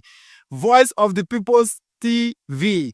So this is the people's voice. And the people's voice is the voice of God. That's the voice populi in Latin. The people's voice is the voice of God. So keep watching Voice of the People. In fact, my name is Voice of the People. Keep watching MC Ado Pikin. Hi guys, my name is Kegan. I am Nigeria's biggest tech content creator, and I just wanted to give a quick shout out to Voice of the People TV. Keep watching, enjoy, and you're welcome. My name is MC Alamano. The city call me Enjoy Med Landlord. It's VOP TV. Keep watching VOP TV. Don't touch it down. Even if you want to touch it down, increase the volume. If you don't increase the volume, I told me. My name is Collins Agawabe, popularly known as No My Day, but last, more than No My Day, or more. Not be also the cook right at the fry plantain. We keep on watching VOP TV. The voice of the people, the voice of Edo. If you want to get the authentic news for Edo, the way it be, that's why they show and all the cut anything come on. At VOP TV.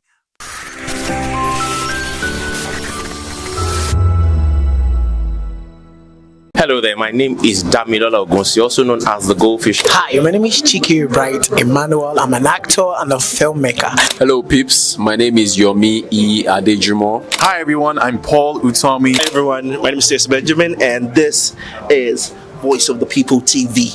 I need you to keep it locked to VOP TV. See, are you looking for good entertainment? You want to get good movies, good music, politics, talk shows, sports and entertainment. You really want a channel that gives you everything you need without you having to run around. VOP is where you are. That's Voice of the People. If you're not listening to this, you're not one of us. And you deserve to be killed. Scrap chat. Don't be killed, but watch it. Or I'll find you. And I want you. And you are locked on VOP TV. Don't go nowhere. This is where the juice is. This is where all you need for entertainment, politics, movies, and whatnot. And keep watching VOP TV. So keep it locked because I'm locked already, man. And it's money back guarantee. So you're going to have a good time because I do. And please keep watching VOP TV. I won't want to actually, I beg you, subscribe, watch it. If not, whatever you see. You better not touch that die because VOP is the plot. Voice of the People. You can hear me now. My name is Patrick Doyle, and I wish that you continue to echo the voices of the people. Big up VOP TV. My name is Suibifa Dokobo. Please keep watching VOP TV. Hi, my name is Kwekumali Ikenda Onyekwena, and I am with the Voice of the People TV. Now, if you're looking for the veritable channel for information, politics, robust discussions, you don't need to go far. VOP has you. VOP will always have you. Thank you. Hi, my name is Patrick Diabwa, aka Ibani Chuka, Amayanabo the Eagle King, and you are watching VOP TV. Stay with us. This is Health Check, your weekly guide to better living, smarter choices, and trusted answers. From everyday wellness to urgent health issues, we've got you covered. Health Check, only on Voice of the People television, where your health has a voice.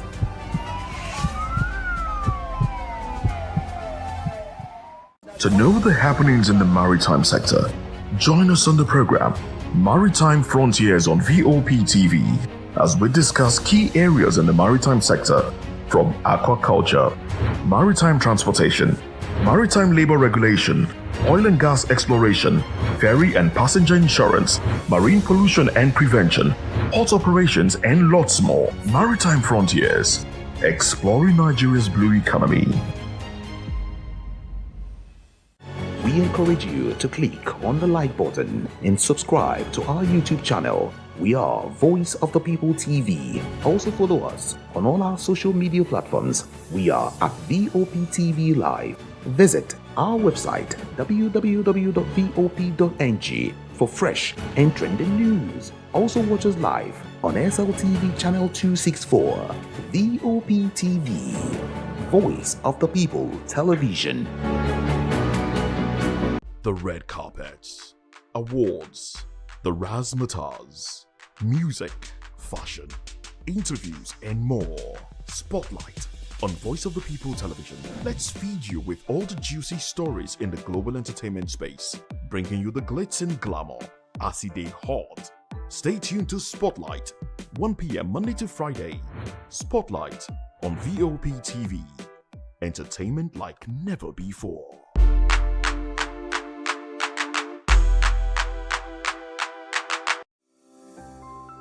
VOP TV. Now, you have more than a voice.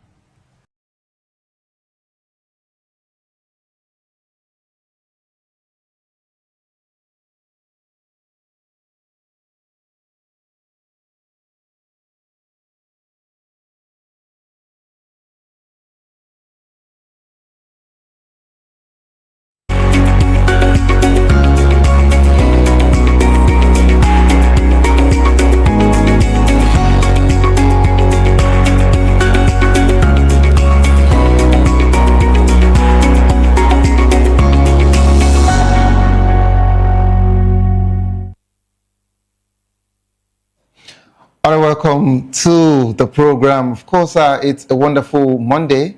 A Monday for us to get back, okay, to the grind. A Monday for us to face every walks of life. And of course, it's a new week, a week where we have to believe that whatsoever that we've been pursuing, okay, can still work out. And of course, it's a new week where you have to dream and hope for the best. It's a week where you should believe that everything will fall in place and lines will fall in pleasant places. Welcome on board. It is People's Voice on VOP TV, where season stories shape the narrative. And of course, today we'll be dissecting two major stories that are dominating the headlines and sparking conversation across the nation. PDP expels Wike, Fayose, Anyanwu, and others. And of course, we'll be talking about the CBN situation. CBN audit reveals 1.44 trillion missing. Serap gives Cardoso 7-day ultimatum. Join the conversation with expert insights and seasoned perspective. Share your thoughts with us. I am Savior Udo. Let's look into other news stories with details. Navy officer Lieutenant Ahem Yerima survives assassination attempt in Abuja. A Nigerian Navy officer, Lieutenant Ahem Yerima, who recently clashed with FCT Minister Nyesom Wike over a disputed land site, has reportedly escaped an assassination attempt in Abuja. According to sources, unidentified men dressed in black and riding in two unmarked Hilux vans with no number plates trailed Yerima from the NIPCO filling station off the line expressway to Gado Nasco Way on Sunday evening around 6:30 p.m. The officer reportedly noticed the surveillance and executed a strategic maneuver to evade the suspected assailant. Military sources confirmed the incident is under investigation, with further details being withheld to avoid compromising the process. I would choose not to say anything about this particular one, in as much as I have, everything to say. But of course, let's wait for the final investigation, okay, and let's see what the military would actually come up with before we can actually decide to dissect the conversation. RY Youth backed INEC chairman reject calls for his sack. The Alliance for Religious Harmony rejected, to be precise, a call for removal of Independent National Electoral Commission (INEC) Chairman Professor Joash Amokuton, describing the demand as ill-advised and driven by those afraid of free, fair, and credible elections. The group commended Amokuton for the credible and transparent conduct of the recent Anambra governorship election, which boosted the morale of opposition parties. They urged Nigerians to support INEC and allow it to remain independent as preparation for the 2027 general elections continue. All right, and away from that particular one, weak legislation fuels substandard constructions, says Nzekwe. The president of the Nigerian Institute of Quantity Surveyors, Kene Nzekwe, has identified weak legislation and poor political will as major drivers of quackery in Nigeria's construction sector.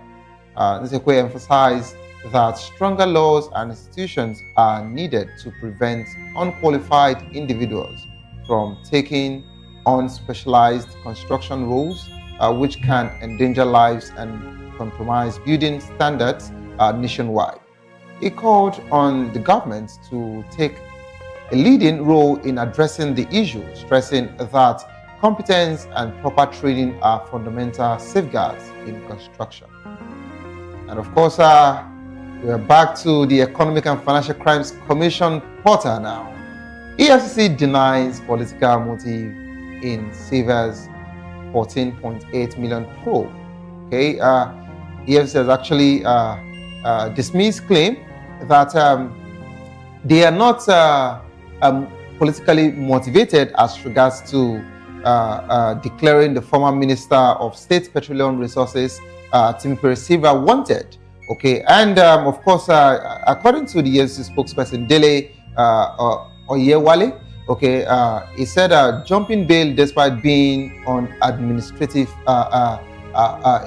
bail, and of course, stating that if EFCC are to do their job, of course, they would do what their commission is there to do. But of course, you'd agree with me that the whole situation has been, making rounds on social media and of course in the political space that Tinubu Silva's situation is politically motivated. Some are even speculating, stating that they need to give the leadership of the party to Deridoye. But of course, if EFCC is actually saying otherwise, what then can we say? It's just for us to allow them continue to do their job. And of course, we're back to our national grid. Electricity workers threaten nationwide shutdown over alleged police brutality. The National Union of Electricity Employees has threatened to shut down power nationwide following an alleged attack on Transmission Company of Nigeria. Okay, their staff was actually armed, okay, by police officers, okay, and they mentioned that somewhere around Egbu 132 33 kVA transmission substation in Imo State, and of course the union claims that the workers were beaten, okay, held hostage at gunpoint, and some abducted by police officers acting on state orders. All right, so if that's the situation, of course they are actually stating that if the federal government does not do something about it, in no time that they will be going on nationwide strike, which I don't think is what we want at this point, because going on strike would amount that businesses, and every other sectors that can boost our economy would actually be affected again because of this particular situation. So we would want the Nigerian police to swing into action and fix what needs to be fixed and get back to them as soon as possible. To join the conversation, kindly call the number 09044732605. Follow us on social media at VOPTV. You can use the hashtag Whose Voice on VOPTV.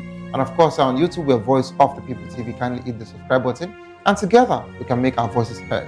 It is time for us to go on a quick break. As soon as we return, we'll be taking the first conversation. PDP expels Wike, Fayose, Anyanwu, and of course others. You don't go nowhere. Stay tuned, please. I'll be right back.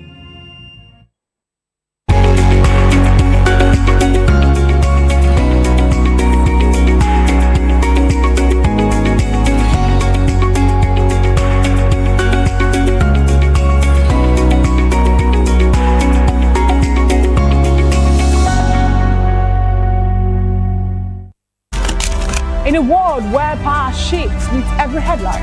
In a nation full of questions. In a world filled with noise, the truth needs a voice. The policies that shapes our world and the economy that determines our future. Every hour, every day, the grapevine keeps buzzing. And together, we are committed to telling the stories that shape our world, because your voice is our focus. Don't forget, our voice matters the most. Let us come together and share our concerns.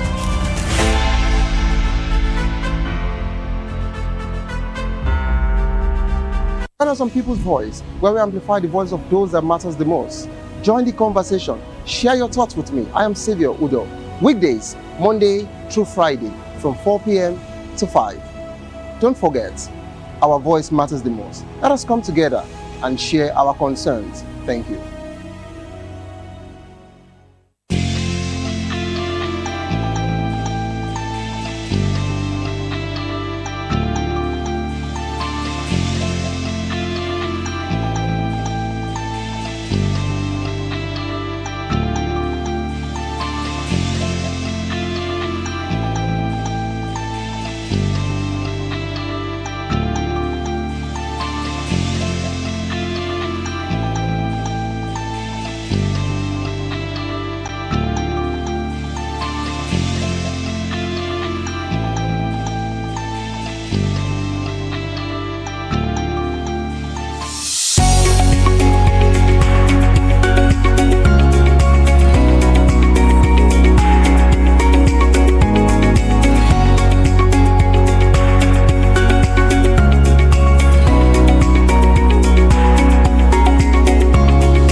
Welcome back to the program, Resto People's Voice on VOP TV.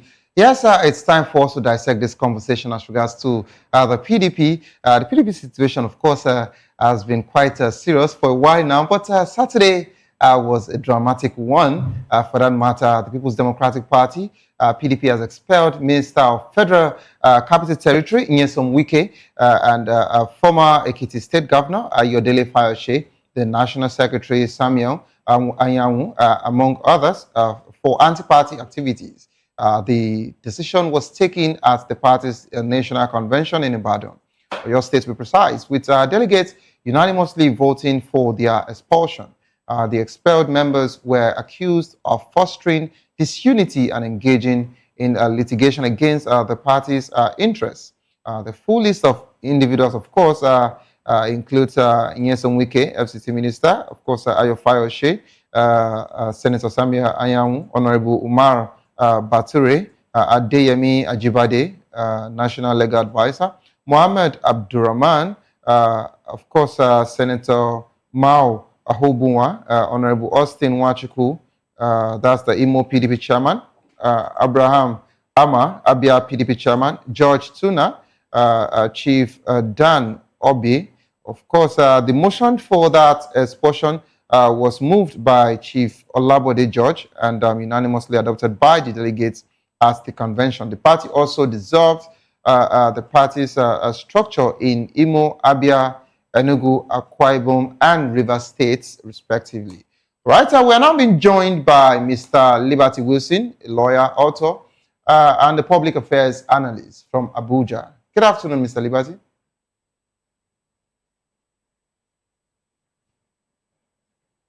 Hello, Mr. Liberty, are you there? Good afternoon. Good afternoon to you. How are you doing? Hello. Yes, I'm good, sir. Good afternoon to you. Good afternoon. Good afternoon. Yeah. Welcome on board. How is Abuja today? Thank you. Yeah, it's fine, sir. Everything is fine here today, as usual. Are you sure everything is fine over there? Yes, we can say we are used to things the way they are. So for now, we can say. I love that statement. You said you are used to the way things are over there in Abuja. So, okay, but I'll just tell you to be quite careful. You know, you've been coming on People's Voice for a while now, so you have to be careful. Whenever you're driving, watch your back, and you know, so that nobody trails you. I believe you should understand better. Sure, sir. Thank you. Okay, we're also being joined by Chief Peter Ame, former National Chairman IPAC, Political Economics, political party management strategies, governance policy, and development analysis. Good afternoon, Chief Ame. Good afternoon. Thank you. How is Abuja today, sir? Fortunately, I'm in Kogi State. Oh, you're in Kogi. Okay, so I think Kogi should be fine because I don't think Governor Adodo has any problem at all. So I think Kogi is fine, you know. They don't have problem. They've not arrested that woman now. The woman who just had the fundamental right to express herself. Please, I would like you to speak up a bit, Chief Ame. All these governors are overreaching themselves. Yeah, you talked about someone now. I'd like to hear what you just said. There's a woman. Just don't hold it. There's a woman called how they call it, Mama Kogi. Okay. She made a statement pertaining the fact that you have to talk about our fundamental right as per regarding that Yaya Bello is not being treated well by the Tinubu administration. By the APC, okay, yeah. But of course, I think I saw something like that online that Yaya Bello distanced himself from her, right? Yeah, it's enough to distance yourself from her. But she has expressed her fundamental right by her freedom of speech. Okay. So you do not have to go extra to use the police to suppress her, to arrest her, to intimidate her. I almost left the woman naked. Whoa. If the woman had perceived that there's a similar lack of suppressive agenda towards Yaya Bello, who she loves as a governor, as a former governor, she has expressed herself. If you're able to dissociate herself from such statement, it's clear it's within his fundamental right too to do such. I think, but we have now come to a point where police is now being used to suppress people's opinion, to use even in civil matters, to turn it to criminal matter. It is totally, look, let me tell you, if we don't discuss these issues, they are very, very important. Because the freedom to speak, the freedom to speech, the freedom of expression is a fundamental human right, even granted by God Almighty. Okay. So you cannot infringe upon that right or use police as an instrument of state to suppress such rights. Because what they have done is clearly intimidation, and it is unacceptable. Whatever message they are trying to send to Tinubu, it is an overreach and a brazen, the humanization of the human fundamental right. The question is, would Tinubu even approve such? Because these days we have overzealous people trying to impress just one person. But of course, I'll be looking out for that particular conversation to see a developing story as regards to that particular one. And of course, we have in the studio Mr. Obong Thompson, a journalist and a political analyst. You're welcome on board. Thank you for having me, Xavier. It's nice seeing you again. It's been a while, and I must ask, are you coming from the north? Because one Nigeria. Because there is something Mr. Obong is not telling us. So maybe you have to clear the air. Are you coming from somewhere? Yeah, diverse culture. Nigeria is made of several cultures, so our looks reflect that. That cultural difference. Okay.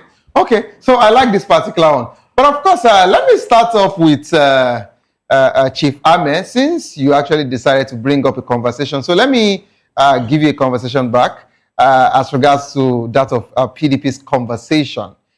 Chief Ame, you would agree with me that we've actually seen the trajectory of PDP over time. We've followed their situation precept upon precept, and you would agree with me that PDP is really going through a lot right now. And to some, it's looking like they're trying to refix the party, and they're getting better, But to the obvious Nigerians, okay, to us, what we are saying is that they're, somewhat collapsing, okay? But of course, they can tell us otherwise. In a situation where the court, the Federal High Court decided, to preside over this conversation and said, this is my judgment, or this is our judgment, that convention should not hold. And another court in Oyo State said, PDP, go ahead with your convention, okay? And of course, Lamido actually, also approached the court and talked about the situation why they didn't also sell a form to him. And of course, the court also halted the same convention. But in a ton of situational drama, PDP, BOT went ahead with that particular convention. And not only that, they decided to expel the man that I wouldn't say is bigger than the party, but of course they said he was untouchable. They said they didn't have evidence as at the time that everyone were calling for Wike's expulsion. But they decided to expel him today. They decided to expel him now. They decided to expel Wike and others now. What can you say about this old PDP saga? Because what I called the Saturday convention is PDP House of Commotion. So I'd like to hear from you. Into one basket. So it will take a lot of time to unpack, but I'll be very brief. One, the court that went ahead to say that the PDP cannot hold their convention, the court acted with a level of impunity and out of the constitutional establishment that has said that whenever a convention has been set in motion, no court shall halt such convention. What is the court halting? The court is supposed to wait for the outcome of that convention to take any decision, not to stop the whole political party from holding an already planned convention. It is something that we have not seen since 2007 during the Obasanjo days. Now it has come back. And these things, you are talking about PDP being in crisis. PDP crisis is not self-inflicted. It's being imposed upon them by fifth columnists that is sponsored by state authority. Because nobody will tell me the level of fastness that the Federal High Court has been issuing order that PDP cannot conduct their convention. It is normal in the sight of many people, but in my own side that have been part of the political party management system for over 25 years, I can tell you that it is not a normal thing. All the struggle for PDP to put their house together, even when the people led the motion to break into the PDP headquarters, who were the police? Who gave the police authority to give them escort? So there are a lot of things happening that all is the point to all attempt to try to destroy our collective bargaining system that has to do with the foundation of multi-party democracy. So it is critical, clear, that it is the best interest of PDP that those who are fighting should continue to soldier on and continue to struggle, because we must free our political party from the strong hand of strong men in power. Because anything we do to give up and surrender is to turn the Nigerian political system to one party state. One, you look at the convention that has been held, and that for Wike is long overdue. Wike should have been suspended long ago for when he took appointment under the Tinubu-led administration. It is that their inability to be firm early enough that have almost led to the destruction of the party. But there's still time to salvage it, and there's still time to continue to struggle to. You look, political INEC is a federal executive body that is established under Section 133. So the Federal High Court has jurisdiction to make pronouncement over it. But can you make lawful pronouncement? That is what we are asking. Pronouncement that does not jeopardize the general purpose for which political parties were formed.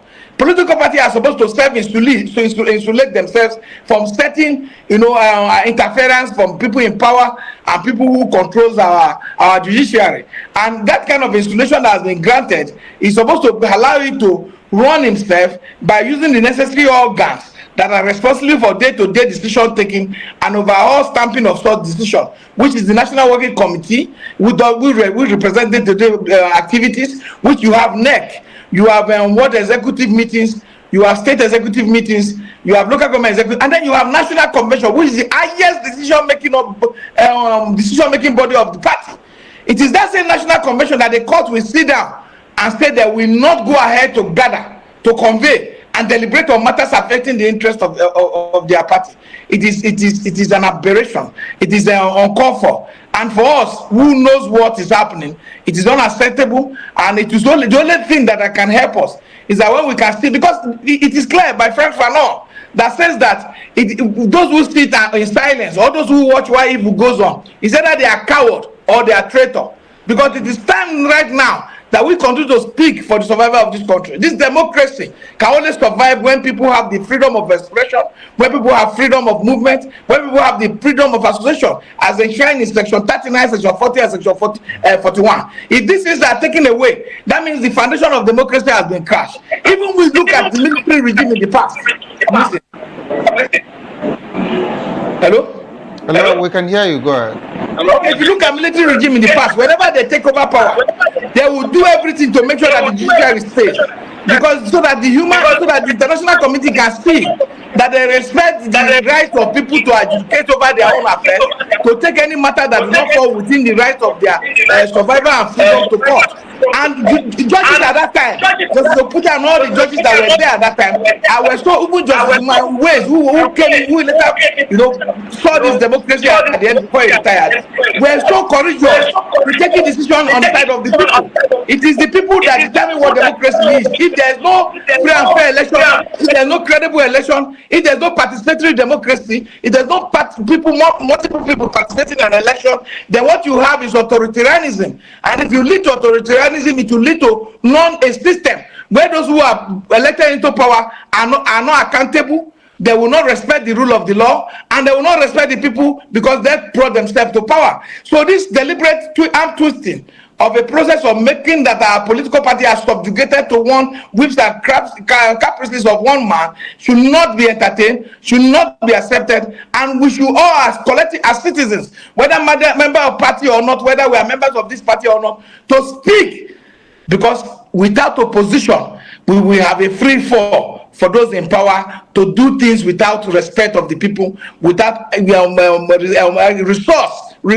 resorting to a fact that the people must take charge and they must be accountable to whatever decision they take. So that's where we are starting into, and I love those who are standing on that path, who have decided not to be cowed or to be traitor, who have decided to, for their names to be written, that they stood and defined thank you so much, the foundation of our democratic practice. Okay, thank you so much for that wonderful and energetic submission. But of course, I would have wanted to ask you, okay, if it was wrong, because I believe political appointment should come on merit, okay, and regardless of a political party, if this situation of PDP, APC, or PDP internal crisis was not existing, okay, I know, of course, during election, we call ourselves or a party, and the other party can call themselves opposition party. But after election and administration, begins, of course, if the present administration sees, the potential or someone who is quite competent, from the opposition party, who can actually do something in the administration, I don't think it should be a thing of, an issue, or I don't think it should be a problem, appointing someone based on merit. Okay, but of course, because of the way Wike's situation happened in PDP, of course, that would make it not look that clean. But let me go to Mr. Wilson Liberty. Hello, Mr. Liberty, are you there? If you wanted to appreciate that, you write to the political party, not to the individual. Yeah. The political party will screen the process and then deliberate in these organs that I've mentioned and decide whether it is appropriate for the party to allow its member to obnob with those already in power. Okay. And we have done this in 2007. We did it when Yaradua gave us one minister, Chuka Odum, in PPA. Yaradua gave us board member. Let me tell you, it led to the destruction of our party. It is not something that we do in a federal in a presidential democracy. It is good for parliamentary, where these people can be withdrawn by the party. As it is today, PDP cannot withdraw Wike from being a member of the cabinet. So they have lost their power, and he has gained authority using the platform of the PDP. So it is something we must check very well. Okay. People must be qualified, but respect the party. All right. I love the fact that you said people must be qualified, of course, but respect the party. All right. Mr. Wilson Liberty, are you there? Yes, I'm with you, Mr. Savior. If I'm correct, I know that you are quite conversant with the PDP situation, and of course, I think you are a ticket carrier. Am I correct? Yeah, sure. So you are a member of PDP, and of course, you have their ID card with you and all of that, as a bona fide member. Of course, I know that you were not part of the convention on Saturday. Yes, that I'm sure of, because you would have used that one to go to Plateau State, you know. But let me ask you, this situation of expulsion of some members, okay, expelling some members off from the party, okay, this high-profile, members from the party, is this to be seen as a sign of strength or a sign of weakness for PDP?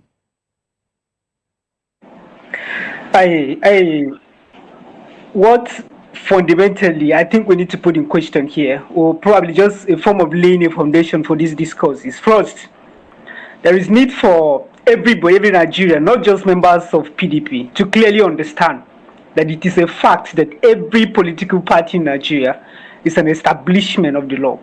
I think we need to have this at the back of our mind, that whatever conversation we're going to be engaging in about intra and extra party activities and then anti-party activities shall be guided by one basic fact, that first, every political party is an establishment of the law. And then two, every political party is a vehicle for engineering of all democratic processes.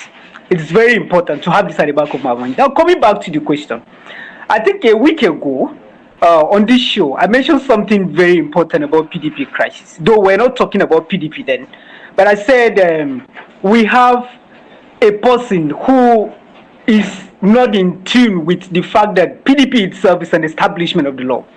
And then because he probably don't know, or because he has ignored that fact, he has become a law unto himself. Now he engineers, he sit in his room or in his office and decide how to behave, and decide how to manage the party, and decide how to use the vehicle of the state that are now within his disposal in toying with the democratic vehicle that people labored to establish. We cannot talk about Nigerian democracy without mentioning PDP. I'm not here to really say well done because I'm a member of the PDP political party. I've criticized PDP on diverse instances. But then we cannot mention Nigerian democracy without saying kudos to the PDP. Because Nigeria, political party system or our democratic processes was engineered by this particular political party that one single individual has decided to pocket. So as either a sign of strength or weakness, PDP should have acted before now. I think the chairman of IPAC mentioned something. He said, from the time that he was appointed, to me, I take it a little back, because Wike should have been expelled from the party immediately. That particular point that he was not even supporting Atiku Abubakar. He said in the convention that whosoever get the ticket is going to support. And after that, he was able to manipulate some governors to believe in his wanton and clandestine submissions, and then followed him without even giving recourse to the fact that, oh, we are guided by principle as a political party. And then Wike over time had been engaging in a ruthless violation. I think last time here, section 58 of the PDP constitution, that prohibits every party from engaging in extra party activity or inter or anti-party activity. Those prohibitions are there, and the law is there, that if you engage, at first, you should be punished like this. You should be punished like this. Wike should have been expelled very long time ago. And now for us to, at this material point in time, say that, PDP, now Wike, it's time for you to get the hell out of here. And trust me, the terrible side of this narrative is that it wasn't even by what do I call it, by the person that should have done it earlier. It took a courage, a boldness of one man to really stand up and call the Congress and say that, no, we have to take a stand against these persons that are destroying the political party. So now... All right, Mr. Wilson, can you hear me? Please, I would like you to hold your thoughts. We have a caller. Hello. Hello.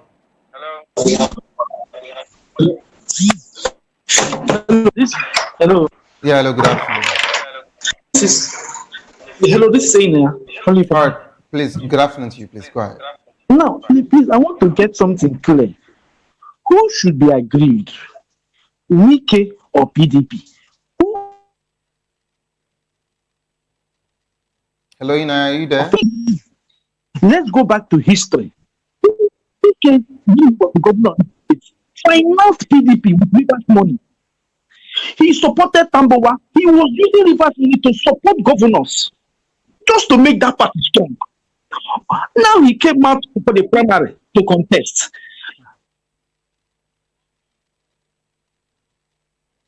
Oh, I think the network. Hello, are you there? Then they now, I'm with you. All right, please go ahead. Now they now remember that now they are brothers.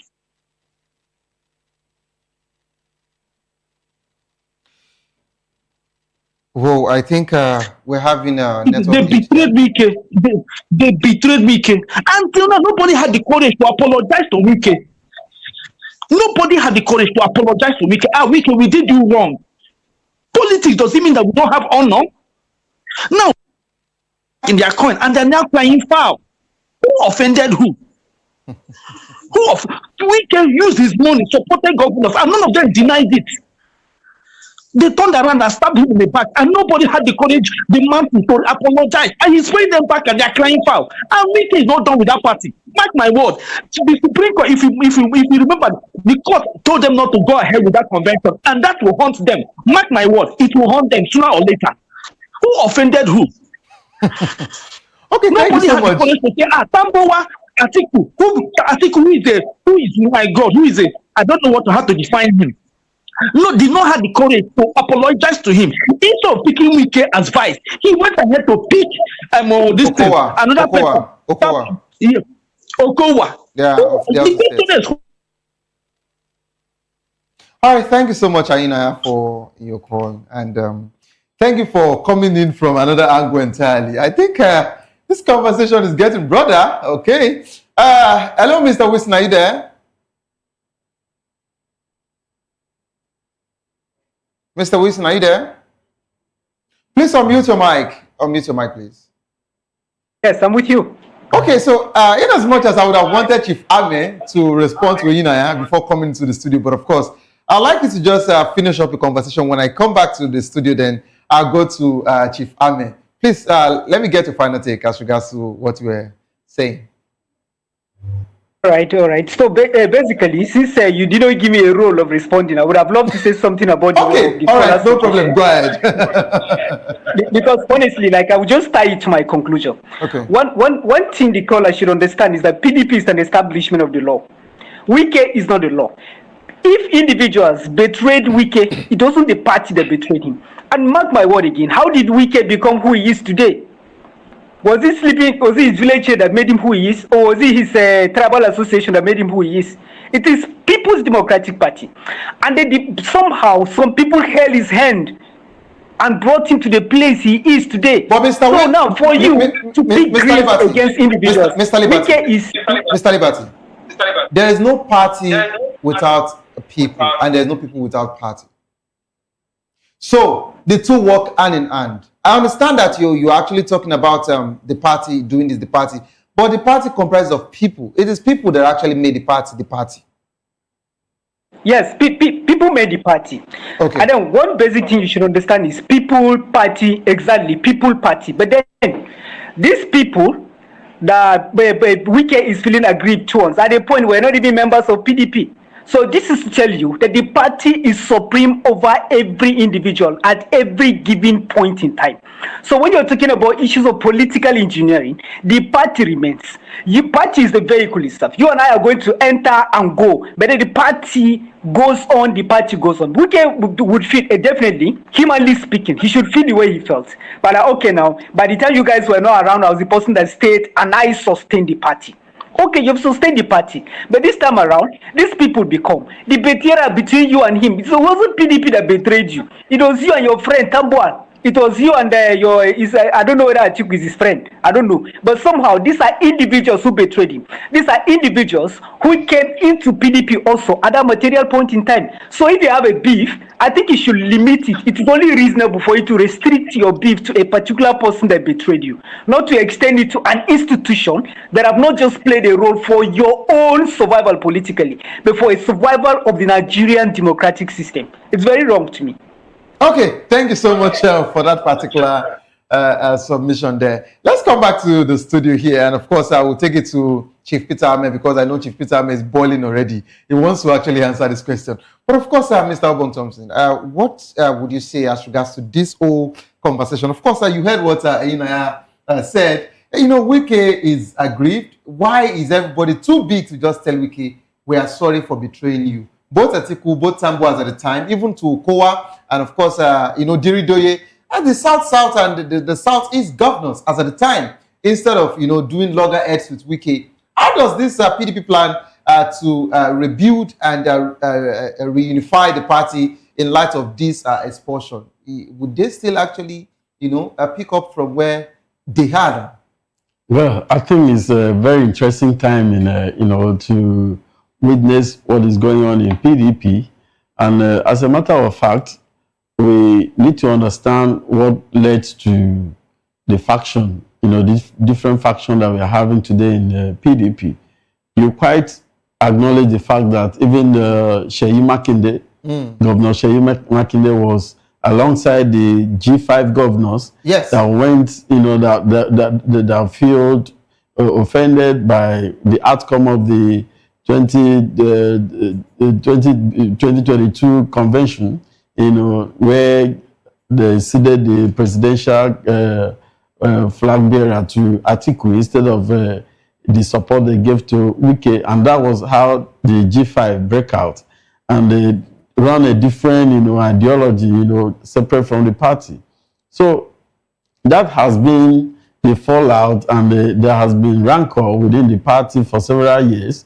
And just like Barrister Liberty did say, that the party would have taken a decision far back before now to save the face of the party, by expelling some of the, one thing members like FCT Minister Wike and others that were involved, in anti-party activities and so on. But the fact was that there were no tangible evidence to use to carry out that expulsion, and for that to have been done would have caused more crisis in the party than finding solution. So I think the national convention that just took place from a faction of PDP, because that is how I'm going to place it from now, not until we can see how the two factions that we have today in PDP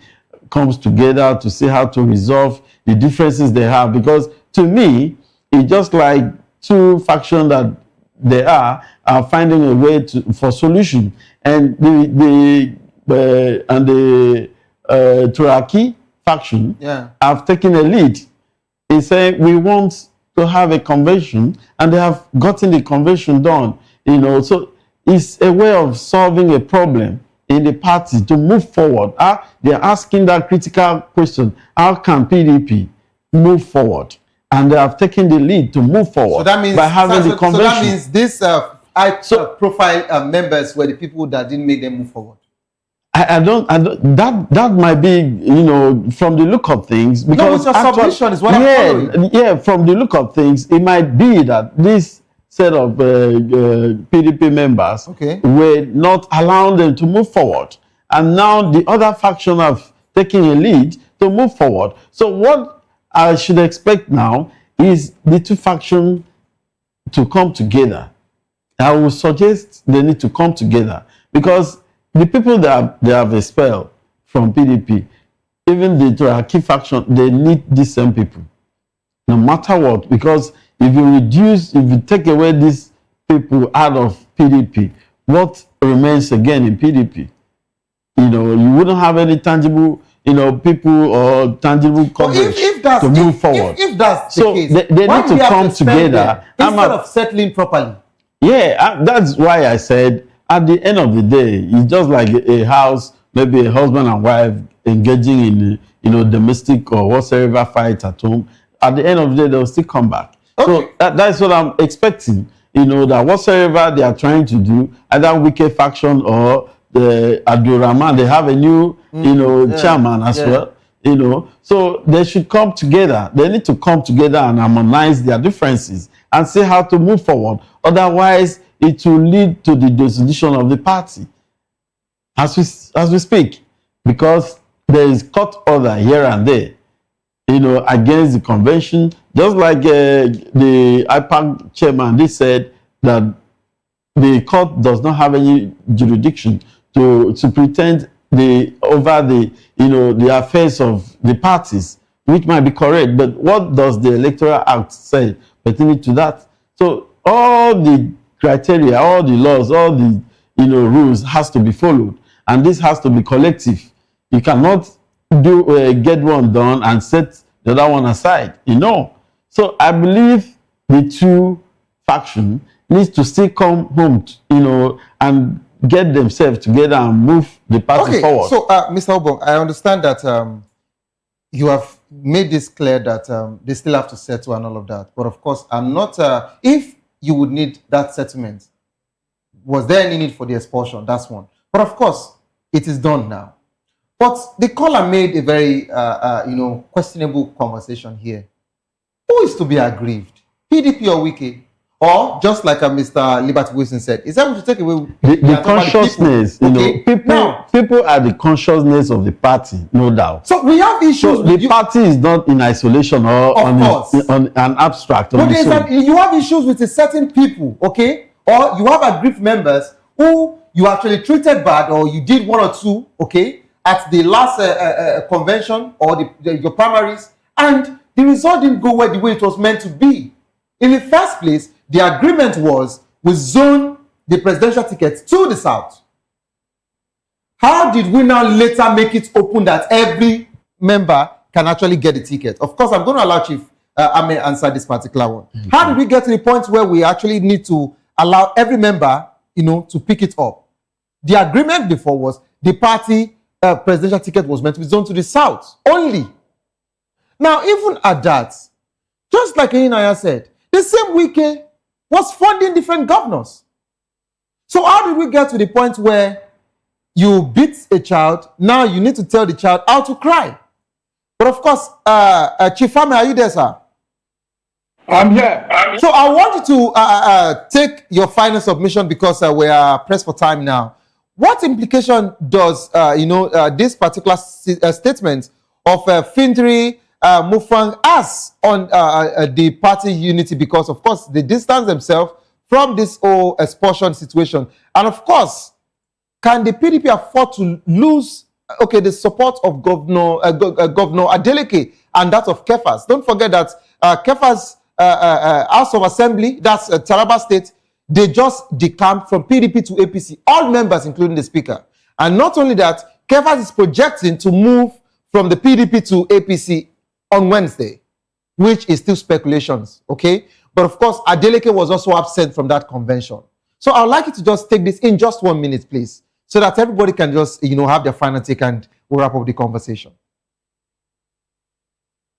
And those who defected in Taraba and Adeleke, let me tell you that these people are not leaders of political parties. They got into power by being anointed. So they do not know what it is to be able to fight for something that is dear to someone's heart. They are not party men. They were given this opportunity to pretend over the affairs of their people by the might of power and not by the will of the people. Neither was it by the will of delegates of the party, freely giving them, struggling and then campaigning through party processes, putting their manifesto before the delegates of the party, transparently, before they became candidates and then got elected.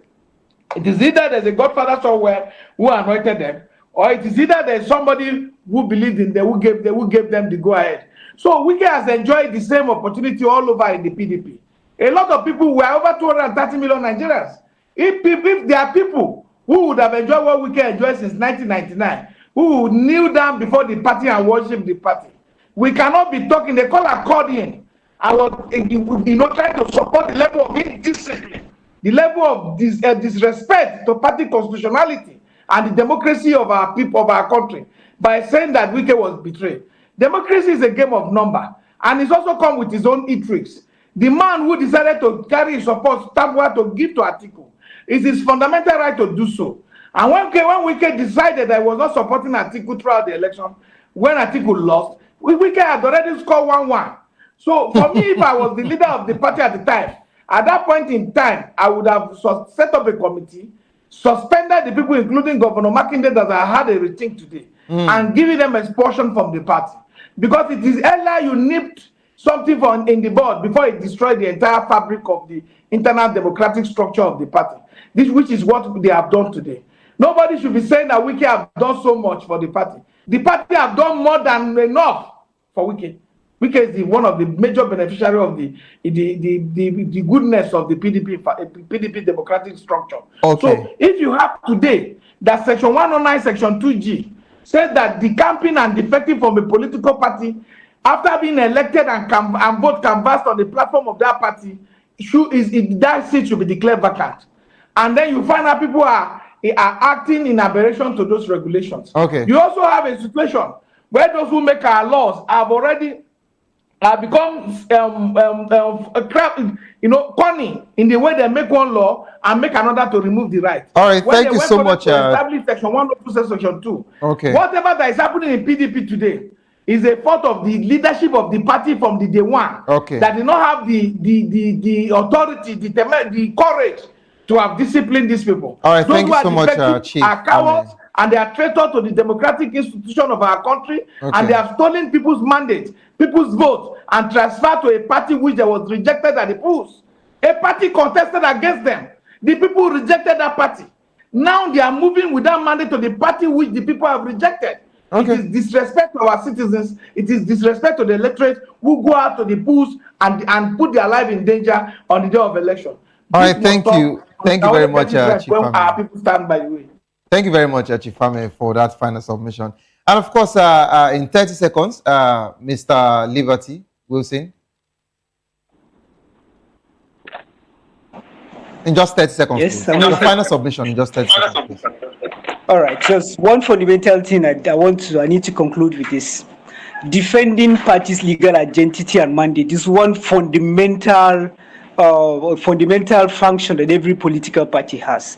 Since a political party is a legal entity, it is incumbent upon every political party to defend its legal identity and mandate. So everybody that acts ultra-virus, everybody that acts outside the armpits of the law, everybody that decided to be a law unto himself, do really or should not have a place in a political party. Okay. Not here, not anywhere, and not today, and not at any point in our history. Okay. Democracy is hard in, and it is necessary at this material point in time to ensure its survival. And to do so, we must handle it with utmost jealousy. This is my final submission. Thank you so much, Mr. Obong. In just 30 seconds, please. Yeah, the fallout of the party convention is that the other faction of PDP have also called for emergency meeting tomorrow in PDP secretariat. So that's why I said these two factions are claiming to be, PDP members. Okay. So I would rather see a situation where whatsoever might have gone wrong should be, the situation should be made to resolve itself. Okay. So that we can have opposition party in Nigeria. It's very dangerous to have a one-party system. Okay. And all hands must be on deck to encourage all the factions to come to a round table and then resolve the differences. All right. Thank you very much, Mr.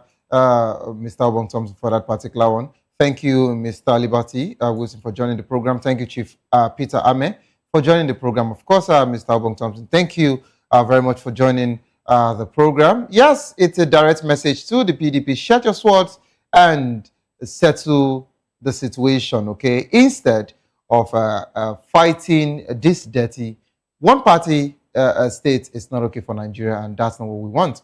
All right, we're so sorry that we're unable to take the CBN situation, but of course it will be adjourned to tomorrow, which we'll be talking about the CBN audit as regards to the 1.44 trillion missing, which Serap actually gives Cardoso 7 days ultimatum. This is how far I can actually go on the show this wonderful evening. If you love the world of sports, in as much as we were actually bruised yesterday, but of course, this is Nigeria. If you love the world of sports, I like it to stay put for the locker room, as they would come to give us the final reports as regards to what happened to our Super Eagles, in as much as I'm not also happy, but we don't have a choice. Don't give up, because it is not over.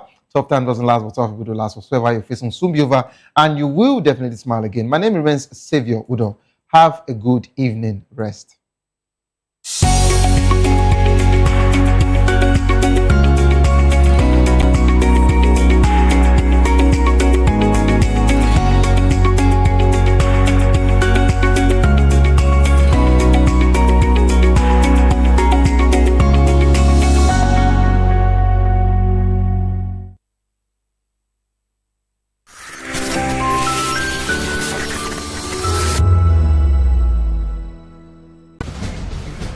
Join us as we drive into the world of politics through insightful interviews with prominent political figures, both serving and former governors, ministers, senators, legislators, party chieftains, activists, and analysts. Get first-hand information into the decision-making processes that affect our daily lives. Highly engaging one-hour program that brings political discourse into focus.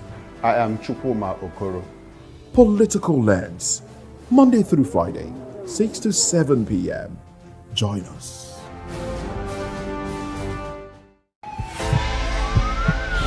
This is Health Check, your weekly guide to better living, smarter choices, and trusted answers. From everyday wellness to urgent health issues, we've got you covered. Health Check, only on Voice of the People Television, where your health has a voice.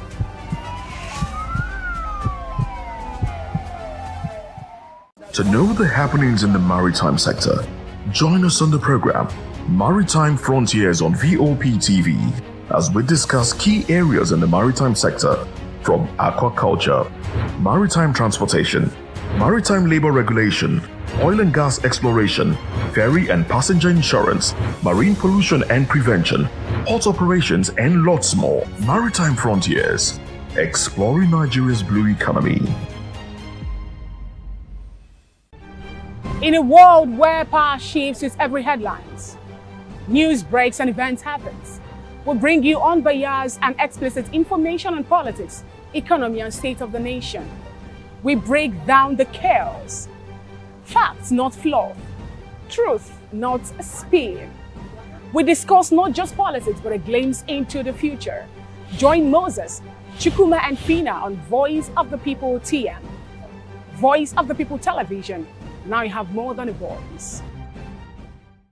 The red carpets, awards, the razzmatazz, music, fashion, interviews, and more. Spotlight on Voice of the People Television. Let's feed you with all the juicy stories in the global entertainment space, bringing you the glitz and glamour as it is hot. Stay tuned to Spotlight, 1 p.m. Monday to Friday. Spotlight on VOP TV. Entertainment like never before.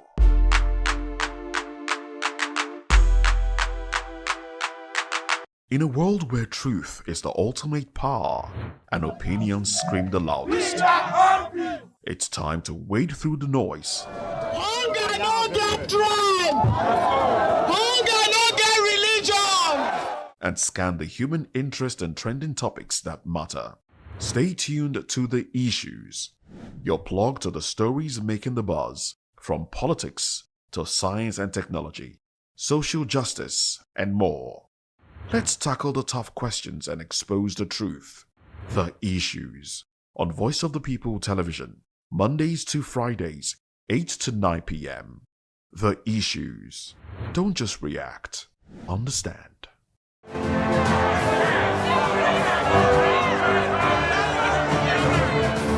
Do you want your voice to be heard? Do you know that you matter in the scheme of things? The People's Voice, the show where ordinary citizens take center stage as we discuss the biggest stories that affect you and I. With you in mind, we facilitate lively discussions, debates, and interviews on the topics that matter most to you and I, from social justice to economic empowerment, education to healthcare, governance, and more, tackling tough topics and amplifying your voice. People's Voice, Mondays through Thursdays, 4 p.m. Join the conversation and make your voice count. The People's Voice. Make your voice count.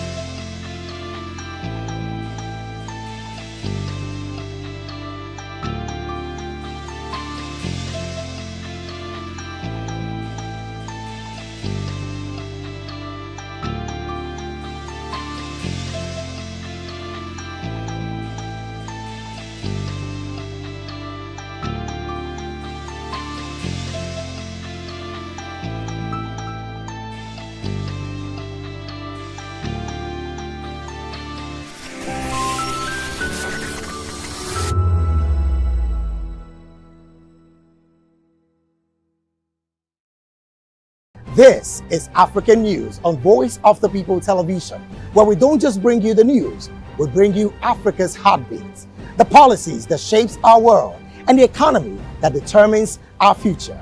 African News on Voice of the People Television. Stay with us.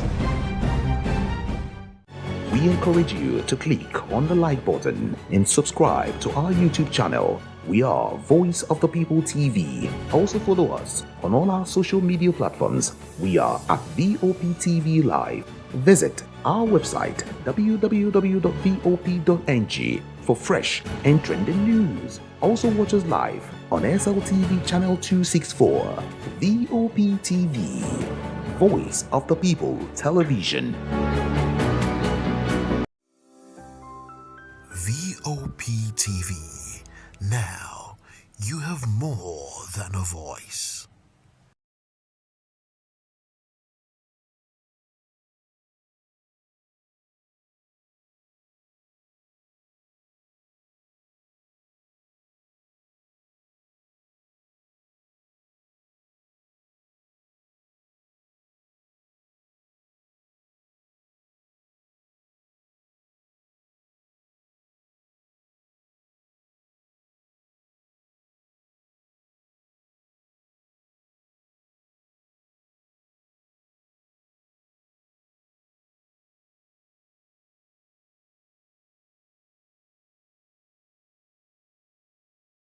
Stories that shape our world, because your voice is our focus.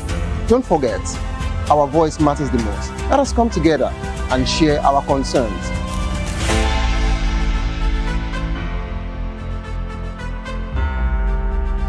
Join us on People's Voice, where we amplify the voice of those that matters the most. Join the conversation. Share your thoughts with me. I am Savior Udo. Weekdays, Monday through Friday, from 4 p.m. to 5.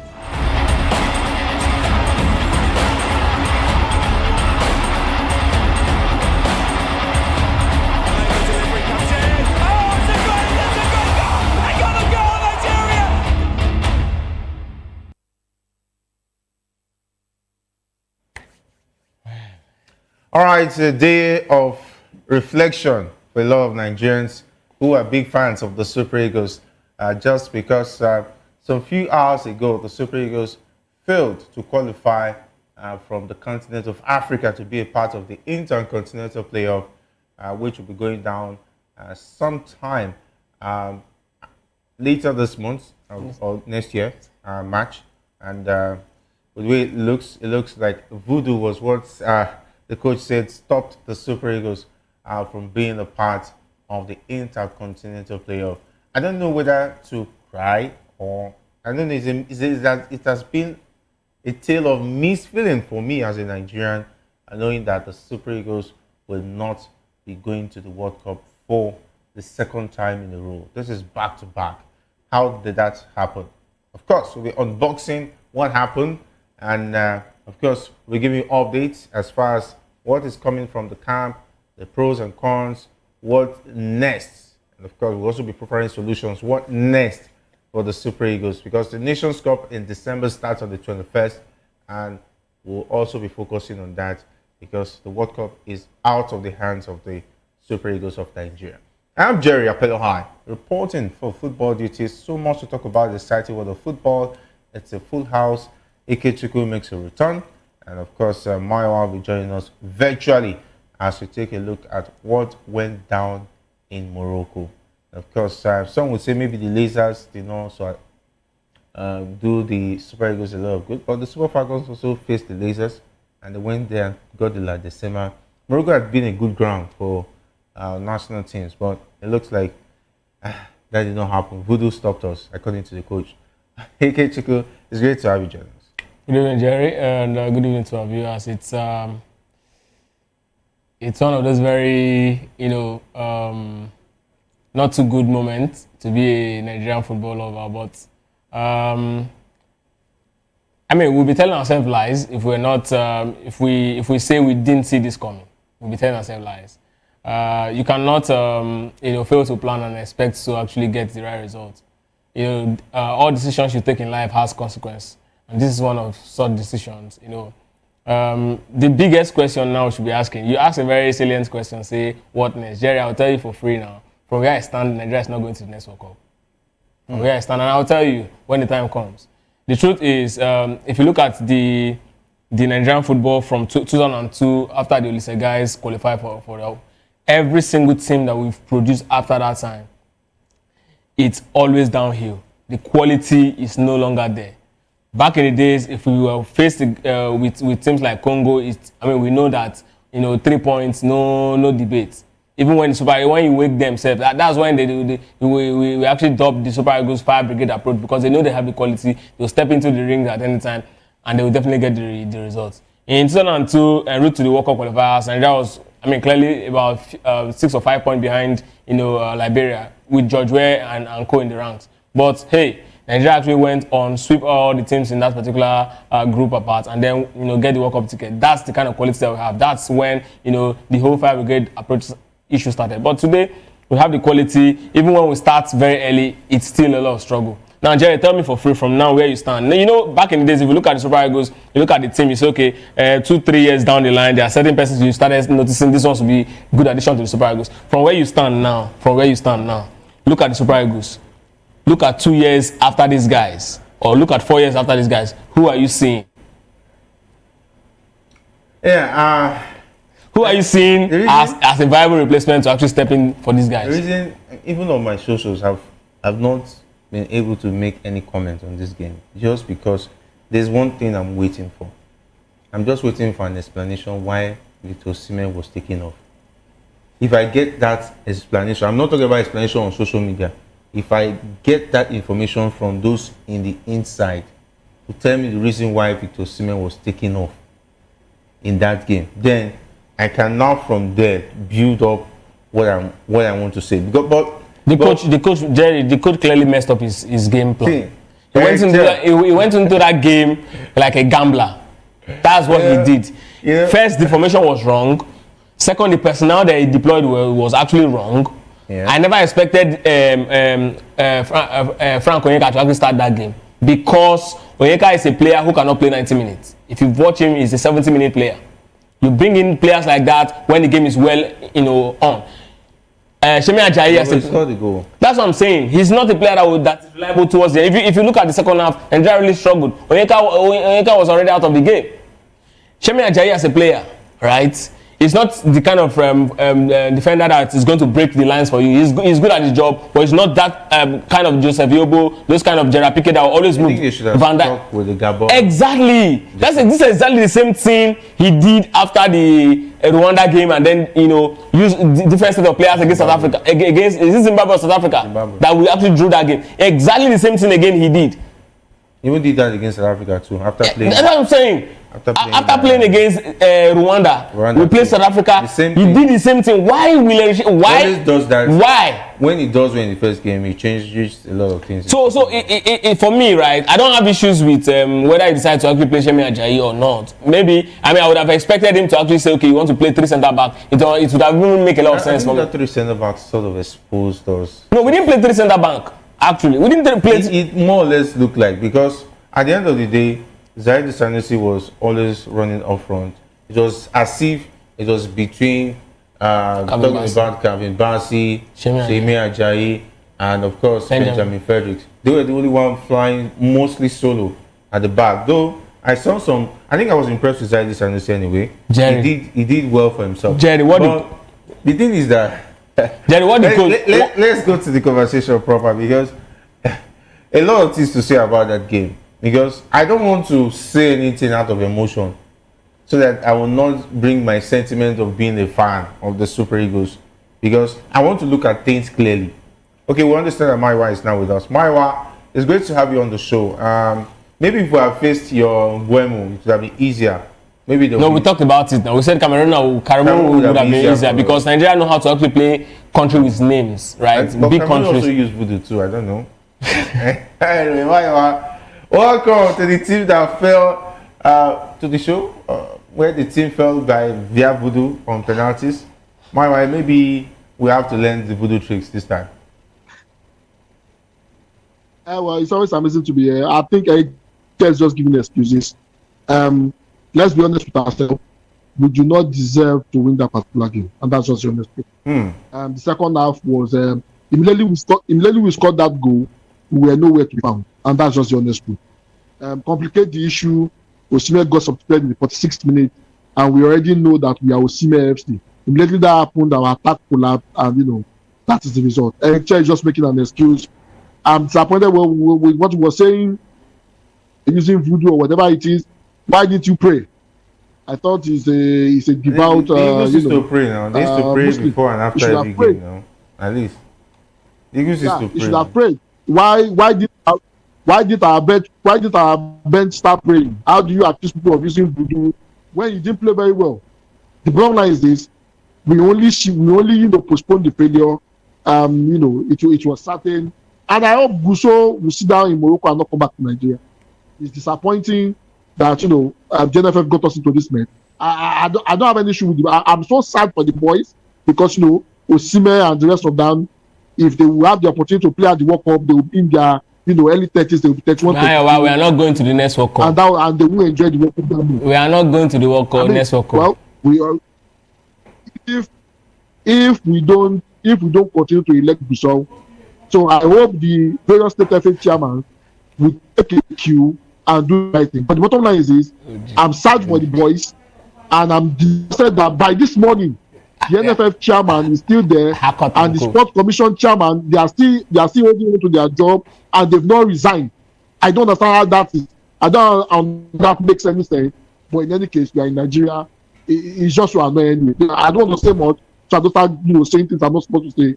It's always it's sad to be here, but it's supposed to talk anyway. I've been under the weather since that game. I don't know. I've not been feeling well myself, and I don't know. I don't know what it is. Whether it's because of the game or the weather or your investment. Yes, there's this effect that it gives to you. Yeah, there's this effect that it gives to you, knowing that. Yeah, we did not go to the last World Cup. Pick it up from there. I saw a team at the Nations Cup that showed some bit of promise. Okay, and a lot of Nigerians were already not excited about the team not going to the 2022 World Cup, and we were expecting that we'll rise up from the ashes and take it up from there. When we went to the Nations Cup, got to the final, fine. Nigerians started believing again in the team, that this team has what it takes. Of course, look at the trajectory, even the group, even from the draws. I already knew there was going to be a problem. Somehow, I knew there was going to be a problem. When I saw the draws, I saw South Africa.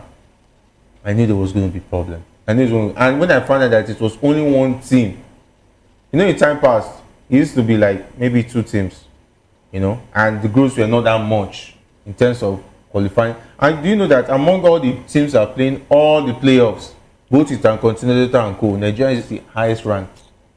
In FIFA, yeah, according to FIFA rankings, both on the continent of Africa and the other, yes. Yes. Which means we would have just played one game. That shows you that it is even C finish for us to even be paired to be using playoff to qualify for the World Cup. Because take a look at rankings and South Africa. Man, we are not even mates now. But unfortunately, it's not by rankings. It's by what you put on the pitch. Let me tell you the truth. The thing is that I heard some people say that our team it's below average.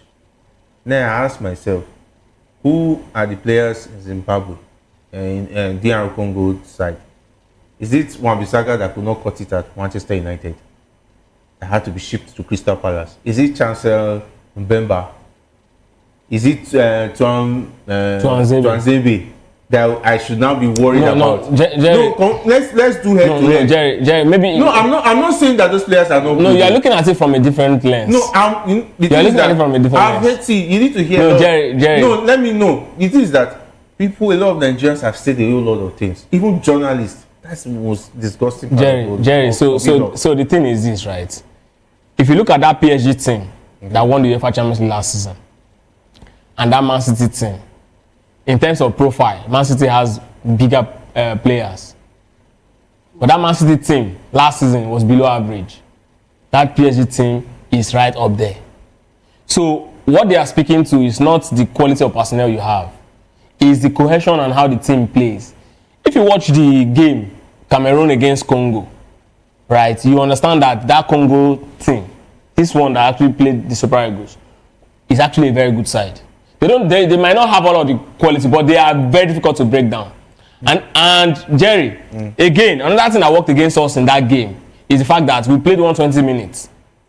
They played just 90 minutes. We had a coach. No, we'll come to the coach.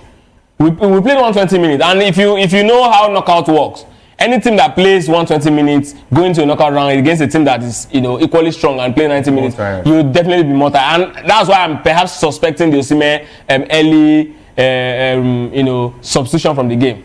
I'm still waiting. Perhaps maybe he got a knock or something, because Osimhen himself would have actually give a certain reaction if the substitution was not in right order. He didn't give any sort of angry reaction or anything. So it means that there's something actually perhaps wrong with him also as a person. That's on one side. But the thing is, Jerry, I'll say it now. From where I stand. Did you notice the difference when Osimhen was on the pitch and when Osimhen was off the pitch? When Osimhen was on the pitch, the DR Congo defense, they dare not leave their defensive area and come to the midfield. They were always at the back, making sure that they are fully alert. But immediately Osimhen left the pitch, you could notice that the pressure on the defense went cold, and they started pouring at the Super Eagles and piling pressure. The Super Eagles were virtually not able to even hold up play. That second half, it was vibes and vibes. We just praying, let's just see the extra time. Let's see penalties. Of course, I don't know. It's like they didn't plan for penalties the way it looks, but a lot of things wrong against this team. Jerry, Voodoo made them lost. Let's talk about the voodoo. Former Nigerian international Fayo Dese has refuted claims made by the Super Eagles coach Richel, who suggested that DR Congo used voodoo during the penalty shootout in the 2026 FIFA World Cup qualifying playoffs.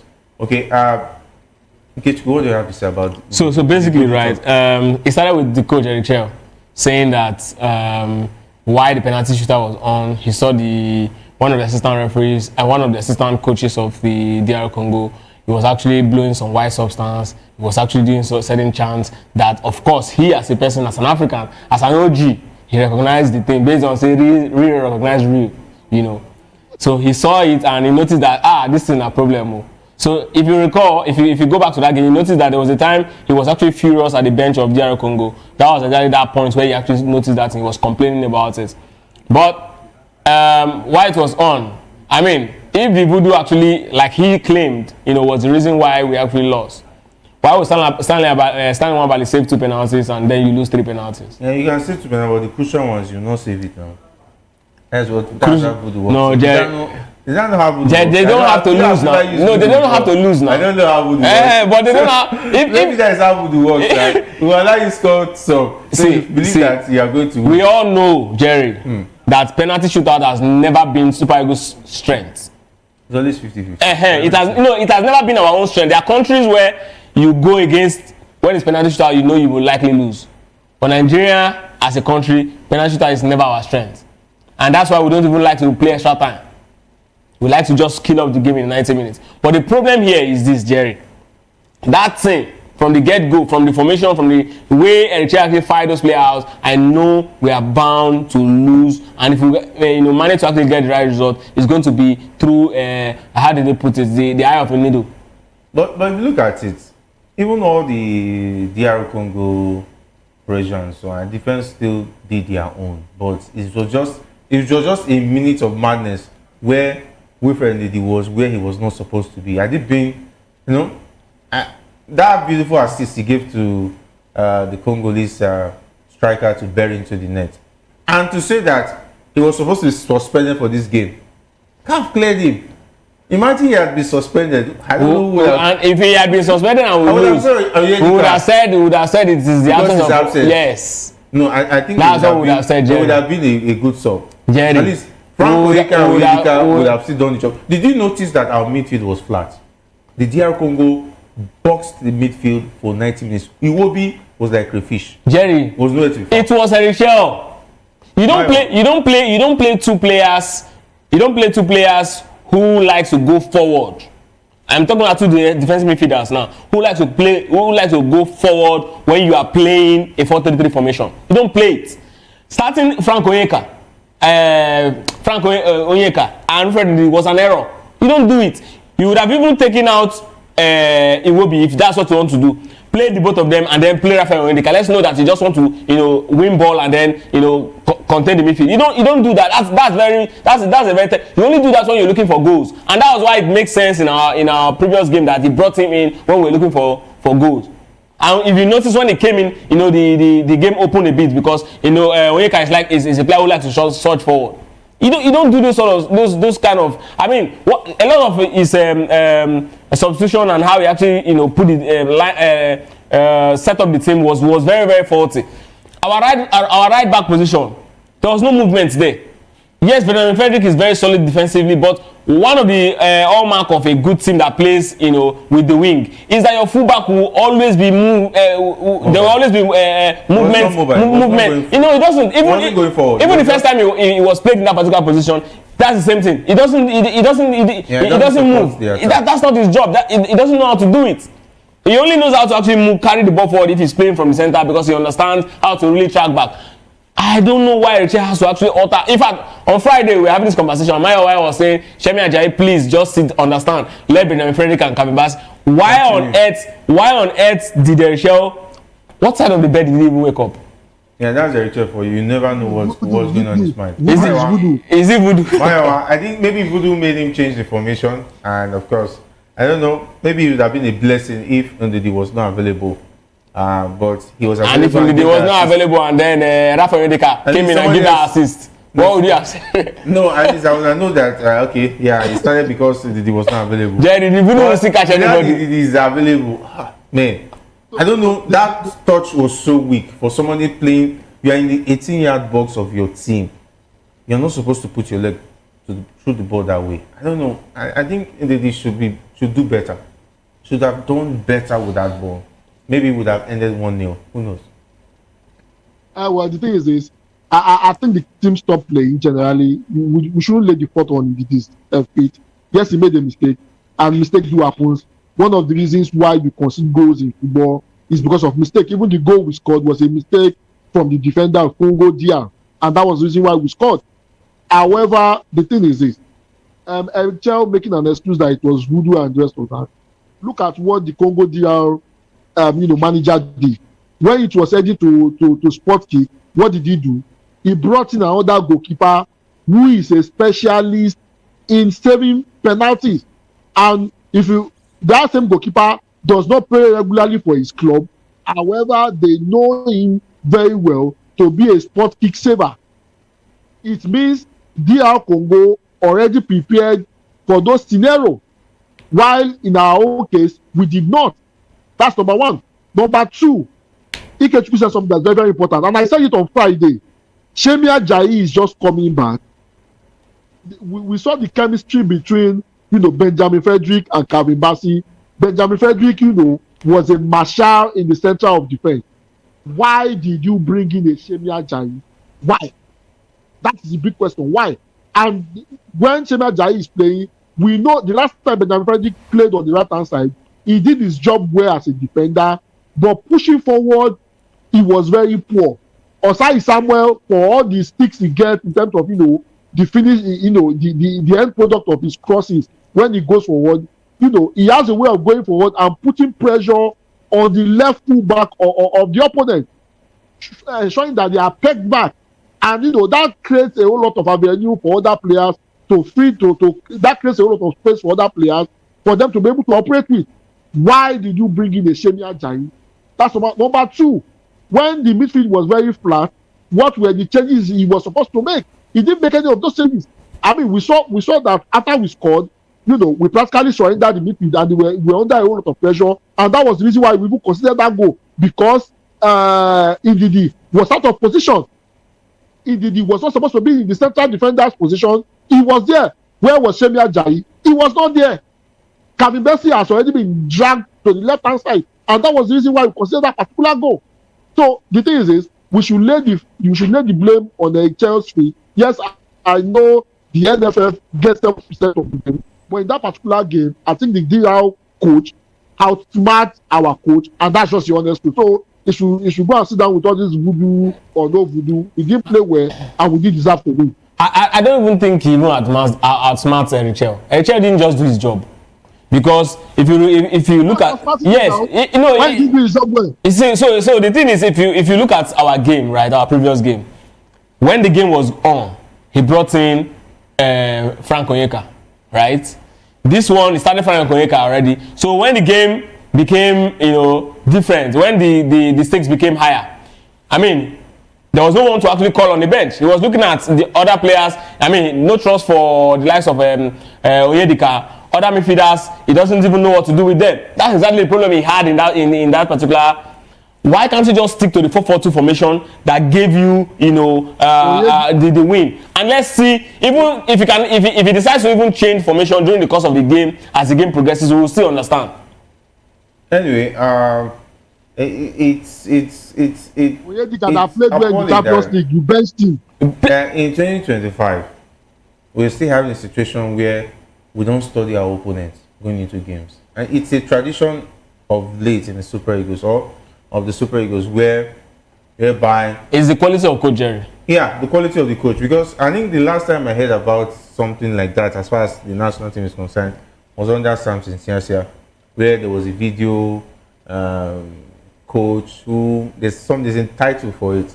He studies the tapes of the opponent, yes, gets all the data and gives it to the coach and the team. Tell them these are the strengths of this team, these are the weaknesses of this team. They have a certain goalkeeper they bring in when he gets to penalties. This is how he likes. This is where he dives to. And those are details.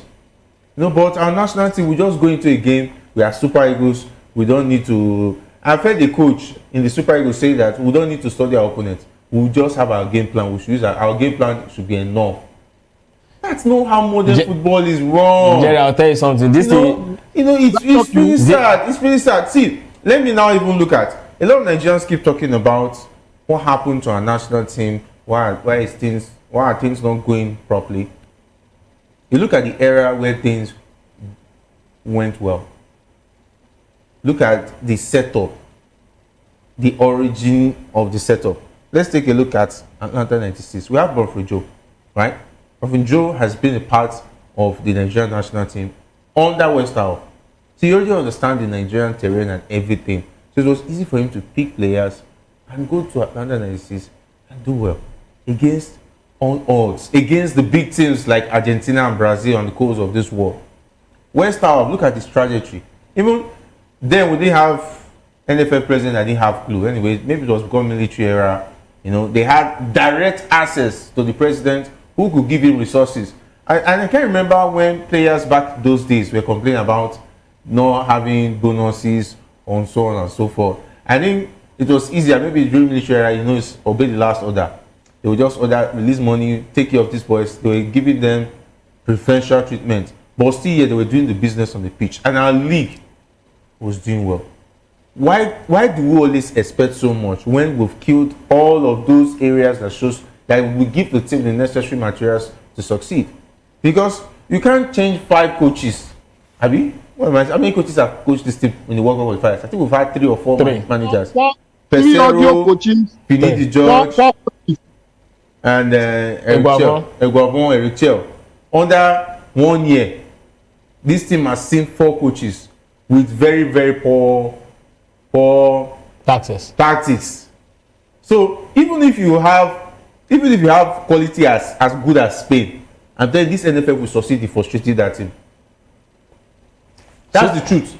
If you give Spain to this NFF and the way Nigerian system is, if they qualify for the World Cup, it will be a miracle. That's the truth, because they will tell you voodoo. Imagine you are owing the Lami Yamal and Co. They are owing them 3 years from 2019. Will Lami Yamal be excited to play for you? That's the question.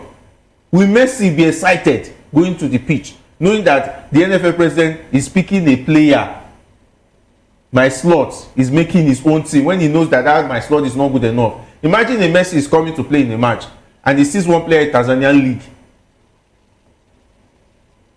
manning the back for him. So that means whatever he is doing up front, somebody is at the back going to spoil what is going on. And you cannot give him a coach. You keep changing coaches. No good team will succeed that way.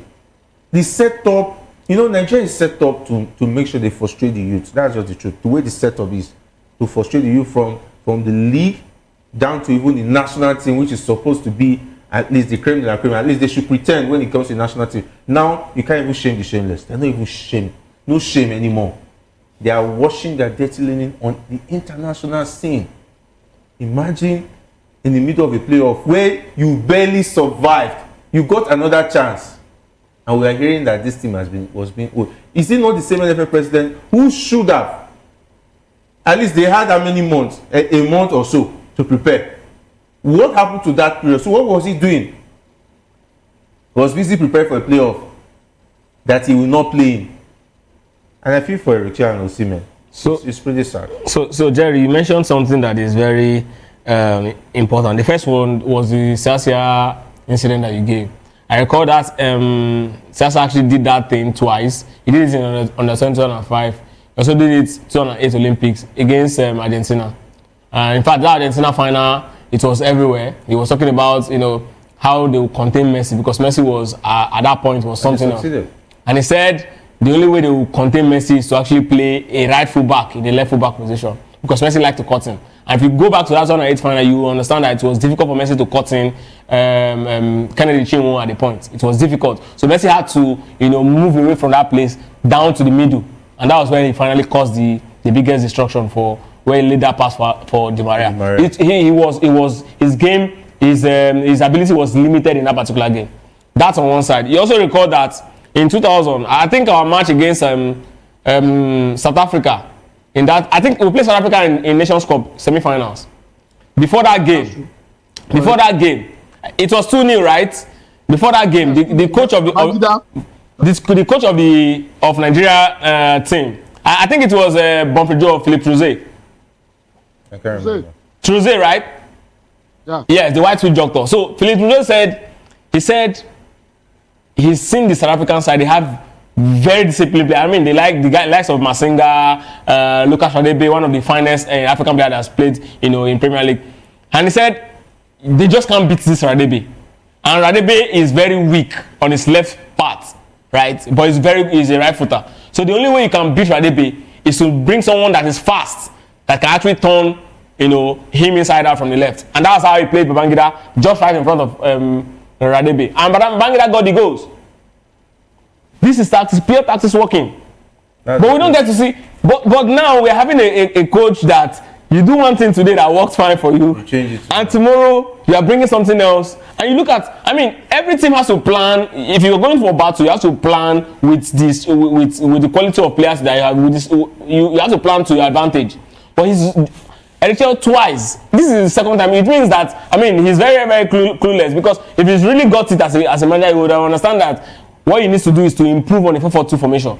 That's what he needs to do. That's Super Eagles' best formation. Former Nigerian international, talk about Victor Ikpeba, stated that the Democratic Republic of Congo deserved their victory over Nigeria in the 2026 FIFA World Cup African playoffs. Do you agree with him? Or he just made mention of the fact that he keeps changing. Is it that Eric Chell is still trying to study his best formation? And it's unfortunate that he's doing it at crucial stages where we don't need experiments. So this also has to do with administration, because if we had done our preparation right, this is not the stage a coach will be making experiments with if he understands his team clearly. I think Victor Over has said it. If you look at the strength of our performance, ideally, if not for Eritrea that dropped out, if I'm not mistaken, we should not be here. We got a second chance and we are here. But our preparation and how we played that particular game, DR Congo deserve to be there. See, we are supposed to be the giant of Africa. And no disrespect to Eric Chell, he has done his bit. NFF took over almost 12 months to appoint Eric Chell. They gave us 3 audio coaches, 4 different coaches in the space of 11 months before we ended up with Eric Chell. Ideally, with the standard of Nigeria, and no disrespect to Eric Chell, a Nigerian job, a Nigerian national team job, is a boost to his CV. Eric Chell is using Nigeria to build a Wikipedia page. Ideally, Eric Chell should never be our coach. And that's just the honest truth. We can see the lapses in tactics. Remember the game against Zimbabwe. Remember how that game ended. If he had got his tactics right in that particular game, we will not be talking about playoff. That particular game, we struggled to score, and we couldn't defend that particular goal. And they ended up scoring in 93rd minute, and that was what got us here. So there are some games that that the opponent outmatched him in terms of tactics. So I said it consistently, a coach like Chell should have never been our coach. Apart from the fact that the NFL took 11 months, we can see the lapses in the way he put out formation. He's not consistent with what he wants to do. He's not even sure of what he wants to do. Even me, that I'm not a coach, I know for a fact that this is how you should line up. You, a professional coach, you are lining up somewhere different, and we couldn't play anything in that particular game. So as far as I'm concerned, I think Victor Ekpeba is very correct. We do not deserve to go to the World Cup. It would be an injustice if Nigeria, were to scale through and dump out Congo DR with the way we played. 2, our NFF, they are part of the reason why we are in this mess. It took you 11 months to appoint a coach, and when you wanted to appoint a coach, you went to appoint a coach that's using Nigeria to build this Wikipedia page. And that's the reason why we are where we are at the moment. And let me shock you, what will happen is probably they will fire a Chell and take another 7 months or 8 months before they find another person, because they want to save their own head. We don't have 8 months before Nations Cup. Nations Cup is December. No, it's just less than a month. Abi? A month. Yes, Let's say a month away. I'm saying before the Nations Cup, they might probably fire him. I will not be surprised. I will not be surprised, yes. You're going to bring a I don't think they will. I think if they might bring a Wabon to coach. I think they will allow him go. If he fails to win Nations Cup, then of course. They'll sack him. Because anyway, there's nothing. I mean, there's nothing. Yeah, absolutely. Anyway, DR Congo star talking about Noah Sadiki revealed that he and his teammates believed containing Victor Osimhen was key to their success against the Super Eagles. Okay, yeah. I just made mention of the fact that when Osimhen left the pitch, you could see that the defense went to sleep. There was no much work to do. I saw Wan-Bissaka. I thought about Wan-Bissaka was playing a winger role.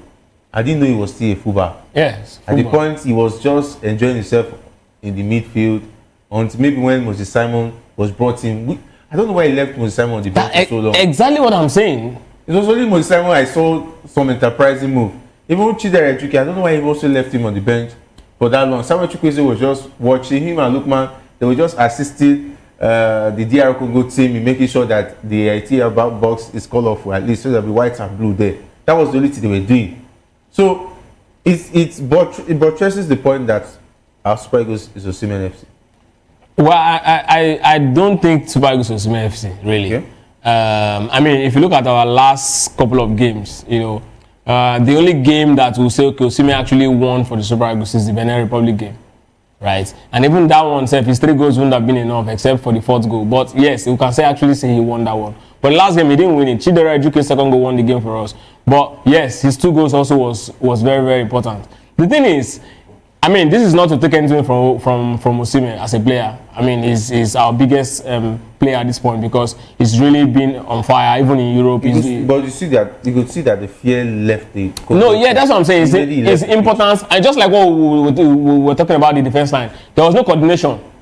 The Ajayi and Kabimbasi's pairing wasn't working. It isn't working. It didn't work. We saw it. There was no coordination. There was clearly no coordination. These guys were just all over the place. Yeah, we are big players. Let's just do our thing. But Ajayi, Benin Frederick, and Kabimbasi, you see these 2 players want to work for themselves. Nobody's waiting for the other to go do the dirty job. It was clear they want one result and they got it. So every part of the field we have people who are very important. And if you look at the midfield also in the last game, it was easy for Wilfred to do what he was doing in the last game because Alex Iwobi actually played deep and allowed the wingers to actually do the job of the creator. But in this game yesterday, in this game yesterday, it was clear that Alex Iwobi was allowed to the role of the creator-in-chief, while what's his name, Frank Onyeka, was also moving forward. It was difficult for the midfield to even really coordinate themselves. I mean, why the guys playing from the flank are also not biting. Not see that's what I'm saying. That went right. If you look, Jen, if you look at the last game, the both of them, Ndidi and Iwobi, they played deep. They both played deep. They allowed those two guys in the wing to actually do the job of the creator-in-chief. And when the coach saw that these guys were actually not living up to it, he brought in two guys who actually did the job better in Chidera Eduke and Moses Simon. That's exactly what he did. But this one, he gave the job to Alex Iwobi. And now there is now a case of Frank Onyeka, who likes to also surge forward. There's also Ndidi, who also wants to actually move up forward. And anytime he moves like that, the midfield becomes porous. So because he noticed that there's really no stay in the middle of the park. I mean, nobody's actually there to actually cover up when he actually moves. He had to now fall so deep because Victor Osimhen, even before he was left substituted, he was also struggling in the game. Because our wingers were not even moving. So because our wingers were not moving, the midfielders were not playing, Osimhen, it was easy to actually close down Osimhen because there was no ball coming forth. It is when Osimhen gets the ball that the defense line of the Congo will have a lot of job to do. But when the ball is not actually coming forward, and another thing that happened again in that first game, you notice that when the midfield seems like there's a roadblock, when the midfield seems like there was no activities going on, Benjamin Frederick will surge into the midfield, add more bodies there, and when he moves, it gives Ndidi space to actually restart play. That's exactly what he was doing until he finally gave an assist in that particular game. I'm talking about Frederick, but Shemi Ajayi cannot do it. It's not his style. Not all defenders can do it. Kevin Bassey can also do it a bit, but not as intelligent as Benjamin Frederick, and it was difficult for the both of them to even play because now if because of Shemi Ajayi's age and the fact that he's just coming from injury, it's not very sharp. If Kevin Bassey moves, it's difficult for Shemi Ajayi to cover his position. Do you notice that none of them was in that 18-yard box? That's what I'm saying. When Ago was coming, where did they go to? That's the lack of coordination. They went to join. That's the lack of coordination. Nobody was actually reading the game. Benjamin Felix is a very excellent, is an excellent ball reader. All right. No, and I don't know why. Mayo, does this buttress the point that our team is Osimhen FC? Because we're going to the Nations Cup. If a team is understood to have only one player as a crucial player, one that player is out, injured, or taken out, the team is clueless. A lot of people don't want to agree. We've said it consistently, we are Osimhen FC. Osimhen was substituted yesterday, and we had zero pressure on the defense of DR Congo. The only time Wan-Bissaka ran back again to defend, to actually do a defender's work, was when Moses Simon came in. It shows how flat our forward is. It is only Osimhen that is delivering. And even the games that Osimhen did not play, we struggled in those games. And that's just the honest truth. The first part of this qualifier, that Osimhen was either injured or he was having issues with the coach and he was not invited. What was the result? When he started playing, what was the result? He might not be scoring all the time, but we can see his impact in games. And that's how bad we have been as a team. And it's something we need to fix. And that's also, so, I mean, apart from the fact that, the coach we hired, does not even understand what he needs to do, we need to fix this issue of Osimhen being the main person that can deliver goals for us. God forbid, I mean, he was substituted in 46 minutes. I'm 100% sure, probably he had a knock and the rest of that. What happens, and I'm not praying that he gets injured because, it's going to affect his career adversely. What happens if he gets injured on our road to the Nations Cup? How do we survive? How do we get to win games? How do we get to score goals? I mean, when Osimhen is not there, everybody, the people we are playing against, they have a few days, they start playing as if they are midfielders and they are strikers. We saw it yesterday. Wan-Bissaka was just roaming around the midfield until Simon came in. It's as bad as that. And to be honest with you, and I'm not throwing shit at I'm not trying to blame Excel, because it will be so unfair to put all this blame on Excel's feet when we have an NFF that has put us in this mess. I don't think Excel will be able to solve that problem now. I don't think he has the ability to solve the problem, at least between now and the Nations Cup. We will still have to rely on Victor Osimhen, hoping that he will be fully fit for the Nations Cup, and hoping that Ademola Lookman will probably pick up form, which might not be possible with the way it's going, because I don't see Echel, making any big calls with all these big guys that are not performing at the moment. That's a dangerous spot to find yourself, because if Osimhen doesn't get the goals firing, the team is more or less just a no-show, just looking for trial luck. It's just like a gamble when you are playing cha-cha, just roll the dice. But no, Jerry, but sincerely, that's a dangerous way to see it. See, I as much as Osimhen is important for the Super League, I still don't think Nigeria is that Osimhen FC. I mean, the last Nations Cup we can also go back to it. Ademola Lookman got 3 goals. How many assists did Osimhen get? Osimhen got 2 assists. Ademola Lookman got 3 goals, 1 assist. Ekong got 3 goals. So if it's about, what I'm saying is, I am not taking away the fact that it's very important. What happened from that team? We don't have a team. That team, if you recall, Jerry, that team in that Nations Cup, Pacho's style is just to, get a goal or 2 and then lock up shop. That's the style. He played negative football. We saw it. It was terrible to watch.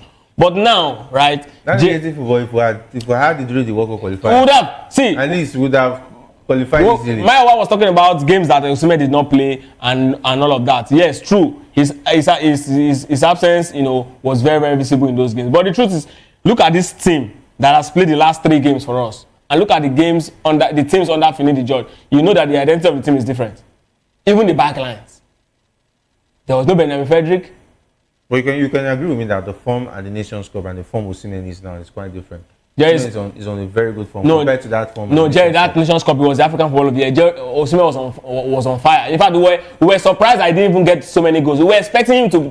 And you not blame the fact that a lot of attention was on Osimhen. Jerry, our attention will always be on him. The defender won the highest goal scorer in that competition. Not the defender. Nsue is an attacker for Equatorial Guinea now. Maiwa. Yes. Nsue was plays as a defender for his club, plays as a striker. But he's a striker. Is it a football? African Footballer of the Year. But we all know that at that point, Victor Osimhen was on fire. I mean, he was just coming off the hill of winning the Scudetto now. At that point, so we know he was on fire. In fact, we're expecting Osimhen to win the African highest goal scorer in that particular championship. The style of Eric Shell was the reason why Osimhen didn't get a lot of goals. What I'm even saying is this: Nigeria, look at all of our qualifiers, look at all of our games. You can go back to the games even when Eric Shell just took over. You know that yes, Osimhen scored goals. His goals were very important. His presence also important. But I don't want to believe that this Osimhen FC thing is a thing. The truth is, we've won games even when. Yes, he scored, but if you look at the goals that he scored, it's more like we've already won, and then he added. Is not there. We don't win games. Boykechukwu. The thing is, just draw and survive. We just survive through the tide and see what will happen. Yeah. Vibes on vibes. Yeah. Yes, we don't. Yeah, but yes. The thing is this. Yes, I agree with what you are saying. However, look at how our front line is when Osimhen is not there. And that's the reason why we are Osimhen FC. If Osimhen is not there, the potency of our attack is no longer there. And that's the problem. And to that compound the problem, those that usually step up are not stepping up at the moment. Remember the Nations Cup, Second was scoring goals, defenders were turning up to score goals. Ademola Lookman was contributing goals. And I think Moses Simon too scored in that particular Nations Cup, if I'm not mistaken. Yeah. Now, it's not there. That is not there. And that's where the problem is. That's exactly what I'm saying. So take away Osimhen, there's no potency in our front line. So as far as I'm concerned, we are Osimhen FC. Yeah, the Congolese team knew that and they worked on that and it worked for them. Because immediately Osimhen left, the fear factor in that defense went off and they became more bold. Jerry. If you notice in the first half, they were so scared and jittery. That's why even that goal came in. That's Franco Yeka ball that just was available and he pushed the ball in. So when Osimhen left, our team was perplexed. Jerry. Even when they brought Tolu, you could see that they see Tolu. Jerry, as much as I would criticize, it was only Moses Simon at least. He was even wasted all the as much as I would criticize Pasero, there's one thing I will always give him credit for. and it's the fact that he made very good use of our flank. Our wingers were very active, and that was why the likes of Moses Simon and Lukman were on fire all through Pesoro's time. But Eric Shell, today he uses them. Tomorrow, yes, he just, I don't know what he's doing. And that's exactly where the problem with him is. Okay, say it's voodoo. According to one of my comedian friends, he says that too many hands for soup. Now they make soup spoil, abi? Yes. So too many oversabi. He wants to prove that I've arrived. I'm the Guardiola of Africa. And remember the Guardiola of Africa, according to Amaju Pinnick, how he ran away when he saw Egypt coming and Mohamed Salah. Anyway, we'll not get to that. But anyway, we'll talk about this and more when we come back again, because time is not really our friend. But I'd love to talk about what next for the Super Eagles. But don't worry, we're back again with Locker Room, and of course, so much to talk about as far as the Super Eagles situation is concerned. The Nations Cup is around the corner. You guys should just take it easy. And I don't know why nobody has been fired, nobody has resigned, but it's the tradition as far as the NFF is concerned. But I bet you that Gusau will not be returning as the NFF president. Just mark it. I've said it. He's gone. He's gone. Yeah. What if he wins the Nations Cup?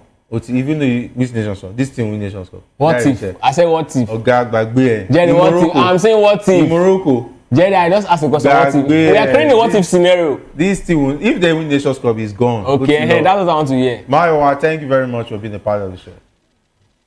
Well, it's always amazing to be here. Since voodoo is the new excuse now, maybe I will not go to work tomorrow and blame it on voodoo.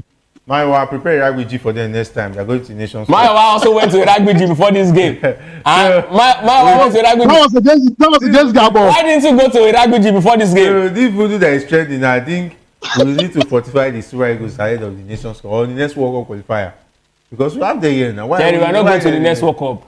No. We are not going to the next World Cup. If we want to go, we have to use our reinforcement and make sure that they are better prepared. So at least we'll not give excuse of voodoo now. It's not only Congo that have voodoo now.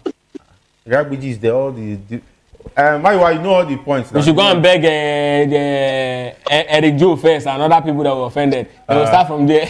They'll be cleansing. Yes, now. Anyway. Because the cost of Benfica is upon us now. Oh, wow.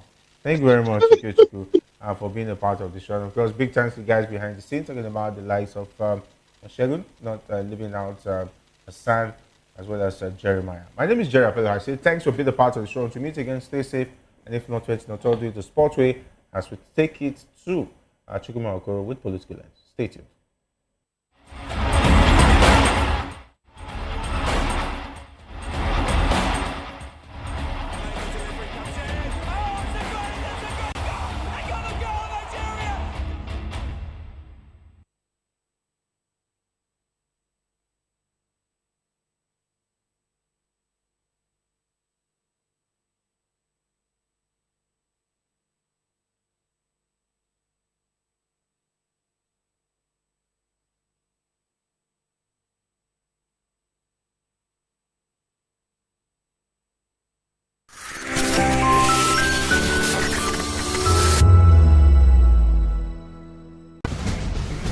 Join us as we drive into the world of politics through insightful interviews with prominent political figures, both serving and former governors, ministers, senators, legislators, party chieftains, activists, and analysts. Get first-hand information into the decision-making processes that affect our daily lives. Highly engaging one-hour program that brings political discourse into focus. I am Chukwuma Okoro. Political Lens, Monday through Friday, 6 to 7 p.m. Join us.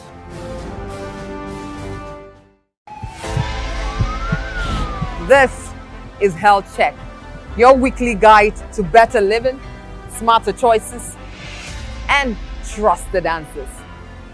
From everyday wellness to urgent health issues, we've got you covered. Health Check, only on Voice of the People Television, where your health has a voice.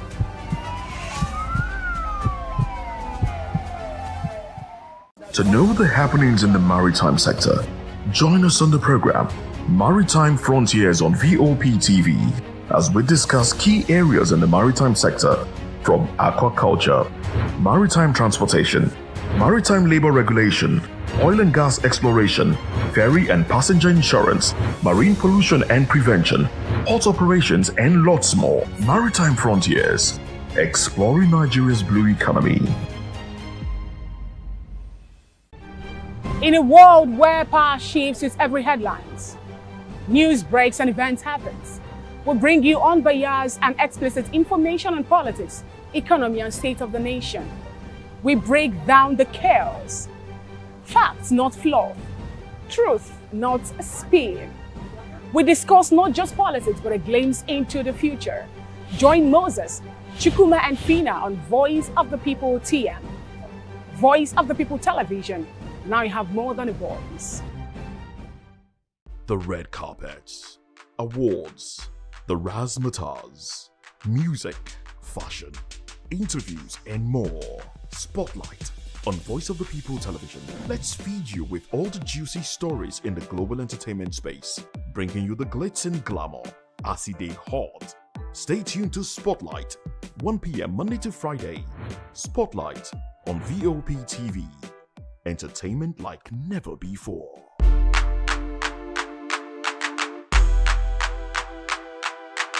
In a world where truth is the ultimate power and opinions scream the loudest, it's time to wade through the noise. Hunger no get tribe. Hunger no get religion. And scan the human interest and trending topics that matter. Stay tuned to The Issues, your plug to the stories making the buzz, from politics to science and technology, social justice, and more. Let's tackle the tough questions and expose the truth. The Issues on Voice of the People Television, Mondays to Fridays, 8 to 9 p.m. The Issues. Don't just react, understand.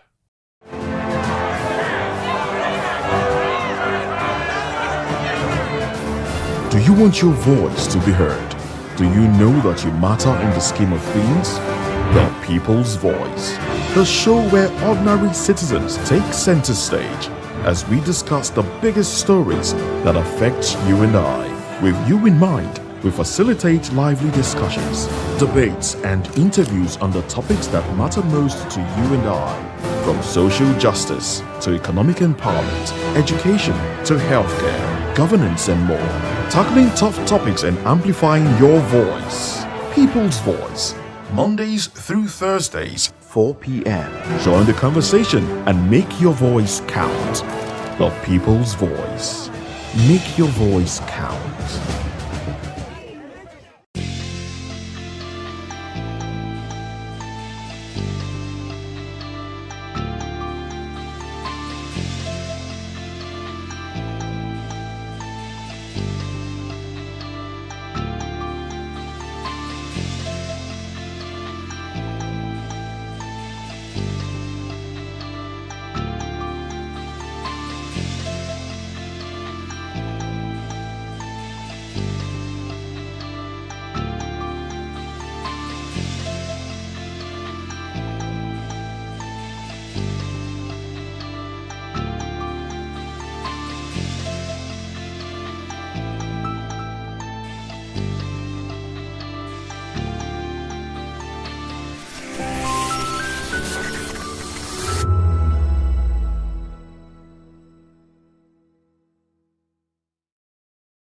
This is African News on Voice of the People Television, where we don't just bring you the news, we bring you Africa's heartbeats, the policies that shapes our world, and the economy that determines our future. African News on Voice of the People Television. Stay with us. We encourage you to click on the like button and subscribe to our YouTube channel. We are Voice of the People TV. Also follow us on all our social media platforms. We are at VOP TV Live. Visit our website www.vop.ng for fresh and trending news. Also watch us live on SLTV channel 264. VOP TV, Voice of the People Television.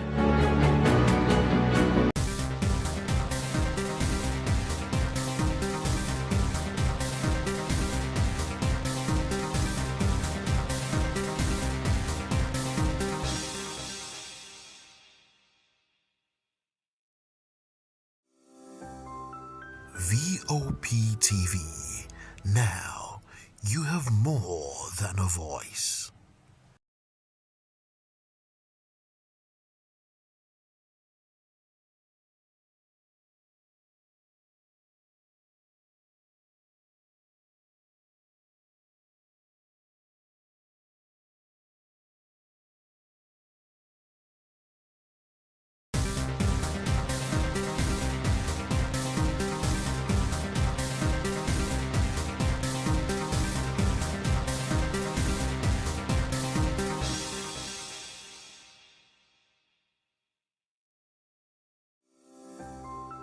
VOP TV. Now you have more.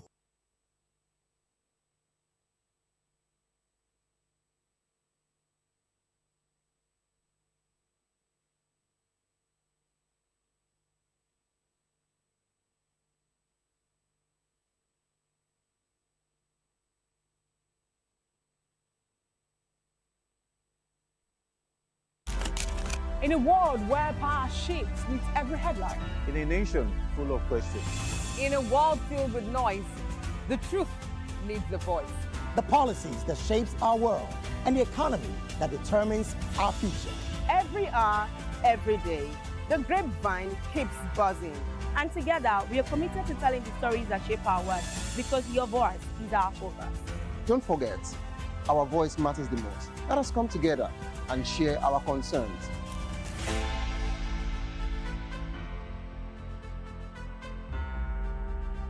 Join us on People's Voice, where we amplify the voice of those that matters the most. Join the conversation. Share your thoughts with me. I am Savior Udo. Weekdays, Monday through Friday, from 4 p.m. to 5. Don't forget, our voice matters the most. Let us come together and share our concerns. Thank you.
What happens in the hush behind hangar doors? Who signs the papers that gamble with lives? Which truths were grounded before they even ever had wings? If you've ever buckled a seatbelt at 30,000 feet, if you've ever stared out of that tiny window and wondered who's really in control of the skies, it isn't just flight, it's power, it's politics, it's pressure sealed in steel. We're peeling back the clouds from runway risks to sky-high secrets. We're diving deep where most dare not to look. Aviation Scope, every Sunday at 7 p.m. only on Voice of the People TV. We don't just report, we reveal. We don't just ask, we uncover. Because when it comes to the skies, ignorance is turbulence. Aviation Scope, the sky isn't the limit, it's just the beginning. In a world where truth is the ultimate power and opinions scream the loudest, it's time to wade through the noise. Hunger no get tribe. Hunger no get religion. And scan the human interest and trending topics that matter. Stay tuned to The Issues, your plug to the stories making the buzz, from politics to science and technology, social justice, and more. Let's tackle the tough questions and expose the truth. The Issues on Voice of the People Television. Don't just react, understand. Voice of the People, you can hear me now. My name is Patrick Doyle, and I wish that you continue to echo the voices of the people. Big up VOP TV. My name is Suibifa Dokubo. Please Keep watching VOP TV. Hi, my name is Kwekumali Ikenda Onyekwena, and I am with the Voice of the People TV. Now, if you're looking for the veritable channel for information, politics, robust discussions, you don't need to go far. VOP has you. VOP will always have you. Thank you. Hi, my name is Patrick Diabwa, aka Ibani Chuka. I'm the Eagle King, and you are watching VOP TV. Stay with us.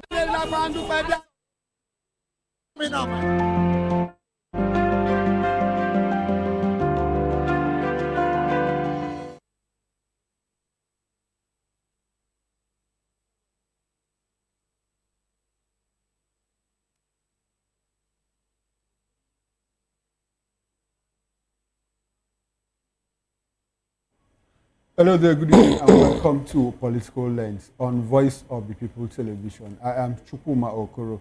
We are broadcasting on Metro SLTV channel 264 on YouTube and other social media platforms. We are at VOP TV Live. You can also be a part of this conversation by calling in or sending WhatsApp messages to the number showing on your screen. Well, on the show today, PDP convention holds in Ibadan despite restraining court orders. PDP expels Wike, Fayoshe, Anyanwu, others, dissolves ESCOs in 5 states. Pope Leo XIV names Nigeria among nations facing Christian persecution. Well, we've been joined in the studio here in Lagos, where we are broadcasting from, by Barrister Asim Adams. Barrister Adams is a constitutional lawyer, human rights activist, spokesperson for Chief Beatrice Utubo / Peter Obi campaign organization in Rivers State in the 2023 general election. Good evening, Barrister Adams, and thanks for coming to Political Lens. It's always good to have you on the show. Always a pleasure. All right, now, Barrister, there's a big story, big story, yes. And I'd like for us to, key into that big story. Yes. I mean, PDP convention, despite the court order. Well, the National Publicity Secretary of the People's Democratic Party, PDP, Ini Ememobong, has defended the illegality of the party's controversial elective convention held in Ibadan, insisting that INEC's absence does not invalidate the process. He explained that while the Electoral Act mandates notifying INEC, the Commission is also not compelled to attend. Well, according to him, INEC acknowledged the PDP's notice, fulfilling all legal requirements. Ememobong also justified the expulsion of key figures such as FCT Minister Nyesom Wike and former National Secretary Senator Samuel Anyanwu, saying the convention, PDP's highest decision-making body, acted within its constitutional powers. He argued that some expelled members repeatedly sidestepped the party's internal conflict resolution channels. Well, despite disciplinary actions, he said new national chairman, Tinubu, Turaki, is focused on reconciliation and bringing aggrieved members back. And Mbong added that issues raised by Governor Sule Lamido and concerns about absent delegates from some states will be resolved through dialogue, stressing that the convention made a quorum. Well, he acknowledged the objections by Governors Adamu Fintiri of Adamawa State and Caleb Muftuan of Plateau State, but said they questioned only the management of the disciplinary process, not its illegality. And Mbong described the convention as a rebate moment that has renewed enthusiasm within the party. Well, on the clash between FCT Minister Wike and a naval officer, he urged restraint and mutual respect between political authorities and the military, emphasizing the need to avoid distractions as the armed forces battle insecurity nationwide. Barrister Adam, what do you call what happened in Ibadan on Saturday regarding the PDP's convention? We had separate court orders, one from Ibadan stopping, approving of the convention to hold, and another from Abuja Federal High Court saying no, INEC don't observe that convention. And the fact that the new National Public Secretary, Ememobong, has said, look, the party didn't violate any rules, any constitutional provisions or the Electoral Act. You're a lawyer. What's your take on what went down in Ibadan on Saturday? Well, my take, first of all, thank you very much. My take is that the convention that was held at Ibadan, is a voidable convention under the law. Voidable? Voidable, yes. Okay. Voidable. I will not say it is void.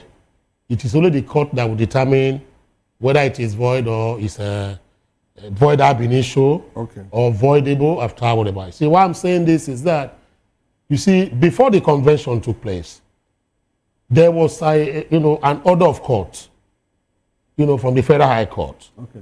The Federal High Court is a well-constructed, court with jurisdiction to entertain, such matters.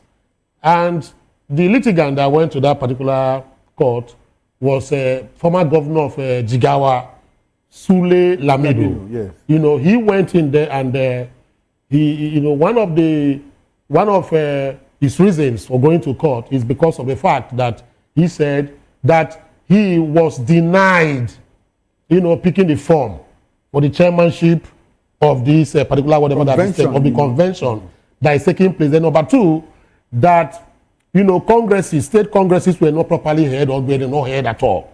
You understand? So those were the grounds on which he went to court and he got that particular order. The order is a subsisting order. Under Section 287 of the 1999 Constitution, the moment a court of law that is validly constituted, and has jurisdiction, makes a pronouncement, that particular order becomes, current and is there to be executed.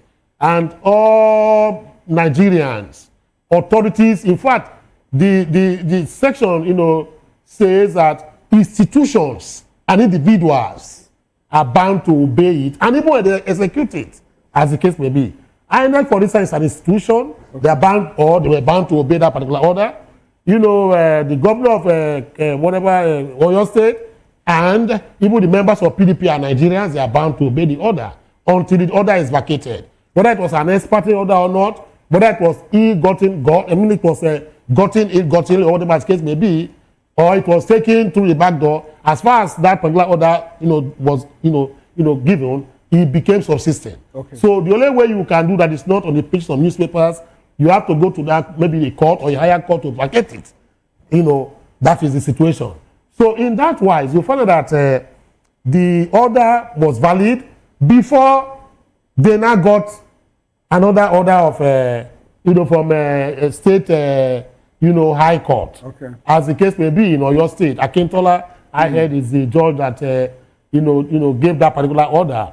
What today we refer to as conflicting, orders, yes. As the case may be. It's anathema, it's an aberration. Because even the NJC has, said that... Has reacted? Not even before today. Okay. Before now, before today. In, I think, 2004, the current CJN, Kekere Ekun, yes. Was against it and said judges should refrain, from giving, orders that are conflicting. So that it does not further erode, the confidence the Nigerian people have in the judiciary, as the case may be. Now, as far back as 1974, it's been like that, which means courts have been giving conflicting orders, etc., as the case may be. And right from that 1974 till today, the courts and institutions have said there is no need for you to begin to, when a court has given a valid, order, then you now, court of coordinate jurisdiction, you now go again and give another order. That is, for me, it doesn't make sense. No, Barrister, so it's sad. Let's make some progress here. The Ibadan court order, yes, came like 5-10 days. Yes. No, 1 week before the order that said, look, Sule Lamido should be brought into the mix before the convention. Yes. Goes. Now, at that point, Justice Akintola said, look, there is nothing stopping that convention. PDP, go ahead and conduct your convention. But I think the order that said you don't have to exclude Lamido came on Friday, either Thursday or Friday, before the convention held on Saturday. In fact, it was on Friday when the court in the morning said, look, you don't have to exclude him. You have to go back, make sure that he is in place, because, he had breached his fundamental human rights to contest, to vote and be voted for in all of that. Barrister, if Sule Lamido comes and says, okay, like the MMO Bong, the National Public Secretary, said, we are discussing with Lamido. If Lamido comes out and says, it's okay, everything is fine by me, would that convention still be voidable if another person goes to court? Absolutely so. If another person goes absolutely to court, so. To prove that his interest was injured. Absolutely so, because I can draw from it. Precedents of a court today, precedents of courts were given not by people like, I was not party to suit, but I can draw from a particular judgment of court. Okay. To say, based on this particular judgment of court, I am acting as this, or I'm doing this. Based, you understand the point now, on the doctrine of a stare decisis. Courts have given decision. So that particular, decision remains standing. Okay. Even if at the end of the day, I go out to now begin to negotiate with whoever I want to negotiate with, it's a valid order. So the only thing that can happen is not by word of mouth. Because the court is not a kangaroo court. Courts are courts of records. So the record of the court is that there's another, or there was another given on XYZ day. And until and unless you come through the same process to either vacate the order, as the case may be, you understand the point now, that order remains. If they have settled, they can go before the courts, the higher appellate court or whatever, and destroy the particular order that was given. So that particular order cannot begin to operate in vacuum, as the case may be. So the order was cast in stone, as the case may be, until it is set aside. You cannot set aside the order of court, by mere sitting in a beer parlor and begin to agree that we have settled, whether that particular order is persisting or, is still subsisting, as the case may be. Okay. So, two, is that let me even put it very succinctly straight. Like, among the chairman, whoever said, that they have the right to go. It is not true. The NJC in 2021 or thereabout, under the era of Mohammed Tanko, suspended and stunted the growth of 3 justices. One in Cross River. I don't want to call their names. The record is clear. Okay. The second one is in River State. Okay. The third one is in Kebbi State. What happened? In the suit involving one Prince Uche Secondus, in these 3 matters, of course, of concurrent and coordinate jurisdiction, High Court. People went in there, shop for whatever, got an order. They went to this thing, got an order. They even went as far as Kebbi State, very close to Chad Republic now, to go and get an order. You understand the point now? As at that time, the agency said, look, the misuse of ex parte orders, these orders they got were ex parte orders. It was not a ruling or judgment based on its merit. They were ex parte orders. That is a one-way ticket that the other party was not even heard, as case may be. Do you understand the point now? So the court, the NJC, under the chairmanship of, Tanko Mohammed, the CJN, former CJN as that time, set up a committee to look into these complaints. And that committee was headed by the retired Justice of the Supreme Court, Mary Odili, who was the vice chairman of the NJC as at that time, to look into, this whatever. It was just cantankerous the way we have it now. Conflicting judgments. And you know what happened? The NJC wielded the big stick on those justices and said, you have brought the judicature to public obliquity. You brought them again so that people begin to annihilate them. And there's what we call anarchy. That is, we are bringing anarchy into the judicial platform and firmament. And they were reprimanded. Not just being reprimanded by a slap on the wrist, no. 2 of the justices or judges had their promotion stunted for 5 years. That is, they cannot go beyond the level they are. Even if they merited it. But they cannot be elevated for 5 years, from 2 years to 5 years, as the case may be. So, and that particular, order or judgment by the NJC is still in full force today. So, which means it's a precedent that we can draw from. You understand? So, when you begin to say it doesn't really matter, you can say so, but what you are doing, you are putting those judges in trouble. Okay, we'll talk about judges now, but one thing you've been able to establish here is that, look, even if PDP settles with Sule Lamido, absolutely, there are still line mines. There's so many. An interested party who feels injured can go to court and say, there's another. Stopping that convention. That's right. And it helps. So it's affecting me. Okay, now, let's take for granted that one is settled. Now, the new National Public Secretary of the PDP, Obong, says that, look, INEC doesn't need to come and observe that convention.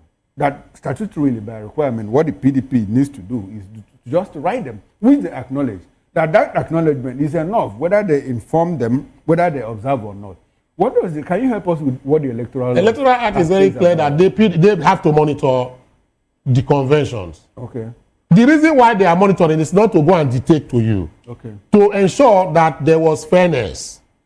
That is, the Electoral Act is very clear. I can't remember the section now, but I'll dig it out and get it. Okay. But it's clear. It says they shall be there. Okay. And it's not just INEC.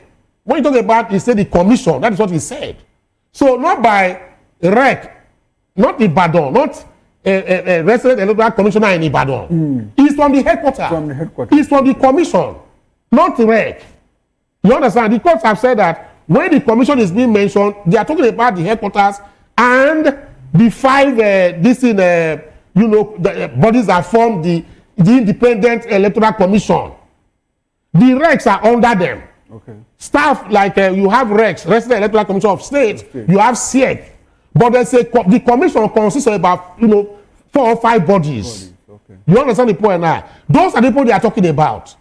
Until and unless they now give the premature authority and authorization to a REC to go and represent them. If you go to the maybe Agodi Ibadan to go and pick a REC from Oyo Ibadan, whatever, and say it's monitored and it's signs. That is not what the law is talking about.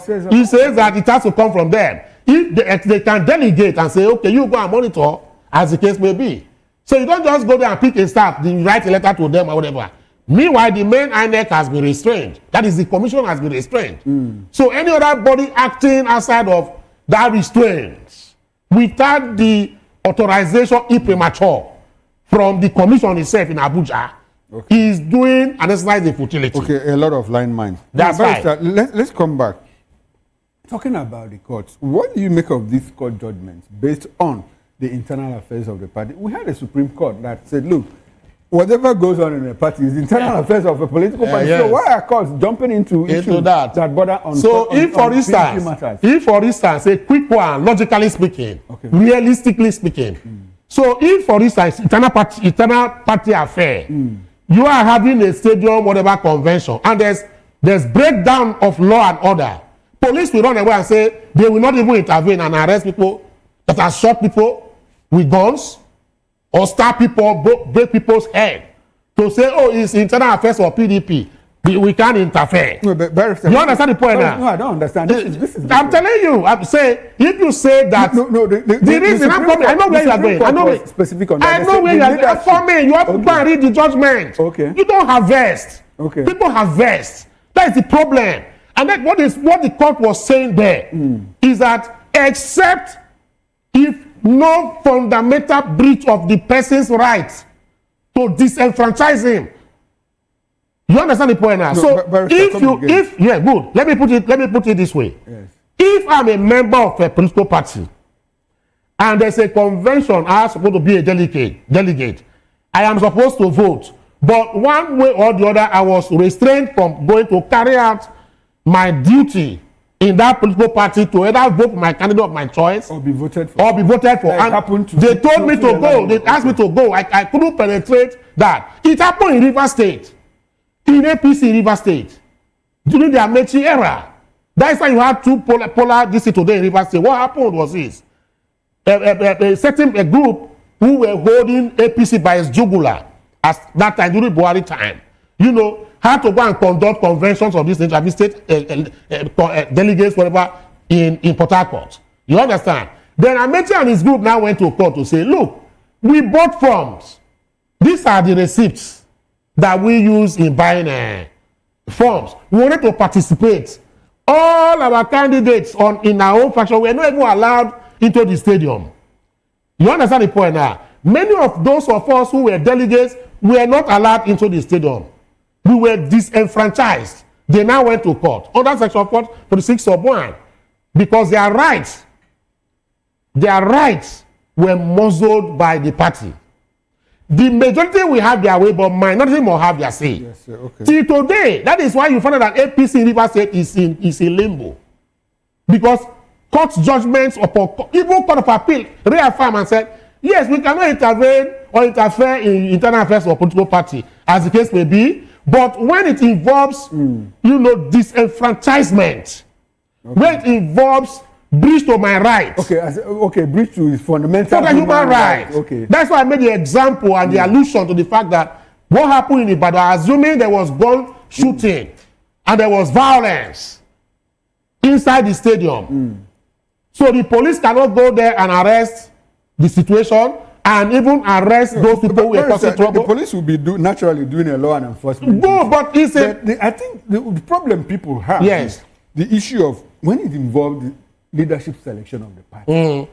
The Supreme Court said nobody is disobeying the leadership.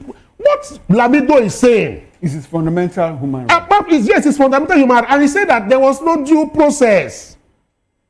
So because you cannot intervene in internal affairs of a political party, then you allow illegalities to thrive, and the court will throw their eyes away.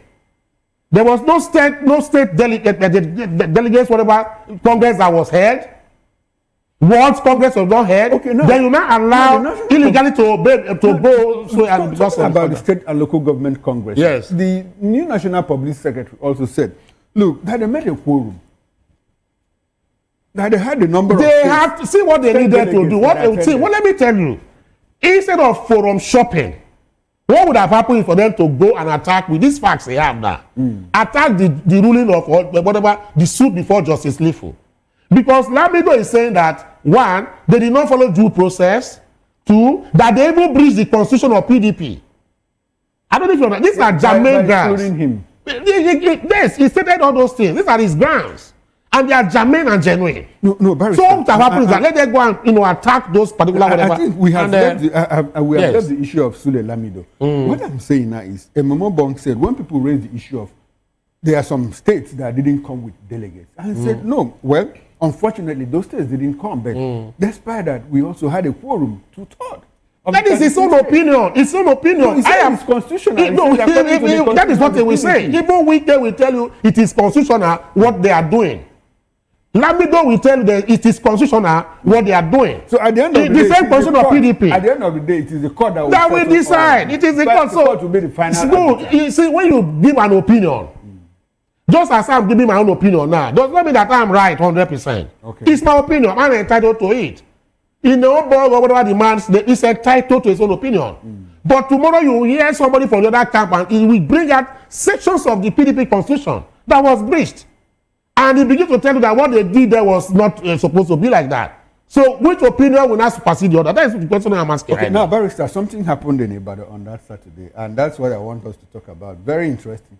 Now, the People's Democratic Party, PDP, has expelled FCT Minister Nyesom Wike, former Ikiti Governor Ayodele Faloshe, and National Secretary Samuel Anyang over alleged anti-party activities.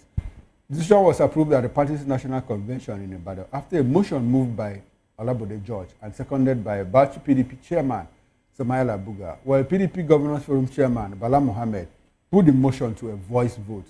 Others expelled include factional chairman Mohammed Abdurrahman, Imo chairman Austin Wachuku, Abia chairman Ama Nana, South Zonal Secretary Tona George, National Organizing Secretary Umaru Bature, National Legal Advisor Kamadin Ajibade, Factional BOT Chairman Ma Ohuwabunwa, and a dose Dan Obi, where the expulsion was announced on the party's official X handle.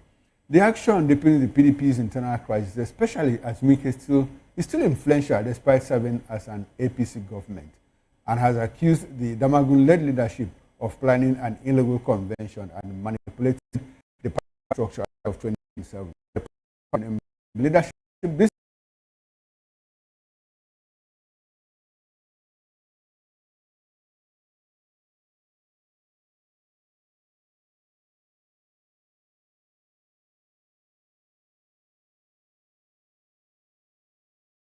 National Committee proceeded with the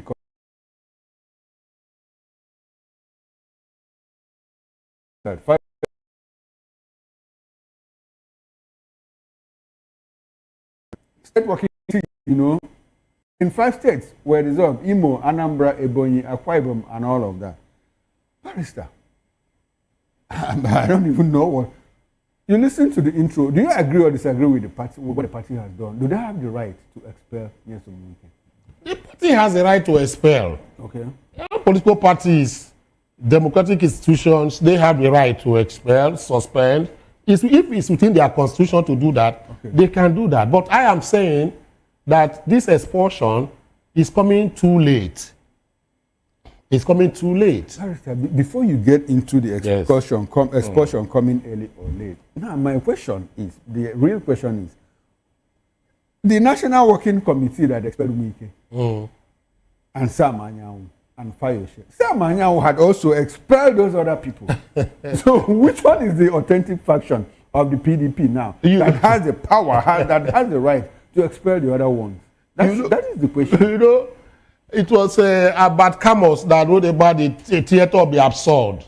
You understand? When you see, things of this nature, it's an absurdity. You understand? PDP is hemorrhaging. PDP is a dagger drawn with itself. PDP is in a fight and battle against itself. That is why I feel so sad when courts, come in or they draw the judiciary into this, whatever as case may be. What PDP is having is just like garage boys politics. It's not different from what is happening NURTW. When they want to change government or they drag, they can be violent and use any means possible within their means, to achieve whatever they want. To them, the end justifies the means. The way and manner you use in achieving that is of no moment. The NURTW you mentioned now seems to have more internal cohesion now. Cohesion used by brute force. Okay, by brute force. Machinations of ferocity of the use of brute force. Okay. It's a regimented one. Okay. If you don't fall in line, you'll be disciplined. If you're not very careful, you might even get your life. You might lose your life. Like a piece of the gravy. That is what's happening in PDP right now. Okay. The PDP battle is a battle against itself. I don't know whether there's any. In fact, PDP is the most disorganized political party in the whole of the world right now. PDP, like I described them this morning, is a political party that is standing on spindle legs and distended tummy. What I call kwashiorkor party. That is what the party is now. A party whose house is divided. Even the little or the small microscopic few left are still a dagger drawn with themselves.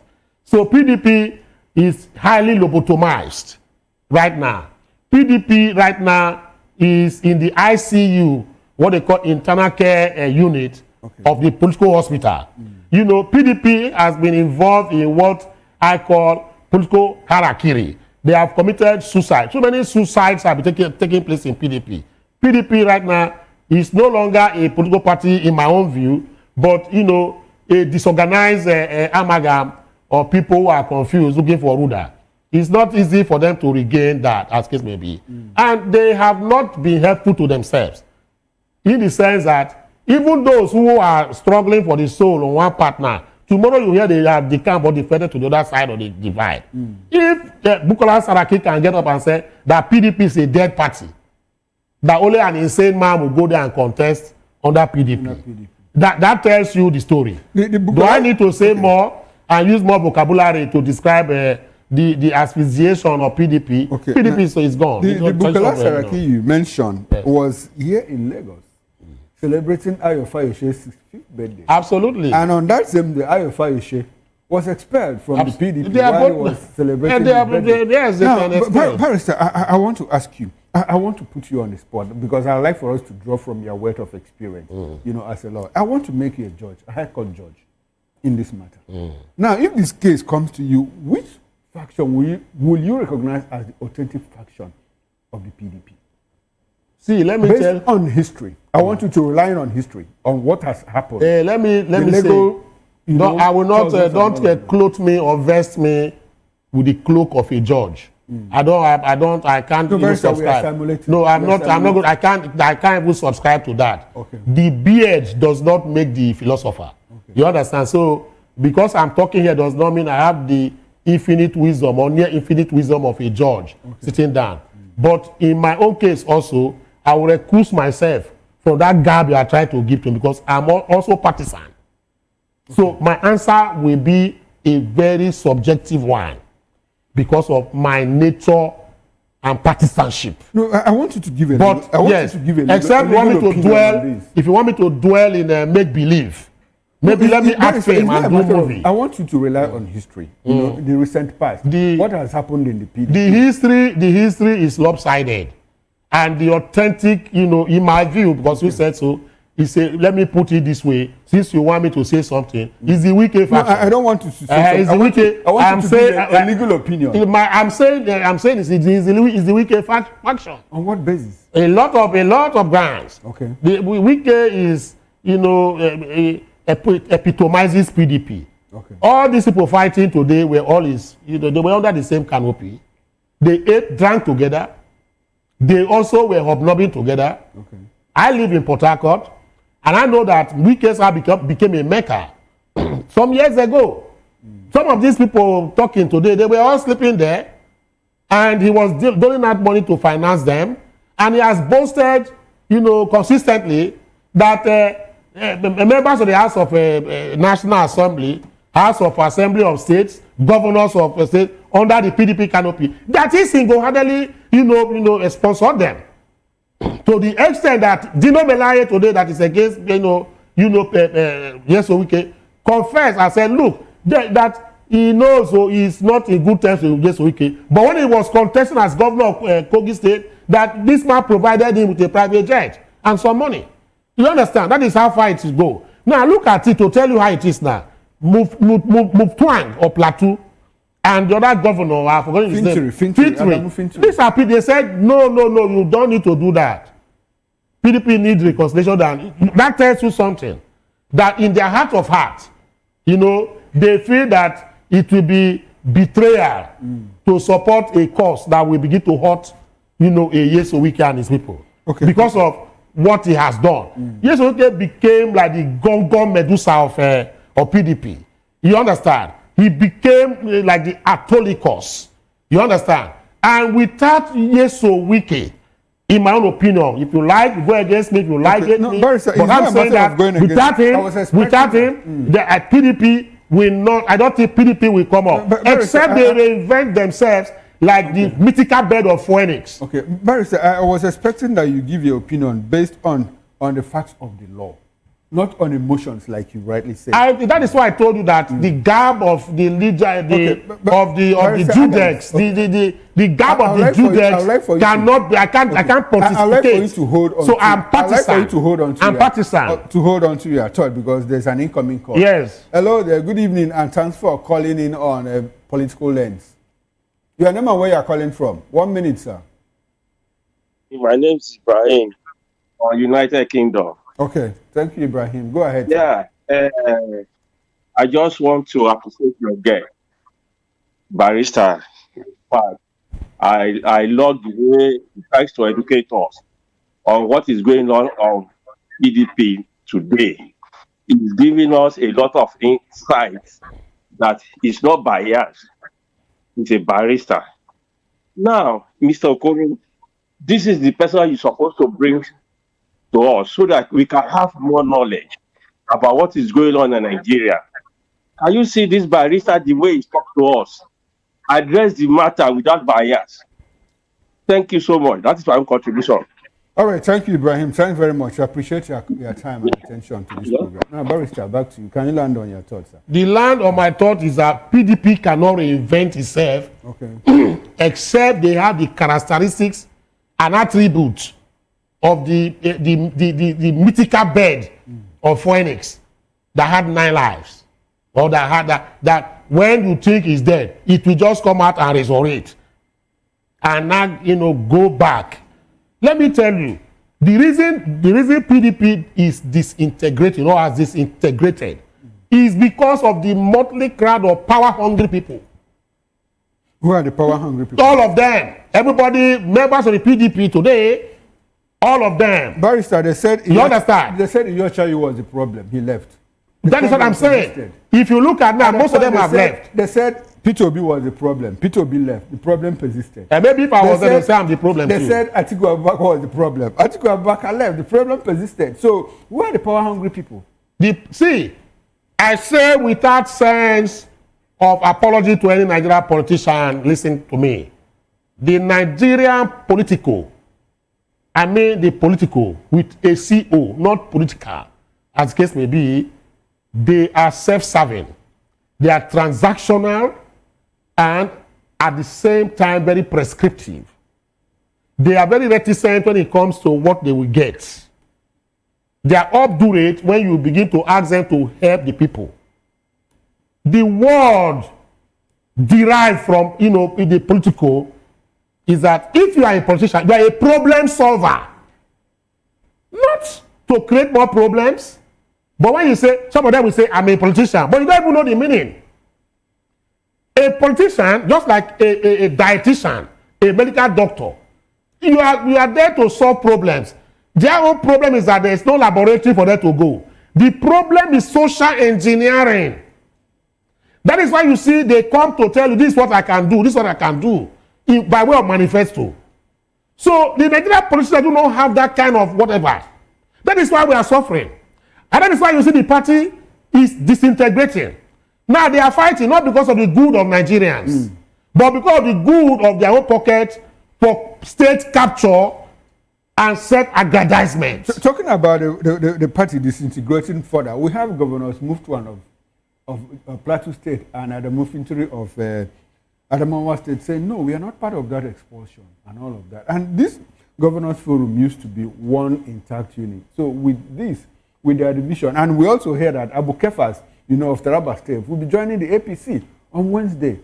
Barrister, do you think that the PDP might be able to reinvent itself before 2027? My mom once told me, said, living under the tree does not make you, no matter how cool under the tree is, it's never a house for you to stay. Okay. A tattered umbrella cannot even shield you from a cup of water that is falling from above. So that is the state the PDP is right now. PDP, for me, is gone. I keep saying that, and that is very correct. People have wrongly made allusions to say, forget, even when this person was in power, PDP was in control. I say no. I mean, they had more governors. I say no. As at that time, a lot of PDP governors even defected. You understand the point now? That Jonathan still lost the election. I say yes, that's the reason, because three governors, Atiku Abubakar also left the party for them. So, but in this case, governors are going to APC. The question about, is there a honey pot inside APC that these people are going to drink from? Nobody has been able to answer. But my only little answer I can give is that the honey pot that is in APC is the National Treasury. Okay. See, no Nigerian should deceive himself. Politicians do political engineering where suits them best. Not for you and I. Not for you and I. Imagine defection here and there. Crossing the landscape, etc. How has that made Nigeria a better country? Okay.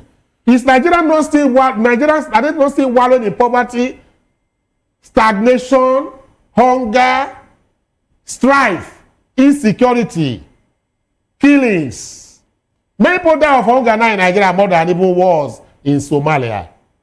Many people in Nigeria today. Unfortunately so. Oh, yeah, it's unfortunate. Okay, Barrister. It's so sad. So, sir, Barrister, before we get into the next and final topic of discussion, there's something I'd like to discuss with you. We have not seen it for a while, Since Wike had an altercation with the naval officer, I have not seen with you. I have not met you, on the show. And I would like for you to tell us, what's your reaction to that? Did the FCT minister overreach himself, as some people have said publicly? The two of them overreached themselves. Okay. The general, the lieutenant, or whatever they call him. Okay.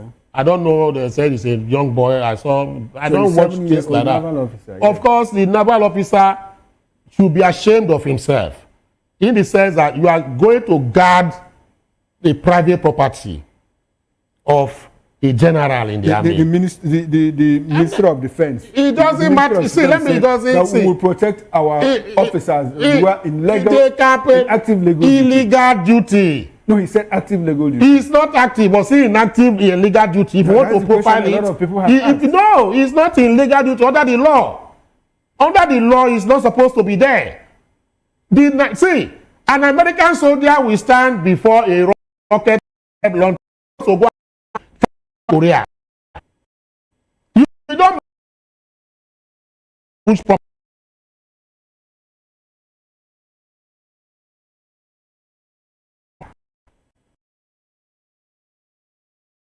and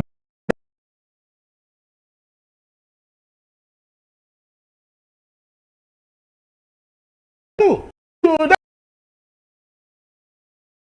that Nigeria said because they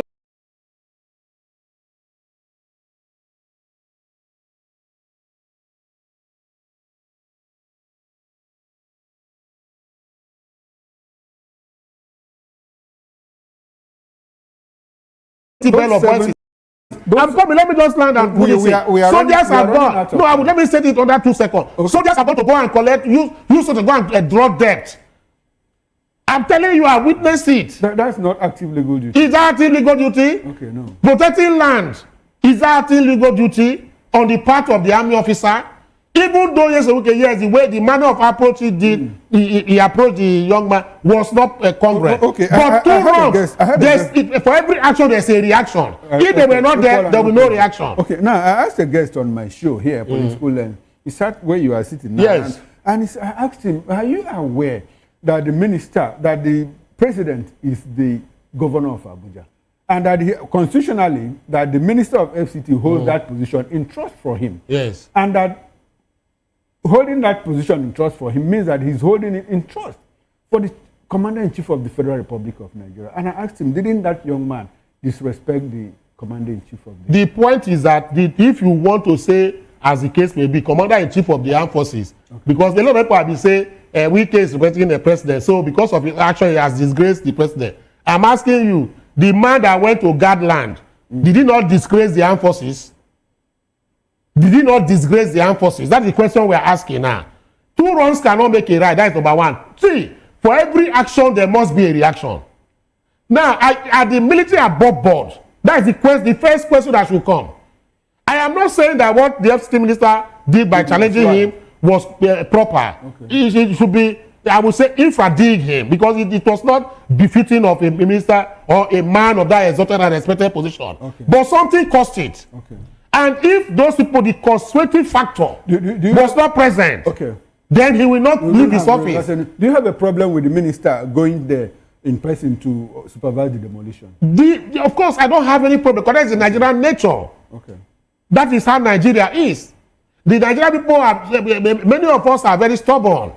And we believe in authority power. You are a lawyer. They say power. They say he didn't have a court order, so he shouldn't have gone. Who said he didn't have a court order? Who said? Assuming he didn't. No, you can't assume. Okay, let's say if you assume, let's say he didn't have. You cannot. Like, I will not agree to that, Mr. Okoro. Okay. What I will tell you is this: let us not be, doing what I call conjectural, hypothesis. Okay. You just sit down and conjure and believe that assuming. See, I deal with what is. I know what ought to be. Can you demolish someone's house without court order? Under the law, okay, you cannot demolish. But we have seen situations where El-Rufai was called demolition man. Okay. When he was FCT Abuja, they said they never got court orders. Now, if a property was demolished, now do I need to go and recruit militants from my creek to come and fight the minister? Why can't I approach the court? And the Constitution says that if your house is demolished, for instance, illegally, you have your rights. Okay, all right. If we don't build our institutions, they will not grow. They will not grow. All right, Barrister, before we leave, Pope Leo XIV names Nigeria among nations facing Christian persecution. Yes. It's troubling, and it's an ongoing debate. Absolutely, yes. In Nigeria.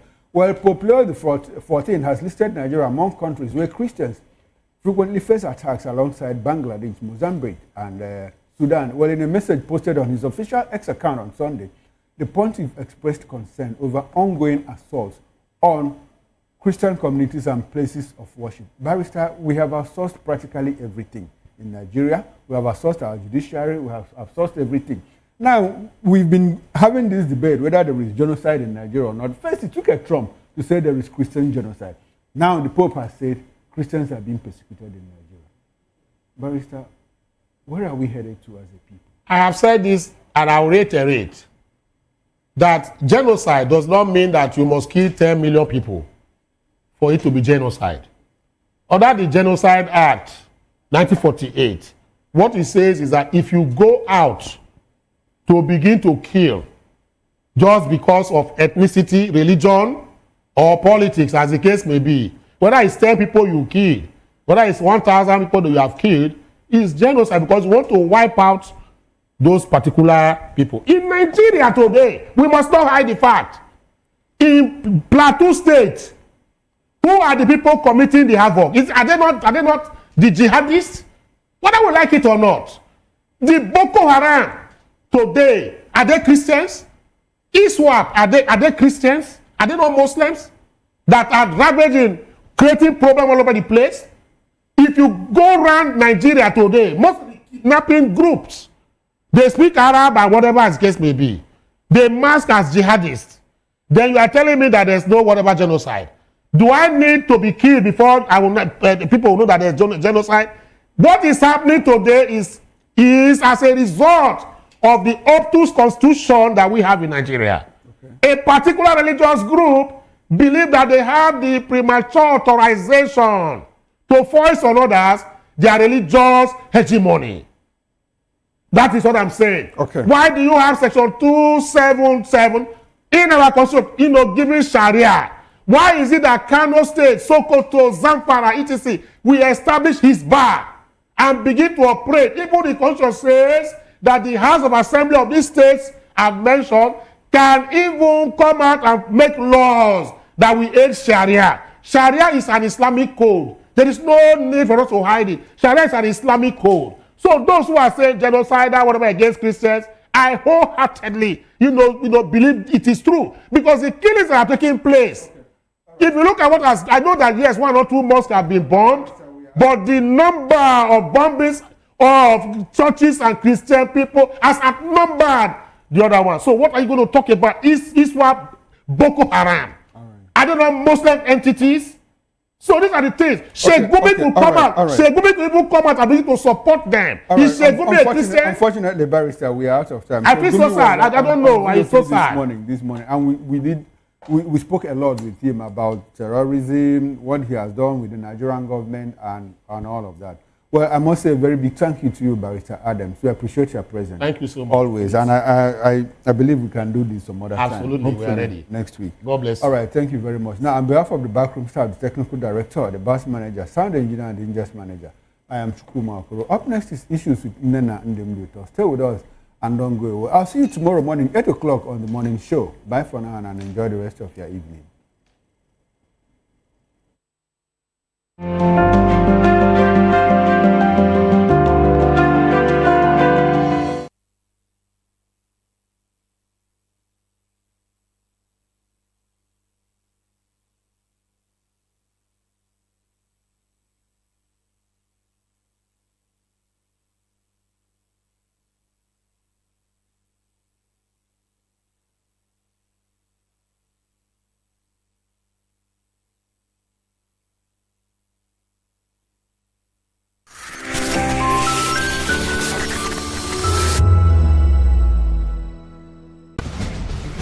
Join us as we drive into the world of politics through insightful interviews with prominent political figures, both serving and former governors, ministers, senators, legislators, party chieftains, activists, and analysts. Get first-hand information into the decision-making processes that affect our daily lives. Highly engaging 1-hour program that brings political discourse into focus. I am Chukuma Okoro. Political Lens, Monday through Friday, 6 to 7 p.m. Join us. In a world where power shifts with every headlines, news breaks and events happens, we bring you unbiased and explicit information on politics, economy, and state of the nation. We break down the chaos.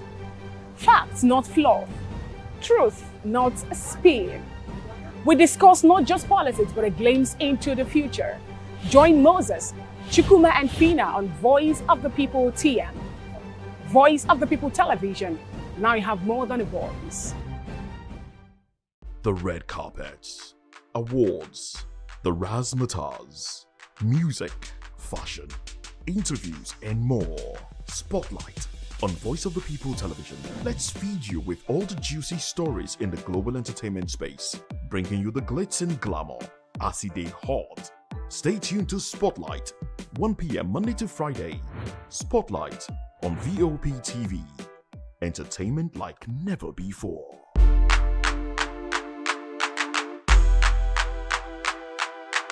In a world where truth is the ultimate power and opinions scream the loudest, it's time to wade through the noise. Hunger no get tribe. Hunger no get religion.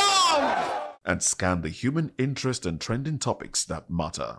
Stay tuned to The Issues, your plug to the stories making the buzz, from politics to science and technology, social justice, and more.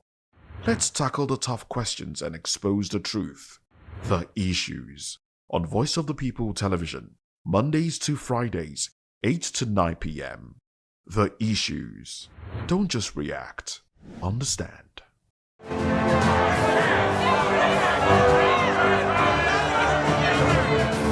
Do you want your voice to be heard? Do you know that you matter in the scheme of things?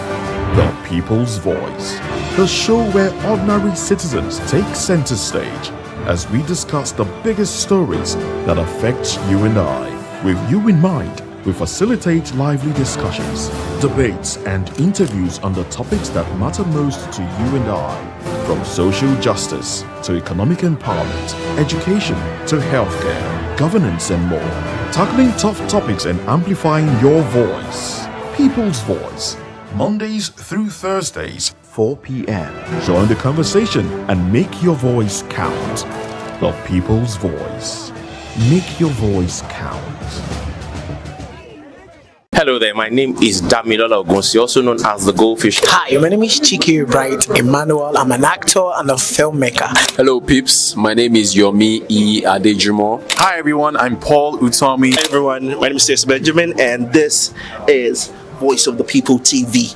I need you to keep it locked to VOP TV. See, I'm looking for good entertainment. You want to get good movies, good music, politics, talk shows, sports and entertainment. You really want a channel that gives you everything you need without you having to run around. VOP is where you are. That's Voice of the People. If you're not listening to this, you're not one of us. And you deserve to be killed. Scrap chat. Don't be killed, but watch it. Or I'll find you. And I want you. And you are locked on VOP TV. Don't go nowhere. This is where the juice is. This is where all you need for entertainment, politics, movies, and whatnot. And keep watching VOP TV. So keep it locked because I'm locked already, man, and it's money back guarantee. So you're gonna have a good time because I do.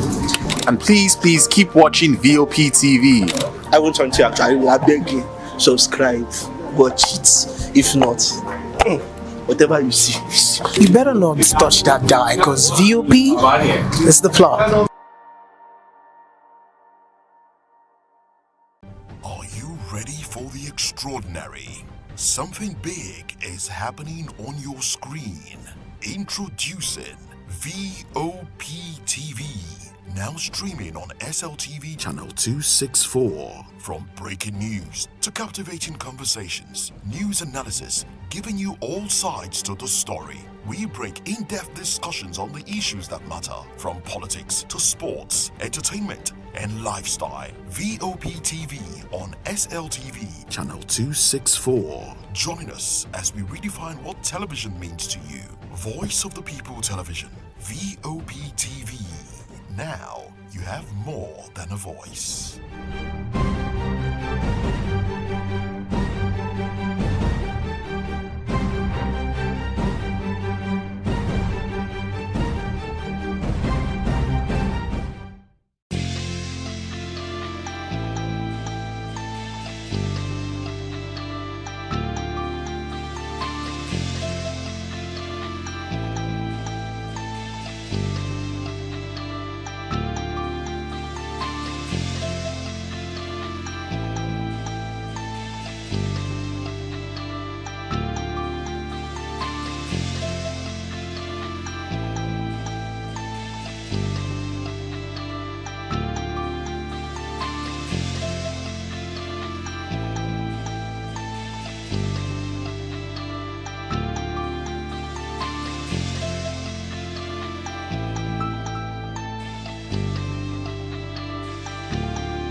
we encourage you to click on the like button and subscribe to our YouTube channel. We are Voice of the People TV. Also follow us on all our social media platforms. We are at VOPTV Live. Visit our website www.vop.ng for fresh and trending news. Also watch us live on SLTV channel 264.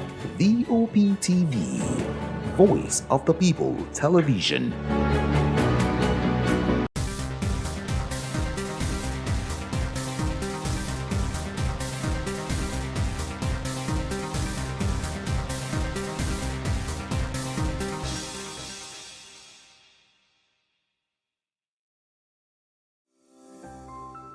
VOP TV. Now you have more than a voice.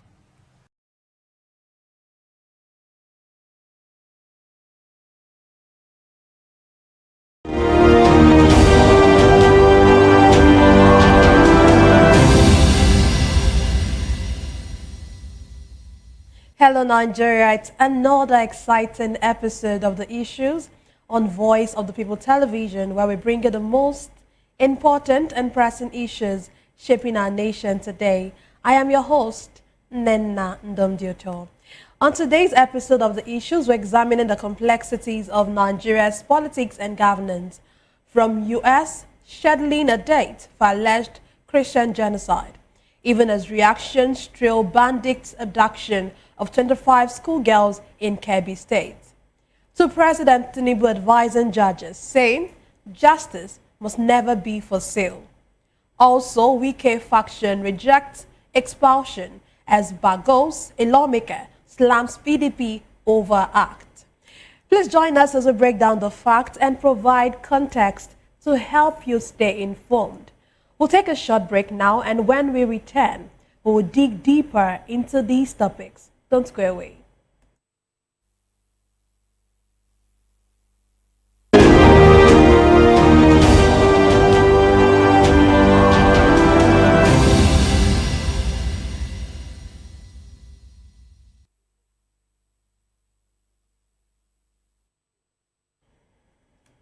Glad to have you back. Let's dive straight into today's discussion. The United States House Subcommittee on Africa has announced a full-scale public hearing for November 20, 2025, aimed at investigating what some lawmakers describe as a systematic killing of Christians in Nigeria. 2 panels are expected to testify, one made up of senior U.S. State Department officials and another featuring Nigerian religious leaders and policy advocates. Meanwhile, reactions have trailed the abduction of secondary school girls in Kebbi State. The gunmen stormed the government girls' comprehensive secondary school in Maga around 4 a.m., killing the school's vice principal, identified as Malam Hassan Makuku, and abducting 25 schoolgirls in a brazen raid. A joint operation involving police tactical units, the military, and vigilante groups has been launched to rescue the girls. The Minister of State for Defense has described the incident as unacceptable and has called on all security agencies to act urgently and collaboratively to ensure the safe release of the abducted students. Also, former Vice President Atiku Abubakar has condemned the attack, describing it as another tragic reminder of the country's worsening insecurity. Today, I'm delighted to be joined by 2 distinguished guests. Here in the studio, we have Dr. Peter Anosike. Dr. Anosike is a philosopher, development economist, and a best-selling author. He's also an erudite commentator on economy, finance, politics, and power. He's also the author of the most talked about book titled Abuse of Power, How Democracy Turned into Tyranny of the Few. Thank you very much for joining us. Thank you for having me. Yeah, it's always a pleasure. And then joining us virtually from Anambra State, from Oka, is Dr. Dennis Ekemezi. He is the former vice president of the Nigerian Institute of Public Relations and former vice chairman of NIPR Governing Council. And he is a commentator on national issues. Thank you very much for joining us tonight, Dr. Dennis. It's my pleasure being here. Thank you. You're welcome. Okay, let me start with you. Let's start with the U.S. sanction, or the probe, rather. What do you make of this? This probe, so is scheduled for Thursday, which is just a few days away. What do you think? What sanctions can be triggered if Nigeria is found negligent? Well, I think the important thing is that Nigeria should also should try to tread with caution. Our leaders should also try to apply diplomacy and then apply constructive engagements so that the issues will be resolved. There's no need of doing a big harm, the big guy or this or such nature. What we needed now is a diplomacy that will be able to assuage the desire of the people of Nigeria, especially the people that are being humiliated, the people that are being prosecuted, or whatever, whether you call them Christians or whether you call them the Muslims. Important thing is that there's a problem in Nigeria, insecurity in Nigeria is eliminating many Nigerians for now. So we advise is that our leaders should be compassionate and try to be transformative leaders that will listen to the voice of reasoning than the voice of who are we as leaders of Nigeria. So let them come down and toe the line of persuasive diplomacy so that the issue will be kept on the name. I think that's what we need to do. Okay, I don't think I've had this conversation with you, but from what you're saying that it doesn't matter if they are Christians, doesn't matter if they are Muslims. You're saying that the most important thing is that Nigerians are being killed irrespective of their religious affiliation. That's what you're saying, right? That's exactly my point. Okay. This is not the time to argue who is being killed. The point that we need now is that Nigerians are being killed, and we need to curb it on the board before it escalates again as a religious warfare. Okay, while you were talking, you made mention of diplomacy. What would you term as diplomacy for our leaders to actually do? Well, I mentioned it. I said the Nigerian leaders should engage in constructive engagements of respective stakeholders, be it in the world, be it at the national level, be it at the domestic level in Nigeria. All people should be involved, especially those that know what to do, so that the issue will be resolved better amicably, nip it in the bud, than we allow it to escalate in future. That's the point I'm making. By applying persuasive communication, persuasive, constructive criticism, and then this is not time to apply propaganda to propagate government policies and programs. No, this is time to listen and then be able to use the realities of the ground to solve the problem we're having. I think that's the point. Okay. Let me come back to the studios. Dr. Peter, I'm sure that you heard about the accusation by Sheikh Gumi when he said that religious leaders are burying empty coffins so as to push this narrative of genocide. What do you think about this before we delve into, this recent attack of the secondary school? Well,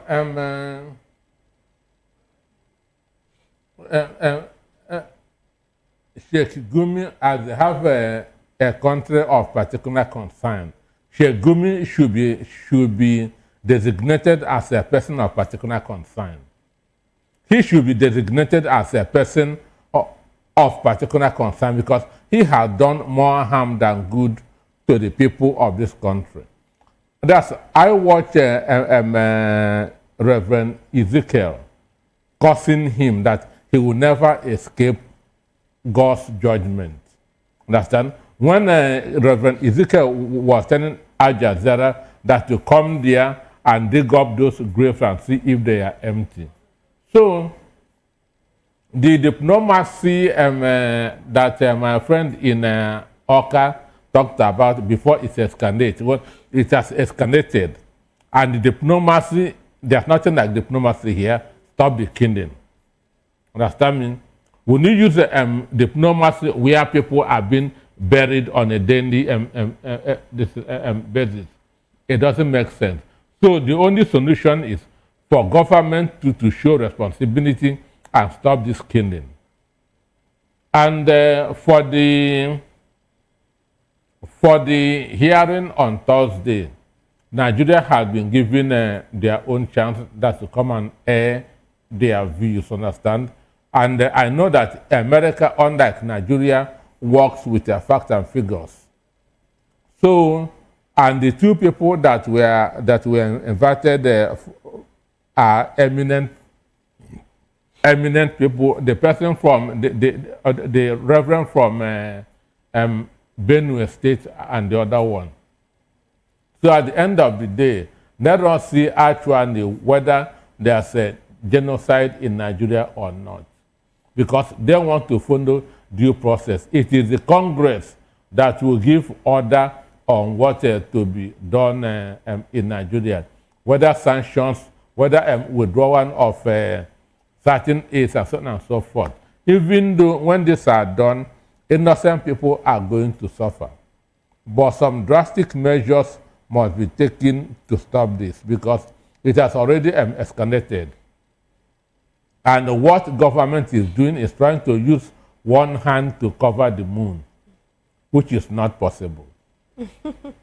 Okay, let's move on. So, of course, we heard about the deadly attack on the school, and of course the kidnap or the abduction of these young girls. You know, it's just been, you know, this is not the first time we're hearing this. We still have the Chibok girls who are still there. Some of them have not been found up till now. And then we've had different abductions of different schools over the years. And now these abductions. What would you say? Why are schools still vulnerable to these attacks? You know, you would expect that our security agencies should do something, you know, should have done something, or should be doing something to ensure that these incidents don't occur. But why is it that we're still having these kind of incidents in our schools?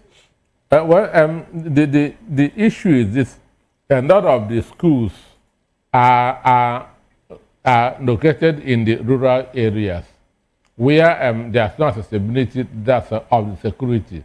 So you cannot be deploying policemen to all the schools in the country. We don't even have enough of the policemen. Over 60% of the population of police are being used privately by VIPs.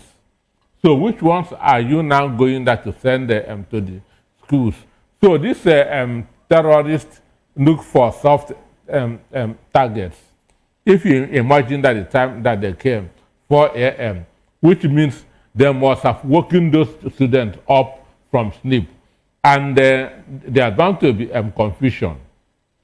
And the vice principal that wanted to protect the students, they killed him. He was killed.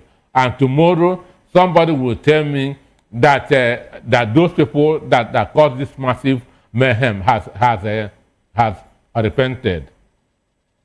Understand? Tomorrow, somebody will tell me that they want to negotiate with such a people. So for me, Nigeria should wake up to their responsibilities. There are insecurities everywhere in the world, even in the United States. But our own has gone out of hand.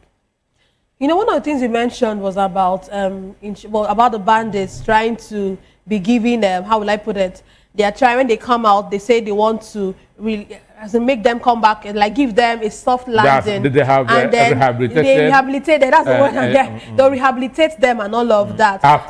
After killing people, after causing mayhem. What do you think about that? I know you already mentioned it, but can you speak more about that? Because if they are not being rehabilitated, what should they do to these bandits? Shouldn't they give them don't you think that there's a need for, you know, a friendship, not like friendship per se, but not friendship. Friendship is not the word, but try to ensure. I'm just trying to see what's government doing? Why are they trying to rehabilitate What these does people? the Bible say? They say, who he kills by the sword goes by the sword.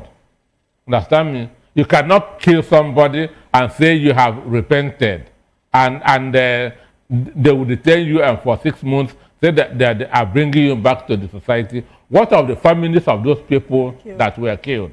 So you're saying that what should actually be done to these people is actually to kill them? To kill them. Okay. Understand me? To kill them.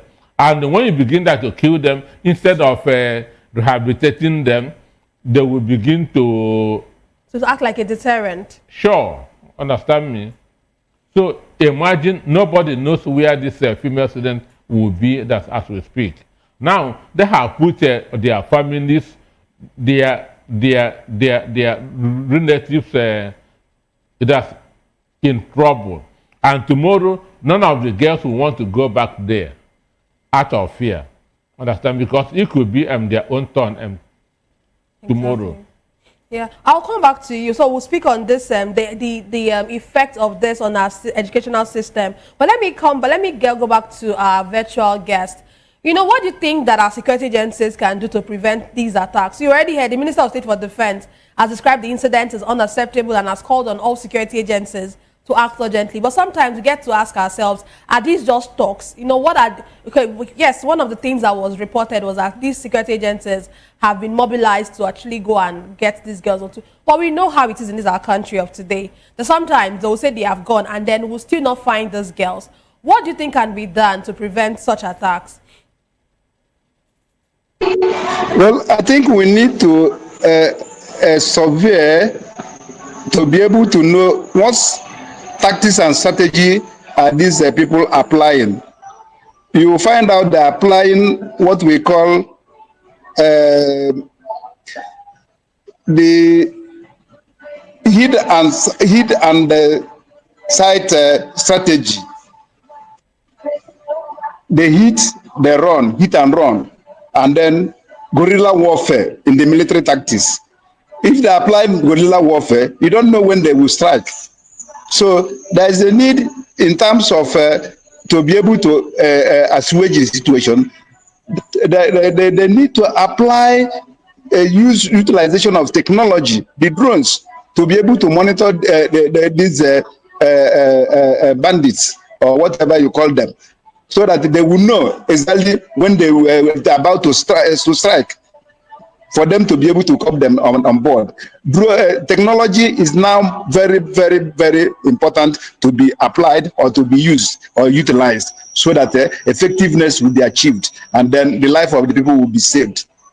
In terms of normal conventional warfare has ceased, since these people are applying guerrilla warfare. And what is guerrilla warfare? Guerrilla warfare in a simple term means hit and run. You don't know where they hit, and then they will ambush our military personnel and soldiers and then eliminate them. So if they have the drones, if they have the technology on the ground, then it will be applied and then more lives will be saved. Okay, what would you say is the place of intelligence in getting all of in preventing these attacks, or in even trying to ensure that these girls are, you know, are freed or are brought back to their parents? Well, the way you apply technology, the issue of drones will supply you with surveillance and intelligence gathering. That's the essence of applying technology. It is no longer a manual affair. It is now technology versus intelligence reporting, intelligence analysis, intelligence surveillance analysis, and then even data also will be collected and then be able to know, apply it, and then empirical evidence will now emerge on how to re-strategize or how to form new methodology and be able to assuage the situation. So technology is very important. Empirical gathering of data, empirical evidence is also very important, and that is where surveillance comes in, and that is where intelligence gathering comes in. Application of technology very important at this time.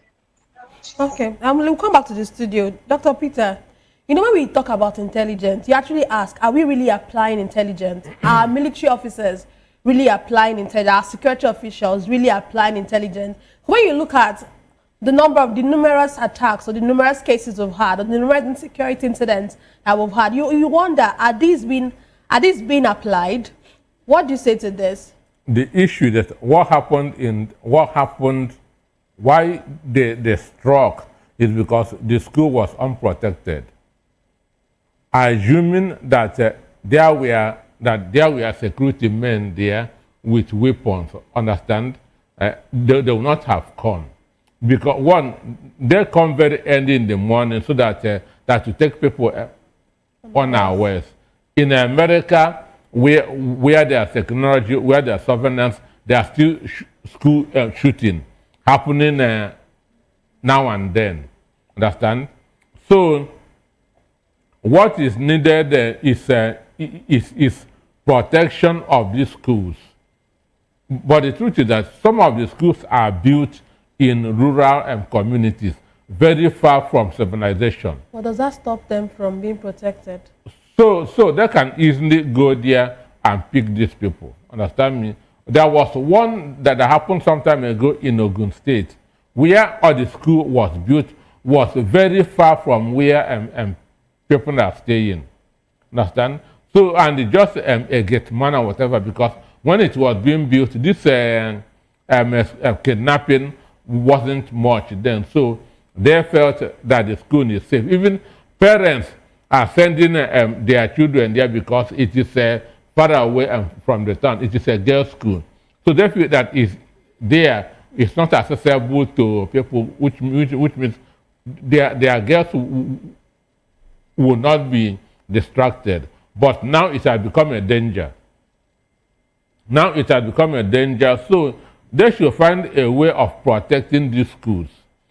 And for the schools that are in remote areas, they can bring, you cannot carry a building, but they can bring those schools, the students, to the town.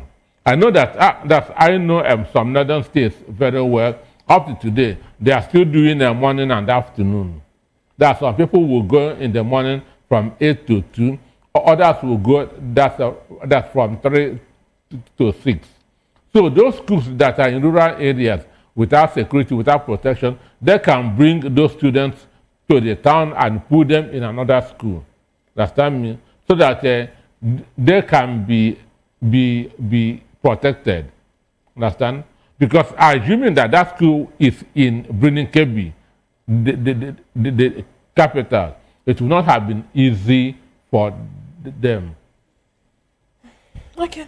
Let's move on to our second conversation for tonight. President Bola Ahmed Tinubu has urged judges to uphold the sanctity of their office by refusing any form of compromise. Speaking at the opening of the 2025 All Nigerian Judges Conference at the National Judicial Institute in Abuja, the president stressed that while infrastructure and digitization of the courts are critical, the real strength of the judiciary lies in integrity of its officers.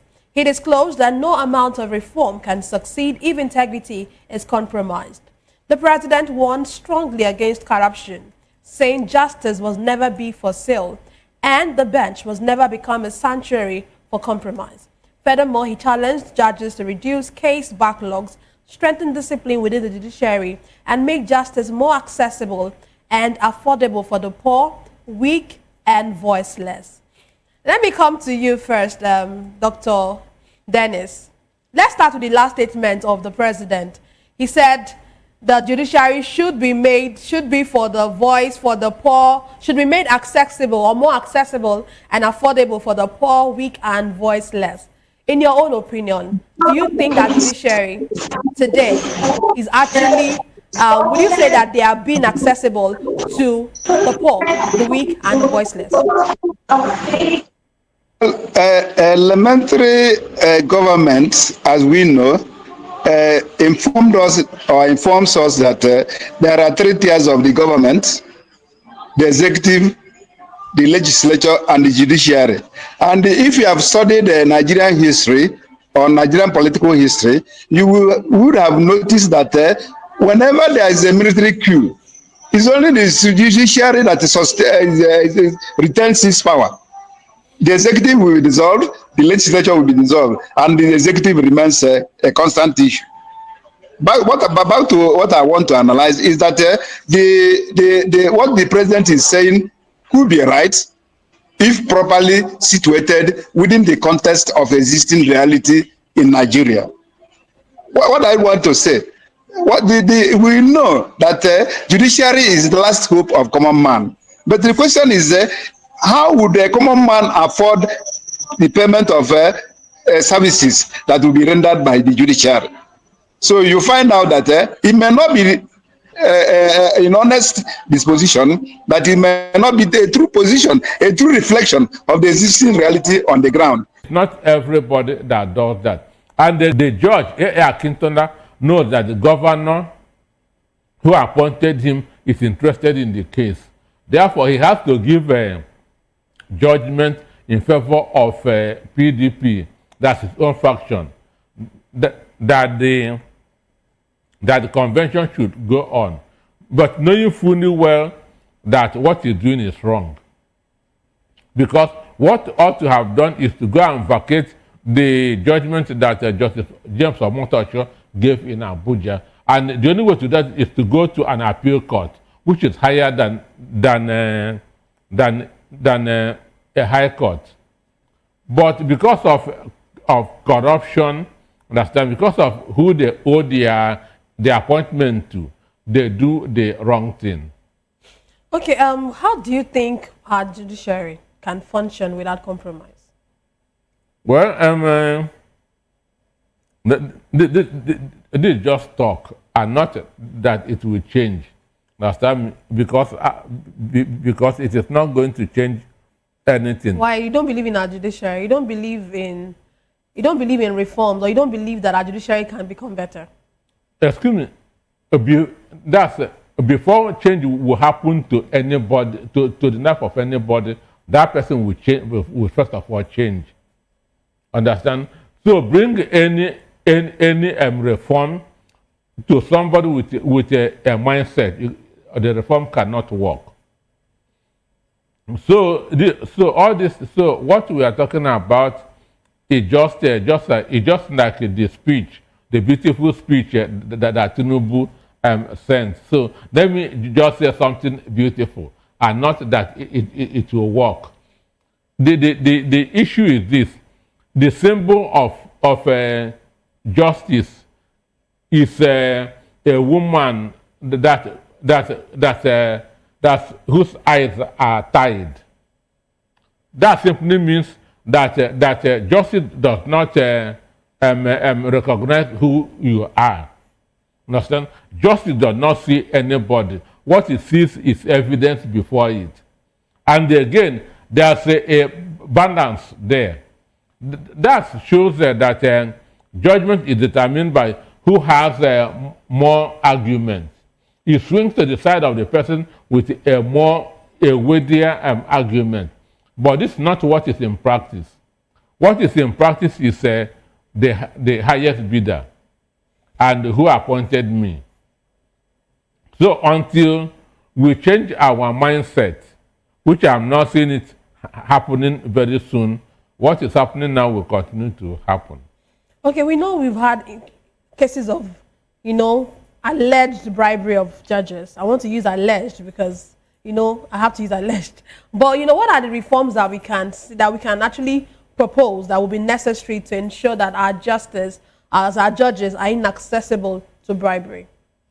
One, just like as I said before, going back to the 1980s method, judges should stop exposing themselves to the public, because in the 80s it was not happening. Once you begin that to make friends, they will always be coming to you to do one thing or the other. They should stop exposing themselves that to people. Understand? And again, there should be an evaluation of the person before he is being appointed a judge. Understand? What is his character? Does he have integrity? Does he have the ability to say no? Understand? Before somebody should be appointed a judge, they ought to have gone through his secondary school days and university school days to examine his conduct, his character, to know whether he would be able to exercise the function of a judge. Because, understand me? Because from judge we get justice. So that is it. Okay, and before I move on to the next conversation, our virtual guest is back online. Dr. Dennis, let's allow you way into the discussion as the topic of the judges. Of course, I'm sure you were still with us when I read the script. So President Tinubu has asked our judges to ensure that they are non-partisan, they work with integrity. What do you think, what would you say, what reforms can be put in place to ensure that our judges actually do the work and actually work with integrity? Well, it has to be maybe on three premises. One, institutional changes. Two, behavioral changes. And then, what will I say, remuneration financial. Because how much our judges are being paid, how far are they being accommodated, how far are they being insulated or removed from the crunches of the executive powers? Is the judiciary really independent? That is the word. If they are independent, who controls their finances? So the judiciary needs to be independent. And then there was a time this debate building houses for the judges. Who builds the house?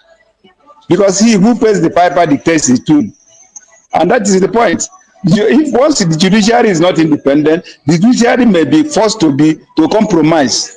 So I'm advocating that we should liberate the judiciary from the caprices of the executive dictating or paying, or what do I call it, the salaries and the remunerations of the judges. They should be on their own. They should have their own allocation. The Judiciary Service Commission should be on its own and then be able to accommodate the interests of the judges. I think that is the point. Once they are not independent, then once they are not financially independent, they will be politically and socially dependent on the executive powers. And of course, as I said earlier, the three arms of government should be, there must be, most of it says there must be separation of powers. And once powers are separated, be it financial autonomy and then political dependence or political independence, then much will be achieved. For now, I think we are just laying foundation for just a gathering or ceremonial gathering to just entertain the people. So the president should do as much as possible to liberate the judiciary from the crunches of executive interference on their finances and meddling on decisions of the judiciary. I think that's the point. Okay, let's move on to the next conversation we have tonight. The faction of the People's Democratic Party, loyal to the Federal Capital Territories Minister, Nyesom Wike, has rejected Saturday's expulsion of prominent party leaders at a convention in Ibadan, the Oyo State capital. Also, former federal lawmaker Dachung Bagos has condemned the expulsion of Nyesom Wike, Ayodele Fayose, and 9 other senior party members, declaring that it was carried out without due process. Speaking in an interview, Bagos argued that disciplinary actions lacked a proper committee structure and were instead decided by a mere voice vote, a process likened to taking actions at a market square.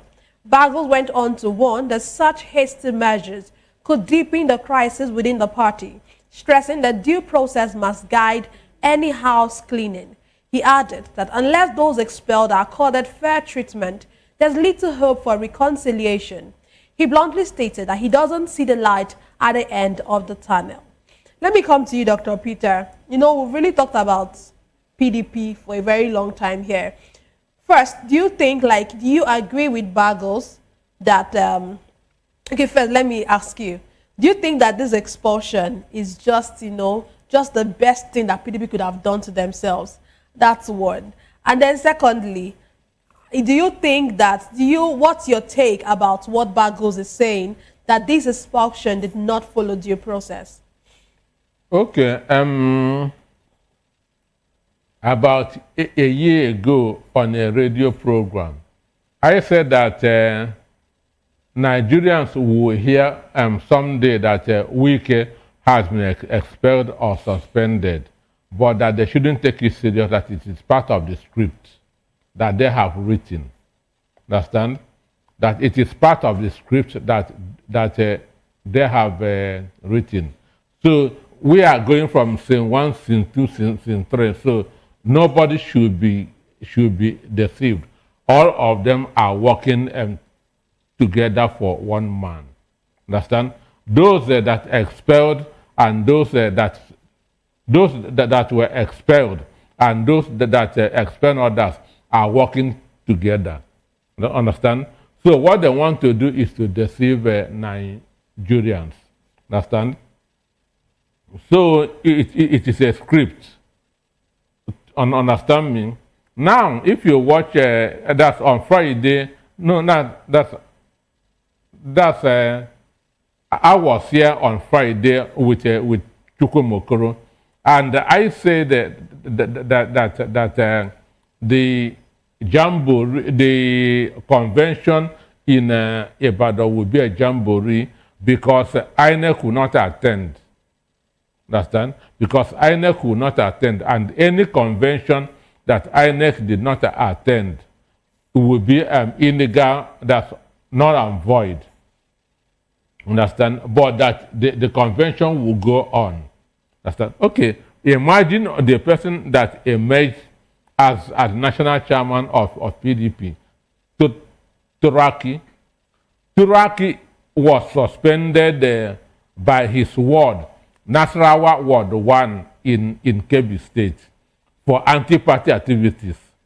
He worked for APC during the election in 2023. Do you understand that? And his ward suspended him. His suspension letter was signed by the chairman of Kebbi State PDP. Up till now, they have not withdrawn that suspension. So, and that is why Kebbi State delegates boycotted the Ibadan Convention. So it is somebody who was suspended for working for APC that emerged as national chairman of PDP. What does that tell you? So both Bode George, Nyason Wike, Ayofoye Sheyi Makinde, all of them are working for the same man. Understand? Okay, let's hear your view. Let's hear your view, Dr. Dennis. Do you also buy this idea that, or do you also buy Dr. Peter's opinion that all of this is a script that has been written out and we're just seeing them acting it out? Or would you say that the expulsion, would you actually applaud the expulsion by the PDP? Well, if what we have seen or what we have read from the social media, you will see a lot of comments for and against, and majority is for. And if you recall what the legend Dr. Nnamdi Azikiwe said, that best of the same feather flock together. And if you remember that a song of what do you call it, Dolly Parton, the coat of many colors that her mother sewed for her, you will see the conglomerates of different values, different opinions, different behaviors, different character, and even attitude towards molding the political culture in Nigeria of party politics.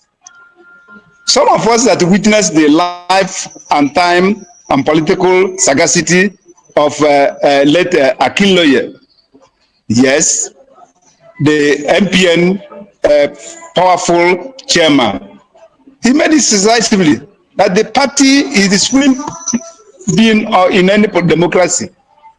And Dr. Mbadiwe made it clear that the party should exhibit the attitude of at least showing that is in power. More importantly, that the party in power should also allow the opposition to exist. And that's why MPN at that time was able to exist. So the question is, who is fanning the famba of disintegration or the disintegration of some of these opposition parties? And now, in terms of in area of journalism, we said the fifth columnist. I think there is a fifth columnist in the wheel or in the functioning of opposition parties in the country, I think that's what people are saying. I think that's what people are clamoring. And this, I think those people are saying, can we remove the hand of Esau from the system so that we know whose hand is working? So whether they're expelled or whether they are returned, the important thing is that the expulsion didn't come even on time. You can't belong to a political party and you can never serve two masters at the same time. I think that's a very fundamental point. You either hate one or you love the other one. So the earlier they have done it, let them be firm and be able to start to rebuilding their party. I think that's the point I want to make. Okay, there is Esau's hand, and there is a fifth columnist operating. So let them remove the fifth columnist, let them remove Esau's hands, and then be able to repackage their party, and then be able to move forward as party on opposition. Okay, let me ask you, do you really think this expulsion will stand? Totally knowing how weak it can be, and of course, we already know how it is in the party. We already know, like Dr. Peter pointed out, that even the chairman of the party was suspended at one point for the same anti-party activities. But do you think that this expulsion, and of course, you know that the convention was against the court ruling, even though the party members who held the convention would say that they were actually going in line with the court ruling that asked them to do it. But we know that a court ruling had come out to say on that same day that they should not have the convention, they should not hold the convention. But do you think that this expulsion, do you see it actually as in really working? Do you think it's going to work? My question is, which court injunction are you depending on? Which court injunction are you relying on? If the party has said that they have done the convention, why not allow them to exhibit what they have done? Why not allow them to oscillate within the ambit of what they have done? And then the other question is, who is powerful? What makes somebody powerful? And what makes somebody unruly? And I think that's the question we need to address. Is somebody ruling against the party? Is somebody going against the constitution of his party? And they allow that person to still remain in the power? Then it means that we are blowing hot and cold.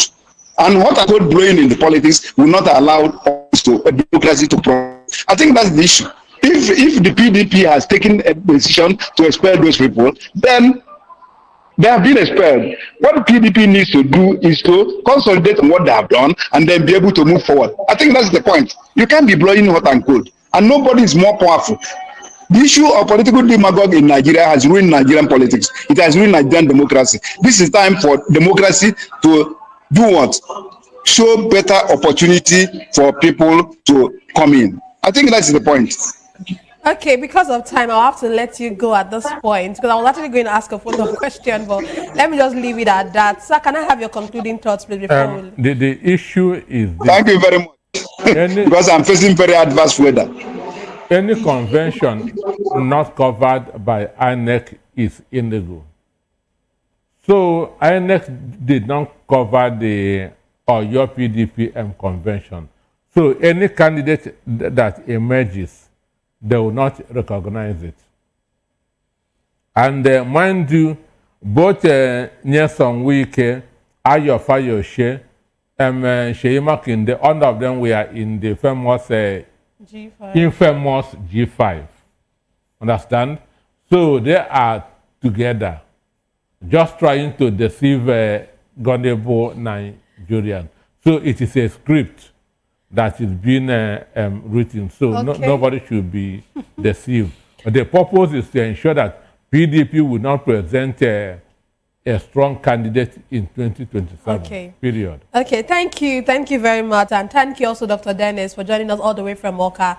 And that's all for today's episode of The Issues. We explore the challenges facing Nigeria's politics and, of course, electoral governance. Thank you so much for joining us. Don't forget to tune in next time for more in-depth analysis and discussion.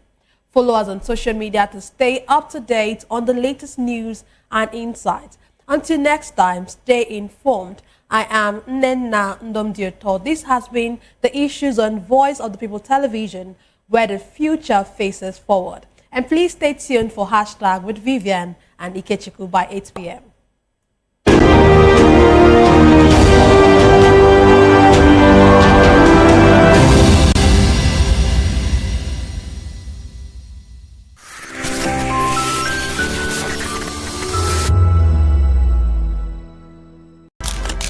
In a world where power shifts with every headline. In a nation full of questions. In a world filled with noise, the truth needs a voice. The policies that shapes our world and the economy that determines our future. Every hour, every day, the grapevine keeps buzzing. And together, we are committed to telling the stories that shape our world because your voice is our focus. Don't forget, our voice matters the most. Let us come together and share our concerns.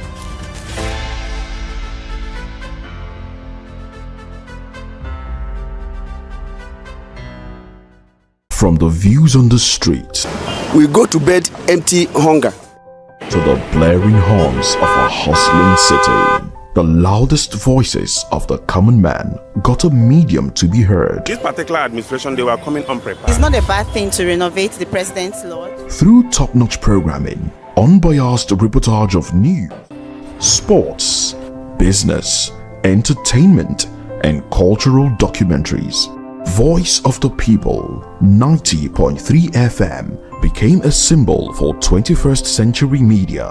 And now, a new baby is born.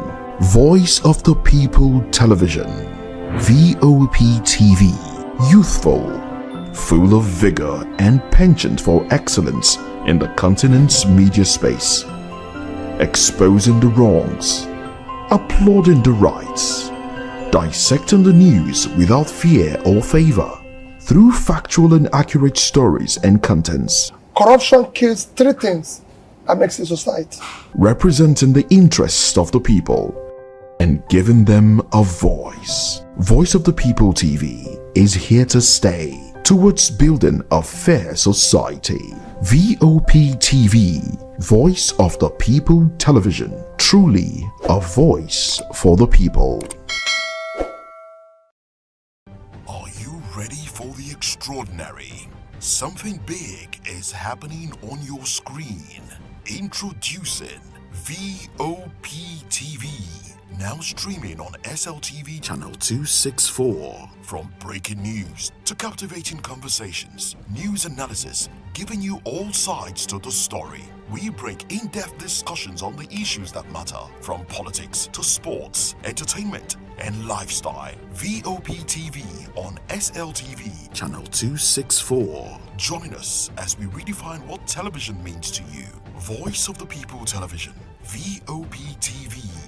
Now you have more than a voice.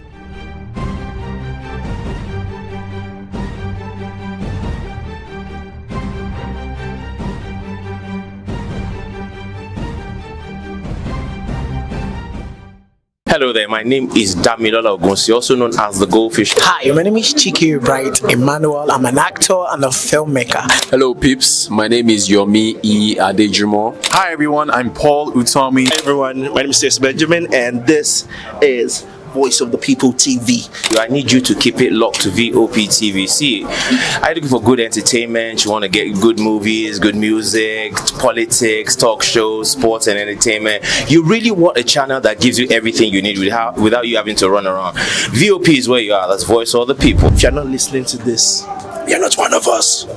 And you deserve to be killed. Scrap chat. Don't be killed, but watch it. Or I'll find you. And I want you. And you are locked on VOP TV. Don't go nowhere. This is where the juice is. This is where all you need for entertainment, politics, movies, and whatnot. And keep watching VOP TV. So keep it locked because I'm locked already, man, and it's money back guarantee. So you're gonna have a good time because I do.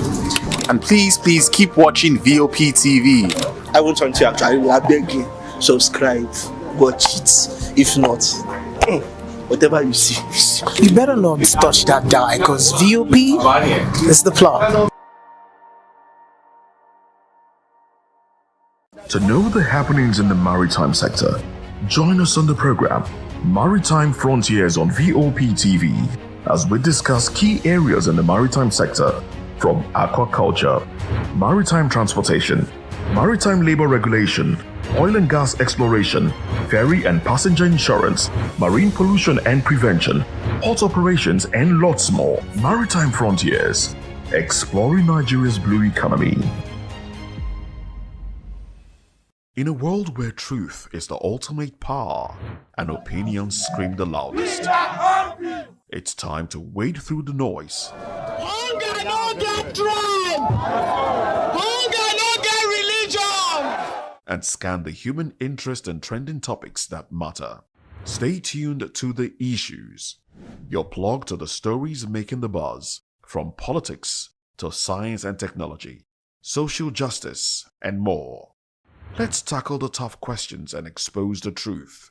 The Issues on Voice of the People Television, Mondays to Fridays, 8 to 9 p.m. The Issues.